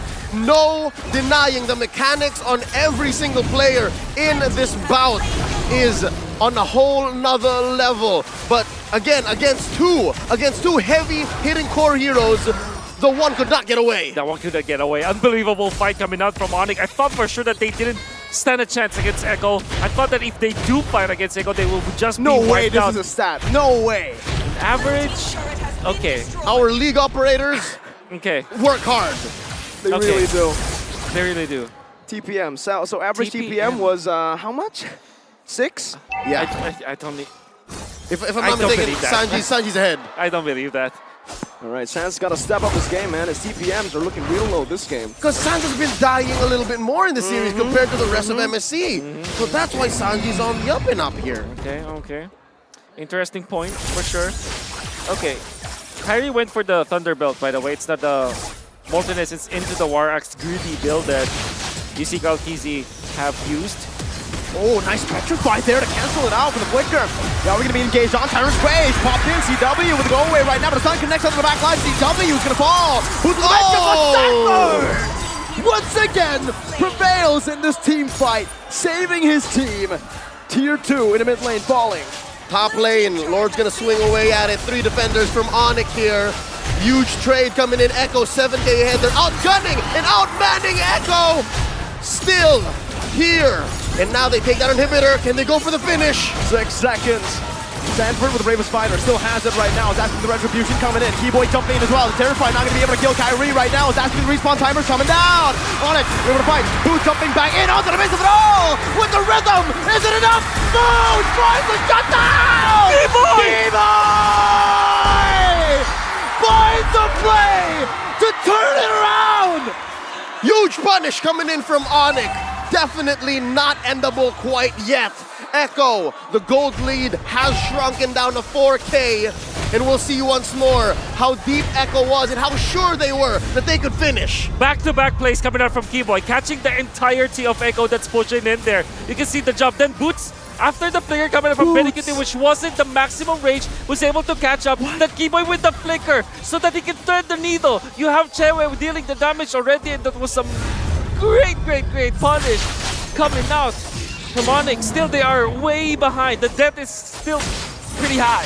But ONIC, that's still an important swing back. Mere moments ago, we could have sworn Echo was going to end it. And now, just as quickly as we analyze that replay, ONIC are back. And they are taking away buffs from Carl Teasy.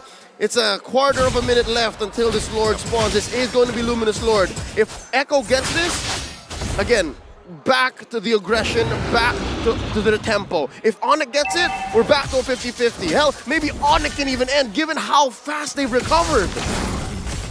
Still the fact remains, Echo, they have an economic advantage. They will be the one first to get into Lord Kyrie. Gonna turn. He opens it up for his team. He always needs to spot it out. Sanford with the bravest fighter defensively right now. Ski-Boy! He's able to fly! Benny! He found Benny in the Petrify! The collapse! ONIC, they disregard the Lord! They go for the fight! Kyrie in the midst of it all right now with the phantom execution. That's a lot of damage plays down, but look at CW who's gonna be able to bring it in the back. Boots also with the rhythm. Lord slain. Still, it's Echo on the board with the objective. But is it worth for ONIC? They lost Benny. But that is a Luminous Lord marching up top. The fact that Echo didn't lose any more hero after Benikute, that's actually the good play that they did. It was Keyboy just finding the perfect target, and the combo was there. ONIC did not lose any of their heroes.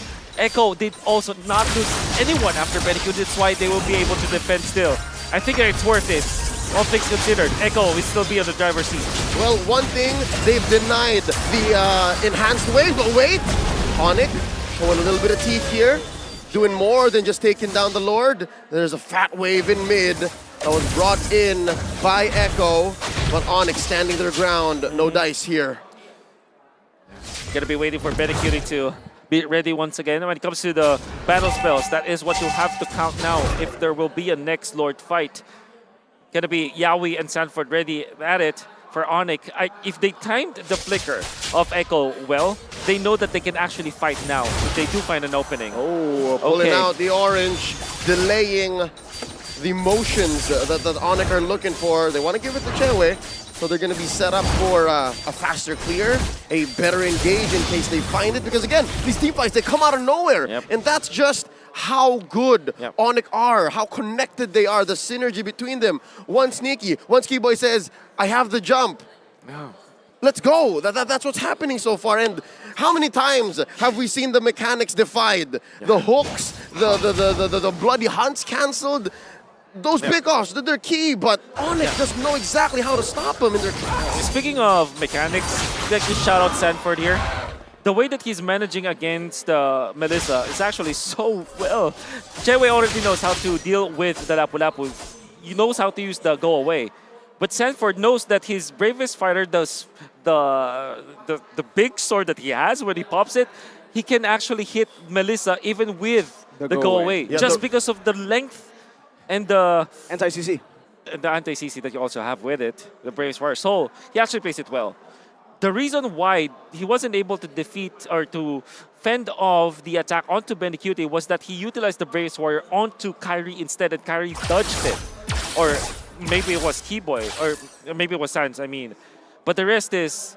The thing that I want to say here is that Sanford is going to be playing an important role as much as Yabui would, and Sanford needs to find Chewe. Nobody else can.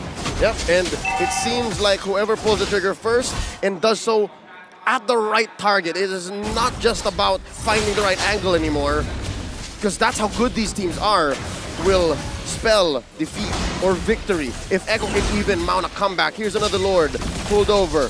Echo's side, Carl Teasy, less than half health here.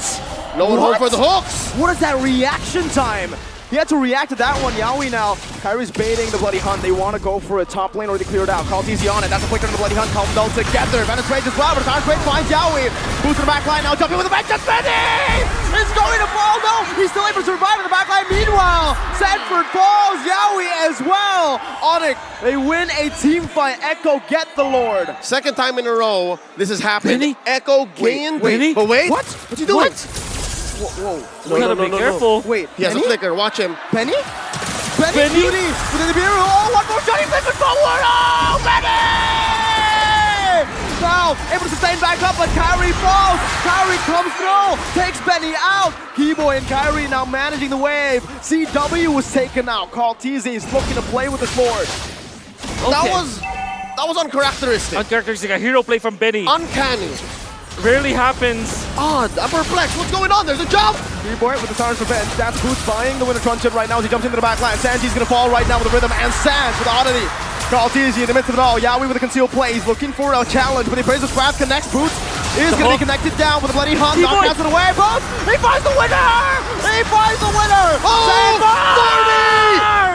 Moving forward with the bravest fighter. No one dead. Keyboy backs away. Kyrie in the midst. Dodging away from the stun right now, but the Iron Hook connects. Now, Kyrie, does he fall? He dashes away. What is this game? What is this series? We've had the camera up top for a good 2 minutes, and it all led to trades left and right. Could have sworn the Lord was gonna march in, it was gonna cross the river. But the way that Echo and ONIC are putting everything out for all of us to enjoy. It all started with Benicute making a weird play through the long bush. Weird gets but out, effective. going at the attack of the Boots. Weird's a word. What is happening? And then, even after Benicute died afterwards, Chewe also died. He found him. Almost everybody died. Kyrie got away with a sliver of health. Sanford died before the fight, then respawned. That was how long it was. And still nobody won. It's all about the moments. I think there's so many moments in this game. Literally, there are individual moments, team moments, everything put out. That was a macro trade. I think the best case scenario that Echo were going for, they were still the aggressors in that moment, was Benny was going to trade for CW, maybe take Boots and Sands out on the way, and then Sanford, Carl Teasy, and Yawi would come through, just escort the Lord. I think that's what they were going for in the long run, in the long haul. But ONIC wasn't going to let it go through. It wasn't going to be that easy. And now 20 seconds away from this, I've lost count, 4th Lord of the game. It's 4th Lord of the game, and this time around, can confirm it is evolved. It is. So now team fights are gonna hurt more, especially as they walk with the Lord. Nobody's leading when it comes to the economy at this point. It's back to even. Back to even. But Echo, a little bit of a minion wave management advantage up top just because of the fact that they have taken out the inhibitor. It means that it kind of favors them because it's kind of beside the Lord. Yep. Lord lane, Lord pit. They sent Boots to take care of the long lane. Yep. And Echo's dispersing. They're looking for a play. I think this is as honest as the bush gets. Yep. They know that Kyrie likes that angle. Yep. Conceal right now from Keyboy. He spawns Sanji out. Now with the Tarnish Revenge, he's looking for the play in the back. But he finds Yaoi, just Yaoi right now. They all collapse in the back, but CW is going to be able to escape from Sanji, who does the damage. Now flickering on the CW. But CW with a nature. He buys some time. Sanji with the magic damage. He's able to buy some time as well. Going for the damage again. Keyboy. His immortality is going to fall. Render's apathy not connecting. Boots will fall. Though Smitty flicker forward. 3, 4, 2. Keyboy, Kyrie versus the likes of Benny, Sanji, and Carl. Kyrie with a puncture and the Thorn Rose. Benny Cutie does more damage. They won't go for the Lord. They want to go for the end. These are TikTok timers. Wolf, what's the math like? Can they do this? Oh, this is going to be very difficult. Let's see. That's Kyrie once again with a Phantom Execution. That's Keyboy with the Counter Revenge and the Again!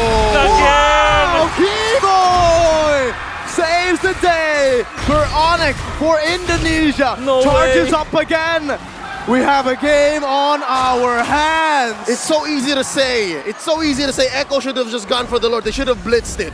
But nobody expects Keyboy to be this on point so consistently, game after game after game. You asked me after the math. All they had to do is wait for 10 more seconds. Keyboy bought that. He wasn't in the vision. Kartizi finally looks at that, and then Keyboy connects with it. Nobody was there to scout out where Keyboy was. He's out of vision. Kartizi, when he found out that Keyboy was charging, it was far too late. Sans is dead. Sans is dead. Benny's dead from the last fight earlier. ONIC want to push the pace now. Sanji boots all the way in the back. Bong presses the winner truncheon. Is able to survive. Switches it out for the immortality. Pops the vengeance as well. One more hit. It's not going to be enough. Kyrie now onto Sanji. He's using the puncture stacks. He's using a little bit of damage, but the stun connects onto him. Kartizi is looking for the retribution. Kyrie is too as well. ONIC need this to stay in this game longer. That's the hook, but it's only onto Keyboy. He's going to be able to take that damage right now. Kyrie versus Carl. Going with the puncture, with the Phantom Execution, and that's going to be Carl Teasy! A 4-man Lord knocked up, but Keyboy falls. Kyrie's going to follow next as he follows through. Puncture away once again. If he's able to escape from this one, I don't know what happens next. Kyrie buys the immortality. He goes for the Phantom Execution. The Thorn rolls in. Kyrie! Every international, he does this. Benny with the dash forward. Yaoi, he wants to go for it. There's no way you survive this, Kai. There's no way. The Bloodhound comes down, but San! Guy! Has made it, Echo! Sanford with the stun. Kyrie's still alive. Now with the immortality, buys the winner touch him. It's not going to be in time as Carl times it perfectly. CW still able to pace it down. They're looking for the end here. Can Echo do it? 3 for 1. 3 defenders. 1 down for Echo. There's a Lord. This is all in. Echo have to play this right. Oh, they're skittish. They want to take their time. No way, no way, no way! What a, Leo, Wolf, what is this game? We asked for it. We did. Kyrie, that's impossible. That's the reason they call him the one. He's the one. Only he can do this. He is the one. God. He looked into the Matrix, downloaded the schematics, survived, took Benny on the way out. What? He still got it, but then again, Sanford, I would say though, Sanford really is playing this game so well. It's also the reason why Kyrie eventually died there. Kartizi found the opening. These guys are going to make me lose my voice before the grand finals, man. And it's just game 3. I'm all here for it, man. Give me a best of 5. We need to see this go longer. Or maybe 60-minute game like this. I'll equally accept that. For the first time in about 5 minutes, ONIC are now looking for another play. They're able to secure a buff here, and they're now juggling items once more. We've seen Kyrie adjust, bought the Endless Battle, bought the War Axe. He now knows that without the immortality, for at least a few more seconds, there's a jump. Revenge and the Rage onto Yaoi right now as the full collapse. Penetrate, able to connect all the 3 members, but Sans is able to use the rough wave right now. Sanford goes for the stun on the back line. Kyrie falls, but Boots is running down. Penny's gonna fall as well. Sanji in the back doing the same thing to CW. That's a 1 for 2. ONIC losing in the straight. Boots, Keyboy, and Sans this time around. Keyboy's gonna be able to flicker out of the Appraiser's wrath. Echo, 1.3k gold lead. They can't even end anymore. No, they don't have Benny. They don't have Benny. The economy of the gold doesn't matter. It's more about the economy of actions. Exactly. It's the opportunity cost. When you rotate a certain way, when you flicker a certain way, you know that your opponents are keeping tabs. And here, this buff wasn't even going to go to ONIC anymore. Echo knows that they've cordoned off ONIC, especially after taking down Kyrie and CW. This could have been the dream situation, but ONIC have done their homework. They've managed the waves. Lord number 5, I think. That's right, 5. 18 seconds before Kyrie. Not entirely sure. Without Benecuting, they cannot burst the Lord in 18 minutes. 18 seconds, I mean. But but Echo can utilize this as kind of a trap. Yep. So invite the members of ONIC to make a mistake. They can bait for the turn, and they found Keyboy. That's only a bloody hunt though. Only onto Keyboy. Sanford on the back. That's good iron hook right there for Sans. He gets out of auto, he gets the health with the passive. Sanji has used the rhythm. He's used the beats. This is an opening. No bloody hunt. No IMU. No bravest fighter. We're down to the 5v5. All members of both ONIC and Echo are on the map. A disregardable 1,000 gold lead, 1,500. They've blitzed the Lord down to half its health. Kyrie has eyes on the big prize. There's a jump from Keyboy. Charge Revenge and the Rage, locking Yaoi down as the Breath of the Ocean will be dodged away from. Yaoi with a flicker. Echo, 900 gold lead. It doesn't matter at this point. It comes down to one fight, one moment. Chewe's orange buff, Benecutie doesn't. ONIC and Echo know how to dance. Kyrie and Carl Thezy, they've got the moves. Benecutie clearing the wave in mid. And that's right, Chewe has an orange, Benny doesn't. Look at the spacing, Lord at a third of its health. Keyboy is looking for it. Yaoi might have to use the bloody hunt early. Now it's going to be Benny who secures it for the team. But Keyboy finds the Tarn's Revenge. Yaoi going to lose the immortality right now as Echo are forced to move back. ONIC get a trade. Yaoi for Lord. Now who won that trade? No one. Well, they did take out Yaoi. That's 60 seconds. I think that ONIC will have enough firepower to clear out the minions. They have fat minions in the bottom lane. Surely Echo will have super minions flowing in. I think that if ONIC decides to just clear it out, they can buy enough time for the next Lord to happen. Echo might not be able to push it. It's another stalemate, my boys. Yep, this Lord isn't going to be capitalized on by Echo. No Yaoi. It's hard to make a play. Yeah, they could have forced the long lane. Yep. They could have found something there close to mid so that the Lord can march through. But yeah, look, ONIC's going to make quick work of this. Yeah. This might go down as the best game in MLBB history. I agree. We're getting there. 27 minutes in. We're about halfway through the longest recorded MLBB game in professional history, right? About 54, 56 minutes? I have no idea. I think that was an MPLPH game. That was an MPLPH game. We casted that. That's right. So I don't mind. If this was half of that and it plays this well, consistently, and this tight all the way, we're here for it in Phnom Penh, Cambodia, folks. This is game 3 in a best of 5. If it was Omega versus ONIC game, right? Right.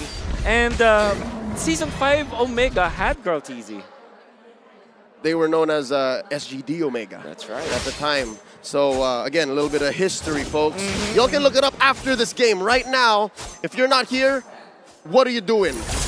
Last game, we had some debuts. Here today, we don't need spice. It. Not that kind of spice. We need this kind of spice. Exactly. 28 minutes. The best in the Philippines versus the best in Indonesia. We asked if this will be the best series of the tournament, and so far, this is proven to be good. We've broken a record within MSC. MSC alone. Previously of Phoenix and EVOS going up to a 26 and 38 seconds. We've already broken that. They can fight forever as far as we're concerned. And again, 1,000 gold can swing an ONIC, wouldn't matter. They're just juggling at this point. And speaking of which, oh, they find Hook. Yowie finds it. Keyboard's able to cancel it out, but Bloody Hunt comes down right now. As Keyboard's able to flicker out. Sanford on the back. CW waiting for the go away right now. He's going to be able to dish out the damage right now. Skull TZ is on the mid. CW positioning, spacing with the winner they turn. CW is still alive. He baits the Echo in. That's going to be caught. Yowie with the flicker. That's a winner Tuncheon bot right inside. Benny not able to find this. Kyrie is able to body block. 2 immortality spot right in time. No deaths, ladies and gentlemen. That looked like a professional football scrum.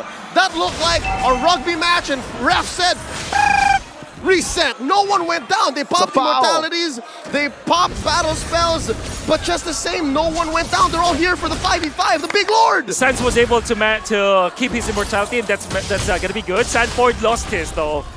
But still, Sanford has been playing so good in this Lapu-Lapu. He's been splitting up ONIC real good. And that's going to be key. But also, you gotta mention how CW held his ground there. Yes. Any other Melissa, any other marksman in the face of the Echo Express, a later starting Echo Express here, would have just faltered, would have shooken out of that bush, but not Chewe, not CW, not Calvin Winata. He went back, popped the Wind of Nature, went in a position where there will be a wall. So that the go away will be perfect. Sanford already played well. Ground TC knew that he had to follow up.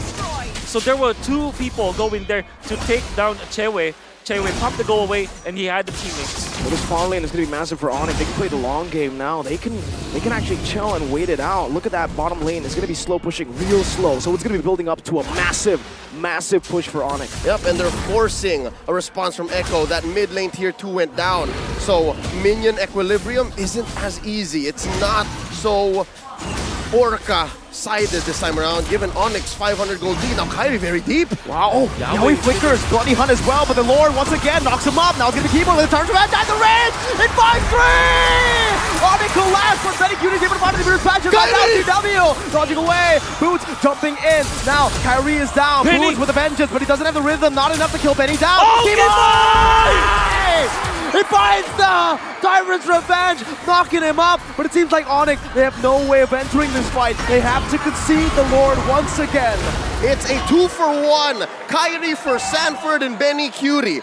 Very key members for Echo to continue. Stalemate again. And get to it. But yes, I'll agree. This is still a stalemate. This fight, the Lord stopped scaling, by the way. Folks, after 25 minutes, the Lord doesn't get any bigger, doesn't get any stronger. Even the game doesn't want it to go longer, but ONIC and Echo do.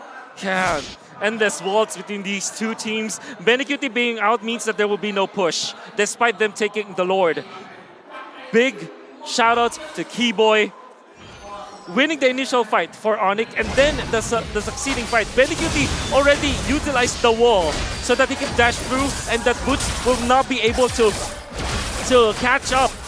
But it was Keyboy who landed the Tyrant's Revenge once again. There should be a statistic for Keyboy. How many Tyrant Revenge has he hit this game? Is that what the statistic you're looking for? Yeah, how many multi-heroes? Oh, wait, minions. This is massive. This is going to be massive. The base turret down. Big win for Echo. Again, despite the Lord not scaling up, despite the Lord not doing much after he's evolved at 18 minutes, every take still enhances your minion waves. So yeah, I don't think they sent someone down to take care of that wave, and eventually it came crashing through. That's permanent damage. ONIC only now holding on to their mid lane inhibitor, the last bastion of their base before it's left all bare. Now, always watch out for Keyboy. Yep. Call him the Mamba. He is the new age Mamba. Yeah. This is him. I've seen the Mamba's highlights, and it looks like this game. Yep. 32 minutes of that. Whew. You gotta take a breather too. Hey, Green Wolf. Folks at home, just take it in. At this point, like, what you will wait for someone to mess up, and even if we kind of visualize what could be a potential team fight between the 2 teams, it's always different. It always shaped different. For example, the previous Lord fight. Kyrie was the one holding the Lord, and then he went advanced, which is so weird. You will never expect that. Yep. It's equivalent to the Benny Cutie engage on 3. Exactly. It doesn't make sense in the normal eye, but Benny Cutie and Kyrie, they knew something was up. And they knew that they had their teammates. They knew that he had the damage. Keyboy was on point. Sanford can't stop talking about this guy. he is so important for Echo. The reason why this game dragged so long and the reason why they were leading in the first few minutes is because of 40. Yep, 40 here on his signature Lapu-Lapu, won a world championship with this XP lane frontliner, an enforcer, making sure that CW's life in any point in an engagement is not easy. And that is something that we should watch out for. He's finally bought his immortality, and I think it came in right on time for this next Lord. I think we've gotten so used to this Lord being at its max level that it's just another obstacle, it's just another hump, it's just another speed bump to what both ONIC and Echo want to do. Carl TZ with the pull here. Kyrie wants to make sure that they have some level of vision, so the free Little Wanderer definitely will help. Carl TZ wants it, there's the knock-up. Who to go to? All right, Carl goes to Echo. So look at this, look at the bush control, look at where Sans is sitting and where Boots and Chewe are sitting. That's MRB and MLB. Mid-left bush, mid-right bush. Right, it's easier to call that way. Yep. And that's one spotted. They still don't know where the two are. Well, that might be okay. Sanji was able to sidestep out of it. Would have been a big knock-up. Kyrie able to micromanage the bottom lane right now. Sanji steals away the rhythm. Beats. He will have that ultimate for the next fight. And Carl TZ maintaining Lord control down to a third of its health. And there's a pull. Yawi spent that flicker. Another 100 seconds left. No conceal. That seems to be the goal. No conceal, no conceal. Kyrie trying to bait it away. Good bouncing ball to cancel. Carl TZ is re-engaged right now as Kyrie. He's going to be the one trying to start the Lord now. All right, a slight advantage. ONIC with the pull. Kyrie gets the Lord on their side, on their half of the Lord pit. And Keyboy maintaining that bush along with Sans. The longer the Lord Hex goes, the more it favors Echo because now you can see side lanes naturally going to be pushing in favor of Echo. And somebody has to answer to that. And for the first time, long lane is the lane that Echo has pushed the hardest. Yes. So this is something that ONIC have to address. Exactly. It has always been top lane. At least the Lord pit, the top lane side. And now you can see they had 35 minutes. It took 35 minutes. They had to now let go of the Lord for a little bit. Okay, Bloody Hunt locking Keyboy down right now, but he is just a tank right now. Getting the rest of the ocean onto Yawi. Rough waves as well. Venezuela is going to be dodging away from right now as Kyrie's able to disengage. Sans, Winter Truncheon, bought right in time. That's the immortality. He bought it as well. Benny Cutie going to be baited in right now as Keyboy jumps in as well. CW now using Inspire. Sanford flickering out. His immortality might actually just go out. Benny Cutie's immortality is gone as well. Does Benny buy it in time right now as Kyrie is able? No, he's dead. He's dead. Benny's able to get away. This might be the big mistake that Echo were waiting for, but Sanford is down as well. Jungle for XP. Okay, this opens up the Lord, but look at the map and look at the response that ONIC have. I think they know for sure that they want to reset. And I'm wondering, look at Benny. Look at Benny. Oh, he's setting up. Is this how it ends? It's perfect. Look at the map. Is this how it ends? Typically, he's going to call onto Yawi for this play. Yeah, and then ONIC are going to, as they say in the Philippines, make the Lord sound. Make the Lord sound, yeah. Or in the colloquial, patunugin. Patunugin, correct. They're opening it up. Sound cues on the Lord. Can you recalled? Yeah. No might have been too risky. Too risky, too risky. All right, so I think the call is just blitz the Lord. There's no reset. Wait, CW with the not pull. resetting it. Carl TZ is able to hold on to it. Keyboy wants to cancel it out. He's charging. Yep. He wants to punish. Yeah, but Carl's keeping aggro. Yeah, this is all the more commit for Echo because they have immortalities. He wants to fight this. Tyrus Revenge. Carl TZ jumping forward right now. CW is going to be able to free hit right now with no Sanford in the building. Carl TZ with Retribution win right now, but CW is dealing some damage now. This should be it. This should be Echo with the Evolved Lord. March down to end the game. Sanford's going to be up 5v5. All right, 40 minutes in. This is the first time that we've seen a body deficit for both sides with the Lord going up. Again, given the 7 Lords we've seen, this is the first time that this is the permutation of bodies on the map. I agree. And all of the 7 Lords went in favor of Echo, by the way. To take note, this might be the Lord that could be the juggler because this time Benny Cutie is going to be available. And you are going to see a straight up path to victory for Echo. That's the top lane. This is still Beatrix. You can still go for the shotgun if you want. If you find the opening, you can take out the building. Yeah, something to note, Yawi won't have his flicker when the Lord does come through. But ONIC won't have the Petrify from Sans unless they play it right, unless they delay to the right cadence. Now look at the push control. Oh, the rest of Echo are escorting the Lord into the base. Let's see, CW in the front. Using the bubbles, dodging away. Kyrie in the midst of it all, jumping with the puncture. They're able to zone Echo away from the Lord, from the base. There's no Wesker to be seen. The Menace Rage to clear out the winning ways, but ONIC, they have defended. Sanji running away now, but the final QC and a keep on! Again with the Rebecca Rage! This might be it! This might be it! ONIC with a double NCW! But Carl in the bottom lane, the saving grace for Echo, the GOAT! His immortality has been popped. The GOAT is fighting for dear lives, but it's an ultimate wipeout for ONIC! It's a minute and a half until Echo is complete, and they're all still here. ONIC are looking to end. Windtalker's built up. They're going for movement speed, rapid boost, BOD. Take a look at the items, Wolf. Even Keyboy, Everybody is gonna buy it. A minute is too much. 40 seconds on the death timers. ONIC are looking for it. The age of the Orca at risk. Recalls happening left and right. The sky splits open as the Sky Kings descend and the arena becomes their kingdom.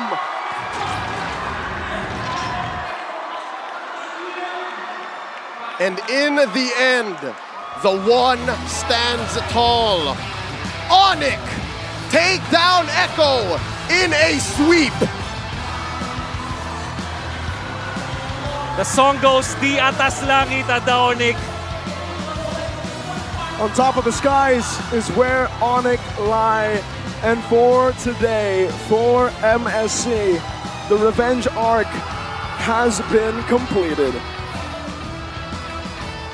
The tournament is called the MSC, but it looks like we're taking to the skies, at least for today. A 3-0, but that is not one-sided. Every single minute of every single game in this series was close. Ladies and gentlemen, let's throw it over to the stage. Let's hear from our winners from ONIC.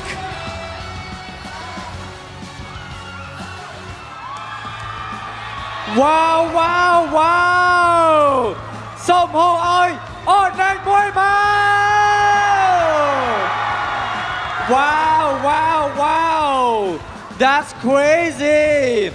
Wow, ឥឡូវនេះយើងឃើញថា ONIC ទទួលបាននៅជ័យជំនះនៅក្នុងការប្រកួតមួយនេះហើយដែលយើងឃើញថាការពីរដូវកាលមុន ONIC គាត់ត្រូវបានធ្វើឲ្យក្រុមរបស់ Echo បានដាក់គាត់នៅនឹងកន្លែងប៉ុន្តែឥឡូវនេះគឺ ONIC ទទួលបានជ័យជំនះទៅលើ Echo វិញហើយសូមឲ្យខ្លាំងៗឲ្យ Echo របស់ ONIC មួយមកវ៉ាវហ្គេមនេះពិតជាល្អមើលមែនតើយើងមិននឹកស្មានដល់ទេហើយអ្វីដែលអស្ចារ្យបំផុតនោះគឺនៅពេលដែលចុងក្រោយគឺ5 player គឺត្រូវបានទៅទាំងអស់តែម្ដងដូច្នេះនេះជាឱកាសមួយដែល ONIC អាចទទួលបាននៅជ័យជំនះនៅក្នុងការប្រកួតមួយនេះផងដែរអូខេឥឡូវយើងចង់ដឹងថាតើចំណាប់អារម្មណ៍របស់គាត់នៅក្នុងការសងសឹកមួយនេះបានទទួលបានជោគជ័យនឹងទៅជាយ៉ាងណាសូមជួបជាមួយនឹង Mara នៅលើឆាកទាំងអស់គ្នាបាទ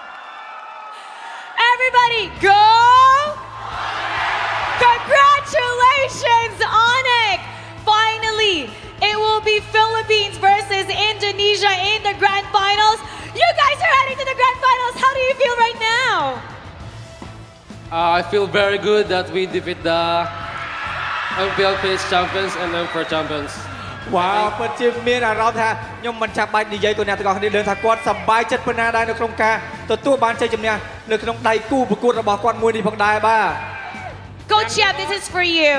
Coach Yab, great strategy. You were amazing. Your team was able to sweep the world champions. They eliminated you from M4 last time. But what was different this time around? Because they couldn't even get one game from you. Maybe we just lucky and we learn from our mistakes. វ៉ាវពិតជាល្អមែនតើយើងឃើញថា ONIC ត្រូវបានកំចាត់ចោលនៅក្នុង M4 គឺគាត់មិនទទួលបានជោគជ័យប៉ុន្តែឥឡូវនេះគាត់ទទួលបានជោគជ័យនៅក្នុងការប្រកួត MSC ឆ្នាំ 2023 ហើយនេះគឺជាសំណាងមួយដែលគាត់ទទួលបានក៏ដូចជាការរៀនអំពីកំហុសដែលគាត់បានសាងផងដែរឥឡូវគាត់ទទួលបានជោគជ័យហើយយ៉ា My question is that it seems like you read Echo like a book. So can you tell me, is there any preparation for that series? Maybe me and Coach Chef combine, because before in M4 we both get lost with Echo, so we combine to beat Echo. វ៉ាវគាត់បាននិយាយថាការពីអង្គគាត់មិនទទួលបាននៅជ័យជំនះទេឥឡូវនេះគាត់ត្រឡប់មកវិញម្ដងទៀតដើម្បីដាក់ឲ្យគូប្រកួតរបស់គាត់នៅនឹងកន្លែងតែម្ដងឥឡូវយើងឃើញហើយថាពិតជាទទួលបាននៅជោគជ័យមែន Now once again, Kyrie, this one is for you. I don't know if you guys know, but that was the longest game for MSC. It was about 39 minutes and 51 seconds. And did you guys see his Lancelot? Amazing! Now, we're getting a lot of comments that you are now the best jungler in the world, and your Lancelot was one of a kind. You were going up against the Lancelot god, which is Carl Teasy, but your movement was something else. You were so hard to chase, you were all over the place. They even said, when Kyrie was using his Lancelot, it was as if Lancelot had wings that could fly. What do you have to say about that? I think I can only dash, but I cannot retreat. You can only dash, but not retreat. But do you believe that you are now the best jungler? I think still no, because we still have to defeat Blacklist, and for me, Carl and Wise are the top junglers. អូខេអ្នកទាំងអស់គ្នាអញ្ចឹងអ្នកទាំងអស់គ្នាដឹងថា hero របស់ Kyrie គឺជាអ្នកណាដែរឬក៏អត់គឺ Lancelot អញ្ចឹងនៅពេលដែលគាត់រើសយក Lancelot ហាក់បីដូចជា Lancelot អាចមានស្លាប់នៅក្នុងការហោះហើរពេញតែឆាកប្រយុទ្ធនឹងតែម្ដងហើយនេះគឺជាអ្វីដែលគាត់ទទួលបានគឺភាពជោគជ័យមួយផងដែរបាទ But now we're gonna go back to that. What do you have to say that you were able to out Lancelot, the Lancelot god? What do you have to say about your performance there with the Lancelot? Because that was a statement game, using his own hero, his best hero, against him.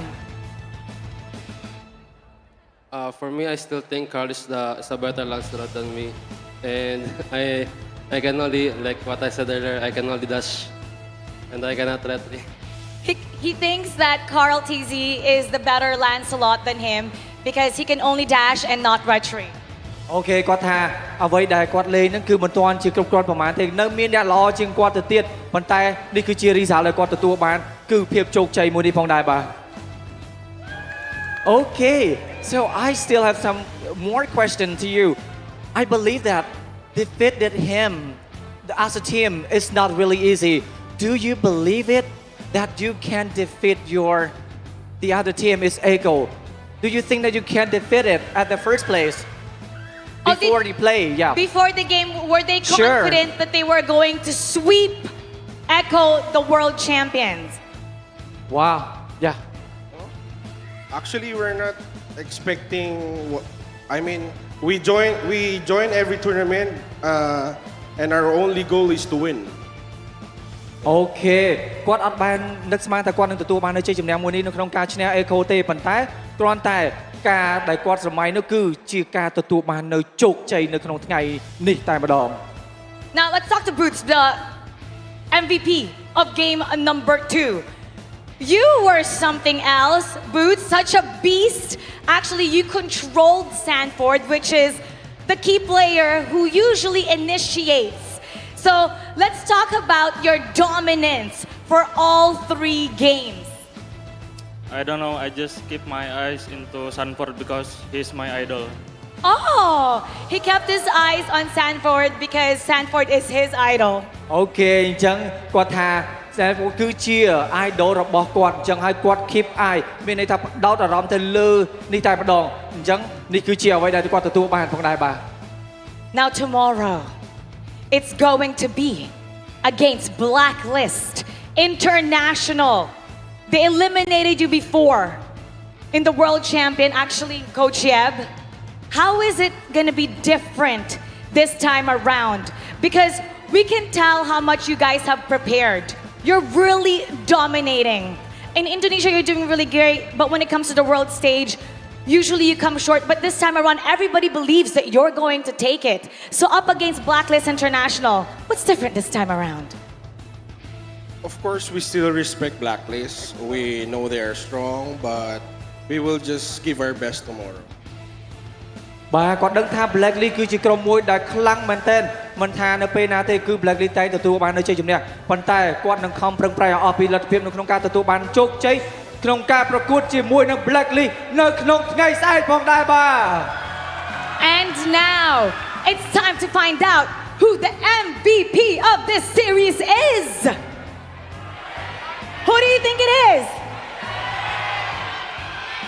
We're getting a lot of cheers from the crowd. And the MVP goes to Keyboy! Wow! Keyboy! Right next to me! Congratulations! Congratulations! What contributed to your great confidence and the great fight that you put up today? What contributed to your great performance today, you being the MVP of this series? I don't know because my team carry me.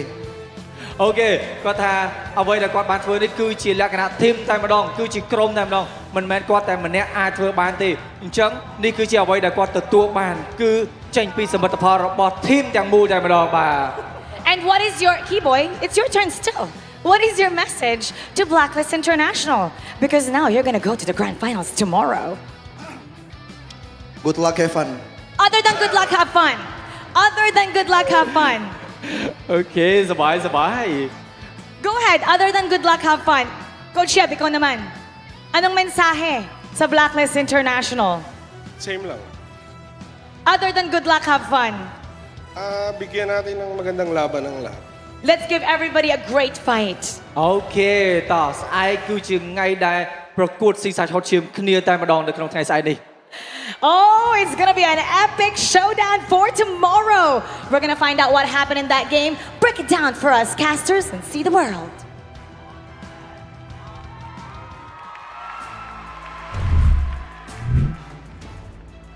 Thank you so much, Mara Aquino, as well as Robbie. Surprise! Surprise! Boys, this is a historical moment, especially for Indonesians across the world. This is the very first time we've seen Indonesia make it to the grand finals in how many years at this point? 1 year. Last year's MSC. Last year's MSC, a full year since then. And with that being said, it's all thanks to you guys at home as we have now broken our next record here. 3 million PCU already. It's looking great. We're going to give you the exact numbers of how many people have just tuned in for this matchup. But man, this could be a momentous moment. This could be for ONIC winning their very first MSC in 2019. The Sky Kings have made themselves a name. The Kages. I just want to say, Moonton, MLBB fans around the world, me and LaFell say, you're welcome. You're welcome for the draw. So really, because now we have a BH, Blacklist, and ONIC Grand Finals. So from I'm sorry to you're welcome. You're welcome. In the span of 3 days. Span of 3 days. Okay. The duality of man. The duality. We live in a society here that's going to keep on flip-flopping, but it's all thanks to you guys at home for really making this worthwhile. What a show this has become. Thank you so much, actually, to both competitors. I mean, Echo, it was a 3-0, and normally, typically, as a Filipino, you'll be very disappointed in that. But after that game, it never tells the story. You will have to watch that game. That series alone is the best, probably, the entirety of international tournaments. And that single game where Keyboy was key to the team, it was the look best. At this dude. And look at, definitely, Malefic Roar, Wind Talker, Demon Hunter Sword, yes. That is correct. That's how you end the game. That's how you end it. That's how you need to end the game, in a matter of fact. I mean, let's look at the highlight reel. We can watch this literally forever. Let's break it down. God. How long is the highlights going to be? It all started with, you can see Echo just winning the early stages. For some reason, ONIC was able to find openings even when they were so behind. Yeah, right. And this is very notable to side of ONIC as well as Kyrie. Like, he still manages to find the jumps, and Keyboy, my oh my, well done. Always, always.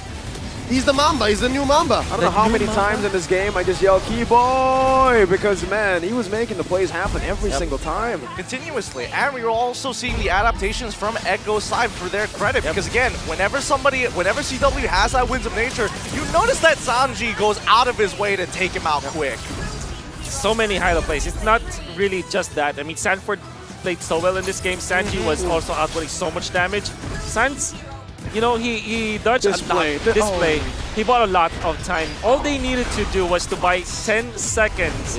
As they have found BenQt, Sanji was able to dodge eventually. And watch out for Keyboy once again. Whenever Keyboy jumps, he threatens a game-ending play. Like whether it's just Sans with him or CW free hitting. This one. That's how big of a threat he was. Look at that. The perfect target. Beautiful. He's nasty Goreng. He is nasty Goreng. It's just where does he find these angles? And it doesn't even show the prior setup where he went in already, came back, and then jumped back in. Watch out for Benny's flicker, by the way. Such a great moment because you can definitely tell where all the players' eyes was. They were looking at Kyrie, and the next thing you know, it's Keyboy who's on top of him. The Mamba, dude. Oh, this was Carl already as well with the desperate attempt, the final attempt. He understood. He went down swinging. That's the only thing he could do. If he recalls, it's the same result. Yep. Given what the minute and change that the rest of Echo would come back in, he knew. He understood. He had the assignment, and the game ends 26-27. Even right at the very end, with ONIC winning, they are still down by a single kill for an almost 40-minute game. 10 seconds away from the 40-minute threshold. Whew. I just want to hear the final call, you know, right as after they wipe Echo out, what was the call for all of them to just sell their items? Yeah. Windtalker. Say Rata, probably. They say Rata, right? Rata, yeah. Rata. Oh, we're just looking at items at this point, right? Nothing matters. For sure, like Rose Gold Meteors on Sanford and Queen's Wings, which is important in that game-specific moments. That mattered.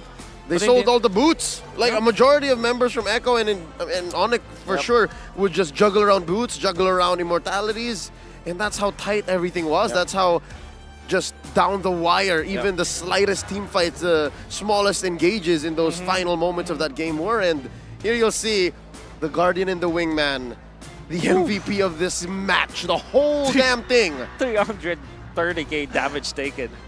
Oh my god. All of it. The numbers are so skewed. Yeah, the numbers are so beyond outside the outliers at this point. It is just, it's a breath of fresh air, right? We've been waiting for a game of Mobile Legends to look as insane, as down to the wire as this. I think that apart from damage return, the only reason why they're leading that is because of the fact that they ended the base, so they were able to win the game. But overall, all of the stats, all of the lords, 7 out of the 7 went in favor of Echo, but they didn't win the game. Oh boy, they couldn't. I mean, they couldn't even win the game. I mean, there's so many things that we're gonna be talking about afterwards and after this. But once again, MSC 2023 is powered by Monton, supported by ROG, the official gaming phone, and Secret Lab, our official chair partner. And my God, things have taken quite a turn here at MSC. We finally got the game that we were looking for, but at the end, right here, the grand finals has been set. We have a third place match to be played afterwards between Echo and as well as Burnex Flash. And my God, Echo, they've got to be exhausted. Oh, I forgot. They have to play today. They have to play in a bit. That's happening tonight, and they have to do a reset of all resets. It's not over. It's not quite yet for our M4 World Champions. And yes, they suffered a debilitating loss, the first loss of its kind in Echo's recent history. So with that being said, I don't know if they're ready. I'm scared. I don't know if they're ready to, but with that being said, we're going to be throwing it over to a break. And when we come back, it's going to be a third place match. We'll see you right after this.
anchor and chain. Ain't nothing can stop or restrain. We are a force to be reckoned with. Destiny, kingdom, and might. Battle like Atlas, winning with madness. Count us the practice, status is matchless. We are the heroes here to slay. Never back down, never astray.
menjadi tahun bersejarah saat ONIC Esports menjadi tim Indonesia pertama yang menjuarai MSC. Tangguh, itulah satu kata yang tepat untuk menggambarkan ONIC Esports. Pada MPL Indonesia Season 11 babak playoff, ONIC tak terkalahkan satu game pun. Secara 2 tahun beruntun, MPL ini menjadi panggungnya ONIC Esports dengan mengalahkan Blacklist International di 2021 dan Geek Fam di 2022. Menemani ONIC Esports, EVOS Legends mendapatkan julukan The King of Comeback pada MPL Indonesia Season 11. Sang Harimau Biru telah menjadi tim Indonesia dan dunia pertama yang menjuarai M-Series. Mereka juga membawa nama Indonesia melambung tinggi di IESF 2022 dengan mengalahkan Filipina. Catatan sejarah telah diraih kedua tim Indonesia. Dan kini, ONIC Esports bersama EVOS Legends siap untuk bertarung untuk mengukir sejarah baru di panggung internasional MSC 2023.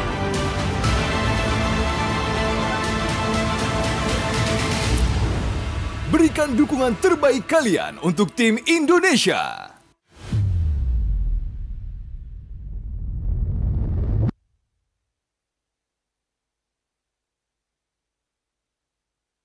Hello guys, I'm Moon. I'm from Team Toda. Hello guys, I'm Sanford from Echo. Let me introduce you Dino, my favorite dinosaur. Okay, ini bilik yang pertama. Kita tekan loceng dulu guys. Let's check our room first. Let's go. And Benny, let me get some drinks first. So I'll get some coffee and Coke. Ini dia guys. Ini adalah bilik Ciku dan Momo. Nak tanya satu benda Mo. Mana Fomes Cuba cari dalam toilet. Tak ada pun. Tak ada. So kita berada di dalam bilik. Kita berada di dalam bilik Yum dan Rival. So Yum, nak tanya sedikit lah beberapa soalan. Apakah hero favourite? Chow. Kenapa Chow? Chow. Hello. Hello guys. This is Martisi and Yao's room, guys. They're eating some Filipino food right now, guys. This is honey barbecue and buffalo wings. Chicken. Boleh kami masuk? Tak boleh lah. Yeah, ito Dino. There is something here inside. It's And- called bulalo. Mana Fomis? Tak tahu. Tak tahu. Mana Semih Oh, sebenarnya ada ni, sini. Hah? Ada ke? Ada ke? Kita dah cari 3 bilik dah guys. Sini, cuba tengok. Ada tak?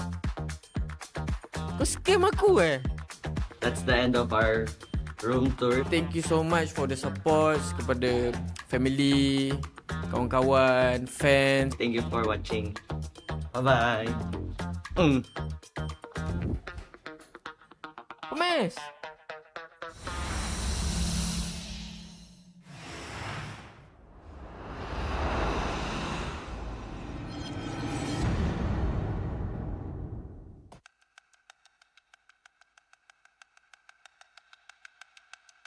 They flew out hot after their grand finals performance in MPL Philippines Season 10. And here we're seeing the rivalry of a century. The age of the Orcas is now. Echo are your M4 World Champions. Echo books their ticket to MSC and the grand finals. A rematch against Blacklist International. A rematch. Blacklist International and Echo taking the rivalry form from Season 10, taking the rivalry continued in M4. Now here we are in the grand finals of Season 11. This is destiny moving in a way na parang kailangan pa nila mag-meet. Yung M4 World Championship, nakita natin kung ano yung naging resulta doon, nanalo yung Echo, and parang binigyan ng tadhana ng panahon na makabawi yung Blacklist or yung Echo para ma-ensure na sila talaga ang pinakamalakas na Filipino team.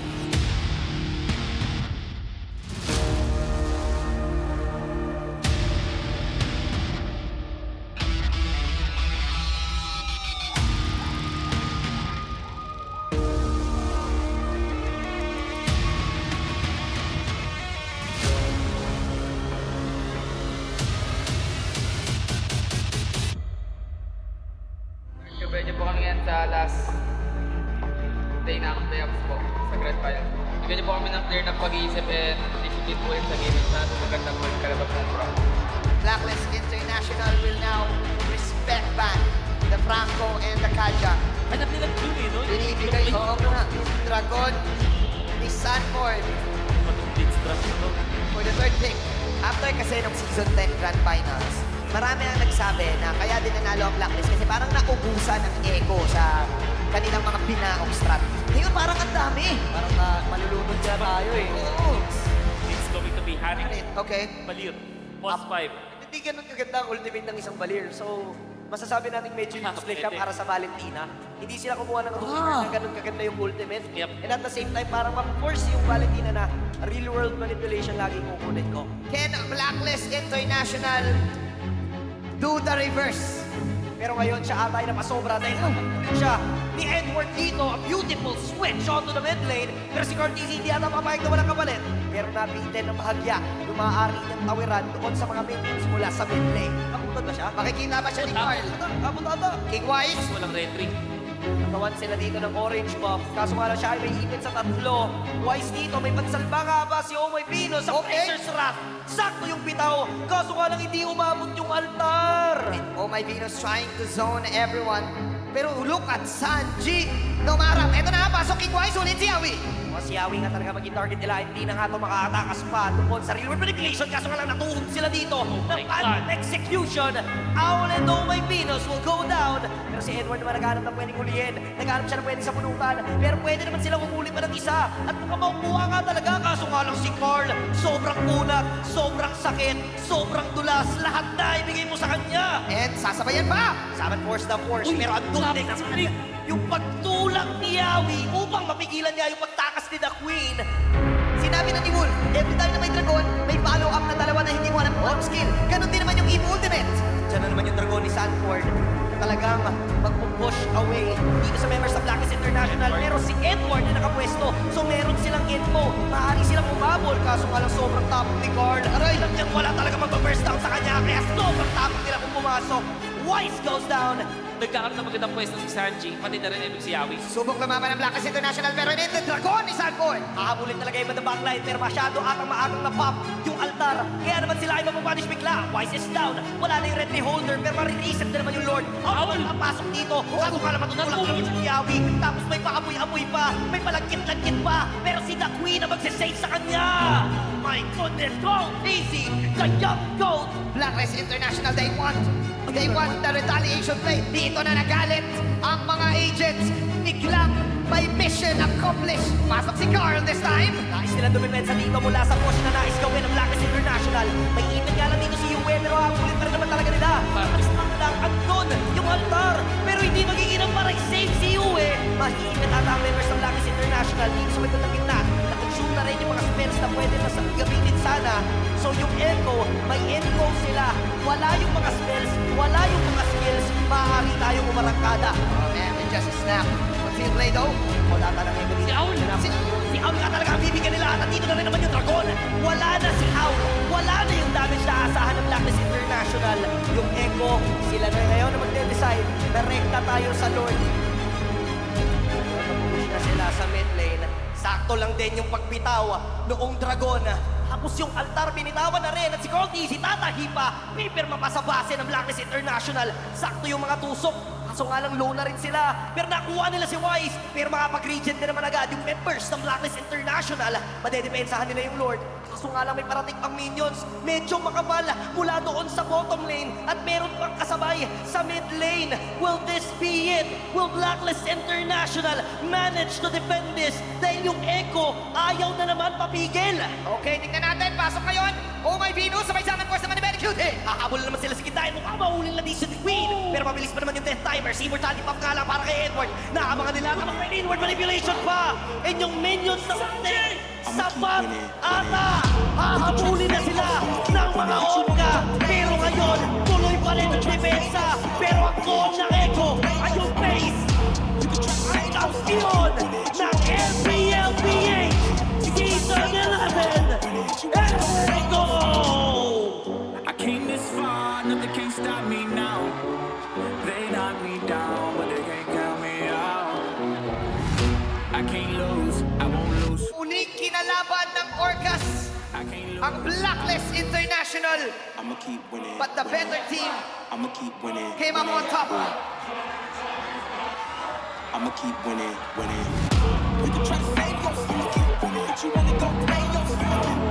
You can try to save yourself, but you wanna go play yourself. You can try to save yourself, but you wanna go play yourself. You can try to save yourself, but you wanna go play yourself. Yeah, you gon' need 100 men, 100 scopes, 100 cans, just for you to watch what I'm doing under the sun again. God-given gift, MC's doing the running man. If you want me to get it poppin', may cost 100 pence. Yeah, what I supply is always in the man. The throne is mine, take that. It ain't a high five, got the upper hand. I'm too real, can't fake that. Who you know putting fear in them like this? You a vampire, still suck when you bite this. They didn't think I could do it, I had to demonstrate how the flow is so heavenly, keeping demons straight. Who they fooling? I showed them the jig is up again. When I asked them who is the best, they get this to stuttering. Tell them I'ma keep winning, winning. I'ma keep winning, winning. I'ma keep winning, winning. You can try to save yourself, keep winning, but you wanna go play yourself.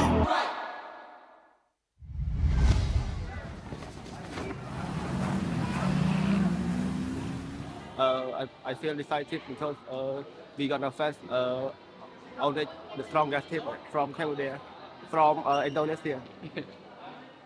ONIC from Cambodia. but now they are in Cambodia. Keep the spirits burning, and the broad lights flashing through the whole team. Although we did try our best to win, but it's fine, it's okay. It's good to experience that we fought ONIC Indo and GG. Yeah.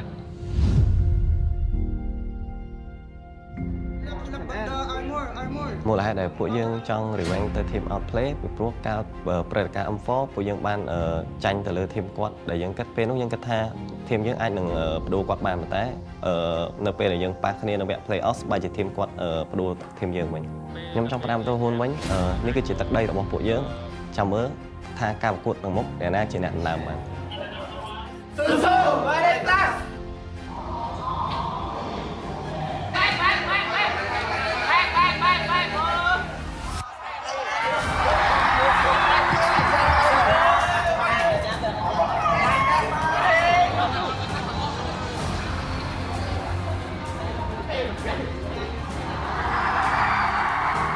វ We will train more harder for later on. I hope we have a good fight. Good luck, and we will ban your hero, Diablo.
boundary and chain. Ain't nothing can stop or restrain. We are a force to be reckoned with. Destiny, kingdom, and might. Battle like Atlas, winning with madness. Count us to practice, status is matchless. We are the heroes here to slay. Never back down, never astray.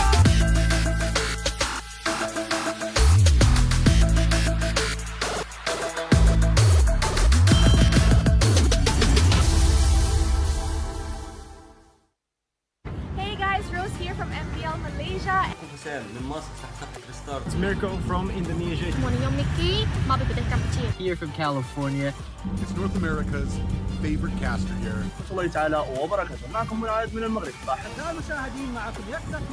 I'm Diablo from IGSG. ค่อยชื่อเอจิมาจากประเทศลาว Sky TV from Echo Philippines. I'm Yawi from Echo Philippines. I am Raime from Phoenix Esports. I am from Myanmar. I'm Chma, one of the junglers in Cambodia. السلام عليكم ورحمة الله وبركاته جمهور موبايل ليجند الكريم منورين أحلى عيلة وأحلى جمهور في الدنيا. And I just want to tell you guys all to get hype and to get excited for MSC 2023. All the underdogs are coming from across the world to go and compete against the pros, against the favorites.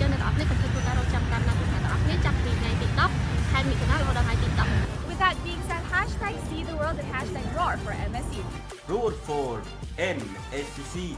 Kotoda buat betul-betul and langgar semua betul-betul, alright? Hashtag roar for MSC. Hashtag see the world. قدموا تعالي جميع. Roar for MSC and see the world. Hashtag roar for MSC. Hashtag see the world. GG RG. Roar for MSC and see the world.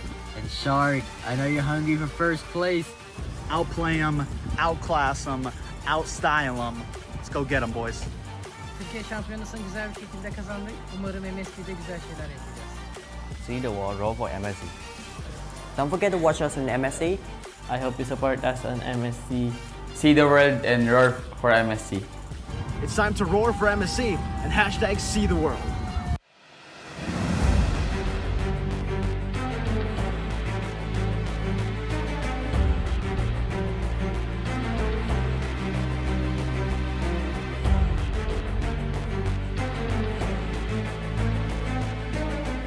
Hi, ako nga po pala si Sanford Marin Viduya, also known as Sanford. Naglalaro sa Echo bilang XP laner. Ang favorite kong MLBB hero ay si Yuzong kasi ilang beses ko na rin siya nagamit sa mga tournaments tulad sa M4, sa MPL kasi parang isa siya sa mga hero na doon ako sobrang komportable dahil lakas niya sa lane, kaya niya sumustain, and then kaya niya din pumatay sa likod ng mag-isa. And ilang beses na kami nanalo sa hero na to, and nung season 11 parang wala po ata kami talo sa paggamit ng Yuzo. Kaya siya po talaga yung pinaka-gusto kong gamitin. Opo, 100%. Gagamitin ko po talaga siya sa MC, kahit anong kalaban. Para po sa akin, real life hero ko po is yung parents ko kasi Sila po yung sumuporta po sa akin nung umpisa pa, and hanggang ngayon sila po yung dahilan kaya ginagalingan ko po. Hi, ako po si Juliet Marin Binuya. Mami po ako ni Sanford Binuya. Hello, ako si Jeff Binuya, father ni Sanford. Proud po ako sa kanya dahil mabait na bata, masunurin. Lahat ng advice namin sa kanya, sinusunod niya. Si Sanford kasi di alam ng karamihan ay mahihayin. Tulad nung tuwing nasa labas kami, siya nagtatago sa mga fans na. Nung una, si Sanford, nag-a-archie lang yan nasa bahay dahil nga pandemic. Akala ko kung ano yung ginagawa niya. And then, nakikipaglaro sa mga pro player. Tapos, nung isang araw, nag-top global nga siya. Tinawagan ako ni Dogi. Nakukunin nga siya sa NXP. Ayaw man namin, pero nakita ko siya. Gusto niya talagang makapasok sa larangan NL. Actually, yung sa akin naman, talagang tutol ako sa kanya dahil unang-una, mapapabayaan niya yung pag-aaral. Very important kasi sa akin yung studies other than maglaro siya. Bali, parang nagkamali akong nang inala dahil pinakita niya sa akin kung paano siya maglaro sa FPL. And dahil doon, nagkaroon na ako ng kumpiyansa na hayaan na lang siya. Sanford, ang unang-una yung Panginoon. Huwag mong kalimutang nanalangin. At the same time, yung galing mo, magkumpiyansa ka lang. Dahil yan ang magdadala sa'yo sa tagumpay. Sanford, good luck galingan mo. Sana huwag kang magbago.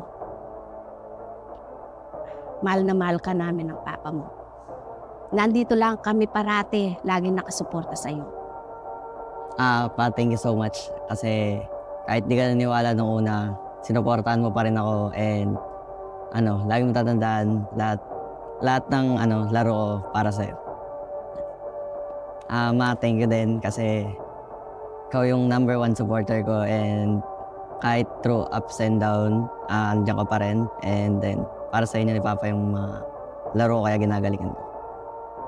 Thank you po pala sa mga sumuporta sa akin simula nung umpisa, and mas lalo ko pang gagalingan sa paparating na MSC para makuha namin yung kampeonato para sa inyo.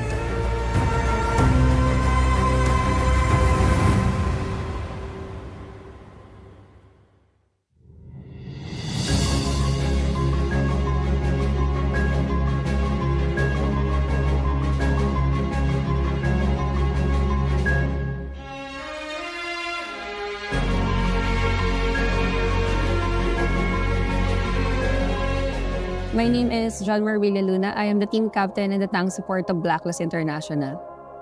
My favorite MLBB hero would be Estes. And I think alam naman na ng karamihan yun. And favorite ko siya kasi ever since talaga na naging into gaming ako, sobrang hilig ko na talaga yung mga support heroes, yung mga utility heroes. And parang sobrang fit kasi siya talaga sa playstyle na meron ako. Yeah, of course, kung hindi iba ba ng kalaban. Siguro kung magkakaroon ako ng superpowers, yung katulad na lang din siguro ng favorite hero ko na si Estes para ma-heal ko lahat ng mga broken-hearted.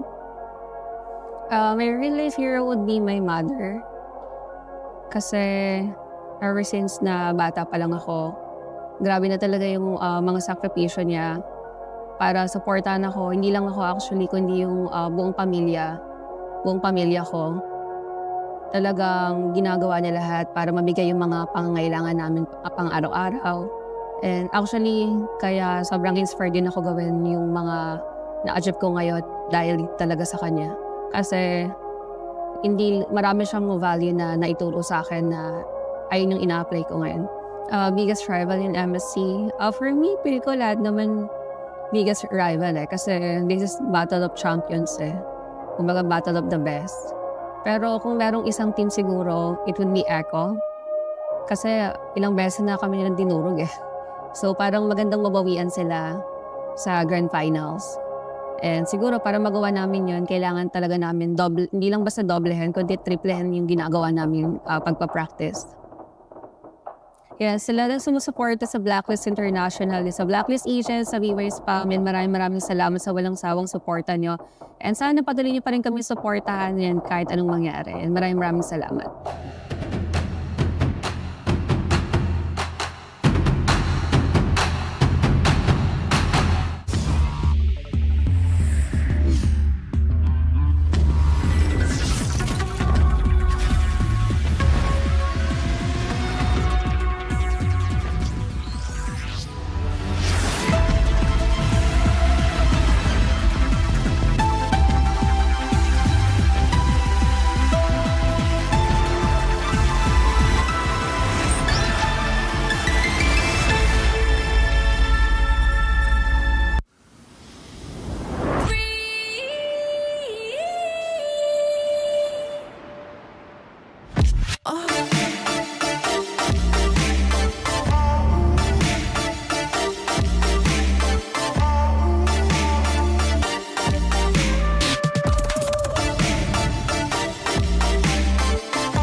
boundary and chain. Ain't nothing can stop our restraint. We are a force to be reckoned with.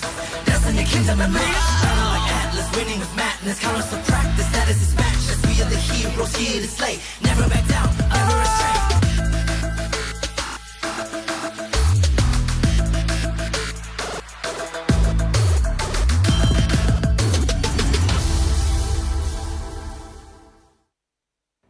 Greetings everyone! From June 5 to June 17, the MSC Guest event will be available in the Esports channel in-game. Just log into the game and cheer for your team. Once you've made a guess correctly, you will gain a lot of MSC coins as a rewards. You can use the MSC coins to redeem a brand new Atlas Rune Sentinel epic skin, a MSC exclusive avatar border, emotes, and past MPL skins like Jawhead, Space Explorer, and Claude Earth's Mightiest. Don't wait, join the event now. How are the matches, everyone? From the 5th to 10th of June, the MSC Guest event will be in full swing in-game. Join the event and you can make your guesses on who will emerge the victorious as champion team. If your guess is correct, you will be handsomely rewarded with 1,000 MSC coins. You can exchange the coins for the brand new epic Atlas skin, Rune Sentinel. A 2023 MSC exclusive avatar border, emotes, and past MPL skins like Jawhead, Space Explorer, and Claude Earth's Mightiest. More rewards are waiting for you. Don't hesitate. Don't hesitate. It's time to get them. That's right everyone! From June 17 to June 18, as long as you log into the game, you can claim MSC Banner of Morale and the corresponding MSC coin rewards. Use the coins you have to redeem brand new epic skin Atlas Rune Sentinel, a 2023 MSC exclusive avatar border, emotes, and past MPL skins like Jawhead, Space Explorer, and Claude Earth Mightiest. There will be other rich rewards waiting for you to claim. So what are you waiting for? Join the MSC Carnival and enjoy the event now. Join the MSC Carnival and enjoy the event now.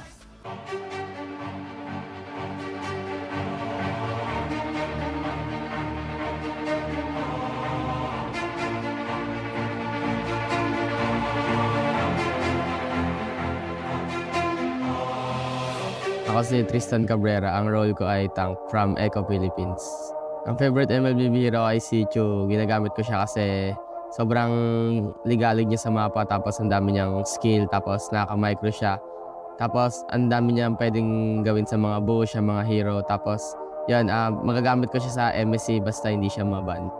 Yes, may possible na gamitin ko siya, lalo na favorite hero ko siya. So, wait nyo na lang.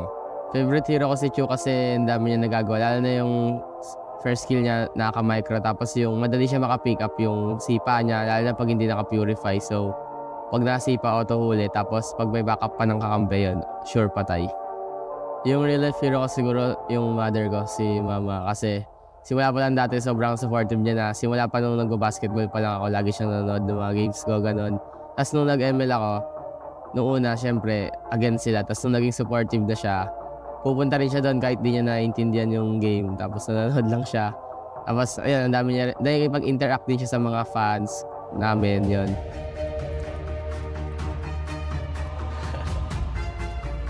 Hello.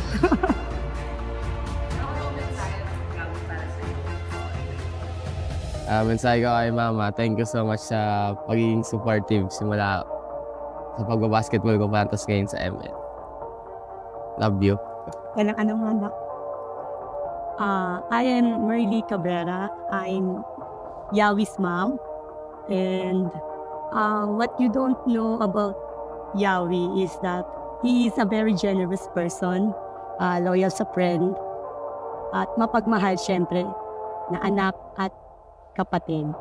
Pinaka-proud ako sa kanya, sa mga nangyari sa kanya. Yung recently na naabot nila M4 and itong MPL PH Championship na nakuha nila this season 11. This is one of his dreams talaga. And I am so proud of him kasi pinanindigan niya yung dream niya na yun. At pinaglaban niya sa amin actually. Yung hindi ko makalimutan na saya na naramdaman was when nung nanalo sila versus RSG na secured na sila for M4. So, I'm not sure kung naano nyo pa yun. Bumaba pa siya sa stage. Niyakap niya talaga ako. That's when I was so proud of him.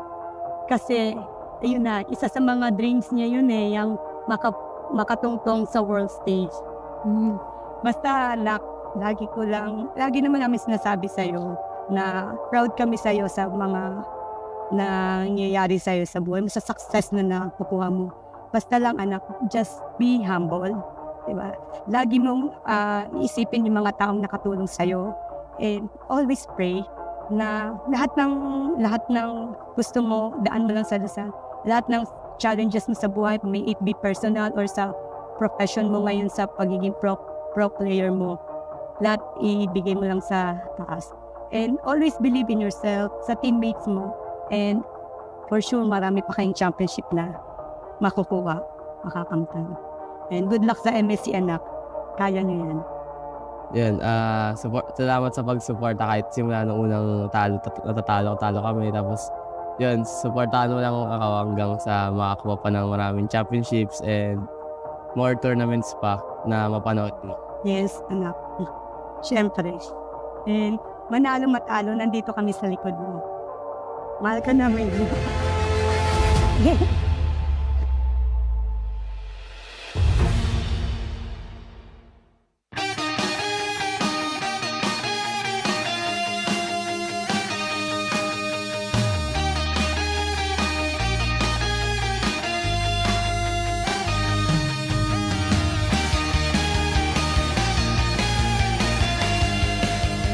Hi, I'm Danere James Del Rosario, also known as Wise, and I'm the jungler of Blacklist International. Ang favorite Mobile Legends hero ko is si Sanshin, and kasi Korean siya general. Tapos yung kit niya sa paglalaro, sa yung passive niya, yung skills niya overall. Tingin ko medyo 50-50 yung paggamit ko sa kanya sa MSC 2023 kasi yung meta ngayon hindi masyadong pabor kay YSS, so mahirap siya ipasok sa sa game, lalo pagka ang kalaban mo is mga pro player din and yung mga best of the best tulad ng mga champion and sa mga first runner up, medyo mahirap siya. Ang qualities ng mga hero is inuuna yung iba kaysa sa sarili nila, and yun, yung mga hindi sila selfish pagka hero ka, talagang unahin mo talaga yung mas ikakabuti ng iba kaysa sa sarili mo. Ang real life hero ko is yung parents ko, syempre, kasi sila yung sa akin nagsilang, and simula dun sa pagkabata ko, sila na yung kung ano ako ngayon, sila yung dahilan nun kung ba't ako tumagal sa mundo. Medyo mahirap yung buhay namin, and yung mama ko is nag-OFW para supportahan kami. And nung nag-start na ako as a pro player, mas sinuportahan pa ako ng mama ko na i-pursue yung pangarap ko. And siya talaga yung pinaka sa akin, nagtiwala. Nung wala pa sumusuporta sa akin, siya talaga yung andyan, number 1 supporter ko. So, sa kanya ko talaga nakuha yung motivation na i-push tong pangarap ko. Hanggang sa ngayon na successful na ako na pro player. Si mama talaga hindi siya mahilig manood sa on-site kasi inaatake daw siya sa puso eh. Pero nung nanood siya, malaking bagay yun kasi malaking tournament na kasi yung nasalihan ko nun, which is MPL na. And madaming taong sumusuporta na. Nakakatuwa lang na nakita ng magulang ko kung ano yung ni-risk ko yun. And nagtagumpay talaga ako dun sa pinurso ko na pangarap ko, which is paglalaro nga ng Mobile Legends.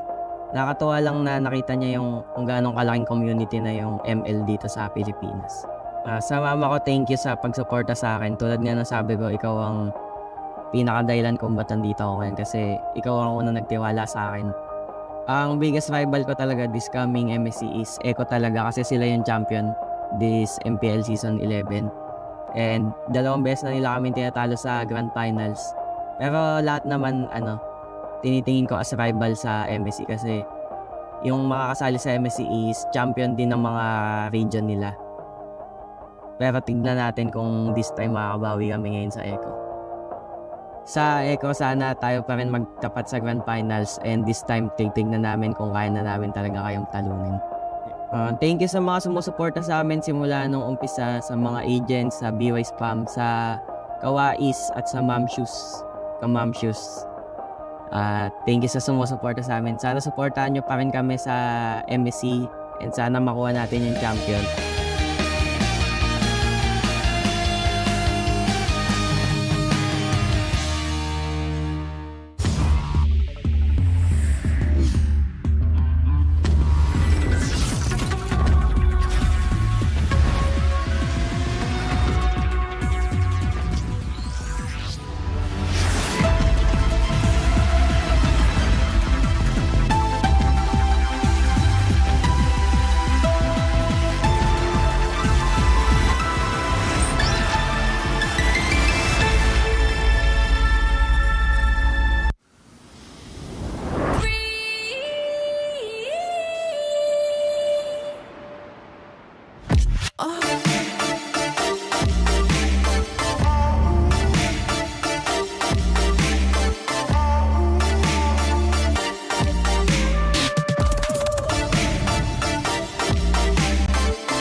boundary and chain. Ain't nothing can stop our restraint. We are a force to be reckoned with.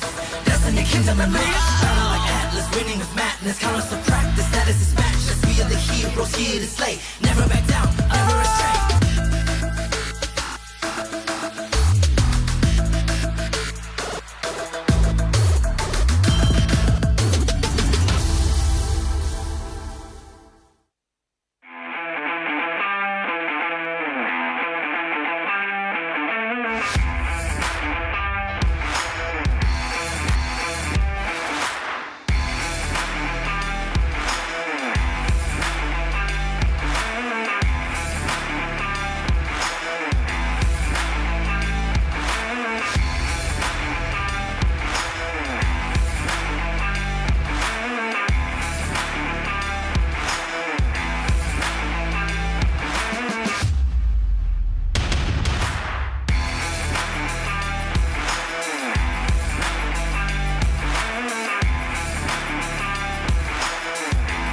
ការរៀបចំសិក្ខាសាលានេះពិតជាមានសារៈសំខាន់ ហើយក៏ដូចជាខាងក្រុមការងារបានរៀបចំការងារយ៉ាងល្អ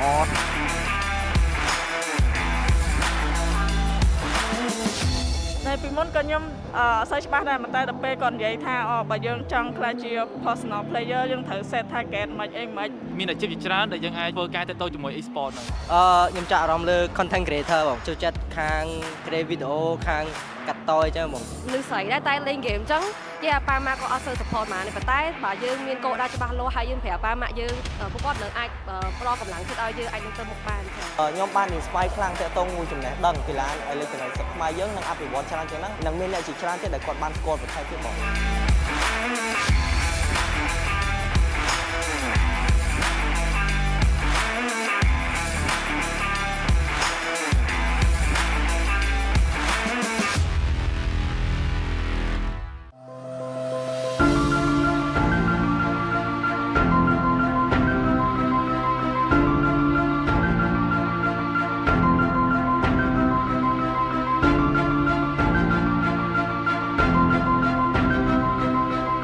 Hi, I'm Alison Babigo and also known as Sanji.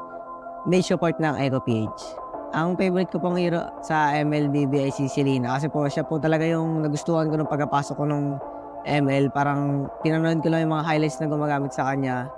Tapos yung first skill po niya kasi sobrang daya kasi yung vision niya sa mapa, ganun. Tapos parang support role po talaga siya dati. Tapos yung second skill niya, sobrang daya din kasi pag tinamaan ganun, pwede ka pa magtimpla ng kape tapos kung ano gawin mo kasi sure dead ka talaga kay Selena dati, sobrang OP niya. Tapos yun, dun sa hero na yun, sa Selena na yun, dun ako na-discover ng mga coach sa MPL. Tapos kaya ako siya laging gamit kasi yun yung meta talaga dati. Siguro po, magagamit ko siya kung papagamitin po ng coach namin. Ang real life hero ko po ay si Papa kasi palagi ako nakikinig sa kwento niya sa mga advice tapos yun, parang nahiligan ko na rin maglaro ng games ng tapos yun, sinusuportahan niya ako palagi. Tapos pagpasok ko nung sa ML, amateur pa lang ako, yung cellphone ko basag-basag. Tapos yun, binilan nila ako ng medyo maganda-gandang phone din. Tapos kaso yun, lag pa din, pero yun, kakayanin para sa pangarap. Hi, I'm Aaron Ram, tatay ni Sanji. Sanji, hindi siya madamot na pagbigay sa mga kapatid niya, lalo sa mga pamilya niya. Si Sanji yung nagturo sa akin mag-ML. Niyaya niya ako maglaro hanggang sa nagustuhan ko rin. Tuwing hapon, pagka uwi ako, hintayin niya muna ako. Pag-uwi ng bahay bago maglaro ng ML. Hanggang sa sumali kami ng mga turna, may pagpustahan. Tapos yung gamit ng cellphone nun, basag. Iniikot niya yung cellphone para lang magamit na maayos. Nung napunta siya ng PPG, tinagaan niya talaga yung pag-grind sa ML, torna, sali talaga ng tournament, practice araw-araw. Hindi siya madali, pero yun nga, sa pagsisikap niya, nagawa niya maging pro player. Sa darating na MSC, gawin lang nila yung pinapractice sila sa scrim nila, makinig sa coaches, tsaka sa management, tsaka yun, good luck. Sana makuha niyo yung championship. Ang message ko lang kay Papa ko, thank you kasi nabuhay ako sa mundo. Tsaka binuhay niya ako, tapos sobrang na-inspire talaga ako sa mga kwento niya. Sa mga lahat ng fans namin dyan, mahal na mahal namin kayo and salamat sa pag-support pa sa amin sa ECO. Tapos iniimbitahan ko rin kayo manood sa MSC 2023. Good luck sa amin sa mga kalaban namin sa MSC at ipapatunayan namin na Pinas pa rin talaga malakas.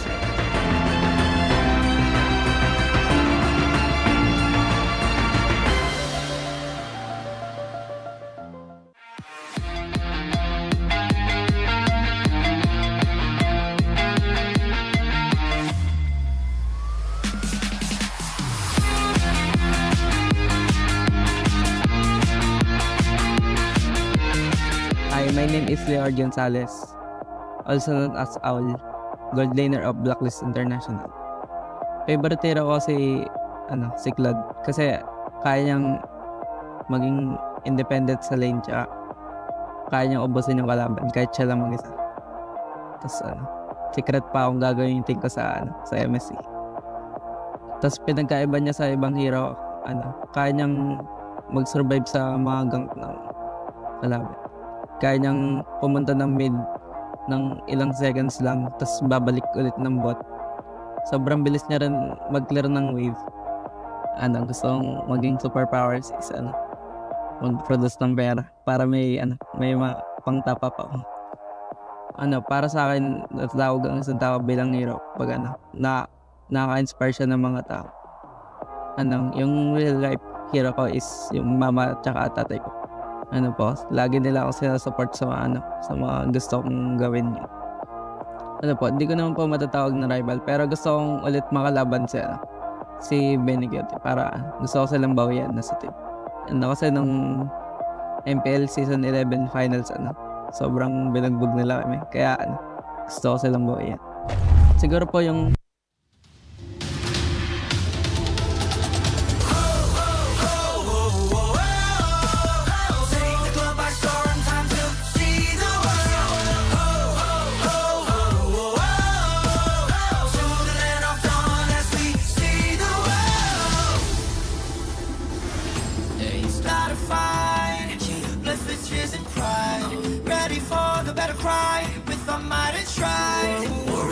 heavens, set the fire to the sky. Keep burning bright, kill the allies and enemies mesmerized.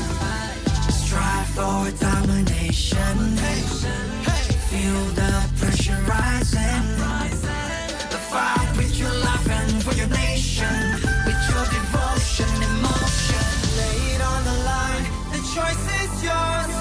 Offense or defense, let the courage roar. Reaching for new heights, it's time to soar.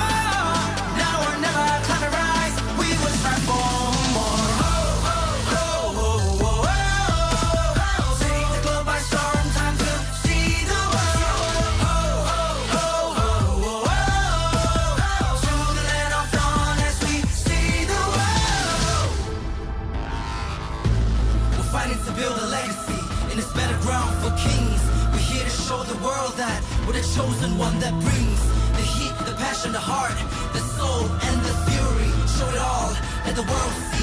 We are legends stepping on the ground. No time to waste, striving to conquer. Face the foes with grace, be the challenger. It's time to soar. Now or never, climb and rise. We will strive for more. Take the globe by storm, time to see the world.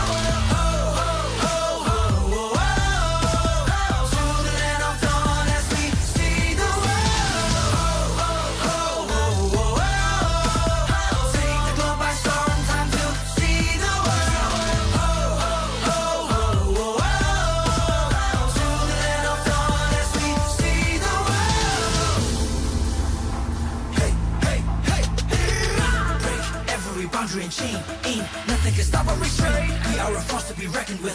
Destiny, kingdom, and might. Battle like Atlas, winning with madness. Count us to practice, that is his matches. We are the heroes here to slay. Never back down, never astray. Fatal length. Sink or swim. Match by match, day by day. Determination, they won't let us win. S-E-A-C the world. Mission to conquer. S-E-A-C the world. We are warriors. Lay it on the line. The choice is yours. Offense or defense, let the courage roar. Reaching for new heights, it's time to soar. Now or never, climb and rise as we will strive for. Take the globe by storm, time to see the world.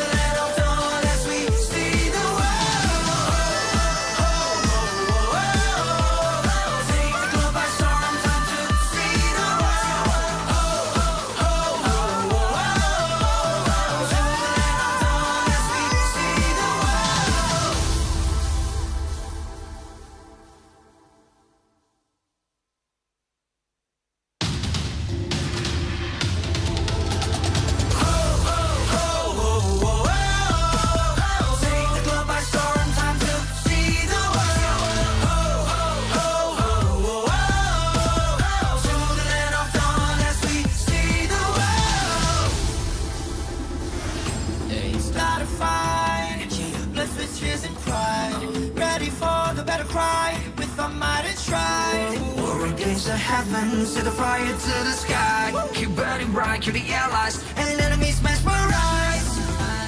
Strive for domination. Feel the pressure rising.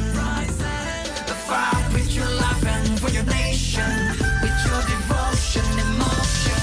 Lay it on the line, the choice is yours. Offense or defense, let the courage pour. Reaching for new heights, it's up to soar. Now or never, climb and rise. We will strive for more. Take the globe by storm, time to see the world. To the land of dawn as we see the world. We're fighting to build a legacy in this battleground for kings. We're here to show the world that we're the chosen one that brings the heat, the passion, the heart, the soul, and the fury. Show it all, let the world see we are legends. Stepping on the ground, no time to waste. Striving to conquer, face the foes, make grace, be the challenger. It's time to soar. Now or never, climb and rise. We will strive for more. Take the globe by storm, time to see the world. To the land of dawn as we see the world. Take the globe by storm, time to see the world. To the land of dawn as we see the world. Hey, hey, hey, break every boundary and chain. Ain't nothing can stop or restrain. We are a force to be reckoned with. Destiny, kingdom, and might. Battle like Atlas, winning with madness. Count us to practice. That is his matchless. We are the heroes here to slay. Never back down, never astray. Yo, fatal length. Yo, sink or swim. Match by match, day by day. Determination, they won't let us play. S-E-A, see the world. Mission to conquer. S-E-A, see the world. We are warriors. Lay it on the line. The choice is yours. Offense or defense, let the courage roar. Reaching for new heights, it's time to soar. Now or never, climb and rise as we will strive for more. Take the globe by storm, time to see the world. To the land of dawn as we see the world. Take the globe by storm, time to see the world. To the land of dawn as we see the world.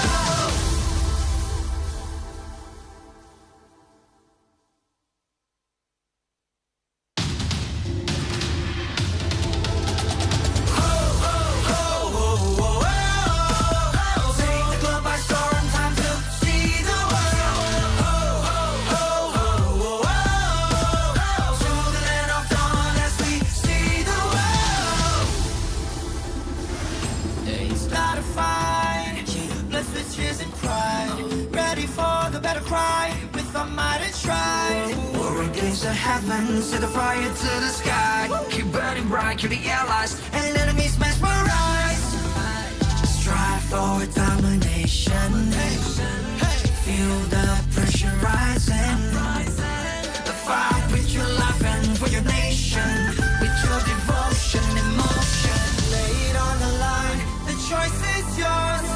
Offense or defense, let the courage roar. Reaching for new heights, it's up to soar. Now or never, climb and rise. We will strive for more. Take the globe by storm, time to see the world. To the land of dawn as we see the world. We're fighting to build a legacy in this battleground for kings. We're here to show the world that we're the chosen one that brings the heat, the passion, the heart, the soul, and the fury. Show it all, let the world see we are legends. Stepping on the ground, no time to waste. Striving to conquer, face the foes, make grace, be the challenger. It's time to soar. Now or never, climb and rise. We will strive for more.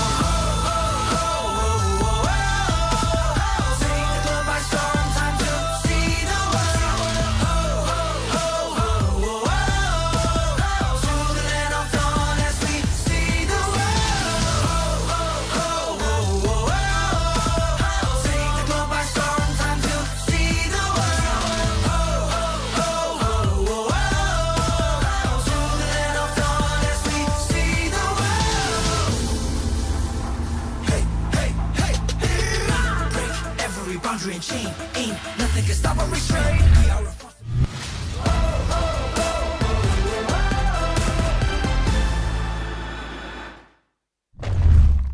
Welcome back to MSC 2023, where legends are born and history is written. My name is Mara Aquino, your host. My name is Robbie.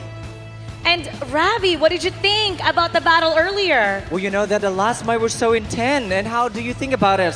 That was so interesting. Oh my goodness, a lot of people were surprised with the sweep from ONIC. That was such a statement game for them. But I know for a fact that millions of people across the globe, especially Indonesia, are very happy. Absolutely true. And now it's going to be ONIC versus Blacklist International for tomorrow. But you know what? Let's talk about the game that's gonna happen right now.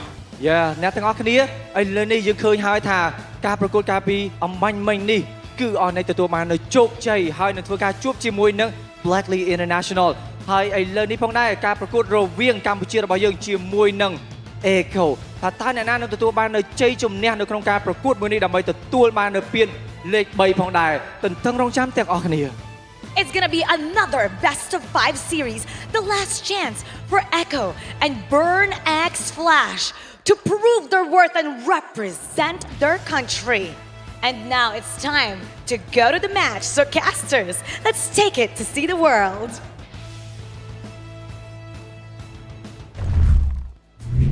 Thank you very much, Mara Aquino, as well as Robbie. Might I say, both of you look amazing. Speaking of amazing, we had amazing games for today. Burn X Flash going up against Blacklist International, where Blacklist International won. ONIC going up against Echo. ONIC won, so both teams will be going to the grand finals. But now, this is the third match of the day. Burn X Flash will go up against Echo to get the third place. Welcome to MSC, ladies and gentlemen. Let me introduce you to the desk. My name is Ophel. Alongside with me, we got the ever energetic, abstract, the ever lovely, beautiful Eterna, and my lovely best friend here. We haven't casted so much, but that's getting cute. How are you guys feeling? Wait, I'm not your best friend? I'm not a best friend. Sorry, that's my monocle. You guys can just take a step back Look, here. I called you beautiful. The both of you are twins. This is I a called Malay you kid. energetic. I wanna be best No, friend. this is a Chinese affair. This is a Malay kid, isn't it? Hey, abstract, Eterna, we're more than friends. Oh. That's the way. That's kind of weird. Now, we got to look at the brackets because, again, a lot has happened. And the thing is, I kind of feel like not a lot of people expected it. The big thing, tomorrow, it's going to be a best of 7. Blacklist will go up against ONIC. And again, that's amazing. But now, Burn X Flash going up against Echo. I got to ask, Eterna, how do you feel about the bracket so far? How do I feel about the bracket so far? I wish I could kiss you and Mirko's feet. Oh, right? Oh, wait, wait. That's what she's after. Okay. Yeah, you know, because initially I thought that this was the worst for the Indonesian teams. But oh my God, with how things have turned out, we finally don't get a PH versus PH grand finals, and I couldn't ask for more. Honestly, I couldn't ask for more either. But let's be honest here. No one expected Echo to bow down to ONIC. Even though we're looking at, yes, ONIC is a strong team, Echo is a strong team, but probably we're just looking at like 40% to ONIC and 60% to Echo. You know what? ONIC, I kind of feel like Eterna is feeling good, but we got to pull it back in.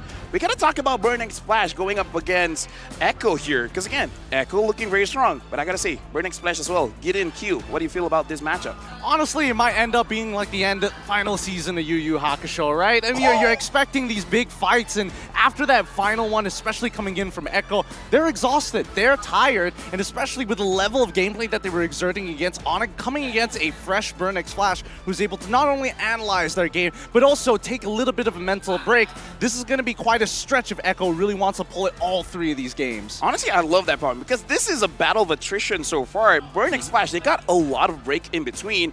I'm seeing the crowd, they're slowly moving in. So for now, we won't hear a lot of roar later on. But Echo, I gotta ask Abstract, you kind of feel like they had a short break between their game against ONIC and here. Do you think that will affect them? I'm pretty sure that it will, right? Especially since they are the team that everyone looks up to. That they are the team that will go to the grand finals, only to be topped off by ONIC. I think that's big. That is something that will really hit their mental game. And coming in to fight against Burn X Flash, they're number 1 tired, they're number 1 tilted, they're definitely affected one way or another. Can I add to that Sure. just real quick, right? Because I understand this is a bronze match. They're fighting for third place here. And for Echo in particular, they need to save face, right? Oh, yeah. They are the world champions. They got knocked out by ONIC. If they finish fourth place, what does that say? What statement are they making here? Third is better than none, right? I mean, that's true, but like, do you want to be fourth? Okay, here's the thing, right? Because we're looking at two different stories here. Sure, Echo, they gotta save face. But again, Burning Splash, imagine what that will do to Cambodia getting third place in your own country, right?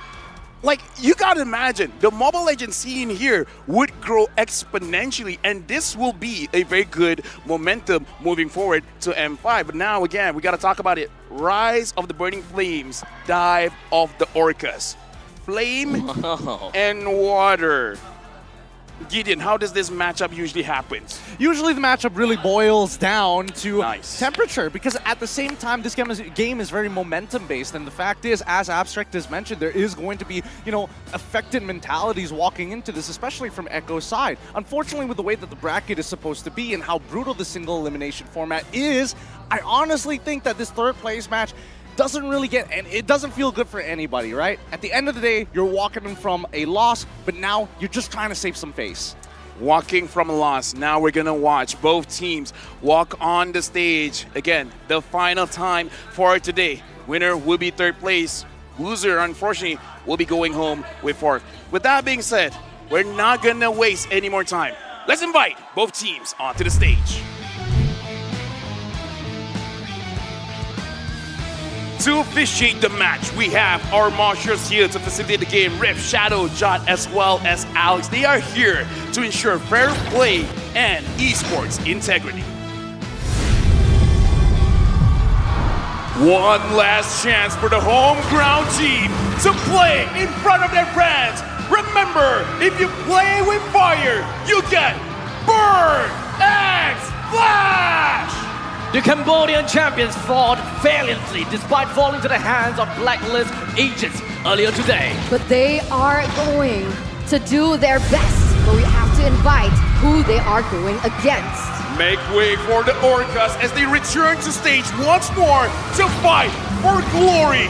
Standing loud and proud, it is Echo! It is not ideal that the Killer Whales finds themselves here in this series.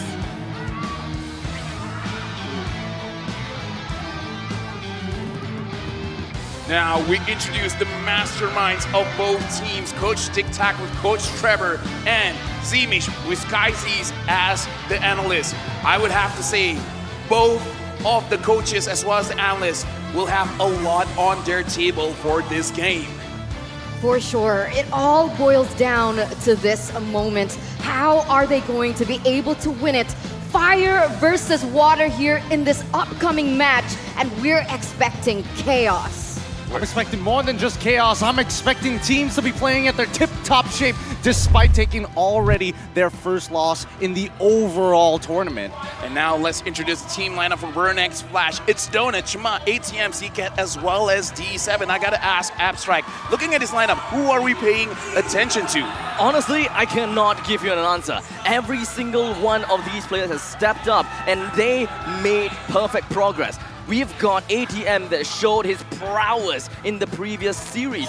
And while in the meantime, Shema, Donut, CCAT, D7, they have been constantly improving, constantly showing us what they are made of. I mean, it's D7 and Shema that I'm looking at. Shema has been the standout player, being able to secure almost impossible odds against neutral objectives, while D7 looks at the bigger picture overall. But that doesn't change the fact, right? ATM, he's going up against a big powerhouse in Sanford who's playing a strong game against ONIC through and through. Like, you expect Donna to stay alive for that long? We'll expect to see ATM doing Sanford's job as well, opposing against Benny QT. I gotta say, man, it's gonna be very hard for ATM because I kind of feel like Sanford might be feeling a little bit angry after the loss against ONIC. And yeah, Donut, if he gets the Leslie, is gonna be looking very good. But now, speaking of looking very good, we gotta introduce the team lineup for Echo, Benny Cutie, Carl TZ, Sanford, Sanji, as well as Yawi. I gotta ask Eterna, after the game just now, do you think they'll be able to perform for this one? That's a really good question, and I think that's what everyone is thinking about.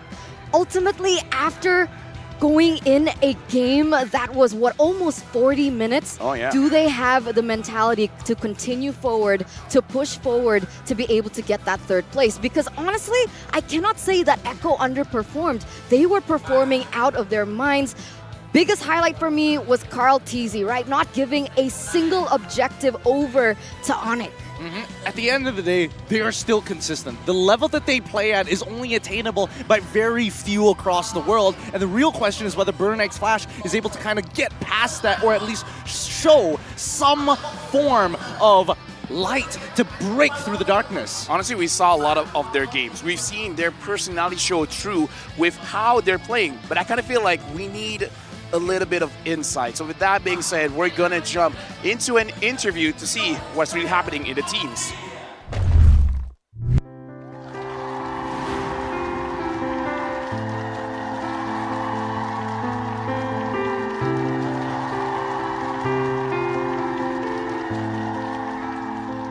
Some of them are kids, so I make sure on, when they sign the contract, I'm going to be their second family. So maybe it's not also about the work, but also in the personal life, I make sure that they're very okay mentally and emotionally, giving their 100% during those matches. No matter what happens, we're very proud of them. And of course, I'm always behind them. Actually, they're very easy to manage, to be honest. They listen to me very carefully and they're very obedient, right? Yeah. Just say yes. Just say yes all the time. All the time.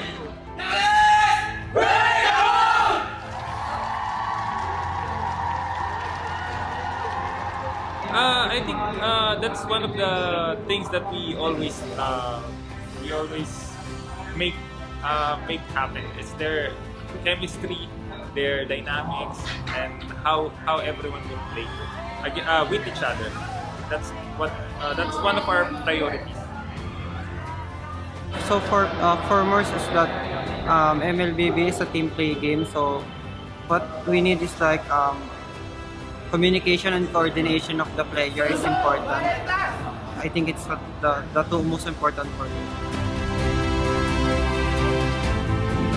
No matter they win or lose, I just want the boy be the best where they can be, and I want to stay with them and achieve more achievement with them.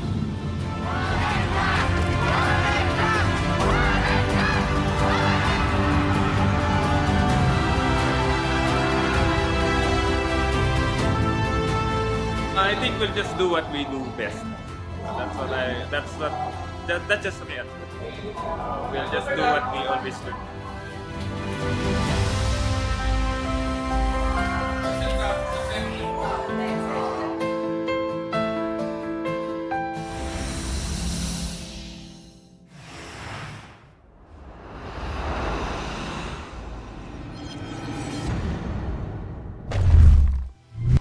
A very heartwarming, a very touching video with Blacklist, Echo, as well as Burn X Flash, their management team, as well as their coaching staff. A lot of insight that we got, and now we're going into the game. Within 3 minutes, we're gonna see the drafts coming in. Burn X Flash going up against Echo, and now Abstract going into this game. What are you feeling, man? Honestly, that video hits me, right? That's it the first, hit me too. That's the My first nose was bleeding. I want to take this opportunity, to extend out my my sincerity to all the managers, coaches, analysts, everyone behind the scenes, behind every single one of these teams. Without them, these players wouldn't be here. They probably wouldn't be able to get all the practice, all the things that they need for this upcoming game. Just now, even getting Cube right up, we're going to look at ATM as well as Sanford. Looks like for this game, it is going to be the EXP matchup that we're going to look out for. Yep, very inflated stats here on both sides. And more importantly, just looking at the way that Sanford has been playing overall, very kill-hungry, kill-heavy, but sometimes may not necessarily get the game win rate that they're looking for. And especially when we look at Burn X Flashes, right, ATM has been trying to be in that position to actually get into that turtle control, which Echo, overall, that's their overall playstyle. This is the side objective where they fully abuse, whether to get the turtle or whether to just farm kills. It's a good thing we're looking at Sanford here because, again, I think the turtle control rate is very very inflated because of his Yuzong, and we saw ONIC always betting out that Yuzong, but for now, we're gonna look at ATM. In terms of the KDA 2.5, it's ranked number 8, which is not that high, but again, as an EXP laner, especially looking at how ATM plays, it does look like he will always sacrifice himself for the team. You know, honestly, I agree with you, right? I think when we were looking at the official team lineup for Burn X Flash, you guys highlighted some other players, but who I really wanted to talk about, who I really wanted to put focus on was ATM. There are moments, there are very important key moments that ATM can make to dive into that back line and just cause havoc to the back line of their opponent. And I feel like that is one of the key things that they need to be able to do against someone as strong as Sanford. Speaking of Sanford, Sanford is the kind of player that really understands how to stretch his limits. He knows when exactly he can jump into the fight. He either initiates the fight, follow up the fight, he creates the zoning potential, and he creates so much space for the team. I mean, even when we talk about it, right, the stats back it up. The fact that he's number 2 in terms of KDA, 5.3 overall, which shows just how effective he is as an EXP laner and the results that he's able to achieve, right? Let's look at it one more time. 5.3 compared to 2.0. Yes, you are ending up dying. Sometimes you're putting enemies out of the fight, and that's usually good enough. The question is, how do you extend it even further? How do you go above and beyond? And that's what Sanford provides that I don't see coming from ATM. Honestly, looking at the stats, it's very interesting. The KDA is very far apart. But when we look at teamfight participation, what, a difference of not even 1%. Damage taken per death, not even the difference of 1,000. Damage dealt per game, now that one is over to Sanford. Honestly, when it comes down to Sanford, he just excels in many, many things. His Yuzong is just so strong, so we wouldn't even be surprised if the Yuzong will be taken away. And of course, these stats are inflated based on the fact that he's able to one versus all. He knows how to stretch himself, like I said before. He just knows what he wants to do. That's one of the key elements that I feel ONIC observed and utilized in their series against Echo, right? Shut down Sanford, but here we are, talent prediction. That's a full Burn X Flash. This is a very hot table. I gotta say, everyone's burning up here. I mean, again, I'm looking at Abstract, you're looking at the Khmer talents, but you know, you gotta know, if they vote for Echo, not sure where they're going home. But guys, what kind of reality are we living in here that we see a full burn table? I mean, after the first round of knockouts, and as soon as we got into the second, I've gotten majority of my predictions wrong. At this stage of the game, whether it's honestly a 50-50 for me, unfortunately, I can't have both logos there. You know what? Can I explain myself Sure, real quick? go Right? ahead, I don't want the Filipino of course. fans, right, to attack me here. Honestly, my heart goes out to Echo, but the problem is the thing that we were talking about earlier, the discussion that we had about mentality, and if they're tired, what's the endurance like here for Echo? Here's the thing, if you're feeling really tired, you gotta make sure you got a good device on you because someone's gotta carry you. And the one that can carry you is the ROG phone. Asus ROG is the official gaming phone partner of MSC 2023. The ROG Phone 7 comes with the Aeroactive Cooler 7 that provides you with a portable 2.1 sound system, and alongside the spectacular 165Hz AMOLED display, you can play games like you never experienced before. Abstract, you're actually looking pretty good. I mean, like, You know, gonna have to Benedetta my way out, huh? The ROG phone really enhances my gameplay with Benedetta. I feel like as though I am Mythical Glory 1000, top 1 Benedetta going all out there. Did you win? No. I literally saw it, I was just like, is he about to die right there? And that's where the clip ends. No, let's be honest. You know, at that point in time, the clip ended. I actually gotten the kill, all right? You know? You traded at the very least. It's just that you died first. You know what? I'm just glad he said, I play like Mythical Glory. And I'm like, okay, that's not cool enough. 1,000. I'm pretty sure the pro players haven't hit 1,000 yet. But coming back into this game, Abstract, I kind of feel like you have some words before we go in, because once you guys go into the match, probably not a lot to say because a lot of action might be happening. Yeah, no, I really just want to echo what Eterna said, right? Echo? I see what you did there. In most normal situations, when we look at Burn X Flash versus Echo, we think Echo. Yes. But after what we have went through with Echo, looking at them slogging it out the entire day with not a lot of rest. You know, the fatigue is really punching them right in the face. And yet, right now, they're gonna have to sit on that same chair to play against Burn X Flash, which, by the way, has 2 logos. So... Gideon, I just gotta say, it's quite interesting that after the prediction, Eternal and Abstract are already apologizing, and we're just like, nah. No, I totally agree with you there. There's no need to apologize. I know what I did to Echo last game with my predictions, but I think it's time to go into the draft and let's see the conditions of both sides here. I'm expecting Burn X Flash to look real crisp. Echo, we'll see once we get into game. All right, this is going to be very interesting, ladies and gentlemen, and boys and girls and lady. Burn X Flash. Good call from the Khmer caster. Burn X Flash is the first pick. Echo second. And instantly, right now we can see the Yuzong getting banned out, as well as the Kaja for Burn X Flash, Glue, as well as 1-1 for Echo. Yep, it's one of those situations where the EXP is highly focused around, and I mean, they've kind of set it up for Joy even. You're right. And I have got to say, like, this Joy is going to be a contested pick because I feel ATF performs best on the Joy, but unfortunately, like you mentioned, the Joy is going to be banned here by Burn X Flash themselves, but Echo respond with an Arlet. So, Novaria, Valentina, these are some of the picks that have been opened up. All right, right now, I kind of feel like at this point, we've seen quite a lot coming in from the Novaria. I wonder, after Burn X Flash going up against Blacklist, where Oh My Venus using the Novaria into the roamer position, I wonder if they will do something similar. Abstract, what do you think? Is it even possible for Burn X Flash? I mean, I think it's possible, but they had a lot of... I thought that they had a lot of success with Frederick. I thought that that's what they want to go for. I mean, like, here's the thing. It's always bad. Gideon, he finally got the Lancelot, and now Echo, they're responding with Frederick, which we gotta highlight.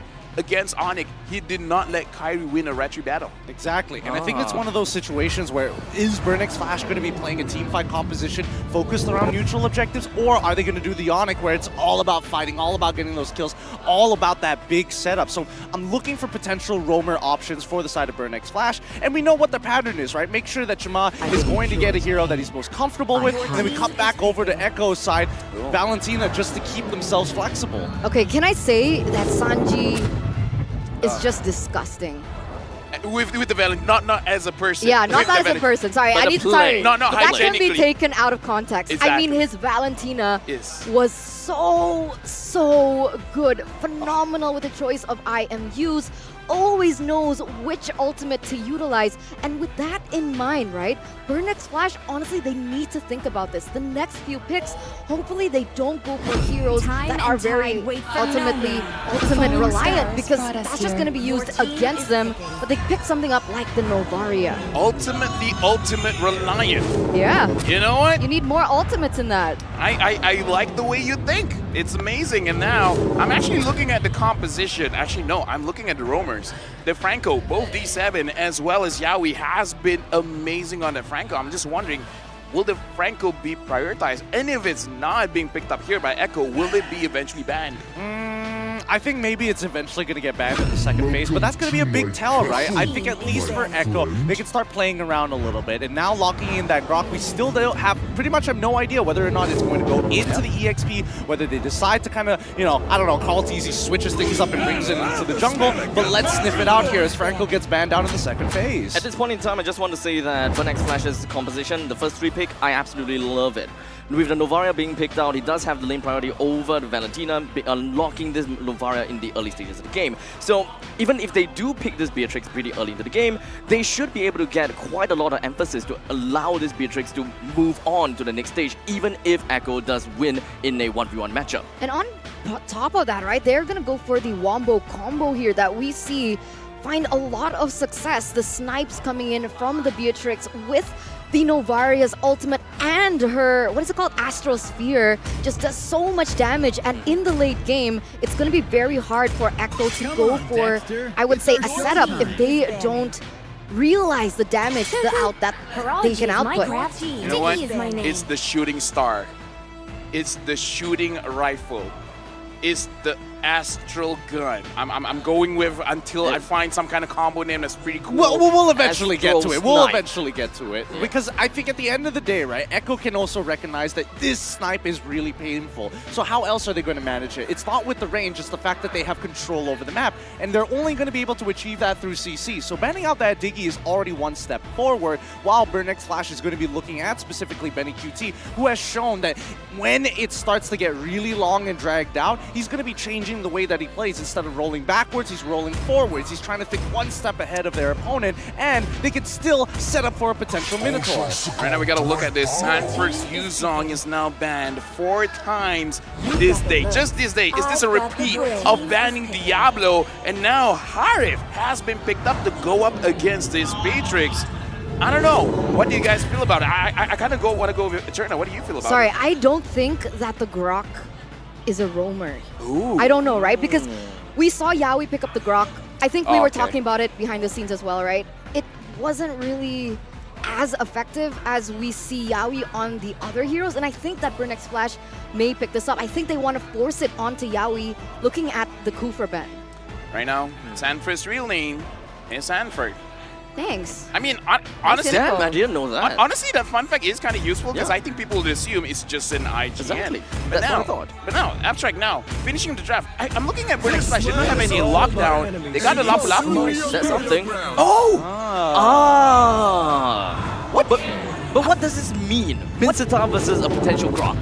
Mincetar into the potential Grok. Remember, Grok only has anti-CC if he's using his Power of Nature and he's next to a wall. It's really important that he's near that wall to make sure that he gets the full benefit of his Power of Nature. So against Mincetar, right, you can lock down that Harith. It's really difficult for Fredrin to actually get his combo point because he needs to be able to dash and get the initial reset to stick on top of his targets. Same goes for Valentina. Everybody, let's not forget the Wild Charge. So every single one of the abilities from the side of Echo has some form of a dash. And now, Yaoi. There you go. I said it. You said it. You called it. I called it. Are you excited? Yes. All right, since you're excited, I'm going to ask you, looking at draft, what are you feeling right now? You're feeling Echo, you're feeling Burnix Flash? Honestly, the Mincetar pick for Burnix Flash, right? It puts Echo in a very tough spot. I think there's a smaller window of opportunity for Echo to go about these team fights, but audience prediction here. Yeah, it's very interesting. What? The top is going for Burnix Flash, including the Philippines? Nah, Get it, nah. like, They're trying to recover from the wounds that they There's just gotta be a witnessed mistake, earlier. right? I mean, I have to agree with you. I would expect that the countrymen stay with their own countrymen. And now, Maybe they're using the curse. Right? You know what? They learn from Yes. the best. We're the best. We are the We best. Speaking of the best, we're gonna see throughout this game, it is going to be a best of 5. Who will win this one? We're going into the game. Ladies and gentlemen, put your seatbelts on because we're in for a ride into the land of dawn for game number 1 between Burn X Flash and Echo Philippines. They're going to be starting things off very, very default. We're not seeing a fast force start coming in for Burn X Flash. And even for the side of Echo, they just want to play a standard game for now. Hit those level 4s, look for a neutral fight, and immediately start looking for plays. But keep in mind, D7, at this stage of the game, he's still very susceptible. He has no real means of escaping once he gets caught. So he has to play a very safe game, especially if he does have his abilities up.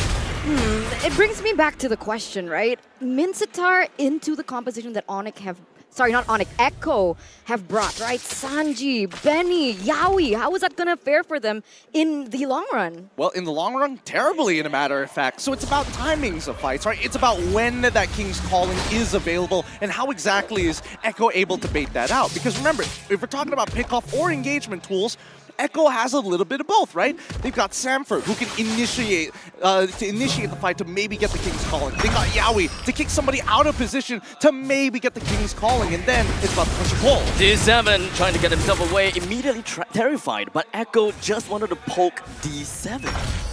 Very interesting here. Okay, so a little bit of aggression happening on the board right now. But, you know, Chima, wow, he's actually getting chunked really low by Carltizi. In the, you know, turtle acquisitions, how is that going to go? Right? that's where it gets really good for Burn X Flash, because it's a timing that Echo can't really play around. So you'll see how Echo kind of positions around it, right? Keep in mind that Echo's the one that doesn't want to make that first move, but when it comes to neutrals, they kind of don't have that choice. And Burn X Flash are going to have to try and hold them hostage for as long as possible. As long as they've got the Kings calling, it's going to be tough. So look, Sanford, he's walking right up to their faces, and Sanji is making sure Tri-Brush is going to be a safe angle. And D7 immediately just get kicked by the hands on the Yawi. ATM is the one that actually manages to take the turtle off for himself. But Jamar, even though he was trying to get himself in, he still managed to dash himself right out, leaving ATM all alone. But somehow, Burn X Flash didn't lose more than one person, and they got a turtle. Okay, so a little bit of an advantage here for Burn X Flash. Do you agree with that? Yes. I mean, I would like to believe that, but let's also keep in mind that Valentina can do the exact same thing that D7 wants to do, right? It's whoever finds that big engage first who won't be able to drop it. And of course, Way of the Dragon connects down to D7. This is yet another time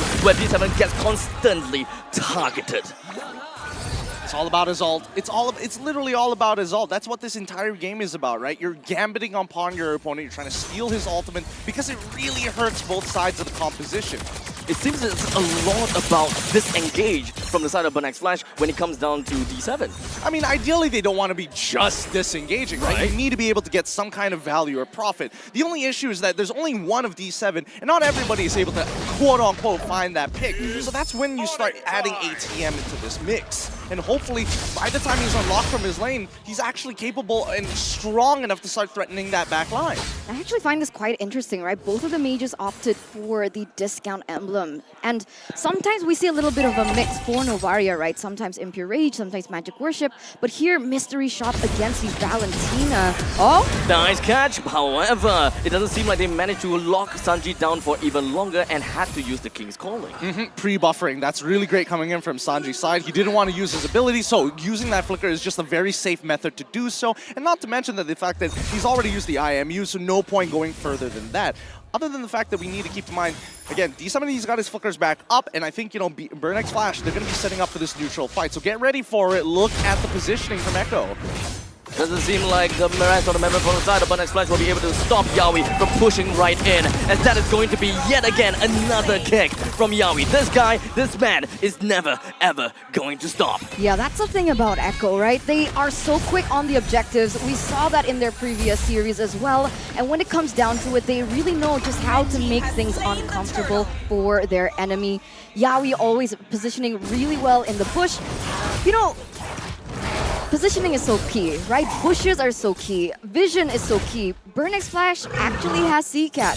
So with CCAT, shouldn't they have a little bit more to play around with? Try to, you know, shut down Yawi with a surprise Way of the Dragons. I don't think it's surprise that they're worried about, right? They can scout him out, of course, but do they really threaten Yawi just yet? You only have damage. You don't have a necessary means to lock him down, and that's the big problem, right? D7 is going to try and be that guy, but he doesn't want to waste too many of his resources. The most he can do, the most he can commit for is the Spear of Glory, but anything more than that, that's far too many resources. With 4 men all the way down south, they would want to target this first tier defense turret as much as possible without losing a single person. But Next Flash moved forward and advances and manages to clear the wave, at least for now. All right, and that's a 1,000 gold lead already being attained by Echo. It seems like they're putting a little bit of focus here on to Donut, trying to shut him down from the first few minutes of the game, but you know, they haven't been able to catch him. Very patient on their buttons. Oh! Way of the Dragon connecting on the D7 once again. King's Calling blocked down, but it doesn't seem like Yawi is affected by that at all. They still manages to collapse down on the D7. Third death already. In the meantime, we're just going to be chilling right up in the top lane where Shamar finds himself on the edge against the Grok. Yawi escapes himself away from ATM while we are still continuing to look at Donut taken down. And this is all spiraling out of control for Burn X Flash. Look at the mid lane. It's already getting shoved on top side. We're already getting a huge shove as all places have had a successful trade. Now they continue to push even further in the mid lane. Are they gonna go for it? Okay, they're not. Okay. Oh, almost landed that. But yeah, coming back to what we're seeing right now, right? Like you mentioned here, the disparity of even the levels are very apparent here. Chima actually just reached that level 9. Kaltizi already at level 9. Even Benny QT is quite far ahead of Donut. with Parrot being an APC hero going against Donut, who gets that power spike first? Initially, it's going to be Benny QT for sure, right? He's got that discount, he's got the bargain, he's got 3 kills under his belt in comparison to Donut, who needs a couple of items to really maximize his emblem, right? Weapon Master, it does take some time, it's not immediate impact, but let's see. Kaltizi looking for an opportunity to really start forcing things out for Burnex Flash. But Kaltizi, it doesn't seem like he's phased at all, despite facing D7, Donut, ADM, and CCAT is just right around the corner.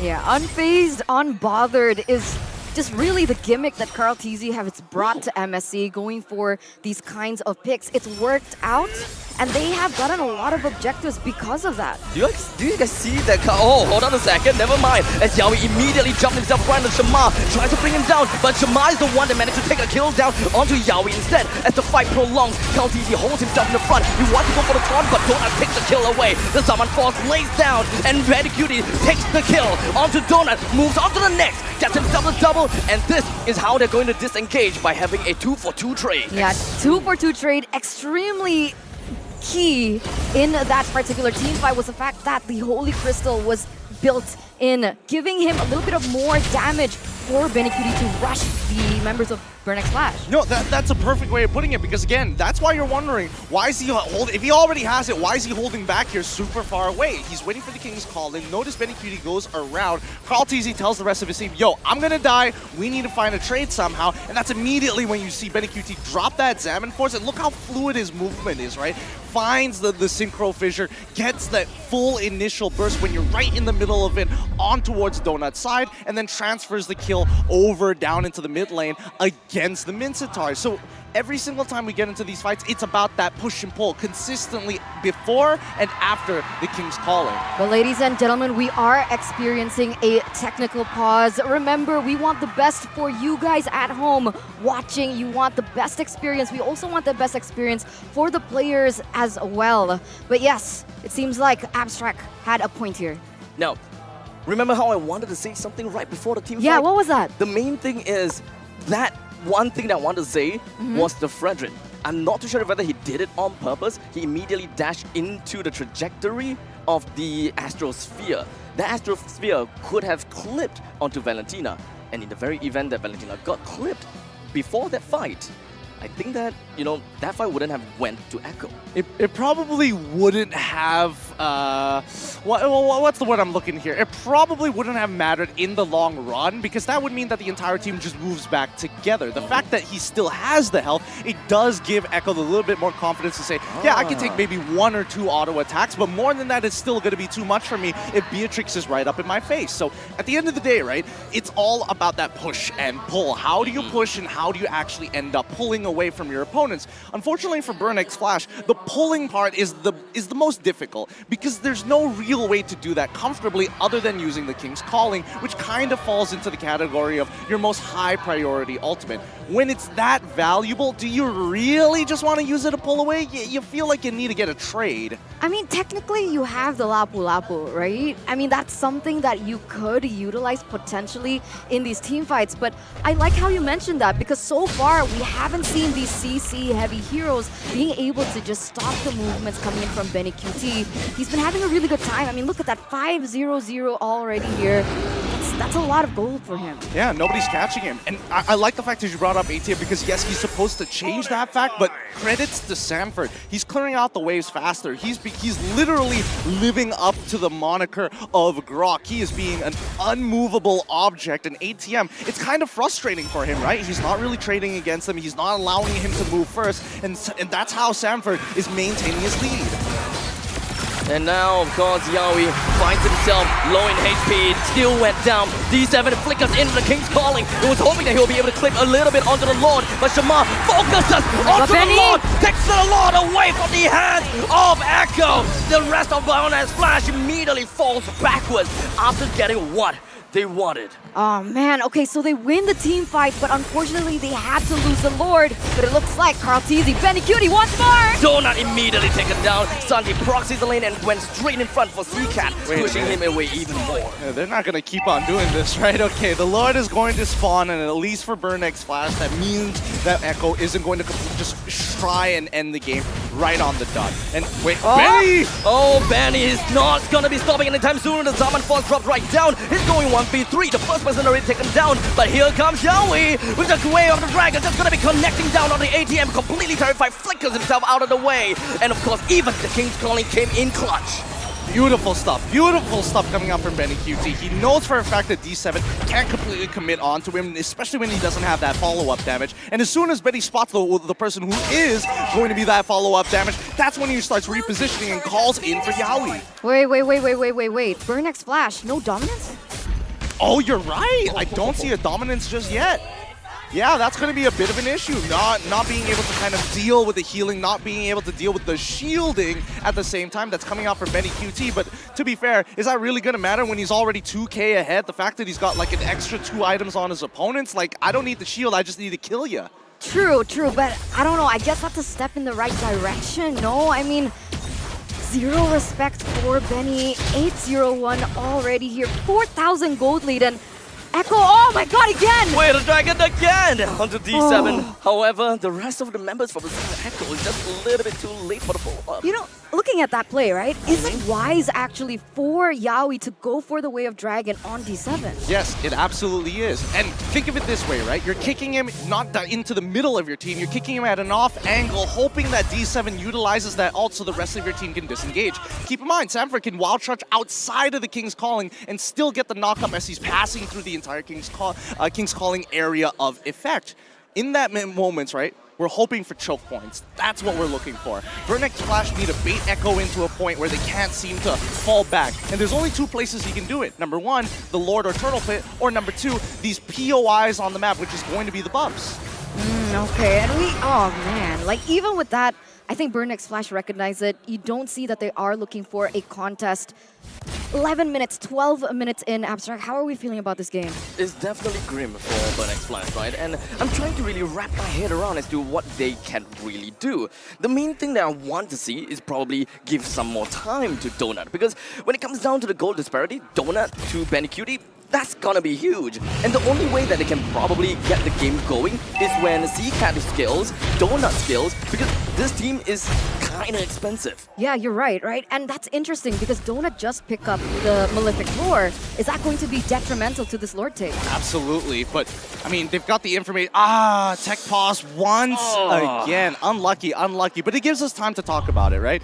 At the end of the day, the Malefic Roar is going to be extremely useful, and especially for any marksman, it's just the go-to item to make sure that when you get an auto attack and it lands, it's going to hurt. I mean, we have seen a lot of times throughout the entirety of MSC 2023 where a Bennett's Rage eventually helps to take down the Lord or helps them to combo into taking down the Lord. And unfortunately, I don't think that Echo has got anything within sort of that capacity to immediately burst the Lord down and kind of time the Retribution together. So I mean, they've got Sanford. He's on the Grok, and that has high base damages. Number 2, they also got the Zaman Force, so if he wants to just time the Chrono Fissure, that works too. Okay, with that being said, right, it didn't seem, before we went into the technical pause, that Burnex Flash wanted to contest for the Lord. They were in the bottom side. What were they doing there? They know that they can't necessarily win out these fights. They know that they're behind, and they recognize that, right? Because again, they're just going to play for high ground defense. They've got a Beatrix, so why not abuse the fact that the Beatrix has 2 ults that are really, really particularly good at clearing out waves. So in conclusion, they want to manipulate that bottom lane and then go to the Lord, or are they just going for a completely different target here? I think they're going for a completely different target. Now here's one thing that I will say. For all intents and purposes, Shima might still try to go in 1v5 maybe to steal this away. There is a possibility. I won't take that away from him. He's already done it once. I wouldn't be too surprised if he does it again. But in trade, right, I give you the second Lord of the game. I might be able to get a tier 1 down on the bottom side, and then we start playing high ground right from our base until we start coming back to playing an even playing field, which I would say would happen around 14th, 16th minute. Short pause on our discussion here. Ladies and gentlemen, for those of you watching at home, you guys can redeem this code because we love y'all, you know, we appreciate y'all.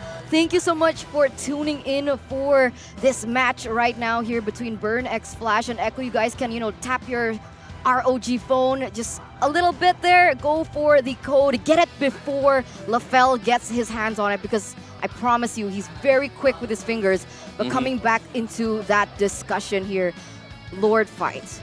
We mentioned that Burn X Flash are in a little bit of a tough spot because of how many resources that Echo has in their arsenal. So, Abstract, do you think that they should look for a pickoff instead? Do you think that they should go for a backdoor maybe against Echo? Honestly, right now, I don't think that they're capable of doing all of that yet. So I do like the idea of Shama just going in and just play whatever that he can to really weave himself in and out at the same time. But at least they managed to, find some counter value by bringing down the first tier defense turret in the bottom lane. At least it gives them some more gold to work with. Well, let's see how much gold is going to be necessary, right? I mean, we're coming to a point where Echo is going to hit 42k faster than Burn X Flash. But once Burn X Flash hits 42k of their own, the game starts to even out amongst the marksmans, right? Both gold lane players, and especially if we're talking about Benny QT, he's in a comfortable spot. I think he's already got full build. He's 8 kills into this game, power farming, level 15 at the same time. But if we come back over to Donut, he's 2 levels away from max level, and I'm sure he's 3 items off from actually being at his full build. With that in mind, we need to make sure that we understand the fact that Shama needs to be the one that baits out the big spells from the side of Echo. I'm hoping that he's gone for full tank and switched out some of his items. As the Lord now raises his trident, crashes down onto the middle lane first tier defense turret, the top lane is pushing in as well, while Count TZ is hoping that he will be able to bring down the second tier defense turret in the bottom lane as well. And that will effectively wipe out all the outer turrets, allowing Echo to have quite a bit of a push lane down the middle line, which Echo would probably make full use of. Oh, Yowie!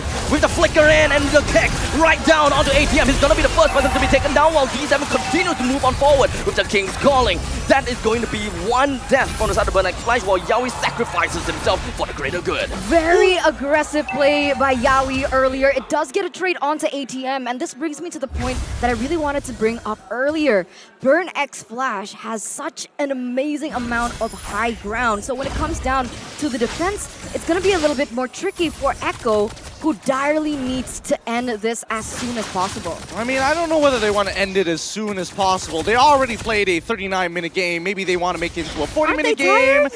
Look, they've scrimmed more. Probably they've had longer scrims than professional games. I'm going to be really honest here. But 5 to 12 so far, obviously it's not looking good. But as I mentioned, 14 to 16 minutes is when you're going to see Burn X Flash actually start evening out that score. If we're looking at Novaria, she's got more than enough items. And I like the fact that she did... Oh, hold on. Oh, and of course, the Diamond Force drops down. D7 even had the King's Calling. There's so many knockdown going on, but it doesn't seem like it will bother Echo at all as they marches right on in. They find D7. He still have immortality, but what can the immortality really do for them? They focus us down onto every single one of these creeps, but where are all the creeps in the top lane? It is still left with a sliver of health on the turret. Well, I mean, you mentioned that Lancelot needed to bait resources. He did, but he died in the process, so this is looking very grim. Yowie kicks ATM back to his fellow teammates, but perhaps this is what we want to see. The Astro Echo connects down onto Echo, but that immediately pushes Echo away because they just don't want to deal with this. Here's the thing, right? Yes, Tremont needs to bait out resources, but they can't be working in pairs. 2v5 is still not good odds for him at the end of the day, and they have to recognize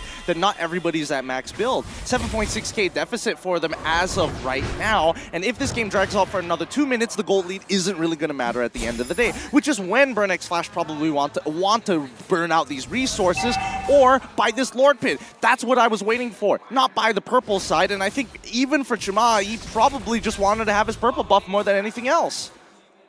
I mean, you know, being an assassin against someone like Echo, it's not an easy feat to do because you know that you are going to be bullied for that purple buff, especially when you don't have the map control, and that's exactly what we're seeing here. It's just, oh, wait, what? Yowie connects down onto Donut. What were you doing there, Donut? Oh no, not Donut. This is right before the Lord. Do they even need the Lord? Okay, they're going for the Lord. They're going for the safe pick. But that's not looking good. 30 seconds left. The Lord is going to spawn. what can Burn X Flash do? Honestly, nothing at this point. Donut was their only way to kind of like bounce back and try to turn the tables because he's got enough damage, and also the highest DPS amongst his team members. Nice hook coming in from D7. It made and forces Sanji to go for the flicker, but Yaoi immediately broke through the defenses and kicked ATM out of it all. Wasn't even able to use the Mightiest Warriors. D7 knocked down onto the King's Calling. It forces the rest of the members from the side of Echo away. Shamar is still in the midst of it all. The Khaltizi's HP doesn't look very good, but in the end of the day, Burn X Flash still managed to defend this until I don't know, because D7 still wanted to re-engage. He went for the hook. Shamar went straight in again. He wants to get a kill on Yaoi, but it doesn't seem like they will be able to successfully do so. At the middle lane, Lord, he's just gonna be slamming right down with the Trident. The rest of Echo follows through. Only left with Seacat as well. Donut. Seacat is gonna be taken down so well, D7, and that will be the first game taken in by Echo.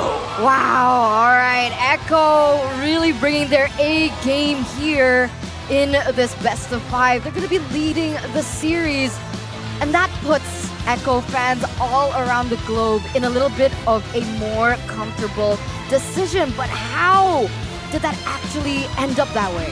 Well, a lot of it just comes down to Yaoi, man. He's getting some really good kicks, and you notice that push and pull. You notice where the eyes of the player of Burn X Flash are focusing on. Sanford purposely posturing as if he wants to like flicker wild charge in, but by the time they react to it, guess who shows up? Yaoi from halfway across the world, timing his Shunpo and third hit of Jikundo to get that knockup when he flickers right into the middle of the fight. Yeah, and he's like, hello! It's a me! Yeah! It's me, Yaoi! Yaoi! He's dangerous. He's really dangerous on this show, and it's hard to be able to keep track of so many things at once, especially if you're in D7's position. Ideally, they would have the Diggy here, but we saw from the draft itself, this is where Echo is most comfortable. No anti-CC, that's perfect with me.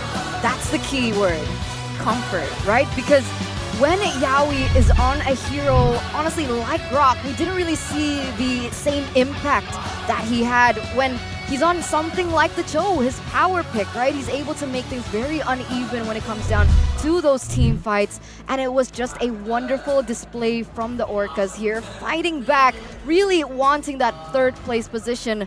They're trying to save face here. You know what, LaFell, how do you feel about that game? Thank you very much to our three funny Bambi Zugaloos. The MVP of this game is going over to Benny Cutie. I gotta say, why is Benny Cutie unstoppable? Like, they got the counters. How was Benny Cutie on this Harif was able to zoom around? Yaoi, man. Yaoi and Sanford are working well together. It's a me, Yaoi? It's a me, Yaoi, every single time, because D7 can only do so much, right? He is one man, and his ultimate has an extremely long cooldown. And unfortunately for him, he's purposely getting targeted in the majority of his fights. Like, who gets kicked here? D7, everybody else. And Benny QD, he's waiting far back until that King's Calling is down before he engages. Once again in this highlight, he takes his sweet time, waits for it, then, is it done yet? Is it done yet? Yes, Salmon Force. Honestly, looking at this game, Yaoi showing a lot of violence. Eterna, do you like this kind of play? Yeah, I really like the violence that he's really just protruding onto the game here. He looks comfortable on the Cho. That's why in the draft pick, I was like, this Grok is not for Yaoi for sure. That's kind of like a backhanded compliment, you know? It's like, you know what? You're so not good on the Grok, give it to Sanford, because you are way better on the show. No, Yaoi. It's not like that. It's not like does that. he watch the English broadcast? Because I don't mean it that way. Here's the thing. Because it's you, I think he does. That's a good point. Stirring since day number one, huh, LaFell? Stirring since day number one. But this is also, technically speaking, a highlight of Yaoi. Whenever a team fight starts, I mean, we know for sure he found someone to pick off, and that is one of the best ways for the rest of the team to just crumble down. And like you guys said, the Zaman Force timing was impeccable. He made sure that he don't overextend, and he made sure that the team has successfully peeled for him before he drops it down. Okay, we're looking at itemization here. Eterna, good catch that the early game, they did not pick up a dominance ice. Gideon, does that really affect the game? Yeah, I think it does because again, it just allowed. I mean, yes, you are depending on an ultimate to try and stop Benny QT, but at the end of the day, think about the people who actually benefit from healing a lot. And in these cases, this could also apply to the Fredrin, right? Not necessarily just the shields that we are seeing from people like Harith every single time he gets his spells off of cooldown and gets empowered auto attacks. The fact that Benny QT got this far ahead in this game is just a testament to how Echo is able to get resources out from the side of Burn X Flash while minimizing the damage with the help of Sanji. Good point. Let's not forget, Sanji can also have some form of spell vamp for herself. As long as, you know, in the early stages of the game, levels above, you got something out going for you. I have a question, right? Because looking at Donut's build earlier, there was no magic defense, I don't think. Yeah, I kind of feel like... Was that too greedy? I kind of feel like in those situations, because one of the things about MOBAs, if you're losing by a lot, you just got to try to kill your opponents faster. Right. I kind of feel like that's the idea, kind of a gambit there, and I kind of feel like it was worth it. Yeah, I mean, it is a gold laner, right? A gold laner is dedicated for just that raw power, and not to mention that he is taking weapons master, so it's like if you take a defensive item, it feels like you're wasting a slot for more stats. And I mean, the same can be said. Why didn't Benny QT respect the Beatrix eventually, right? Why didn't he start building a little bit more defensively on his own? Maybe he should have gotten a Brute Force breastplate, but no, he was that far ahead. You might as well just build the damage. So right now, I got to talk to the table, right? Because a lot of people look at our predictions. I think we got to apologize, but not to Echo, to Burn X Flash. This always happens. Why? Why is it when we love someone, they get hurt? I don't even have anything to say right now. Why didn't you leave it? I feel like everybody had PTSD for a moment. Just like half a second cut to worst traumatic moments in their love lives. Right at that very second, all three of us just looked at it ominously. It's like when we look at you and you're like, you can do it. No, but you didn't. But anyways, that was game number 1. Moving into game number 2, we got to see the adjustments coming in because I kind of feel like the Mincetar was trying to counter what Echo is trying to do because, again, we saw the Harith, which is like Harith dashes, Mincetar says no dashes. Logically, theoretically, it works. But apparently, in practice, work, no. I think the biggest issue is the fact that, let's talk about the nuances of some of these interactions, right? Like Lapu Lapu, he can still use a majority of his abilities and jump in towards the King's Calling, and he'll be totally fine. The anti-CC kind of still works, especially with the Raging Slash, the Wild Charge at the same time, same exact interaction, right? He's able to kind of just power through it the entire time. Not to mention Valentina as well, taking the King's Calling. The King's Calling? The King's Calling. Even Chama's like, yo, why'd you stop me from moving? Even Chama's like, I feel cheated. I feel betrayed by my own friend. He was like, man, this is, how does he have that King's Calling already? It's so sus, and why is it better than my team's one? Why does it hurt so much more? Have you felt betrayed? A lot of times by you personally, yes. Well, you know. Thank you for asking, but yeah, I like that you mentioned it. Valentina, Sanji. Boleh ngomong? Bisa ngomong aja sih. Okay. Sanji, Valentina, power pick, right? And this is what I talked about. Sure, Burn X Flash had an idea of how to stop all the dash-heavy heroes that were occurring in the lineup coming in from Echo. But the problem is, Sanji is just so good with the Valentina. I don't think that it's wise to give him ultimate-dependent heroes. I guess in the end of the day, even if the team tilted a little bit or they had a long damn day, they still have all the mechanics to back up for themselves. Yeah. After all, we have always seen Echo as the team with the best micro. They're the best in their lane. I mean, just right off the bat, right? We're looking at literally everyone. The best marksman is going to be Benny QT. We're looking at Sanji. He's probably one of the top #1 as well, right? And let's not forget Sanford, top EXP laner.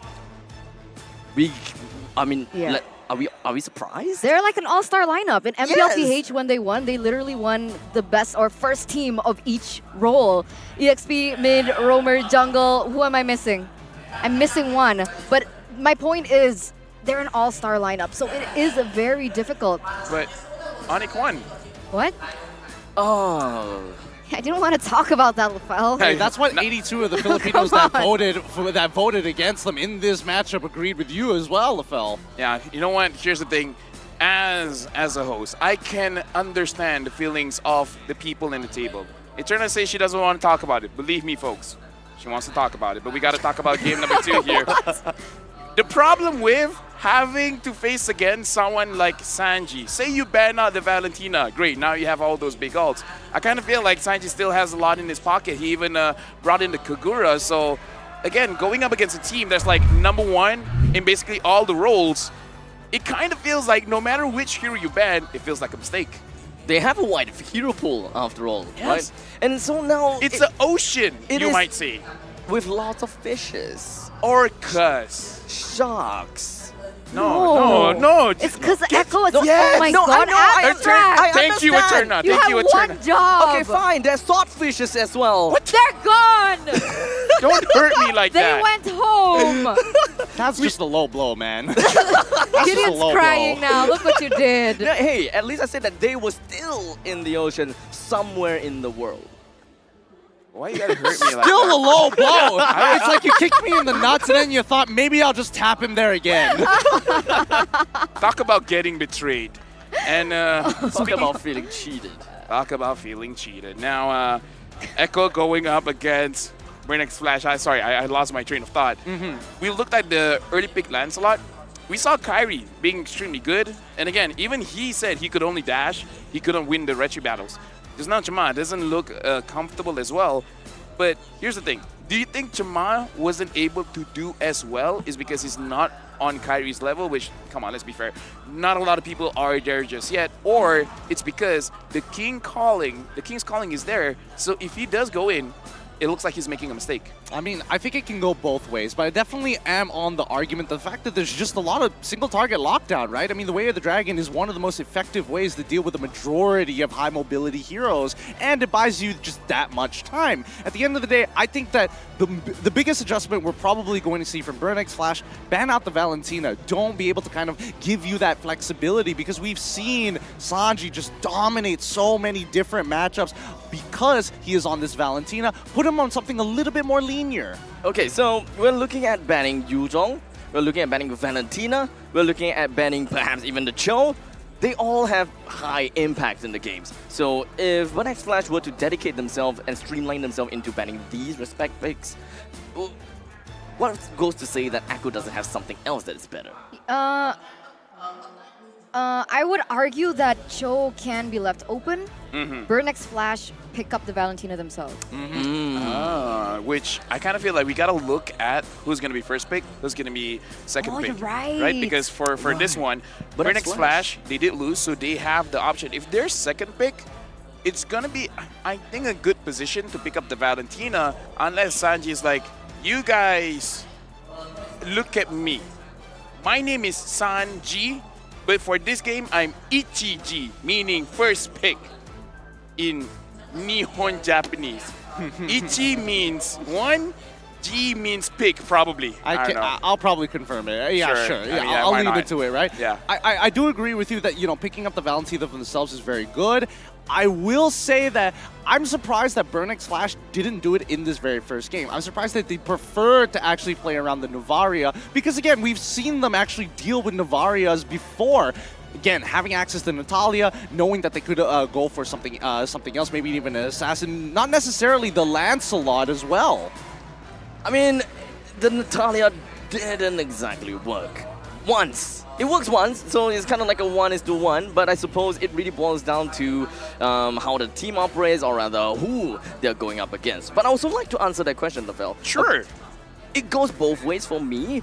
Yes, because, okay, so one thing's for sure. Kyrie, high mechanical skills. We saw exactly what he did. He's crazy, he's zip-zap zooming everywhere, and he's untouchable. So at least when it comes down to micro skill, we know for sure that Kyrie is very good in terms of micro skill. But there's also and the fact that he's playing with ONIC, every single one of these players are cracked. We're looking at Boots. He's opening so much space. He's doing so many of these invisible jobs that eventually help him and unlock Kyrie in order to find himself in these kind of situations. So this is a simple question I'm going to give over to Eterna, because we saw ONIC Boots able to deal with Sanford. In this game, is Burnex Flash not having an easy time because ATM is not winning against Sanford? Yeah, it looks difficult. I don't. That's the thing, right? I felt like we mentioned this before the game. I brought it up as well. Burnex Flash does well when he is able to operate fluidly in that EXP lane. Whereas so far, it doesn't seem like he's been given matchups that can win him that lane. I think lane priority is one thing that ATM would want. I mean, we saw him play Joy. It worked. Once. Did he play a Joy again? I mean, again, I think did he get Joy again? Probably not, because they banned it themselves. The important thing is that the impact is just too high, right? There's a very small margin of error that you can make. Wow, thank you. I appreciate that. But it's about, as Abstract said, priority. He is making sure that these bushes are going to not be safe. The fact that Grok is able to clear out faster than Lapu Lapu and make the impact before Lapu actually gets there, half the time the fight is over. Lapu is like, I still have my ult. What happened? Oh, everybody's dead. Back into lane, and then they get brick walled again. All right, we're going into the drafting phase, and I kind of feel like we saw a surprise with the Masha. ATM, do you have a surprise that will make Sanford go, ah? Okay, maybe I shouldn't have ended there. We're going into the draft of game number 2. We're going to see Burnex Flash. Are you going to opt for the first pick or the second pick? Thank you very much, Atlas, for pulling off the screen. Pulling in. Time to drop the screen. Burnex Flash taking that first pick again, banning out the Yuzon, the Kaja, as well as the Joy. Echo. Again, same team, no different, same. I would assume that Burnex Flash is going to pick up the Frederick. Time and time again, they did this, and it worked out. So this is probably one of the main reasons that they are able to hold their ground. So just switching around the jungler matchup. Cartes is like, Lancelot's open, great, I'm gonna get it. Chaman's like, okay, let's try the Fredrin. Again, the Fredrin is a big Chad. And we know big Chads, they don't stay in one lane. They can do whatever they want. They can be a jungler, they can be an XP laner. Yep, they can just go wherever they want, take whatever they want, and honestly, most people just let them do it for the most part of it, right? Some even say please. Some even beg for it. It's crazy. But again, we're seeing that the Valentino falls into the hands of Echo, and that already puts a couple of questions in my mind. What does Burnex Flash have to actually adapt it? Do you deny good ultimates away from the Valentina, or are you hoping to kind of shut down Sanji by, I don't know, trying to get some kind of gold lane priority, force out the Beatrix early on, make Benecutie go back onto the Harith once more, and then look to set up for another fight with a Minotaur? That could be one way that they can look for it. Horology is my name. What's interesting? Hold on a second. Okay, this is interesting because I thought that maybe Burnex Flash would want to pick up something like the Kufra, which is a power pick for D7, but they go the completely opposite direction. They go for anti-CC instead. The Yve is going to accompany that, and Echo just really fast response here with the Claude to deal with that back line. Okay, looking at the Claude pick, I'm smelling Leslie as well as Carrie to get banned. Don't ask me how they smell, like it's just one of those things, right? Now, Burnex Flash, now that they have the Diggy, now they have the Eve, honestly quite a good artillery kind of setup. Are they looking to play the big tricks again? This land is our homeland. Let me think about this. I think that would probably Brody. Or the Brody. I think even the Brody, it really depends on what Donut is feeling in particular, right? Because Echo, it's clear to see that they want to make sure that they can get rid of Leslie. They've seen how Donut has performed on it. They also banned the Beatrix, so they also care about the priority as well. It's not just for the fact that true damage is going to be key to winning this game, but also the overall length and range that you can work with. So as of yet, right, we see that the Valentina has 2 big ticket ults that they could potentially steal. And Burnex Flash probably don't care which one they take, because at the end of the day, it's all about ramming their head against the wall and see how many picks that they can get before disengaging once more.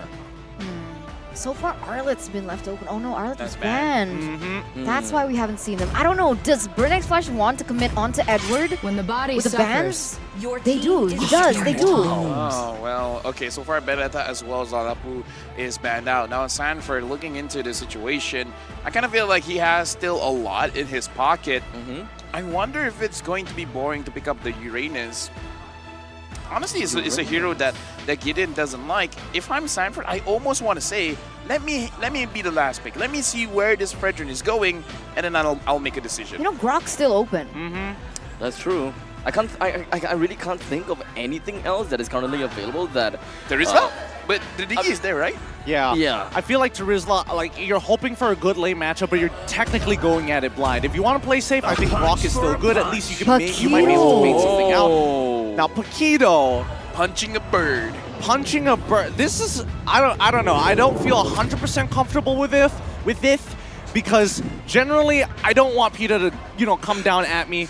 But I also think that having the kill pressure gives a new aspect to this game, right? It now opens up a couple of opportunities to really start threatening the back line. Okay, so now that you see, honestly, I kind of feel like Echo, they're just jumping in, right? Valentina double dashing in, the Claude blazing duet into the domain in Burnex Flash. And now we're thinking this is going to be Sanford on Paquito doing quite a lot of burst damage. I kind of feel like Echo, if no one's going to stop them, they're just going to rush into Burnex Flash, and I don't know what they can do to stop it. Honestly, in the first, before that Paquito was picked, Bane! Wait, Bane? Oh, okay, yeah. so it's a Fredrin EXP. So Deadly Catch pushed them away, because I was thinking, like, how are they going to stop the movements coming in? So they're like, fish. Big fish. Fish is the key. Yeah. Remember how I said shark in the sea? Foreshadowing. Aren't they dolphins? Is the Deadly Catch not dolphins? Hey, yo, what do you Dolphins? you play Minecraft or something? Like, what this is Mobile Legends. Is it not Come on, dolphins? like, come on. No, seriously. They're not. Okay. How deadly? Total recall. Fun fact. Currently, Echo has used a total of 921 recalls. This MSC 2023, only 67 recalls were successful. I see the Matilda pick, but let me just say, the amount of budget that we have, that we employ one person to look at all the total recalls of every single team individually is outstanding. Now let's talk about the Matilda. Can you imagine that we don't have the technology to actually find out how much recall they actually have? We have counted someone with a counter just... Yeah, I'm pretty sure it's manual. You know, I like it, kind of.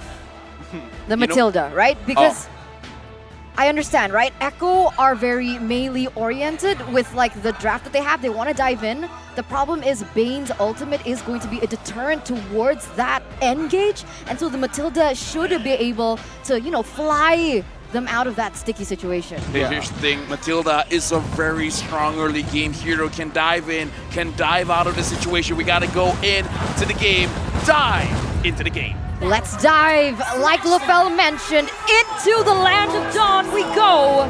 Game number 2 between Burn X Flash and Echo. All right, to kick things off, right, as LaFell mentioned before, I totally agree with him. The fact that Burn X Flash now have an insurance policy. If things go wrong, they don't just have to imagine the Digi protecting themselves, but also with the Deadly Catch. And, Carl Teasy, what a flex here. Look at that. The Bren M2 World Championship skin?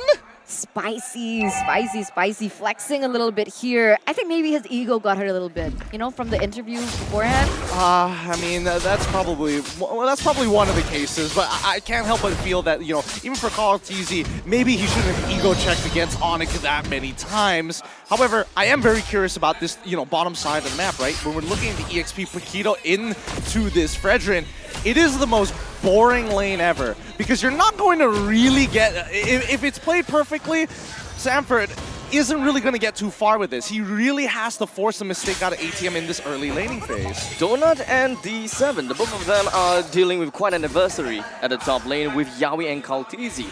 Echo, after all, is a very early game setup, and they have a lot of ways that they can really deal with this Brody. They are strong in the early game, and I would assume that they would want the snowball. So far, Kaltizi going a little bit aggressive here.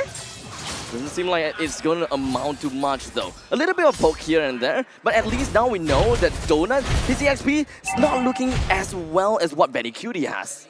Yeah, I mean, overall, at the end of the day, I think for Benny Cutie, he's just focusing on clearing these waves. And even though Echo recognized that maybe we won't be able to have as much kill pressure and force priority whenever we want to, at the very least, what we do actually have that works for us is ultimates that not necessarily benefits the entire world, but enough to focus on a one person, right? You need to be able to get D7 all down. And Benny Cutie realizes that, you know, he doesn't have a lot of health to work with. He gonna might as well just blazing duet the entire creep wave and eventually head back home. But in the meantime, the main thing is Echo, doing all of that, manages to take the turtle down. Yeah, still staying very objective right now, able to get the turtle once again, like we saw in the previous game. And it's interesting, right? Because we haven't seen a Matilda in a very long time. When we see Matilda, we instantly think about V. Is this hero suited towards somebody like Yawi? I think if we talk about Matilda, there's one thing that you have to be very, very good at, and that's communication, right? Because you can't expect your teammates to always be consistently looking out for your position or seeing the markers on their UI, right? At the end of the day, it's all about how does Yawi communicate with the rest of the team so they can pull themselves in and out of these tough spots, or better yet, set up for those very big dives. Because at least when you have those guiding winds, you're kind of able to dive on towards your opponents in these sticky situations to cancel out good abilities and put people who have a lot of kill pressure against someone who's squishy, D7, or maybe in this case, even Donut if he walks up too far. I agree with that, right? I agree with that statement, especially Matilda has the circle. Oh! First blood goes to the hands of Kaltizi, and that is not good at all. I mean, we're talking about digging. Yeah, it's he's gonna have to start restacking all over again. He's going for the impure rage. You know that he wants to build damage. You know that he wants to just farm auto alarm bombs. Yeah, I really wanted to talk about this Diggy, right? Because that's exactly the person I wanted to, you know, bridge it onto. Matilda Airlines has a circling eagle, should be able to, like you mentioned, go for those priority picks on the side of Burnex Flash. But how does that fare with the fact that D7 does have that anti-CC to cancel all that out? I mean, it sounds like a good idea, but imagine if Samford actually gets ahead in this lane, right? Maybe he has 3 items, I would assume. Maybe even 2 items isn't too bad. Matilda Airlines pulls him in, and we play out the situation. Samford has closed the distance against someone like a Diggy who doesn't have the base. Oh, wait, this is actually getting really close. Oh, ATM is not exactly in a very nice position as we have 4 people surrounding him. Sanji immediately popped off with the time journey, and that allowed the rest of the members from the Echo just continue advancing forward. They took the turtle, they didn't get any kills just yet, and I don't think that they will want to force the advantage onto ATM. Huh, interesting. I would have imagined that Burnex Flash would have completely let go of that. The fact that they actually postured for it, rather interesting, because they're digging as well. As for Donut, we're still on the top side of the map, so generally these neutrals probably wouldn't have happened. And now in the middle lane, Sanji and both Yawi's HP doesn't look too good. That was a 3 versus 4, technically speaking. Just shows you just the level of power that Donut has in his hands right now, right? He's already got his 1 item power spike in that BOD. I'm not seeing any pairs of pants being built on anybody from the side of Echo just yet. Yeah, that's a lot of damage in the early game for Donut, and that's what you expect from a Brody, right? You want him to be able to farm up as fast as he can in this early game, look for more objectives in terms of towers perhaps, but despite that, right? Despite what we want, it doesn't seem... Oh, wait a minute, Yawi? Yawi's gonna be going down by the hands of Donut because of the torn apart memory. But unfortunately, he's gonna be traded out. Seacat joins into the fray, brings Sanji down, and that is a... What kind of trade is that? Is that good? Is that bad? Honestly, it's pretty terrible trade for the side of Echo's side, right? Because again, ATM is going to continue just holding this lane hostage against Samford, who is honestly making no leeway. He's got the combo points now.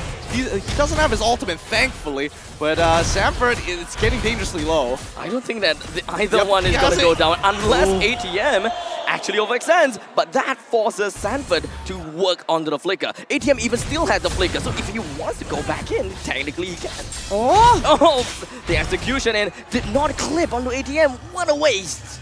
This is interesting. Echo doesn't feel like Echo. They're playing like Echo. Right. It's a little bit uncharacteristic of these players so far with the way things have panned out in the first 6 minutes of the game. Burn X Flash now going against the next objective. As now the Deadly Cash forces its way through Echo. Kaltizi has only got one thing in sight, and that is the turtle. Do you like how my curse works? What? Right? I was like, Echo's not playing like Echo, and then Carl Teasy gets the turtle. I don't know how many of those you still have in you because you're going to have to do it a lot if Burn X Flash is going to be playing like the way they are. They're trading well against a team like Echo, and that's what I like to see when you're playing it against them, right? You can't let Echo get away with everything. You need to make them fight for every bit of space that they take. I feel like Eterna is really just trying to get herself back in the hearts of the Filipinos, right? You know, we're still What did I do? I mean, you know, just leave it be. Just Burn X Flash, we chose Burn X Flash, we kept to the Burn X Flash. Whoa, whoa, whoa, whoa, whoa! But speaking of Burn X Flash, that was actually pretty darn good onto Kaltizi. They almost caught him out. But unfortunately, it is a last lot of throw. It does have the Phantom Execution. Getting away is just that easy. You know, I want to talk about this, right? I want to talk about Carl Teasy, his Phantom Executions and all that, right? Because when it comes to the neutral objective takes, Chama has done quite a good job so far, right? Because he's able to use that ultimate, that deadly catch to be able to just stave off the members of Echo. But it seems like that's not a big deterrent for them.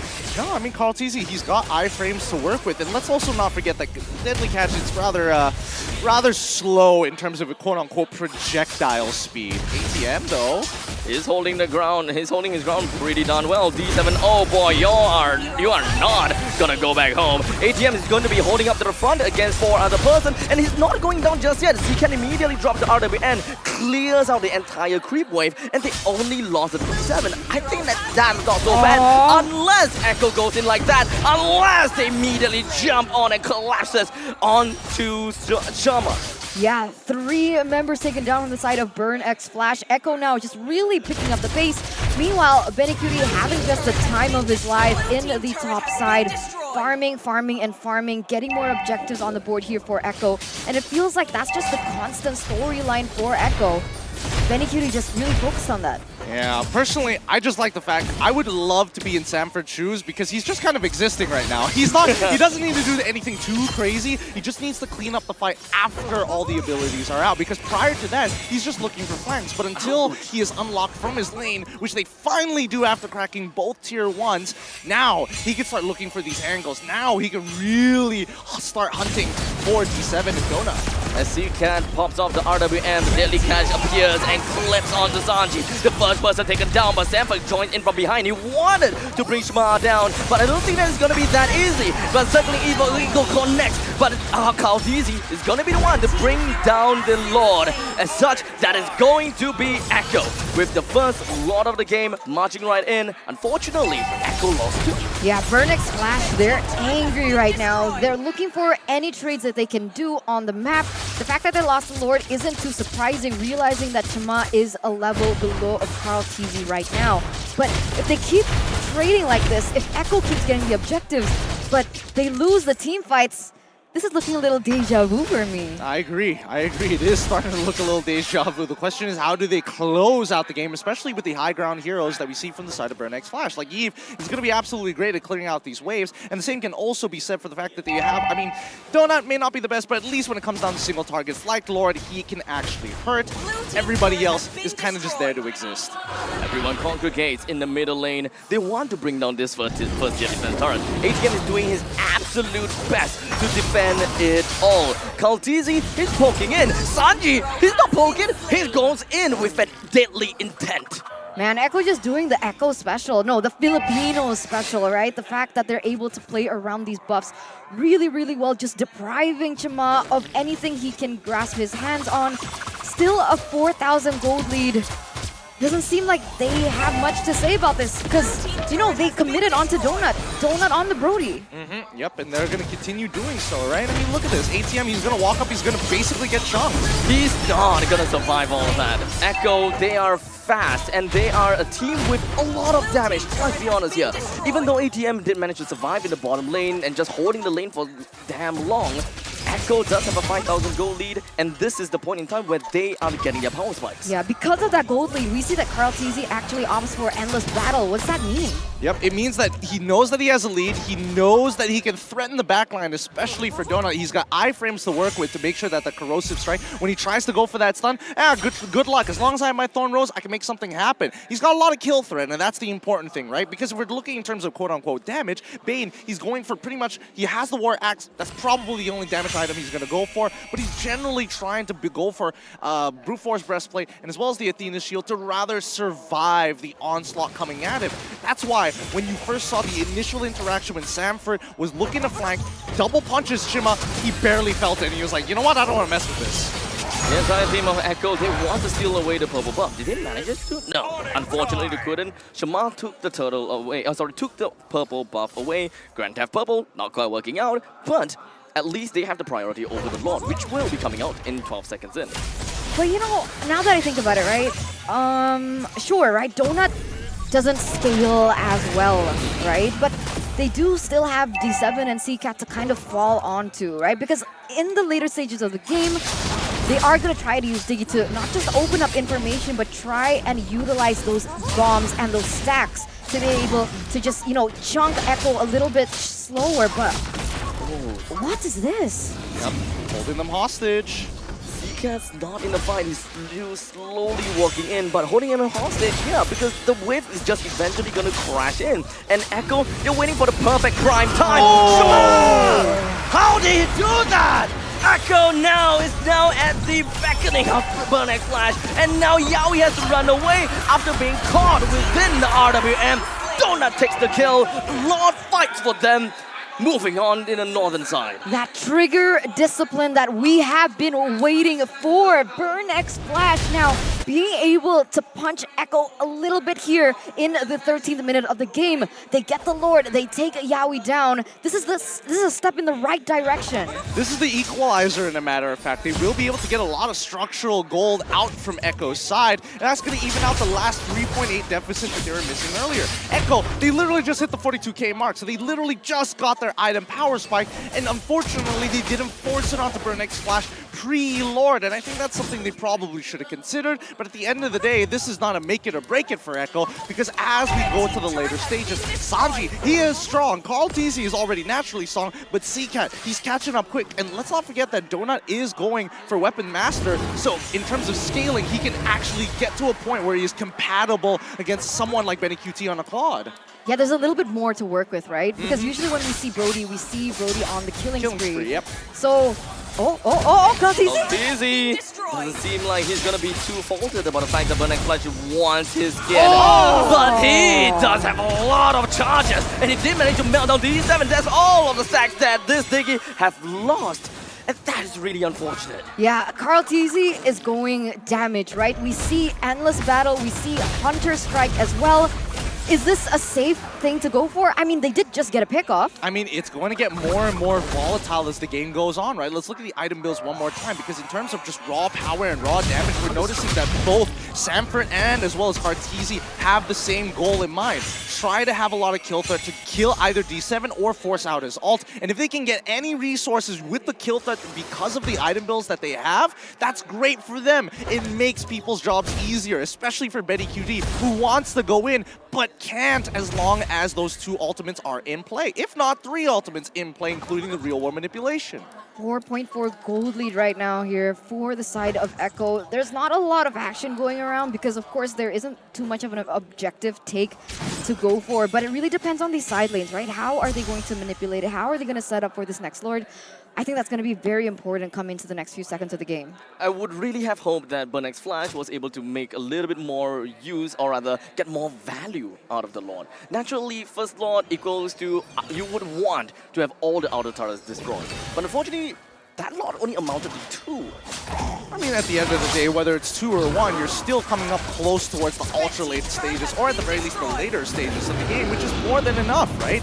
Because Look, the side lane is already gone. You still want to contest for this upcoming neutral objective. The Lord spawns again, and this can basically guarantee you an inhibitor turret. It's difficult for Donut to walk up. ATM rushes himself right in the face of Echo. Sanji's HP not looking well, but he survived, or rather barely breathing, to be honest. ATM is still holding down to the front. He is still very beefy. Shamar is waiting on the side and waiting for the perfect opportunity to run right in. Yawi, the airline's coming in. He crashes onto ATM. This puts Yawi in not a very good spot. As such, Donut takes the kill onto Yawi. We focus onto Shamar now. He's holding on to 2. ATM flickers in. Gets a taunt on the 2. Kaltizi going down. Immortality broken. And now another taunt to put on top of him. Donut getting himself the killing spree. And now finally Sanji joins in the fray after healing, only to find himself sacrificing himself or throwing himself, feeding over to the fire. The Orcas are getting scalded. And Betty Cutie pulls right back by the reverse time. And Sanford finds himself absolutely demolished. The Orcas get wiped out here in the 17th minute of the game. This is not looking good at all. Tama is going to be able to get this Lord uncontested. And finally, Burnex Flash, they are striking back. Can't disrespect the Brody with Weapon Master. He scales so much harder than you believe. When he gets his 4th item, that's a lot more numbers compared to if he had Killing Spree, in addition to the emblems that he has. And now they're looking to try and end this. This is amazing as C-Cat drops the RWM. He keeps Kaltizi inside. Sanji's completely going to be pushed away from the rest of the BXF. Focus on the throne. We get the first win from Burn Axe Flash. A 1-1 right now here between both of these teams. Neither want to go down without a fight. It really went down to the last second for Burnex Flash, where they were able to build onto their momentum, work with what they got, and Echo, they're forced to game 3. Not exactly the best position to be in, but you definitely see that the holes in the draft really started to bite them towards the end. One critical moment, one critical mistake was all it takes to push this Jenga tower down. Unfortunately, I would have imagined that maybe that Benedetta would have been great, picked up a little bit earlier into the draft, but it just shows that Burnex Flash, their homework is complete. Their research it covers such a wide range of the hero pool of Echo. I agree with that. With Sanford being forced on the Bakito, with what we see Yawi on the Matilda, these are 2 picks that are new to Echo here at MSC, and unfortunately still sitting at a 0% win rate. LaFell, my guy, what happened there? My dudes. Looking at the camera, we see Burnex Flash. They're doing this. You know what this means? No. Goosebumps. They're feeling goosebumps, right? Because they're like, yo, guys, feel my arms. My hair is rising because I gotta say, Donut looked like a bagel just now because he looked like a Brody with Inspire. He was moving so fast. Like, I don't know, man. This Donut is the fastest Donut I've ever seen. To be fair, I've not seen a lot of fast Donuts. He is quick. His positioning is incredible, and I think overall it's just underestimating the emblem of Weapon Master on a Brody, because again, it's not a very common way to actually build Brody, because it takes quite a while before you feel like he's actually doing something, and half the time you would imagine that Brody's early game would be better. You know what? I understand now. I completely understand why he's called Donut.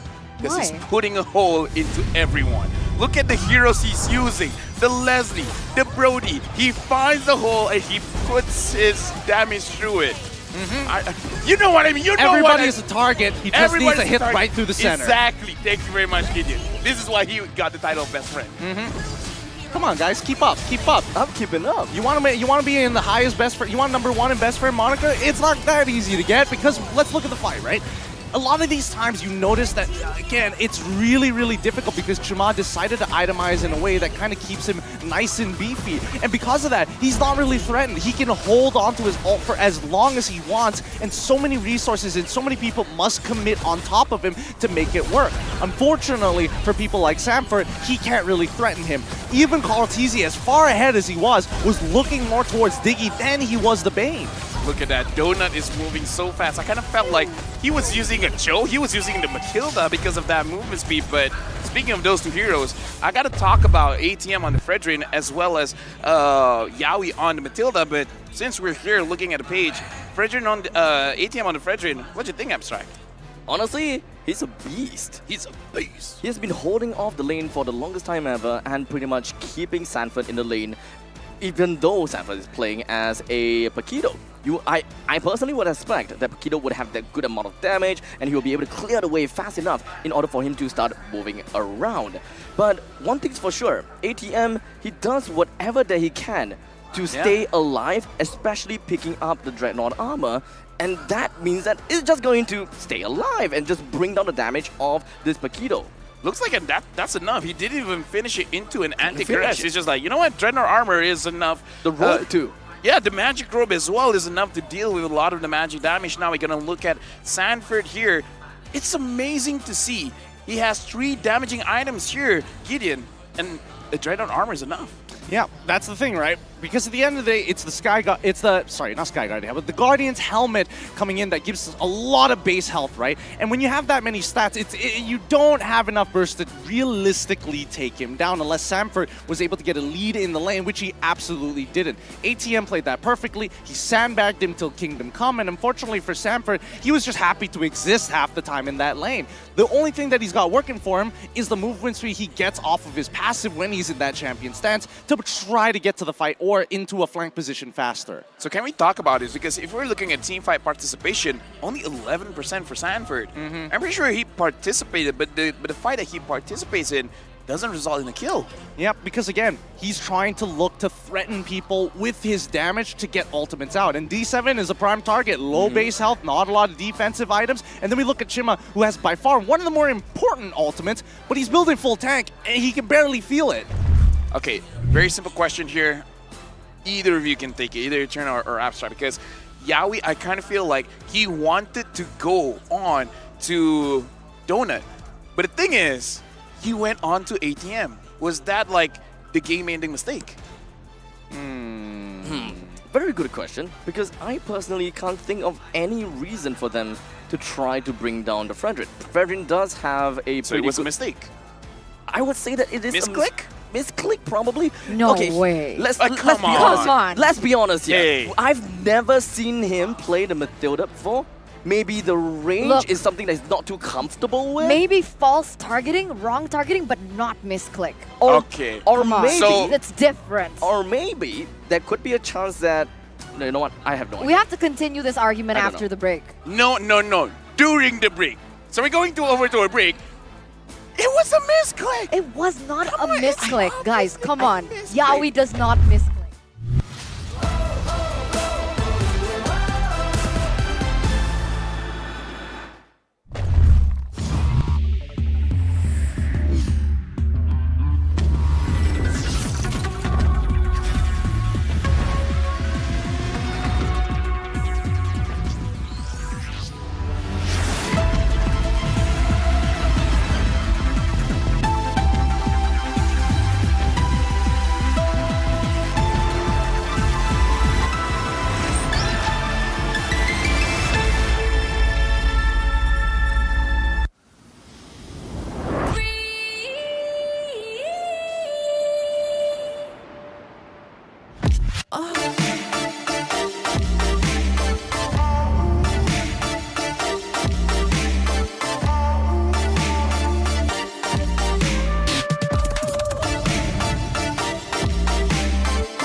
Every boundary and chain, ain't nothing can stop or restrain. We are a force to be reckoned with. Destiny, kingdom, and might. Battle like Atlas, winning with madness. Count us to practice, status is matchless. We are the heroes here to slay. Never back down, never astray.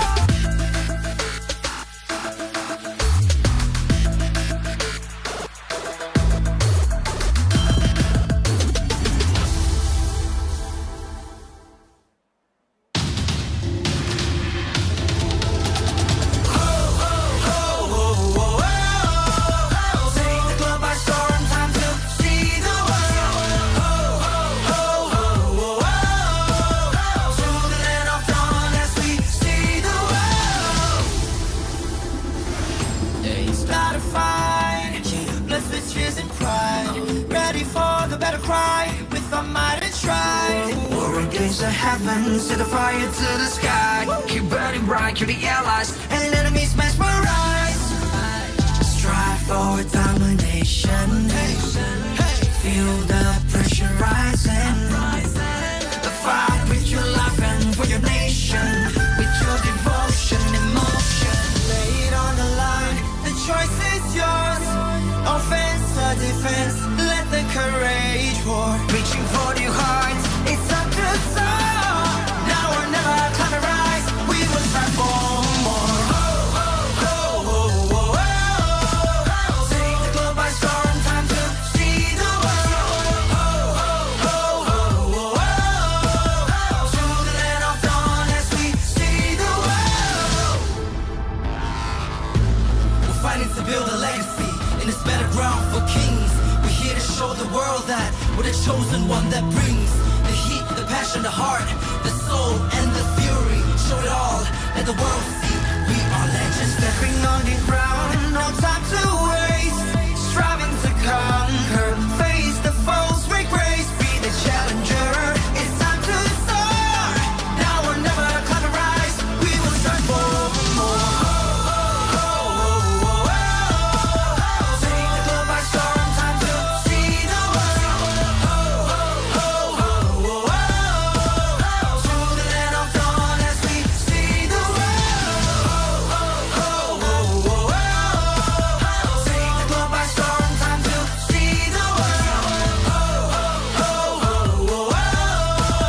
To the land of dawn as we see the world. Hey, hey, hey, hey. Break every boundary and chain. Ain't nothing can stop or restrain. We are a force to be reckoned with. Destiny, kingdom, and man. Battle like Atlas, winning with madness. Count us to practice, status is matchless. We are the heroes here to slay. Never back down, never astray. Fatal lengths. Sink or swim. Match by match, day by day. Determination, they won't let us win. S-E-A-C the world. Mission to conquer. S-E-A-C the world. We are warriors. Lay it on the line. The choice is yours. Offense or defense, let the courage roar. Reaching for new heights, it's time to soar. Now or never, climb and rise. We will strive for more. Take the globe by storm, time to see the world.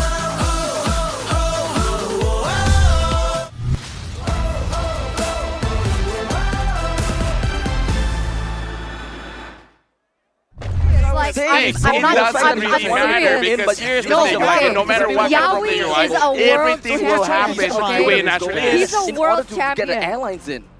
World champion. Welcome to MSC 2023, where we are again. Burning Splash going up against Echo.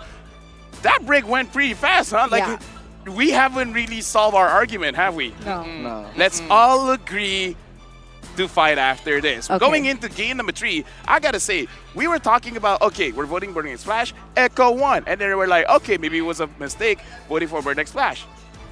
So we're kind of like this, and then Burning Splash won. No, the mistake. Were you surprised? I mean, no. I still think the Burning Splash had a very good chance. She's the only one that's trying to pull herself out of that. Are you pulling? Wait, what? Are you pulling out? No. Gideon. Wait, what? No. Gideon. Yes. I'm moving away. I'm Tai-Chiing this whole conversation. The draft, the Matilda pick. We talked about it quite a lot. Yes, we did. I think the Matilda pick definitely has at least some form of logic in it in comparison to something like the Paquito, right? Because at the end of the day, the most ideal situation probably would have been the Benedetta, but unfortunately getting sandbagged by someone like a, well, in this case, Fredrin, feels pretty awful, right? But let's say, even if we did switch it out, at the end of the day, Burning Splash has done extensive homework, and I do feel that maybe Echo has kind of disrespected Burning Splash to a certain degree. It's like, yeah, maybe you have the worst lanes possible for your matchups, but also, you'll make it work. So in a way, I kind of feel like, just to wrap it up a little bit nicer, it's kind of like Echo, the way that the drafting really hinges on them doing very well mechanically, where we can definitely see in terms of how Burning Splash drafted is not as complicated, because even a hero like a Brody, you press your basic attack and it automatically hurts. You just have to save your ult just for those last hits, your first skill just to kind of poke people out, and then your second skill just to defend yourself. So in terms of composition, Burn Splash seems to be easier to execute. Yeah, we can say that there's less room for error there, right? Whereas from the side of Echo, there were a lot of conditions that they really needed to, utilize, right? It all had to work out down to timing, and unfortunately, Burn Flash were able to get the better of Echo in that game. Okay, so now going into game number 3. Honestly, I kind of feel like perhaps it is a situation where Sanford, no matter what situation, he wants a hero that can go to the backline, because I kind of feel like that's a big difference. This time he's using a Paquito, he's not able to find Donut. With that being said, does this warrant an early pick for Sanford?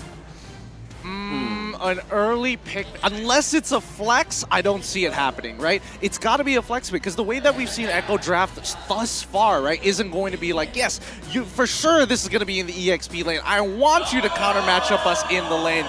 No, because generally, at least if it's a 50-50, there is some room for error. That's when Sanford really starts to shine. He wants that volatile lane. He knows he can win it. In fact, if we look back at all the drafts coming in from Echo, the only time Sanford has been the priority in terms of picking up his hero early is the Yuzong. So as long as the Yuzongs get banned out, maybe we see a little bit of delay on Sanford's hero. Because again, the Matilda as well as the Claude, both of them can go to the backline. Both of them can go to Donut. But I kind of feel like Sanford, being the young guy, the young adult that he is, he's telling his team, just let me do it.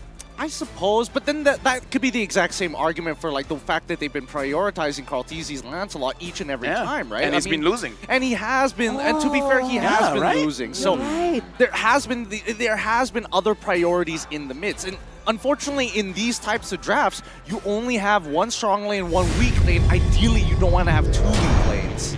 Well, now we're going into the draft. This is going to be quite a conversation. Prioritize Cartesi or prioritize Sanford. We're going into the draft where, again, Echo lost the previous game, so now they have the choice whether they want first pick or second pick. Welcome, Atlas, the very nice young Chad here. Actually, he's pretty old, but he's pretty big himself. Going into the draft, and it looks like it is going to be Echo on that first pick. They even panned out the Diggy. Interesting. Yeah, they want opportunities to actually bring out that team fight. They want to be able to punish their opponents. Ooh, wait.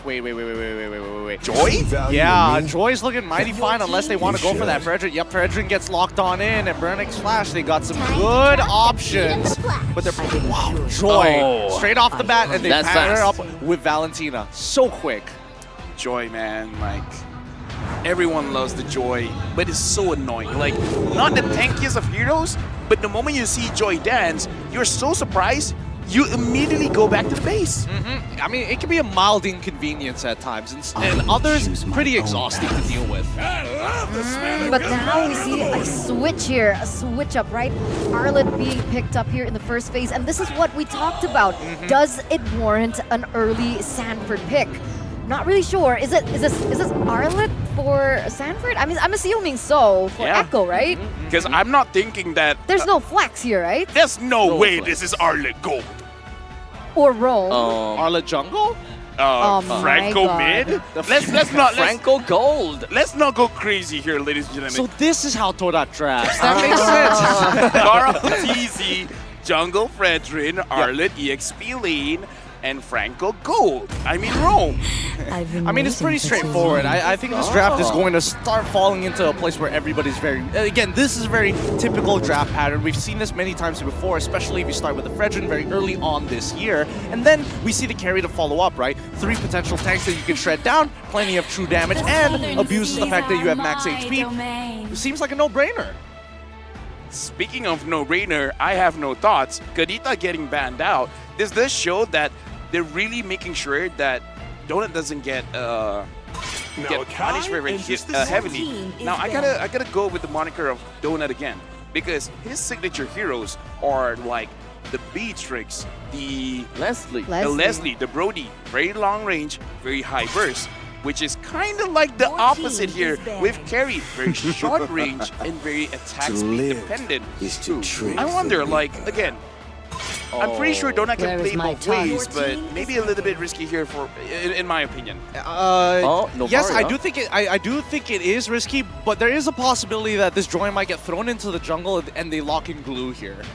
Glue's been banned. Glue's been banned. All right, I'm just dumb. But at the end of the day, right? Why ban out the farm? I agree, by the way. Just letting you know. But why ban out the farm at this stage of the game, right? I think it's pretty straightforward that even no matter what Echo gets, even if they get the insurance policy, they still have the IMU coming in from the Valentina. So what warrants getting rid of the farmers when they could technically look for something even worse, right? Honestly, right now, okay, let me just take a look at another thing. Echo, at this point in time, they still don't have their mage, and we have seen before that Bernex Flash love to pick the Natalia into the Novaria, and Novaria seems to work really well with these two current heroes. Debut pick, the Barats. How many heroes has it been now? 62 heroes? 61, 62? Yes, I've been keeping score by the way. And now Echo, they're going up with the Novaria and Beatrix. Usually we see in the first 3 picks, both heroes, 76 and 78% ban rate. Yeah, and it's not just the combo between Novaria and Beatrix, right? But this is in addition to the Franco that Yaoi is going to be piloting. But, hello? Did somebody call Blacklist onto the stage? Dude, Blacklist Echo! Echo has been with the Blacklist quite a lot. So maybe not, Echo's like, they know how to handle this. But look, okay, we are talking about how epic this is. Esta's coming in, very ube. They are going to group around S5, but they're going against a composition that's so good at pickoff, which is exactly what Echo can just play to. It really does. And I mean, Echo, they are experts in their own field, but at least we see why the Farmers was warranted for a ban. They want to stick close together. The Ghost Bursters does exactly that, multiplying the damage according to how many people is going to get caught in that blast. So at the very least, we have some leads, and I think especially for Echo, this might get a little difficult here, but it's about the mechanics. It's about being able to force out the Essences either early or punishing him for walking up. We'll see, ladies and gentlemen. Bernex Flash with the ube strategy. But people claim Echo is the kryptonite to that. We'll see exactly how this pans out as we dive into the Land of Dawn for game number 3 between Bernex Flash as well as Echo. And there you go. Very aggressive. Yeah, very aggressive and actually a very bold decision as well from the side of Bernex Flash to ube against Echo, especially since Echo is one of the first few teams to actually dismantle the ube strat.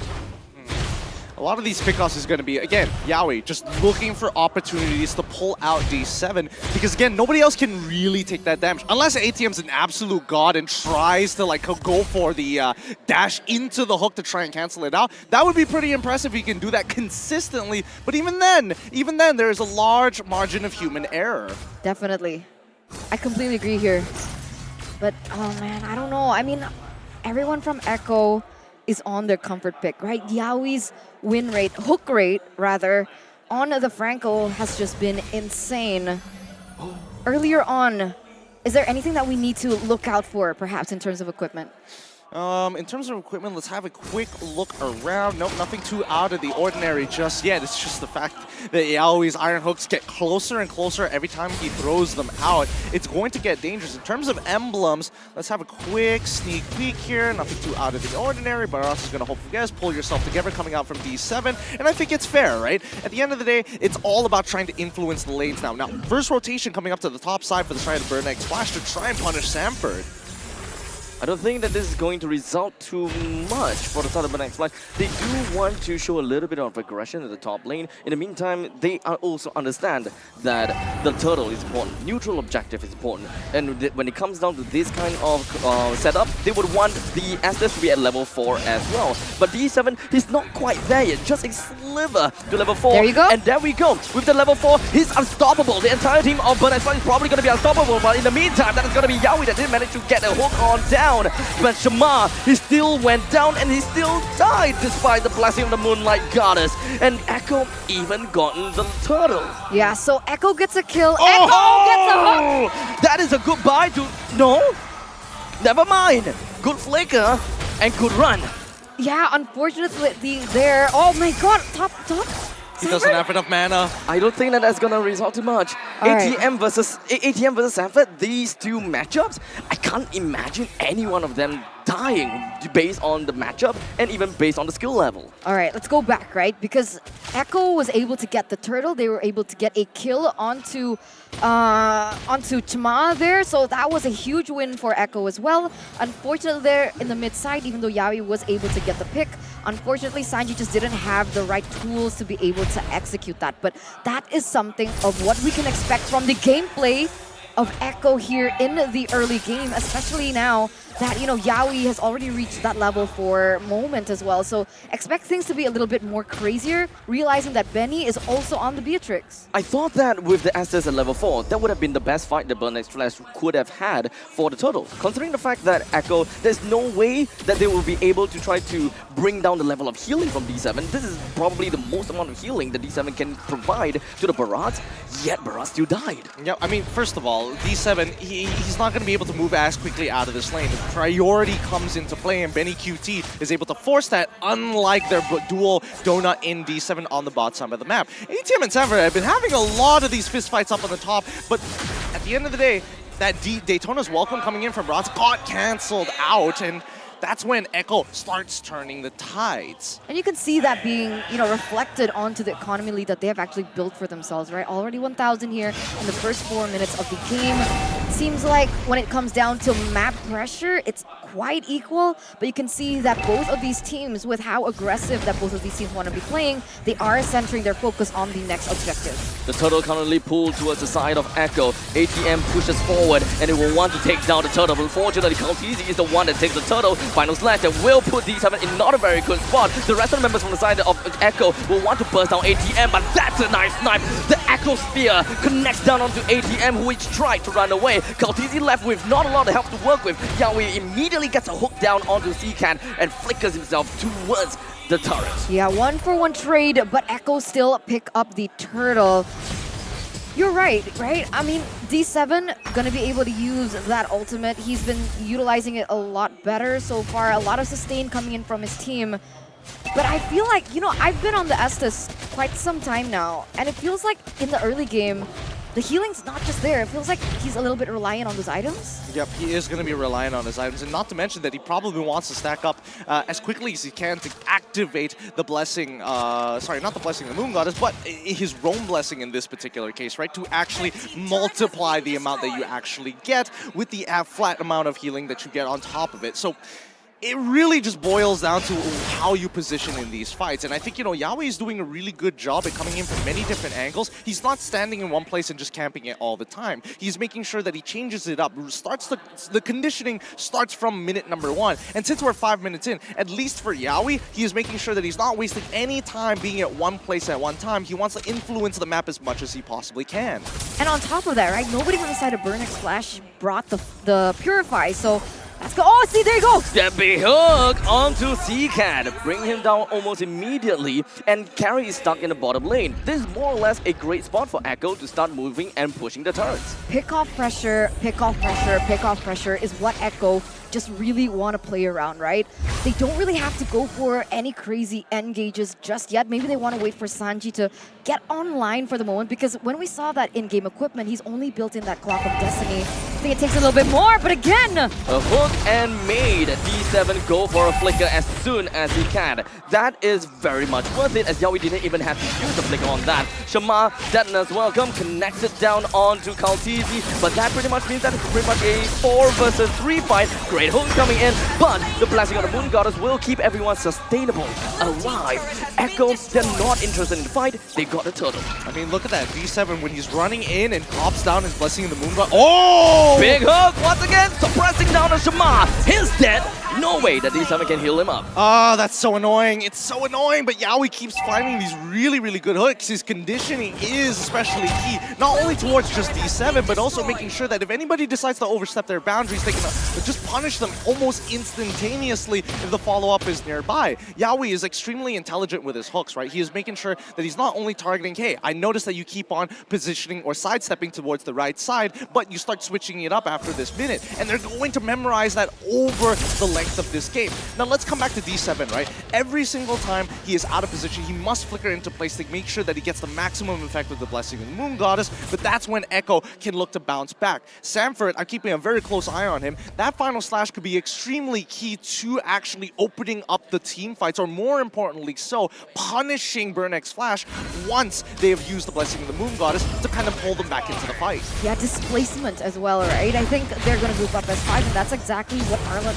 wants. Going to be able to get a good initiation engage. So, like you mentioned before, timing is going to be very important, but Donut? Immediately with the retribution to lock down the Donut as much as he can, even with the appraisal craft, brings down Carry just so easily. Now that is a little bit of an overextension coming in from Donut. He didn't really quite understand where everyone else is. But in the meantime, big final slash coming from Sanford, focusing over to the backlines on the side of Burnex Flash. D7 will want to fight back into Benny Kennedy, but now he's gonna go down. We've got ATM that still wants to hold on the front lines. Rhythm of Joy keeps him alive. D7 is still alive as well. Told you, final slash, pull him back into the fight, and then you can start following up all over again. Ideally, Kaltizi probably should have been on that right side to kind of follow up and lock them down for even longer, but somebody has to face Chima, and, well, it's got to be him. He's the only one who's tough enough to actually maintain his lead. I mean, he's level 12 compared to level 10, and let's not forget, ATM, at least he was able to kind of recover 1 kill onto Ben QT at the end of the day, but doesn't change the fact that Burnex Flash have to play this very passive role and approach towards Echo. And it feels like that seems difficult for their playstyle, their personality, right? Burnex Flash, like their name, they really like to go for these engages. They are at kind of a disadvantage, which, like you mentioned, is Chima being under-leveled here. But what is that damage? Do they really want to contest for this Lord? For sure, D7's just going to top him up like you're going through a toll, and now you're wicked back all the way towards that Lord. This is going to be a full 5v5 fight, so don't blink just yet, unless Burnex Flash decide not to, but it doesn't feel like they should back away. I don't think that Echo is necessarily going to commit fully into this Lord just yet. Oh, never mind, as we do have the suppressor, sort of knockup coming from the side of Lord. Shama takes the Lord away from the hands of Echo. The Deton's welcome, unfortunately, was dispelled by the fact that Kaltizi runs away. Donut gets a kill, Benny Cutie gets a kill. There's a lot of treasons coming all around the place. Echo is 3% down. ATM eventually manages to push himself forward, advances, and now Burnex Flash, they've got the Lord, they've got the first to defense turret, heck, maybe even more. 3-4-1 trade, and it could amount to more here. And this is the power that ATM has when he gets this joy. It's, they're about to lose an inhibitor turret here, unless, I mean, Sanji, he's got to be able to clear these waves fast. They're going to spawn up. They will be able to hold up at their inhibitors, and that's great enough. But let's cut back into this replay and look at it one more time. When did it go wrong? Because again, you're 2 levels down. Realistically, that shouldn't be the case. We see that Chima starts walking up, and immediately Kaltizi is able to dash out of range, but the Blessing of the Moon Goddess allows the entire team to kind of power through the damage that Benny QT is providing for the rest of his team. And I will say that the Nibiru's Passion slightly late on the draw, probably wanted it to pop in a little bit earlier to help the neutral objective, but at the end of the day, it's still Chima who walks away with that Lord. That is definitely a tough fight for Echo, and I don't think that they would want to reenact that again. This doesn't feel like what Echo would have done in a fight if they were to face against Blacklist International. But I gotta have to say, Burnex Flash, they know the Ube, they understand how they want to play the Ube.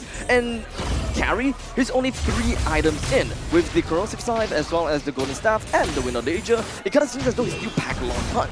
Yeah, Donut's still doing a lot of damage, right? Even so, and as this game progresses, Donut is going to have even more damage, especially to the front lines that Echo has committed onto.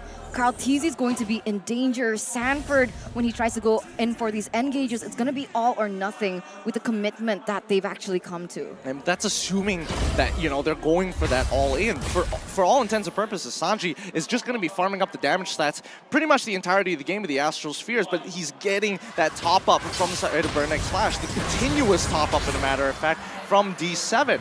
Oh, can already hear the crowd trying to give some encouragement towards Burnex Flash, because right now the game isn't really in their hands, right? For all intents and purposes, Burnex Flash don't want to be the one to engage first. I don't know about this, right? Do you think that Echo has the better teamfight comp? Because looking at it in a general scale, looking at it in the big picture, it feels like that's exactly what Burn X Flash wants.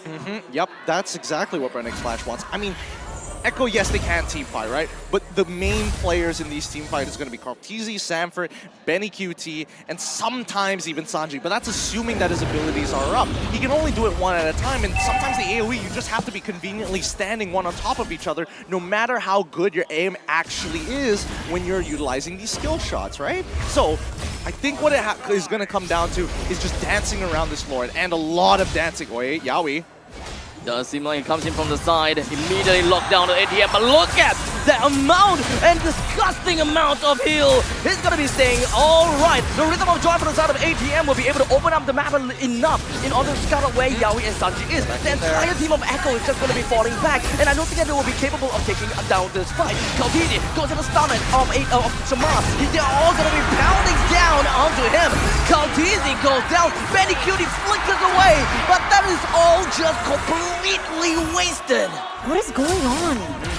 What is going on with Echo in this game? Is it Burn X Flash just burning up in terms of their performance?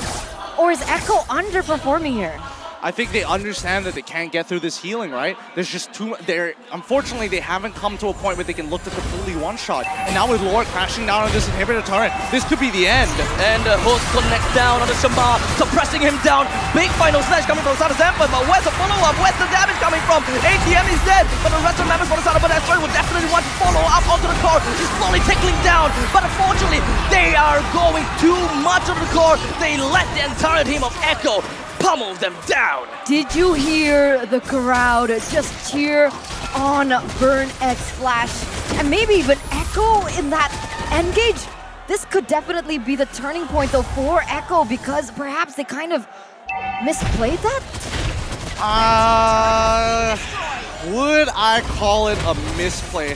Deja vu, rather. I would say it's more like deja vu, right? Because I'm looking at D7, he didn't have his flicker at that point of time. Even his ult also, I would question whether it's actually usable at that point, because Sanford came up pretty huge with that final slash, right? Able to displace the right amount of targets to fall up with Sanji to make sure that his damage is effective. Let's look at the instant play run one more time. Let's see if I missed something out here, right? We see ATM already with the ult. Sanford tries his absolute best, and yes, the camera doesn't catch him out perfectly, but we do notice that in the meantime, Benny QT is able to walk up right after he spawns, instantly capitalize on the time bought by the rest of his teammates, and they finish off both Dona as well as D7 in quick succession.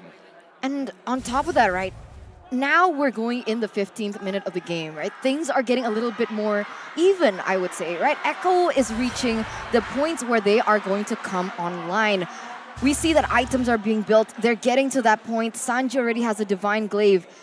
It feels like that's going to change the dynamics of the team fights. But what I still feel is a little bit iffy or sus is that Echo still wants to commit on these 5v5 team fights. I understand that Echo does have it in their kit to go for that, right? They have the AoE with Sanford, Karl'Tezi even Benny as well as Sanji, but against the sustainability that D7 gives them, is it still wise to go 5v5? Why don't they just go for pickoff? I mean, a lot of it depends on Yawi, right? He's the only person who can realistically do that. Sanford, with that final slash, unless he is able to thread the needle with just the tip of that sword to maybe pick somebody off, sure, I suppose that's a possibility. But just know that Shuma is there right at the front. He is looking to eat these hooks. He's very happy to eat the iron hooks, and the same can be said for ATM, right? He doesn't necessarily have to play as 5. He can technically be on the side and wait for the opportunity to go back in. But we've seen what happens, right? Oh, try to pick me off. D7's gonna flicker for him to save his life. It's so tough. It's not easy. It really is a battle of mechanics between the two. The constant push and pull will be the main points of contention, right? Wait, hold on. Look at the setup that we see from Echo. Benny Cutie? He's all alone at the bottom lane. That sounds very scary, but I think that Yawi actually locked down onto him with the bite. And that is ATM dead. Echo can actually come back and try to find a fight against, Burn X Flash is now in a tough spot.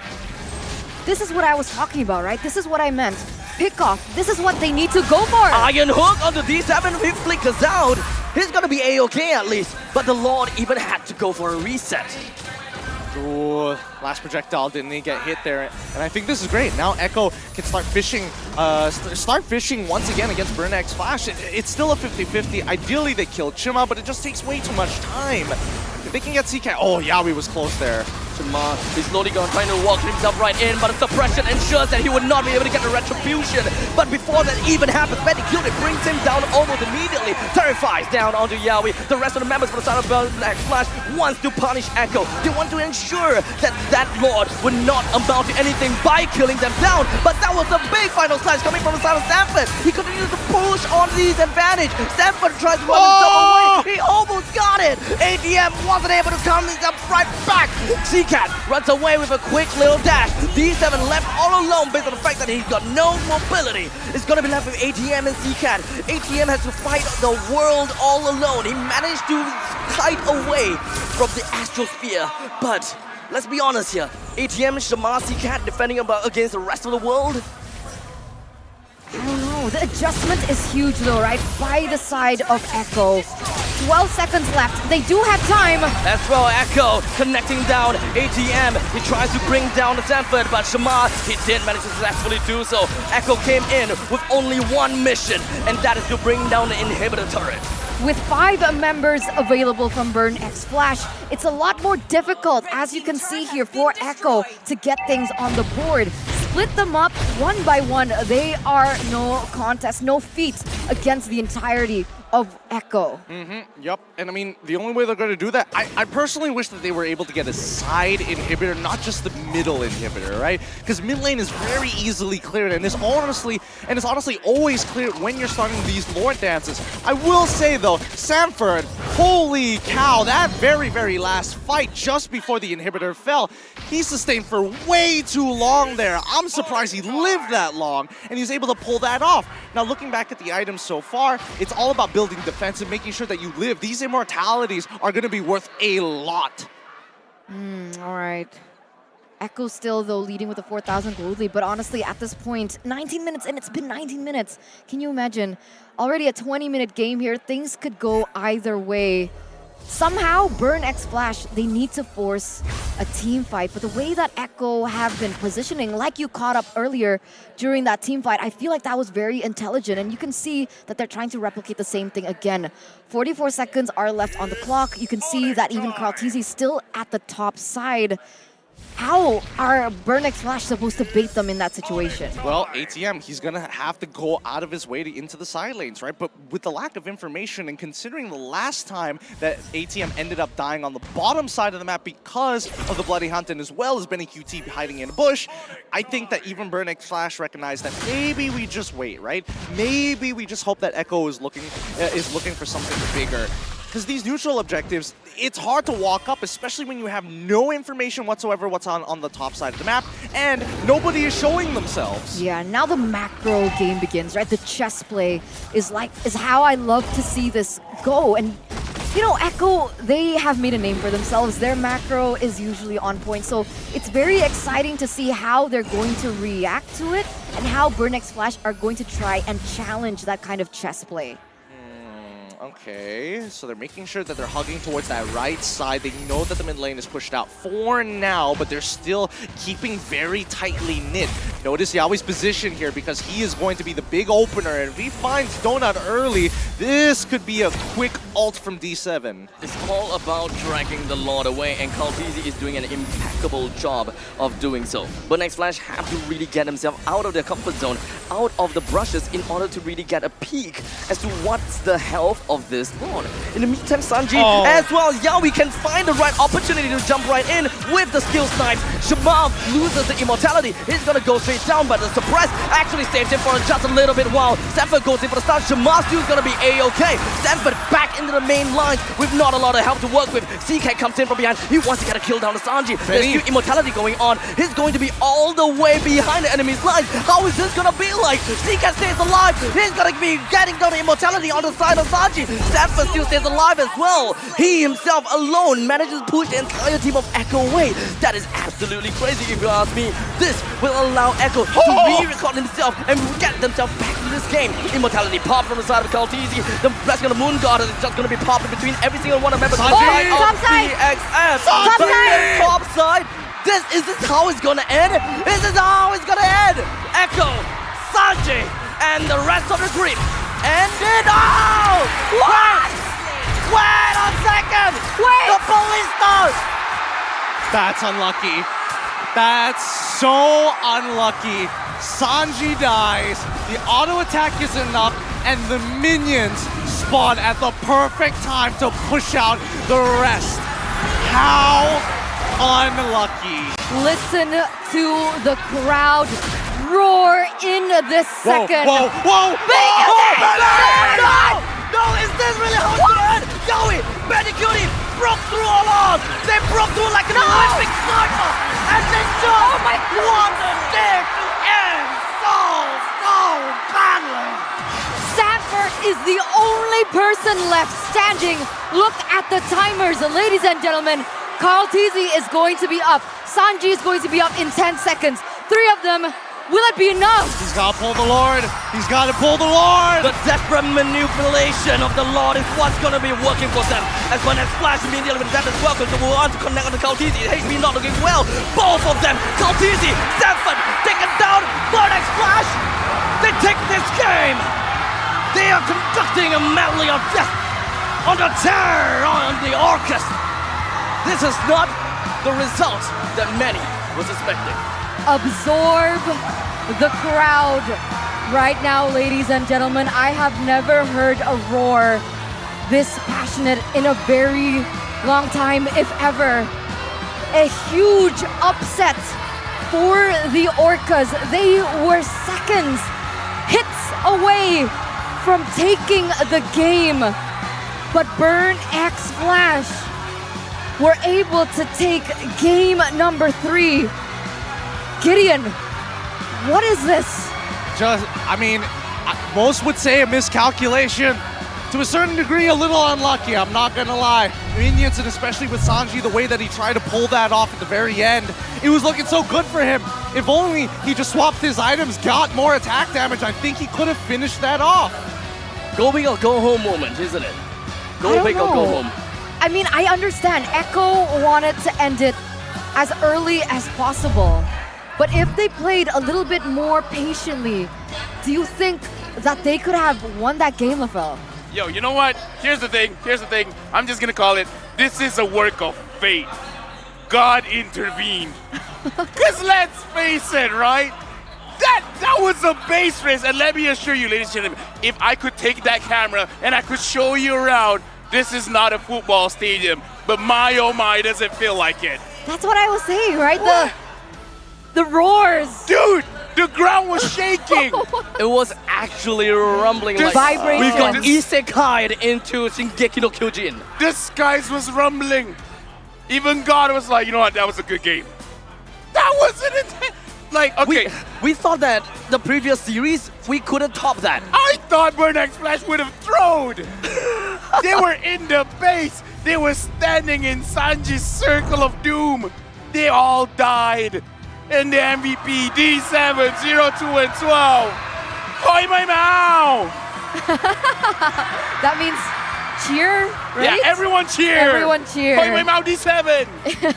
Cheer for D7. Oh, what a game. Are you guys speechless? Yeah. Do you guys want to rest? I wish we could. I'm too pumped up. Yeah, Dude. but oh my God, it's just. I took a video. You guys were great. So many series of unfortunate events. The changes to the amount of regeneration you get from that crystal. The fact that, unfortunately, Benikudi just didn't have enough, even with Wesker, to chunk down the last few hits of that turret. No matter what he did, there was nothing that he could realistically do. The recall times as well, they try to cancel it out as much as they can, but man, at least for D7, he knows that he saved that early to mid game whenever necessary, when it was about to teeter in the favor of Echo, when Echo was about to finally get that large goal lead and turn it and triple it, in fact, to pure profit, he was able to stop that from happening. There's a lot that I want to talk about, but again, we're going to look at the highlights first, look at everything that happened throughout the game. And even you said the amount of unluckiness that happens all around. Again, this feels like Echo is fighting against fate, because no matter what they do, they just can't seem to catch a break. Sanji, how lucky can this be? How lucky? Look at that! The ballista that was closest! It was about to attack the turret! He could And even this. The Lord comes in! It's one more. Dude, the Lord was on their side! Fate! That's so unlucky. Right now, you know what Echo needs? They need Kratos! They need a God of War, but okay. Moving back. As we're looking at the itemization, I want to talk about something that not a lot of people can see on screen. But Gideon, talk us through the items. All right, looking at it, everything seems to all be in place. We even see the rapid boots being purchased by Benny Cutie right at the very end, so that he has extra movement speed to get in place to attempt the backdoor a second time. I'm pretty sure that Sanji was able to purchase a Scarlet Phantom towards the end of it, when he was making that attempt for that backdoor. Why not Windtalker though? That's the thing. I felt at that point you might have sold all your items and just quickly put as many Legion swords in yourself as you can. You just need the raw stats and the attack speed to finish it off. Misclick, Eterna? What? Do you think it's a misclick? He wanted the Windtalker, but Is this another argument level? Hey, that's kind of sus. We're gonna use that for the transition for the next break. But again, I gotta say, the thing that I want to talk about after the game, did you guys see the faces of Echo? They look I horrible. didn't want to see it. They look horrible. More like they accepted their fate. As soon as that second attempt went through, I saw Yawi take off his headset and he was like, well, GG go next. Here's the thing. We got to talk about this because they went through quite the rigorous fight against ONIC. They went through Burnex's Flash right now. Carl Teasy is starting to miss those retributions. Yeah, I just want to cuddle all of them right now. Just hug them and give them, it's okay. It must be so stressful to be them. The pressure that's mounting on them. I kind of feel like that's not the reason, but okay. We'll go for it. The amount of pressure that's mounting on them, I think it's really getting onto them, right? We looked at a 39-minute game against ONIC. Yeah. And they had a full 70 seconds watching the game crash right in their face, and they can't even do anything. And 8,000 fans here screaming. That was the previous game, and now it's like that. Yeah. Okay, maybe it's not 8,000, but who really cares? Yeah, right? It probably was 9,000. Might as well be. Might as well be. But again, it's like they have bowling balls on their shoulders. Are bowling balls usually this big? Sure. Smaller. Approximately. Endless boulders, essentially. What I really wanted to bring up here is the fact that now Burnex Flash match point. Oh yeah. They just need one more and they take the series, push the world champions to number 4 at MSC. This is the MSC curse, man. No, it's Right? No, we have to talk about this, right? Because whoever gets that M Series title usually doesn't do well in M Series or even doesn't even get to M Series. Like we've seen so far. So don't win M Series? More like, think about it. Blacklist won M3. Did they win the MSC afterwards? They didn't win the MPL afterwards. They were trying to get pretty close to that MSC afterwards, and guess who won that one? RSGPH. Follow up with the next one, M4. Guess who won? Echo. Where are they right now? Not winning MSC. Is that why Toda don't win internationals? Well, probably not. Probably because we kind of suck. But other than that, other than that, I will say Echo is running on fumes, and you can tell that the level of polish coming out from them isn't there anymore. There's a lot of times where they're looking at their phones, they're seeing the situation, there's half a split second of autopiloting before they actually make it work. It's starting to get sloppy, and I do feel bad for them, but that's just the nature of competition, especially with this kind of format. It is made to be brutal. Nah, you can have it. I gotta think so, yeah. What? I'm still speechless. Me too. What was that game? Eden, you can I continue was again. screaming. Yeah, here's the thing. You guys Okay. can't see the screens, but Yeah. they got a lot of spit going on. They got a lot. I'll clean it. Yeah, I'll clean it in a just, bit. yeah, just rub it in Why you there. gotta make us embarrassed Look, like you this? don't have to call us out like that, know. all right? Okay, we have a sanitary Betrayal. here on standby just for that one purpose. I probably shouldn't have said that either. But before that, I would imagine that Burn X Flash is in a very good position. They're motivated, they've got the fans to motivate them, and Echo is running on fumes. This is the best scenario possible for a third place finish here at MSC 2023, and at least it sets us up for potentially their MPL and then following up the M Series World Stage of M5. But even then, I don't know. Echo, you can't really fault them at this point. Here's the thing. World champions, they should be able to handle pressure, right? But the thing is, if we look at Echo, so far when they're winning pretty hard, like 4-0s and such, 4-0, 3-0s. So now, this might be a very rare occasion for Echo where they're going for a very long game streak. And I kind of feel like they're like, okay, this is uncharted waters. They've held the flag at the top of the mountain for too long. And they have been seen as the best, albeit like the best in the world. And we all have this certain level of expectations on them, right? But let's be honest here, they're only human. You know, You want to get your pen back? Yeah, it's okay. I do. I can talk while Yeah, he's sure, on that sure. point, Go right? And I honestly feel like this just really reflects the nature of MLBB and just the entire scene in general. Sorry, I can't focus. Where's your pen? I can't focus. It went deep in there. I have a really good point. Keep on going, keep on going. Okay, I'll try, right I'll over try. there. And what I'm trying to say is we haven't seen the Burmese on the radar for quite some time now. At some point they did dominate, right? The Burmese goals. But after that, kind of off radar. And finally, it just shows how all these regions, not just the Burmese and not just Philippines, not just Indo, but all these other regions just really coming together and just really upping their game. Because like you mentioned, this is Echo, world champion. They were able to get M4, and then they were able to get, you know, the MPLPH championship title as well, 4-0. And now they're actually at a disadvantage to Burn X Flash. I mean, to be fair, they're running on fumes. This isn't even their true and final form. This isn't a fresh Echo. This is an Echo that has literally dragged themselves across the very first marathon and now has to run another one literally 30 minutes later to get into this series against Burn X Flash. Just to update, Abstract now has his pen back. Now, yay! It must be hurting to be Sanford. Because imagine, the entire day, you don't get your Yuzong. This is RSG Slate SG all over again. This is a classic Diablo thing right now. This is the thing. Don't shine too bright. You know, if you're an Don't show your cards too early. Don't be too good, because then people are going to target you.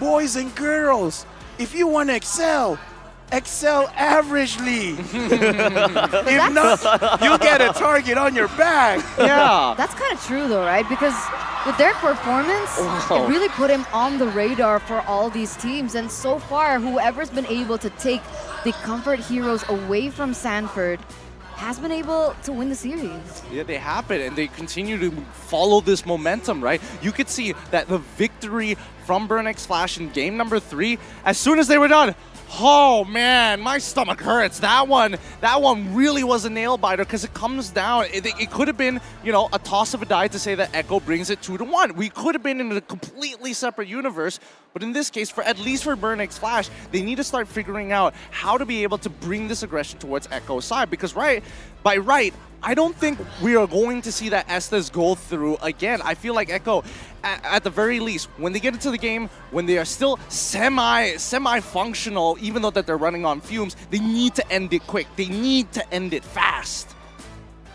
So right now, personally, I think that, you know, Burn X Flash is just, you know, kind of taunting them with the amount of different kind of strategies that they have got in their sleeves. Perhaps they have got even more ways to play the game that could just completely dismantle Echo. In fact, right now, I'm looking at Echo, and all I can see is their sanity just draining away and draining out of them. how do they even start to play this game number 4 with a 1-2 scoreline after being 3-0'd by ONIC? You know what's so difficult? For them to actually get their head back into the game, Yeah. they got to start enjoying the game. Because I kind of feel like with all the pressure, they're taking the game way too seriously. Because again, you want to win, you want to make sure everything is perfect. And when you're in that kind of state, you're basically putting yourself at over-exhaustion point. It's so hard to do. It's such a difficult balance where you want to take the game seriously, but at the same time, you want to enjoy yourself. Because when you enjoy yourself, you're kind of like limiting the amount of energy that is being pushed out. Now, with that being said, I also gotta talk about, like, now Burn X Flash, they're feeling really good. They're on a big momentum, and match point. And even if the Estes has been banned out, there's so many different healers. One of them is the Florin, and I kind of feel like in those kind of situations, the Florin will still be pretty good. Or you know what? Bring out the Saber Room. I don't care. Either ways, we're going into the draft, and at this point, Burn X Flash has been showing they have a large textbook of drafts. It looks like they have at least 7 pages of different ways to play different kind of heroes. Echo, I'm pretty sure they have a pretty big pool of ways to draft, ways to play the game. But at this point, when you're match point, 1 loss and everything's over, I kind of feel like they might be a little bit scared to experiment. Scared to experiment, or I would say, you know, bring out those less tested, less achievable drafts. You know, kind of back to basics? I wouldn't say just back to basics, because who knows, right? Because these could be some of the picks that, some old counter picks. Things like Eve into something like a Lilia, for an example. Now we're going into the draft, only a few seconds in. Atlas will greet us, and Echo, at this point, if they want to go for it, if they want to get 3rd place here in MSC, they got to figure out how to put the flames out of Burn X Flash. We're going into the game, and we already see some bans here. Echo is going to be 1st pick, Burn X Flash 2nd pick. And again, the Yuzong will not see the light of day on the 17th of June. Diggy, Blue, as well as Arlet has been banned out. Now, I'm wondering if Burn X Flash are still going to commit to the Kaja ban like we saw before. And one of the things that I really wanted to point out is the fact that Echo won when Yawi was able to make these momentous plays. He won in the first game with the Cho. Kaja is also something that he's very comfortable with. And so with that in mind, Burn X Flash, they actually go for the Kaja. Now, 1st pick for Echo. Novaria is available, okay, Joy is available, Fredrin's available. Burn X Flash constantly tries to play the Fredrin, so wouldn't be too surprised if that actually happens. Another thing is, I kind of feel like the Valentina now out of the hands of Sanji might also be a pretty big thing, because the moment that Zcat is using it, I don't know, kind of feels like Sanji is a little bit off tempo. I agree with that as well. I feel like Sanji, again, he's probably played a lot of Valentina during scrims, right? So he's got very accustomed to it very, very quickly. More so that when we come back to Echo, I'm hoping to see Eve this time around, because again, that's the other hero that he's performed exceptionally well on, with a 98% pick and ban rate with only 54% win rate. Bane, almost double that number. First of all, at last, get it? I get it. Yeah, I get it. Nice. Has been used only twice, even though it is the featured hero. But the thing is, now that Diggy has been banned, it's going to be a pretty good pickup. And the thing is, we've been talking about it. Burn X Flash, they're one of the teams that has a very varied idea about how to approach the game. A lot of different roamers coming in from D7. Perhaps Atlas might be the next pick if Ben Cutie is on a hero that is easily punishable by the Atlas. I don't really like the Atlas into the Bane pick, right? I think it hinders a lot of the aggression that the Atlas can have. So Franco now is going to be the choice here for D7. What do we think about this? I mean, personally, Did I say D7's Franco? I personally think that this Franco is just good, right? Because we expect it to suppress the right targets. It can both suppress both the Joy as well as the Eve, depending on the situation. And Burn X Flash, they respond very very well, banning out these big playmakers. It's over? You're making the call already? It's over. Because the Chow is not here? We'll see. What if Yaoi uses the Atlas? Atlas is traditionally pretty good against the Franco. We'll see. Why are you so angry? Continue.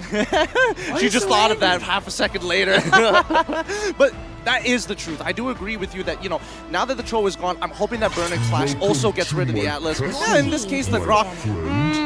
Okay, so the Grok is probably a tell of what Burn X Flash wants to do. We come back to Echo, we see the Lancelot and as well as the Melissa getting taken out. Now that the Melissa has been taken out, probably gonna have dinner, which most of you are probably doing right now. The Fredrin is still a pretty flex pick. If they want, they can pick up... Wait, is this gonna be a good situation for... Nah, because the Joy is there. Maybe the Leslie is not that great. Right. That's what I was thinking too, but there's probably something better. I mean, Claude technically is still available. No, dangerous, man. The Vengeance on the Joy. The Claude will shoot himself. I mean, true, but you at least can use the BMI to create some space, right? And that's not something a lot of marksmen have. Let's just wait 7 seconds. We can wait 7 seconds, right? It's either a marksman or a jungler. I'm hoping for a marksman so that Time and tide wait for no man. Your team north. So Beatrix. But again, Beatrix is not the best going up against the Joy until the Beatrix has the Hasclaw. Once the Beatrix has the Hasclaw, can kind of do something. Now the carry has been picked up alongside with the Kufra. Yep, and being able to kind of capitalize on mistakes, having a combo started as well as a middle insurance policy in Sanji on this eve. I'm liking Echo's lineup a lot, right? They finally found something that kind of fits their overall playstyle, but at the same time minimizes the margin of error. Now it's really just the communication between the players to synchronize the ultimates together to make it work. So honestly, when it comes down to the final pick, we've got Valentina for Mage, Fredrin Jungle, or EXP. Or EXP. Technically, we can also expect Valentina to go to the jungle to a certain extent, but I don't think that that's going to be the case. So EXP laners? What's that? Oh, wow. Okay. Gideon dislikes this hero. I mean, the one thing that I absolutely love out of all that is just the Franco. Franco onto D7, he made his debut on it, and that he was insane with it. Here's the thing, right? The thing about the Uranus, you can put pressure. And maybe that's all they want to do. Because right now, Echo feels like they might be crumbling under pressure. So when you realize your opponent is not doing well, you don't take your foot off their throat. Oh my god, that's dark. But you guys understand what I'm saying. I totally get what you're saying. It's like a fart. It sucks when it's somebody else's. It's okay if it's your own. You're like, it's fine. But it's someone else's. Ew, gross. With that being said, farts are very dangerous. But this game is going to be very dangerous for Echo. A lot is on their shoulders. If they want to continue, they got to win this one. But I kind of feel like for next Flash, they want to end this. This is match points for the Orcas here. Go big or go home. Ladies and gentlemen, welcome to game number 4 between Echo and Burn X Flash. This could potentially be the last game of today. The stakes are high, and Echo, they're working on whatever that they can in order to get themselves out of this deep ditch. I mean, it's not going to be easy. To kick things off, immediately we're already seeing that Carl TZ has been slowed down on hitting his level 2. We know for a fact that Chima is going to be able to power farm relatively fast until Bane, depending on what build that Carl TZ decides to go. Damage probably is not going to be the way. He's probably going to build full tank here because he needs to be able to kind of face people like Chima or even ATM when it comes down to walking up to these neutral objectives rather than having to wait for the rest of his team to do the job for him. Yaoi, in this case, his job is pretty simple, right? Get on top of the right target, start setting things up like Keyboy in the previous matchup, and then let the rest of the team like Sanji and as well as Kartizi to finish them off with their ults, right? That's the general game plan. Okay, early flicker here, actually exhausted there by CCat in the mid lane. Things are getting a little bit aggressive here in the mid side, but I really wanted to talk about this Uranus and Joy matchup. How is that supposed to end up? Who has the better lane? But wait a minute. Well, the Daily Cat. Alright. It's not gonna do very much, but Shema is just somewhere around the corner. We're just waiting for something to happen. The B7 tried to go for the hook, didn't quite land. Okay, back to that question, right? This EXP lane. literally goes nowhere. Like, Sanford is probably not going to kill ATM without some outside influence, and worst off, ATM technically is able to proxy without getting punished too hard overall, right? It really comes down to if ATM gets his first item in comparison. Oh no, he's in a lot of trouble now. Both of them are currently in level 4. Rhythm of Joy connects down onto Shamar. ATM is gonna be pretty much a-okay as he right now has got his ultimate. They can actually just pop off anytime that they want. Shamar takes the turtle. Sanji pops off the RWM. Seacat pops off his own RWM. But they don't really care about popping up onto one another. Sanji and Seacat are just staring at one another and just be like, hey, what's up, buddy? Both launching artillery, both trading 2 for 2, dead even on either side. But now we're starting to see a couple of cracks coming in from Burnix Flash. We're thinking that maybe the Echo is suffering a lot from this fatigue, but now we're starting to see that even with Burnix Flash, some of the moves are starting to get sloppy, right? We're not seeing the polish that we saw in Games 3 as well as Game number 1 initially. Now, as the lanes start getting influenced again, I feel like Echo is defaulting to a very standard line of gameplay. We're not seeing anything too crazy out of them, and we're not seeing the raw conditioning that we expected out of Echo's side. But even for Burnix Flash, right, they don't mind this. Playing the default strategy is totally okay, especially since a majority of this game is going to be predetermined with how you play the lane, how you get ahead in the lane. And you can see that actually come to fruition here in that gold lane, right? A lot of focus. Even Sanji has actually rotated towards that area. They need Benny QT to come online as fast as possible to deal with these heavyweights in the front line from the side of Burnix Flash, like ATM, like Chma, especially when it comes down to those 5v5s when they're centering around and just going for those objectives.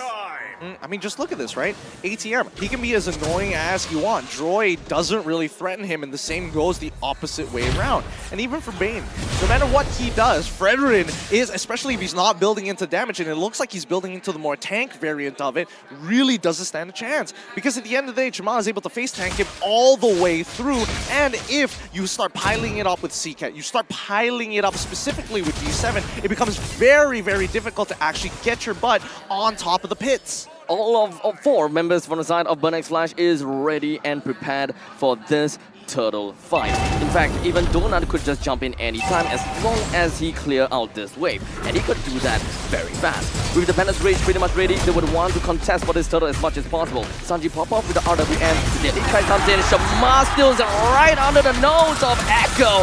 Echo couldn't do anything. What's wrong, Kaltizi? The Iron Hook connects right down on Sanford, the one that shouldn't be caught. And ATM is a little bit late for the party. But what can he possibly do here? He just keeps on going with the Ionic Edge. Seacat goes in for the flicker. He wants to bring Kaltizi down. Yawi, Sanji, and Kaltizi, unfortunately, is under the turret and unable to do much. Yeah, Burnix Flash just really picking up the pace here in the 5th minute of the game. And to be fair, Chma is a level above Kaltizi, so it really wasn't Kaltizi's turtle to win. But even so, I don't know. I feel like there's something wrong going on, but wait a minute. Yawi, good jump, but unfortunately, that is on the Shamar. One person. There's not much of a follow-up that we can expect to see there, and Burnix Flash will take that opportunity to bring down the first turret of this game. Yep, the macro aspect of it, with Burnix Flash is playing to their strengths, right? They unlocked Donut already, and now they're going to start swapping lanes to the top side of the map just so that they can farm as quickly as possible. If they get that mid turret, even better, but I don't think Echo is just going to allow them to do it for free. Now, knowing that Kaltizi doesn't have this ultimate, now we see that Burnix Flash, they can take more aggressive positions, and I would have imagined that they would have started invading the jungle at this point of time, but interesting. They're sticking around, and they're also giving a couple of camps over to the Beatrix. They really are funneling Donut. 2,400 gold lead for Burnix Flash, so that kind of doesn't make sense so far. I have never seen this. Echo have not picked up a single objective. Chma was able to take away the purple buff. Sloppy plays. It really comes down to sloppy plays now. Echo returning to default. Retribution battles losing by Kaltizi. No, but Carl didn't use his Retribution. I mean, technically, yeah, he didn't. But for now, Yaoi focuses on the C-Cat. They did manage to get a kill, and that is great. They have an advantage on top of Burnex Flash. Shamar is going to be putting himself on top of the turtle, and he's just going to be left with 1v1. Shamar and Kaltizi, level 9 versus level 9. Yeah, Kaltizi still lost the fight. Donut jumps right in and manages to get a kill on the Sanford. 1-for-1 trade. And now it's going to be left with Kaltizi in the midst of it all. Donut snipes him right on down. And that is going to be a devastation onto Echo. The fatigue is here. They're exhausted. We're playing again. BXF is playing against a tired, exhausted Echo, and it's clear even with Kaltizi not even using that retribution. Let's look at the instant replay one more time, right? As soon as they walk up, it's unlucky that Kaltizi wasn't able to get in that spot, but it doesn't explain why Sanford is allowing himself to get hit by these abilities, especially the Bloody Han. He should be dashing into these bushes confidently because he has the reaction time, and we know he has the reaction time to get away with this. That's why I kept saying this is off, right? It's off. It's not the Echo that we're so used to, so accustomed to. And Burnex Flash, they're taking advantage of it. I'm serious. Look at the stats, right? 0-0-0, no tower, no turtles just yet. Yeah. They haven't been able to get anything on the board. Look at ATM now. The deadly catch tosses right out, and C-Cat, he did manage to keep 2% in the box. But it's not going to amount to much. Sanji's HP doesn't seem to be good. But ATM, he can bring so much pressure just by being in this +3 location. But let's be honest here, will he really die? Benny Cutie is forced to rotate. ATM is finally going down. Okay, finally they get something for it, right? ATM has just been a little bit too disrespectful. D7 Iron Hook, Bloody Han connecting down. Kaltizi, Yaoi, both going down at the same damn time. Sanji wasn't able to do quite much, and thought it's only going to be the RWM. C-Cat joins right in, Benny Cutie is dead. This is just painful to watch at this point. This is just the Kings. I get it. People are going to be saying that they've lost their crown at this point. But Echo, can you really blame them? They're trying their best. They're trying to put everything on their table. These young players are tired, and BXF, they've come off of a fresh break after their best-of-5 series, and they watched everything go down. And now, I mean, just look at this instant replay. How many things could have gone better? The instant pickup from that Iron Hook. Even Yaoi still trying to make it work by jumping into the middle of that fight. But it was the setup beforehand. The fact that ATM specifically getting a majority of the big spells from the side of Echo put him in this position, right? They knew what cooldowns were gone. They knew it. And BXF just set up on the opposite side, knowing how many camps were missing on the bottom side. I don't wish to question Benny Cutie. But I was about to mention, But the flicker seems like it's an accidental tap. Because whenever you tap on the flicker, it goes towards your opponents. Oh, I don't know. Because I was about to point that out too, right? I thought that it was an unnecessary engage that Benny Cutie took there. Understanding, like you mentioned, the cooldowns and the calculations. It's not Benny Cutie's style. 8,000 gold lead for BXF in the first 10 minutes. And it's looking like they want more. It is so different. It's an RWM on top of an RWM. Sanji forced to flicker out of that. But Natbridge touched onto Kaltizi. But in the meantime, that is going to be Yaoi. They're just going to be jumping over to the back line. Followed by the Bloody Hunt, locking them down as much as they can. Sanford's still going to be alive so far. C-Cat, D7, ATM, and Shamar will have no choice but to back off after a 1-for-1 trade with Donut, the dead guy. Even on fumes, Echo still finds the angle. And I'm surprised they decided to try to make the attempt because Sanji had already used the RWM. Kaltizi had already used the deadly catch at that point of time. But let's look at the items, right? They still haven't lost any inhibitors. I'm not seeing the damage just yet. I've seen the carry currently only add 2 items. They still need to have, at the very least, a Demon Hunter Sword to really start the profit. He's a little bit of gold off. So far behind. But I guess now Echo is in a foot in the right direction, right? They really just want to buy a little bit more time for Benny Cutie to start getting those integral items to the kit and the damage that we know carry to be. Later on, these frontliners coming in from Burnex Flash should not be as, I would say, dominant with the way that they have played so far. But do they have the time to do that? This situation really feels like a chicken and egg kind of thing. They want to drag the game for Benny Cutie. But in order to do that, they have to take neutral objectives. But Cultizy is low on level 12 versus level 14. And the freezing of the lanes, right, from Burnex Flash, it's really just drying them out. Yeah, you have to starve them out. If you're in Burnex Flash's position, this is still war, right?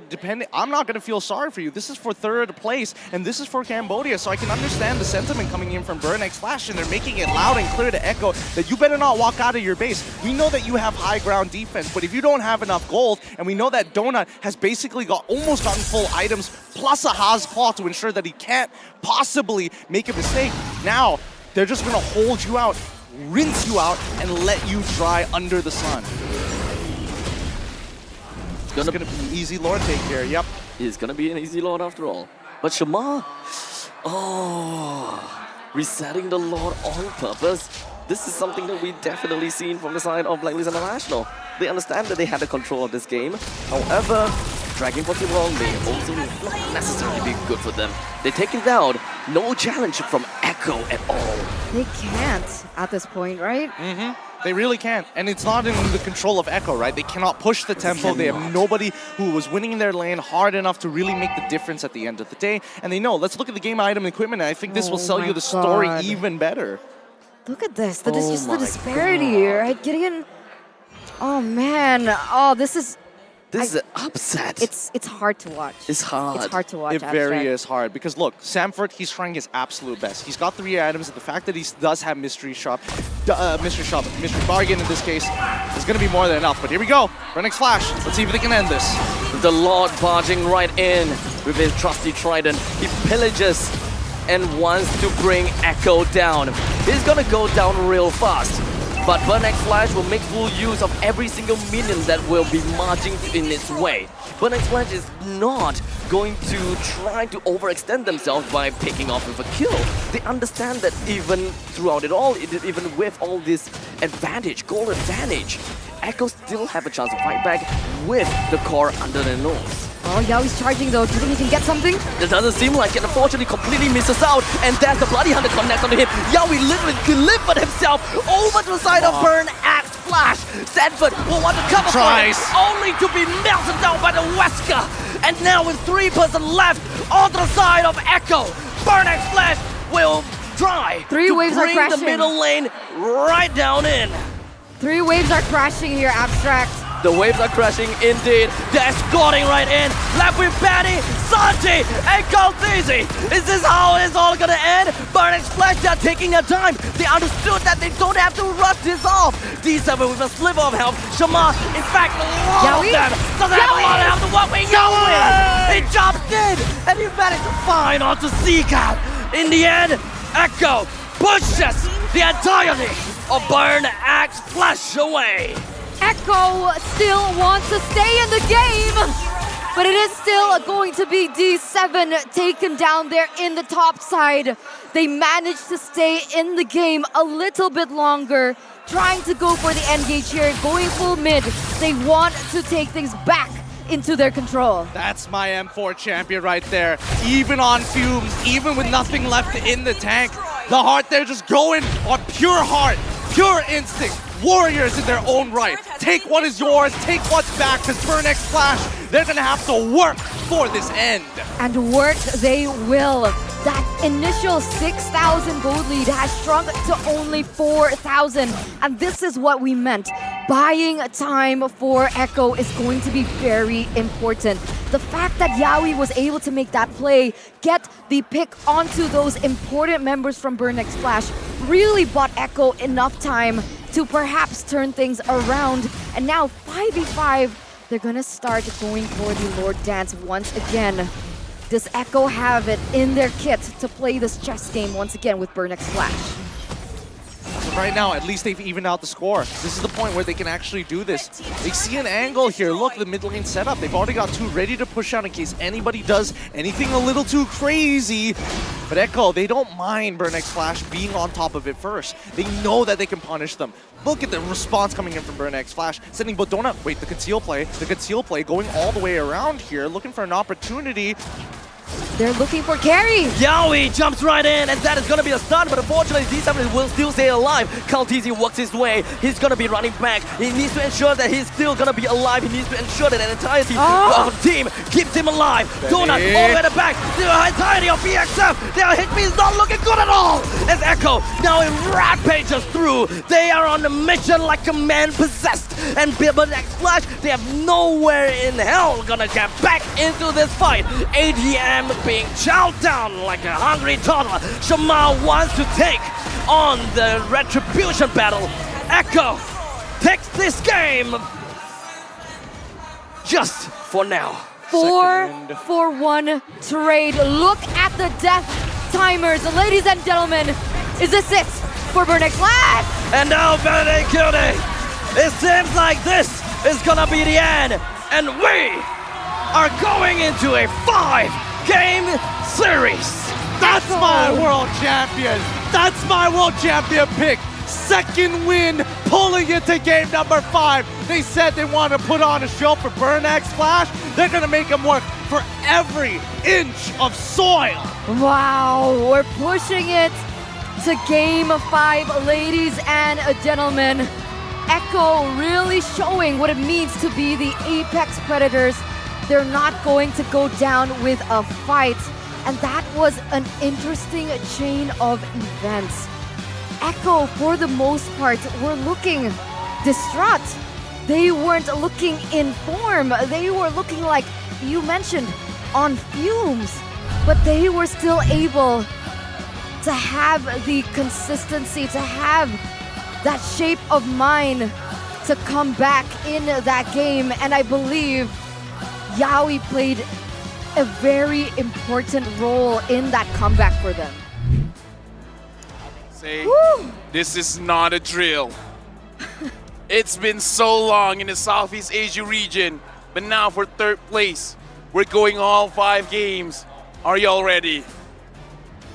I'm ready for this. Yo, Abstract, you gotta be ready. You gotta be ready. What about me? I'm ready. Are you loud? Are you okay? Okay. Oh, okay. Okay. Yeah. Okay, I'll bridge that. My I'll cable bridge that. can't go that far. Yeah. My cable can't go that far. Wow. The emotions has swapped, guys. Now we're looking at Echo smiling from ear to ear. You got something to say, Eterna? If you guys have the camera, if you guys can see the camera, Eterna was just literally just slammed on the table, stood up and was like, that's my boy. You have no evidence for that. But like I mentioned before, right, I feel like that comeback, that turnaround was from the catches that Yawi was able to do with the Tyrant's Rage Revenge Flicker as well.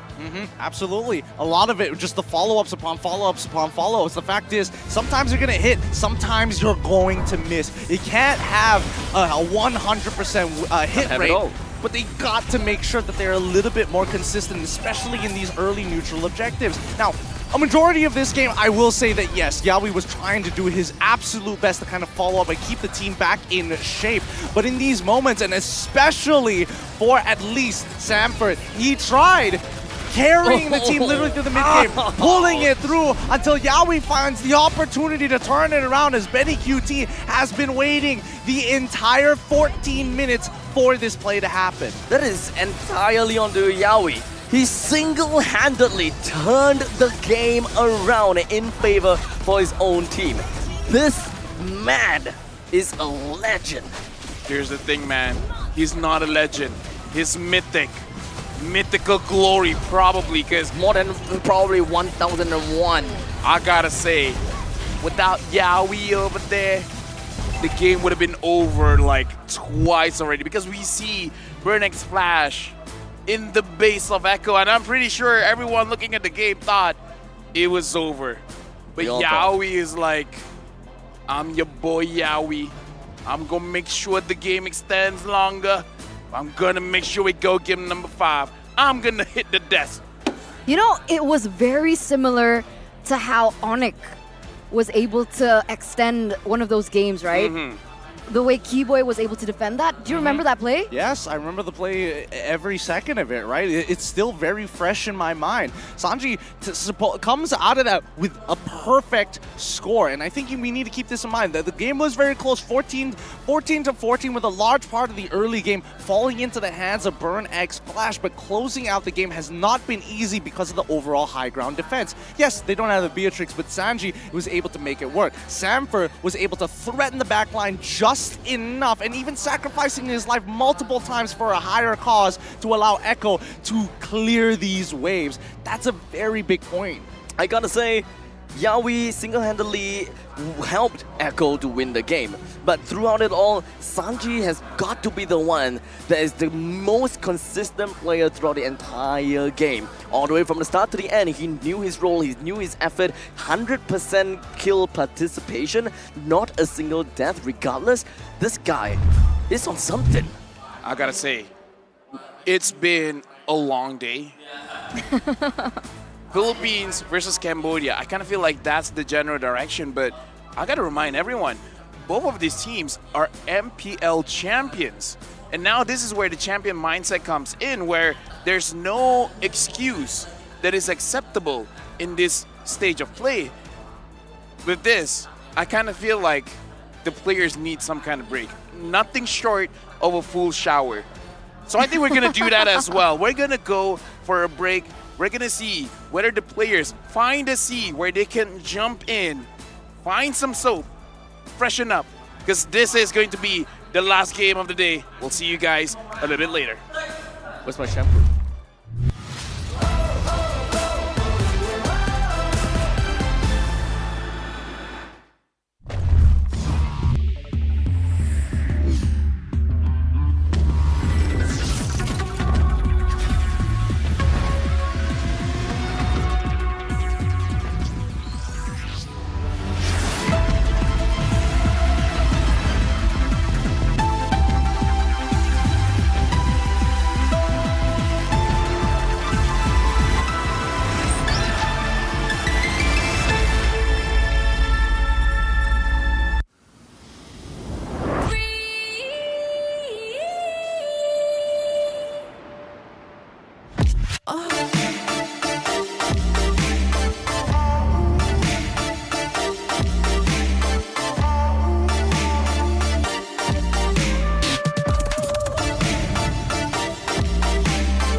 boundary and chain. Ain't nothing can stop or restrain. We are a force to be reckoned with.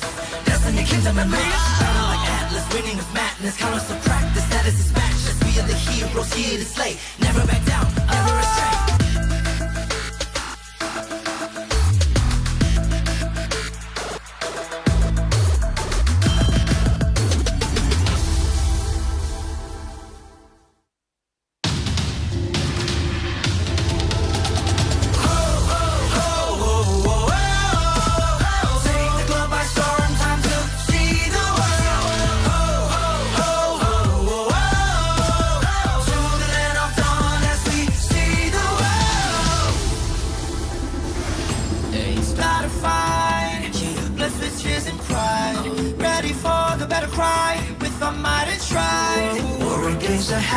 Set the fire to the sky. Keep burning bright, kill the allies and enemies mesmerize. Strive for domination. Feel the pressure rising. Fight with your life and for your nation. With your devotion, emotion. Lay it on the line, the choice is yours. Offense or defense, let the courage roar. Reaching for your hearts, it's up to soar.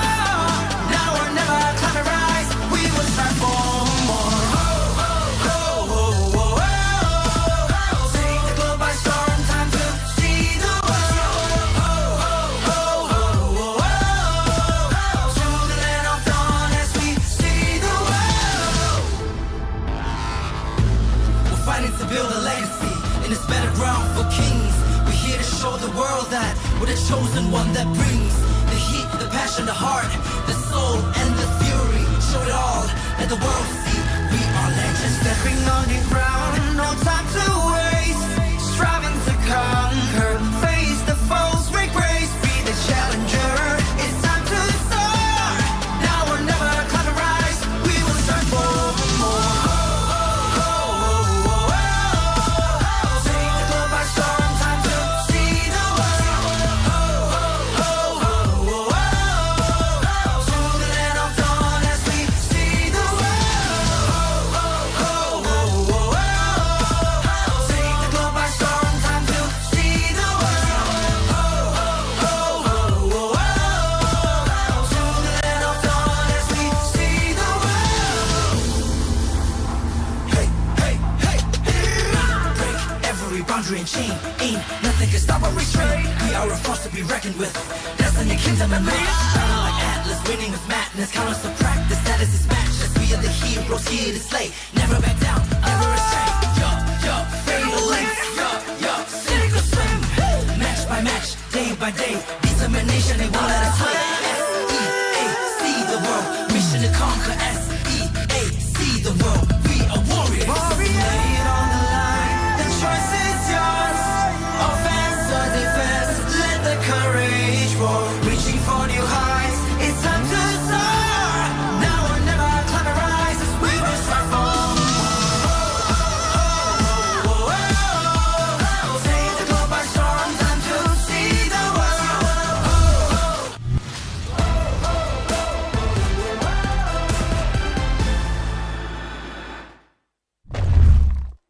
Are you energized? Yeah! This is game 5! Game 5! Eterna told us we need to bring the fire to this game. And we're gonna deliver, aren't we, boys? Yes, because either way, this is going to be the storyline of the century, now she right? relax. Wait, Now she what? relax. Like, if Burnex Flash are able to win this against Echo of all games, that is huge.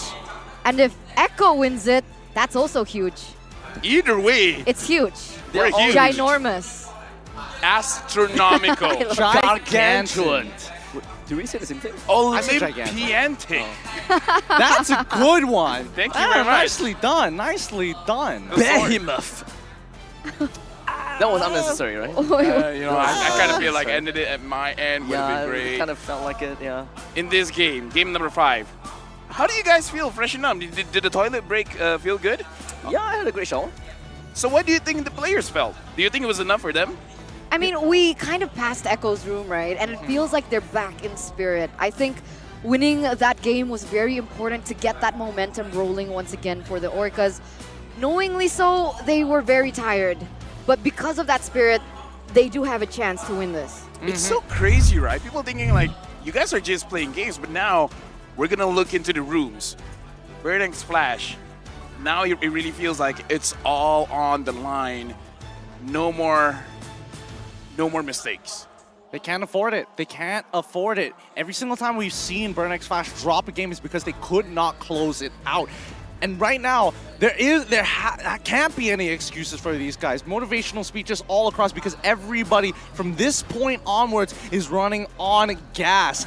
Nothing else. Literal fumes. It is pure heart, pure passion, raw instinct. Here's the thing. If I'm not mistaken, the soul is worth 30 grams or something. Yep.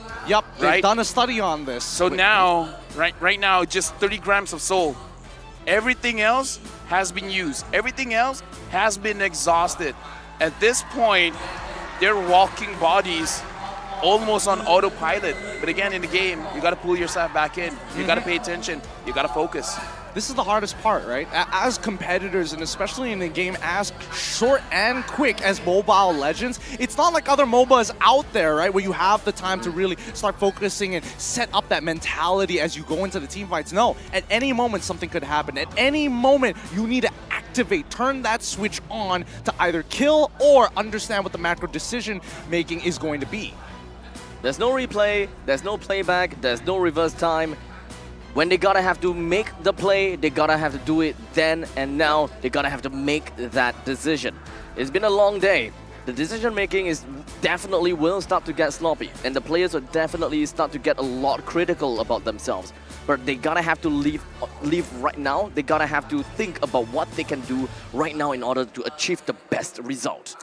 When I was younger, I studied a lot of martial arts. And the way that they train is they make sure that you're out of gas and then you start training.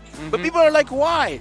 That's where you train your taijutsu. Yes, I learned the art of the ninja, where they learn how to use your body. And at this point, they're at the same point because now it's just bare instinct. At this point, your fight or flight instinct is at maximum. You won't be able to think. Your body will move first, and afterwards, you're just like, yo, that was awesome. Okay, with that in mind, right, I completely agree in the sense of that in-game, but we are about to go into the drafting phase where it's more critical, it needs that focus, and you need to be able to think this out properly. With Burnex Flash winning that, with Burnex Flash losing that last game, are they gonna go once again for first pick, or do they want to go for second pick like they did before? Because in this series, it's a little bit random, right? It's probably going to be first pick for the guys at Burnex Flash. I think that pattern has worked for them, and they are constantly trying to do so. So far, when it comes down to statistics, they got all the games won. I mean, a lot of games won when it comes down to them being the first pick. And when it comes down to fighting against Echo, they only have got that one win from being on the second pick. Game number 4 definitely was tough. Game number 5 is when they gotta have to fight back. 2-2, we're down to a best of 1. Actually, I disagree. I think that being on second pick for the side of Burnex Flash might be beneficial. We saw how that early game actually went. And going into the drafting, Echo, if they lose as hard as they did in that early game, they just need to clean up how they close out the game. We're going into the draft, and I'm really looking at the jungle matchup because I saw Carl T's face, and he's also at a point where he's like, guys, during the draft, I'm not going to talk much. I'm saving every bit of energy that I have inside the game. We're going into the final game of the day. Burnex Flash is first pick, Echo second, and now the Joy has been banned, the DK banned, 1-1 banned, Franco banned. Basically for Burnex Flash, it's all in terms of we don't want your comfort heroes. This is very similar to how Blacklist International drafts when it comes down to their bans. They always love to take away Kaja, take away the Franco right off the bat, and sometimes even push in a 1-1. In fact, most of the time, push in a 1-1. I would love to honestly see Burnex Flash actually pull off an Ube against an Echo. That's how they solidify their win, and kind of like send Echo back to square one, where Echo won the Ube, they broke the Ube, and now they're broken again by the Ube. Can I argue a point for that? I understand that that's how the results kind of panned out, but honestly, it felt like because Echo weren't playing to the strengths of their draft. In that game, they drafted for more pick, but for some reason, they kept going for the engage onto the team fights, fighting 5v5, just forcing something that they weren't built to win. Okay, right now, I kind of feel like Echo has a very good start, very strong start. They got a Glue, they got a Fredrin. Fredrin so far, throughout MSC, has been an amazing hero in terms of controlling the game, controlling the jungle. The Glue has been very oppressive as well. Burnex Flash, they got the E, which is pretty strong. But the thing is, probably is going to go over to mid. So Echo, I'm guessing the third pick might be Sanji getting back his Valentina. That's the thing. I'm thinking whether or not that this Valentina is even worth considering as an option, right? Because Burnex Flash, for all intents and purposes, are eventually going to go into the Ube, and they make sure they have the carry to actually have a soft counter against their tank. So now, I think it's much clearer that Valentina probably is going to be the go-to regardless. If not, Beatrix at the very least for Benny QT to make something happen. If you really want to win this lane hard without giving a question of a doubt, maybe even Harith. But still, you're trying to power through the raw healing of the Estes, and that's not easy to do. Come on, Atlas.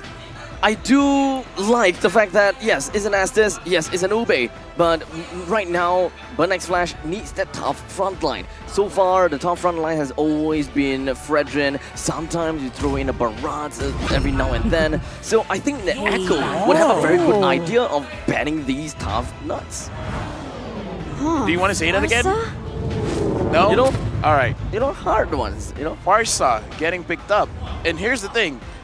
so far, everyone that has used the Farsa, Sanji, they've been doing very, very well in terms of dealing that very, very big burst damage. But one of the things about the Estes is you kind of don't care about that burst damage, especially if Burn X Flash, they really respect what Echo can bring.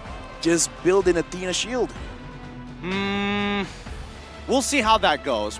I personally don't believe that an Athena shield is going to save everybody because not everybody wants to consider going defensive. And in this particular case, even if you are going to be the carry, you're probably going to have to just wait out the Feathered Airstrike at the end of the day. I like where Echo's mindset is at. They're banning out the Arlet, making sure they also get rid of the Uranus just to make sure that they can walk away from the real-world manipulation. But on the side of Burn X Flash, right, they get rid of the Claude, safe laners. If they want to get rid of one more safe laner, they can also get rid of the Beatrix, which would either force Benny QT on both either the Harith or even going along the lines of Brody. But even then, right, even then, I hope to see that maybe we see an adjustment, right? A quick adjustment for the side of maybe, I want to say Echo, but I think it's for Burn X Flash to kind of set the question after that last pick. Wait for no man. I want to say that Echo very likely will pick a marksman, which will be a Beatrix, because this draft, the first pick Befriendrin, second pick Blue, third pick Fasa, is almost exactly the same as MPLPH game number 1 again.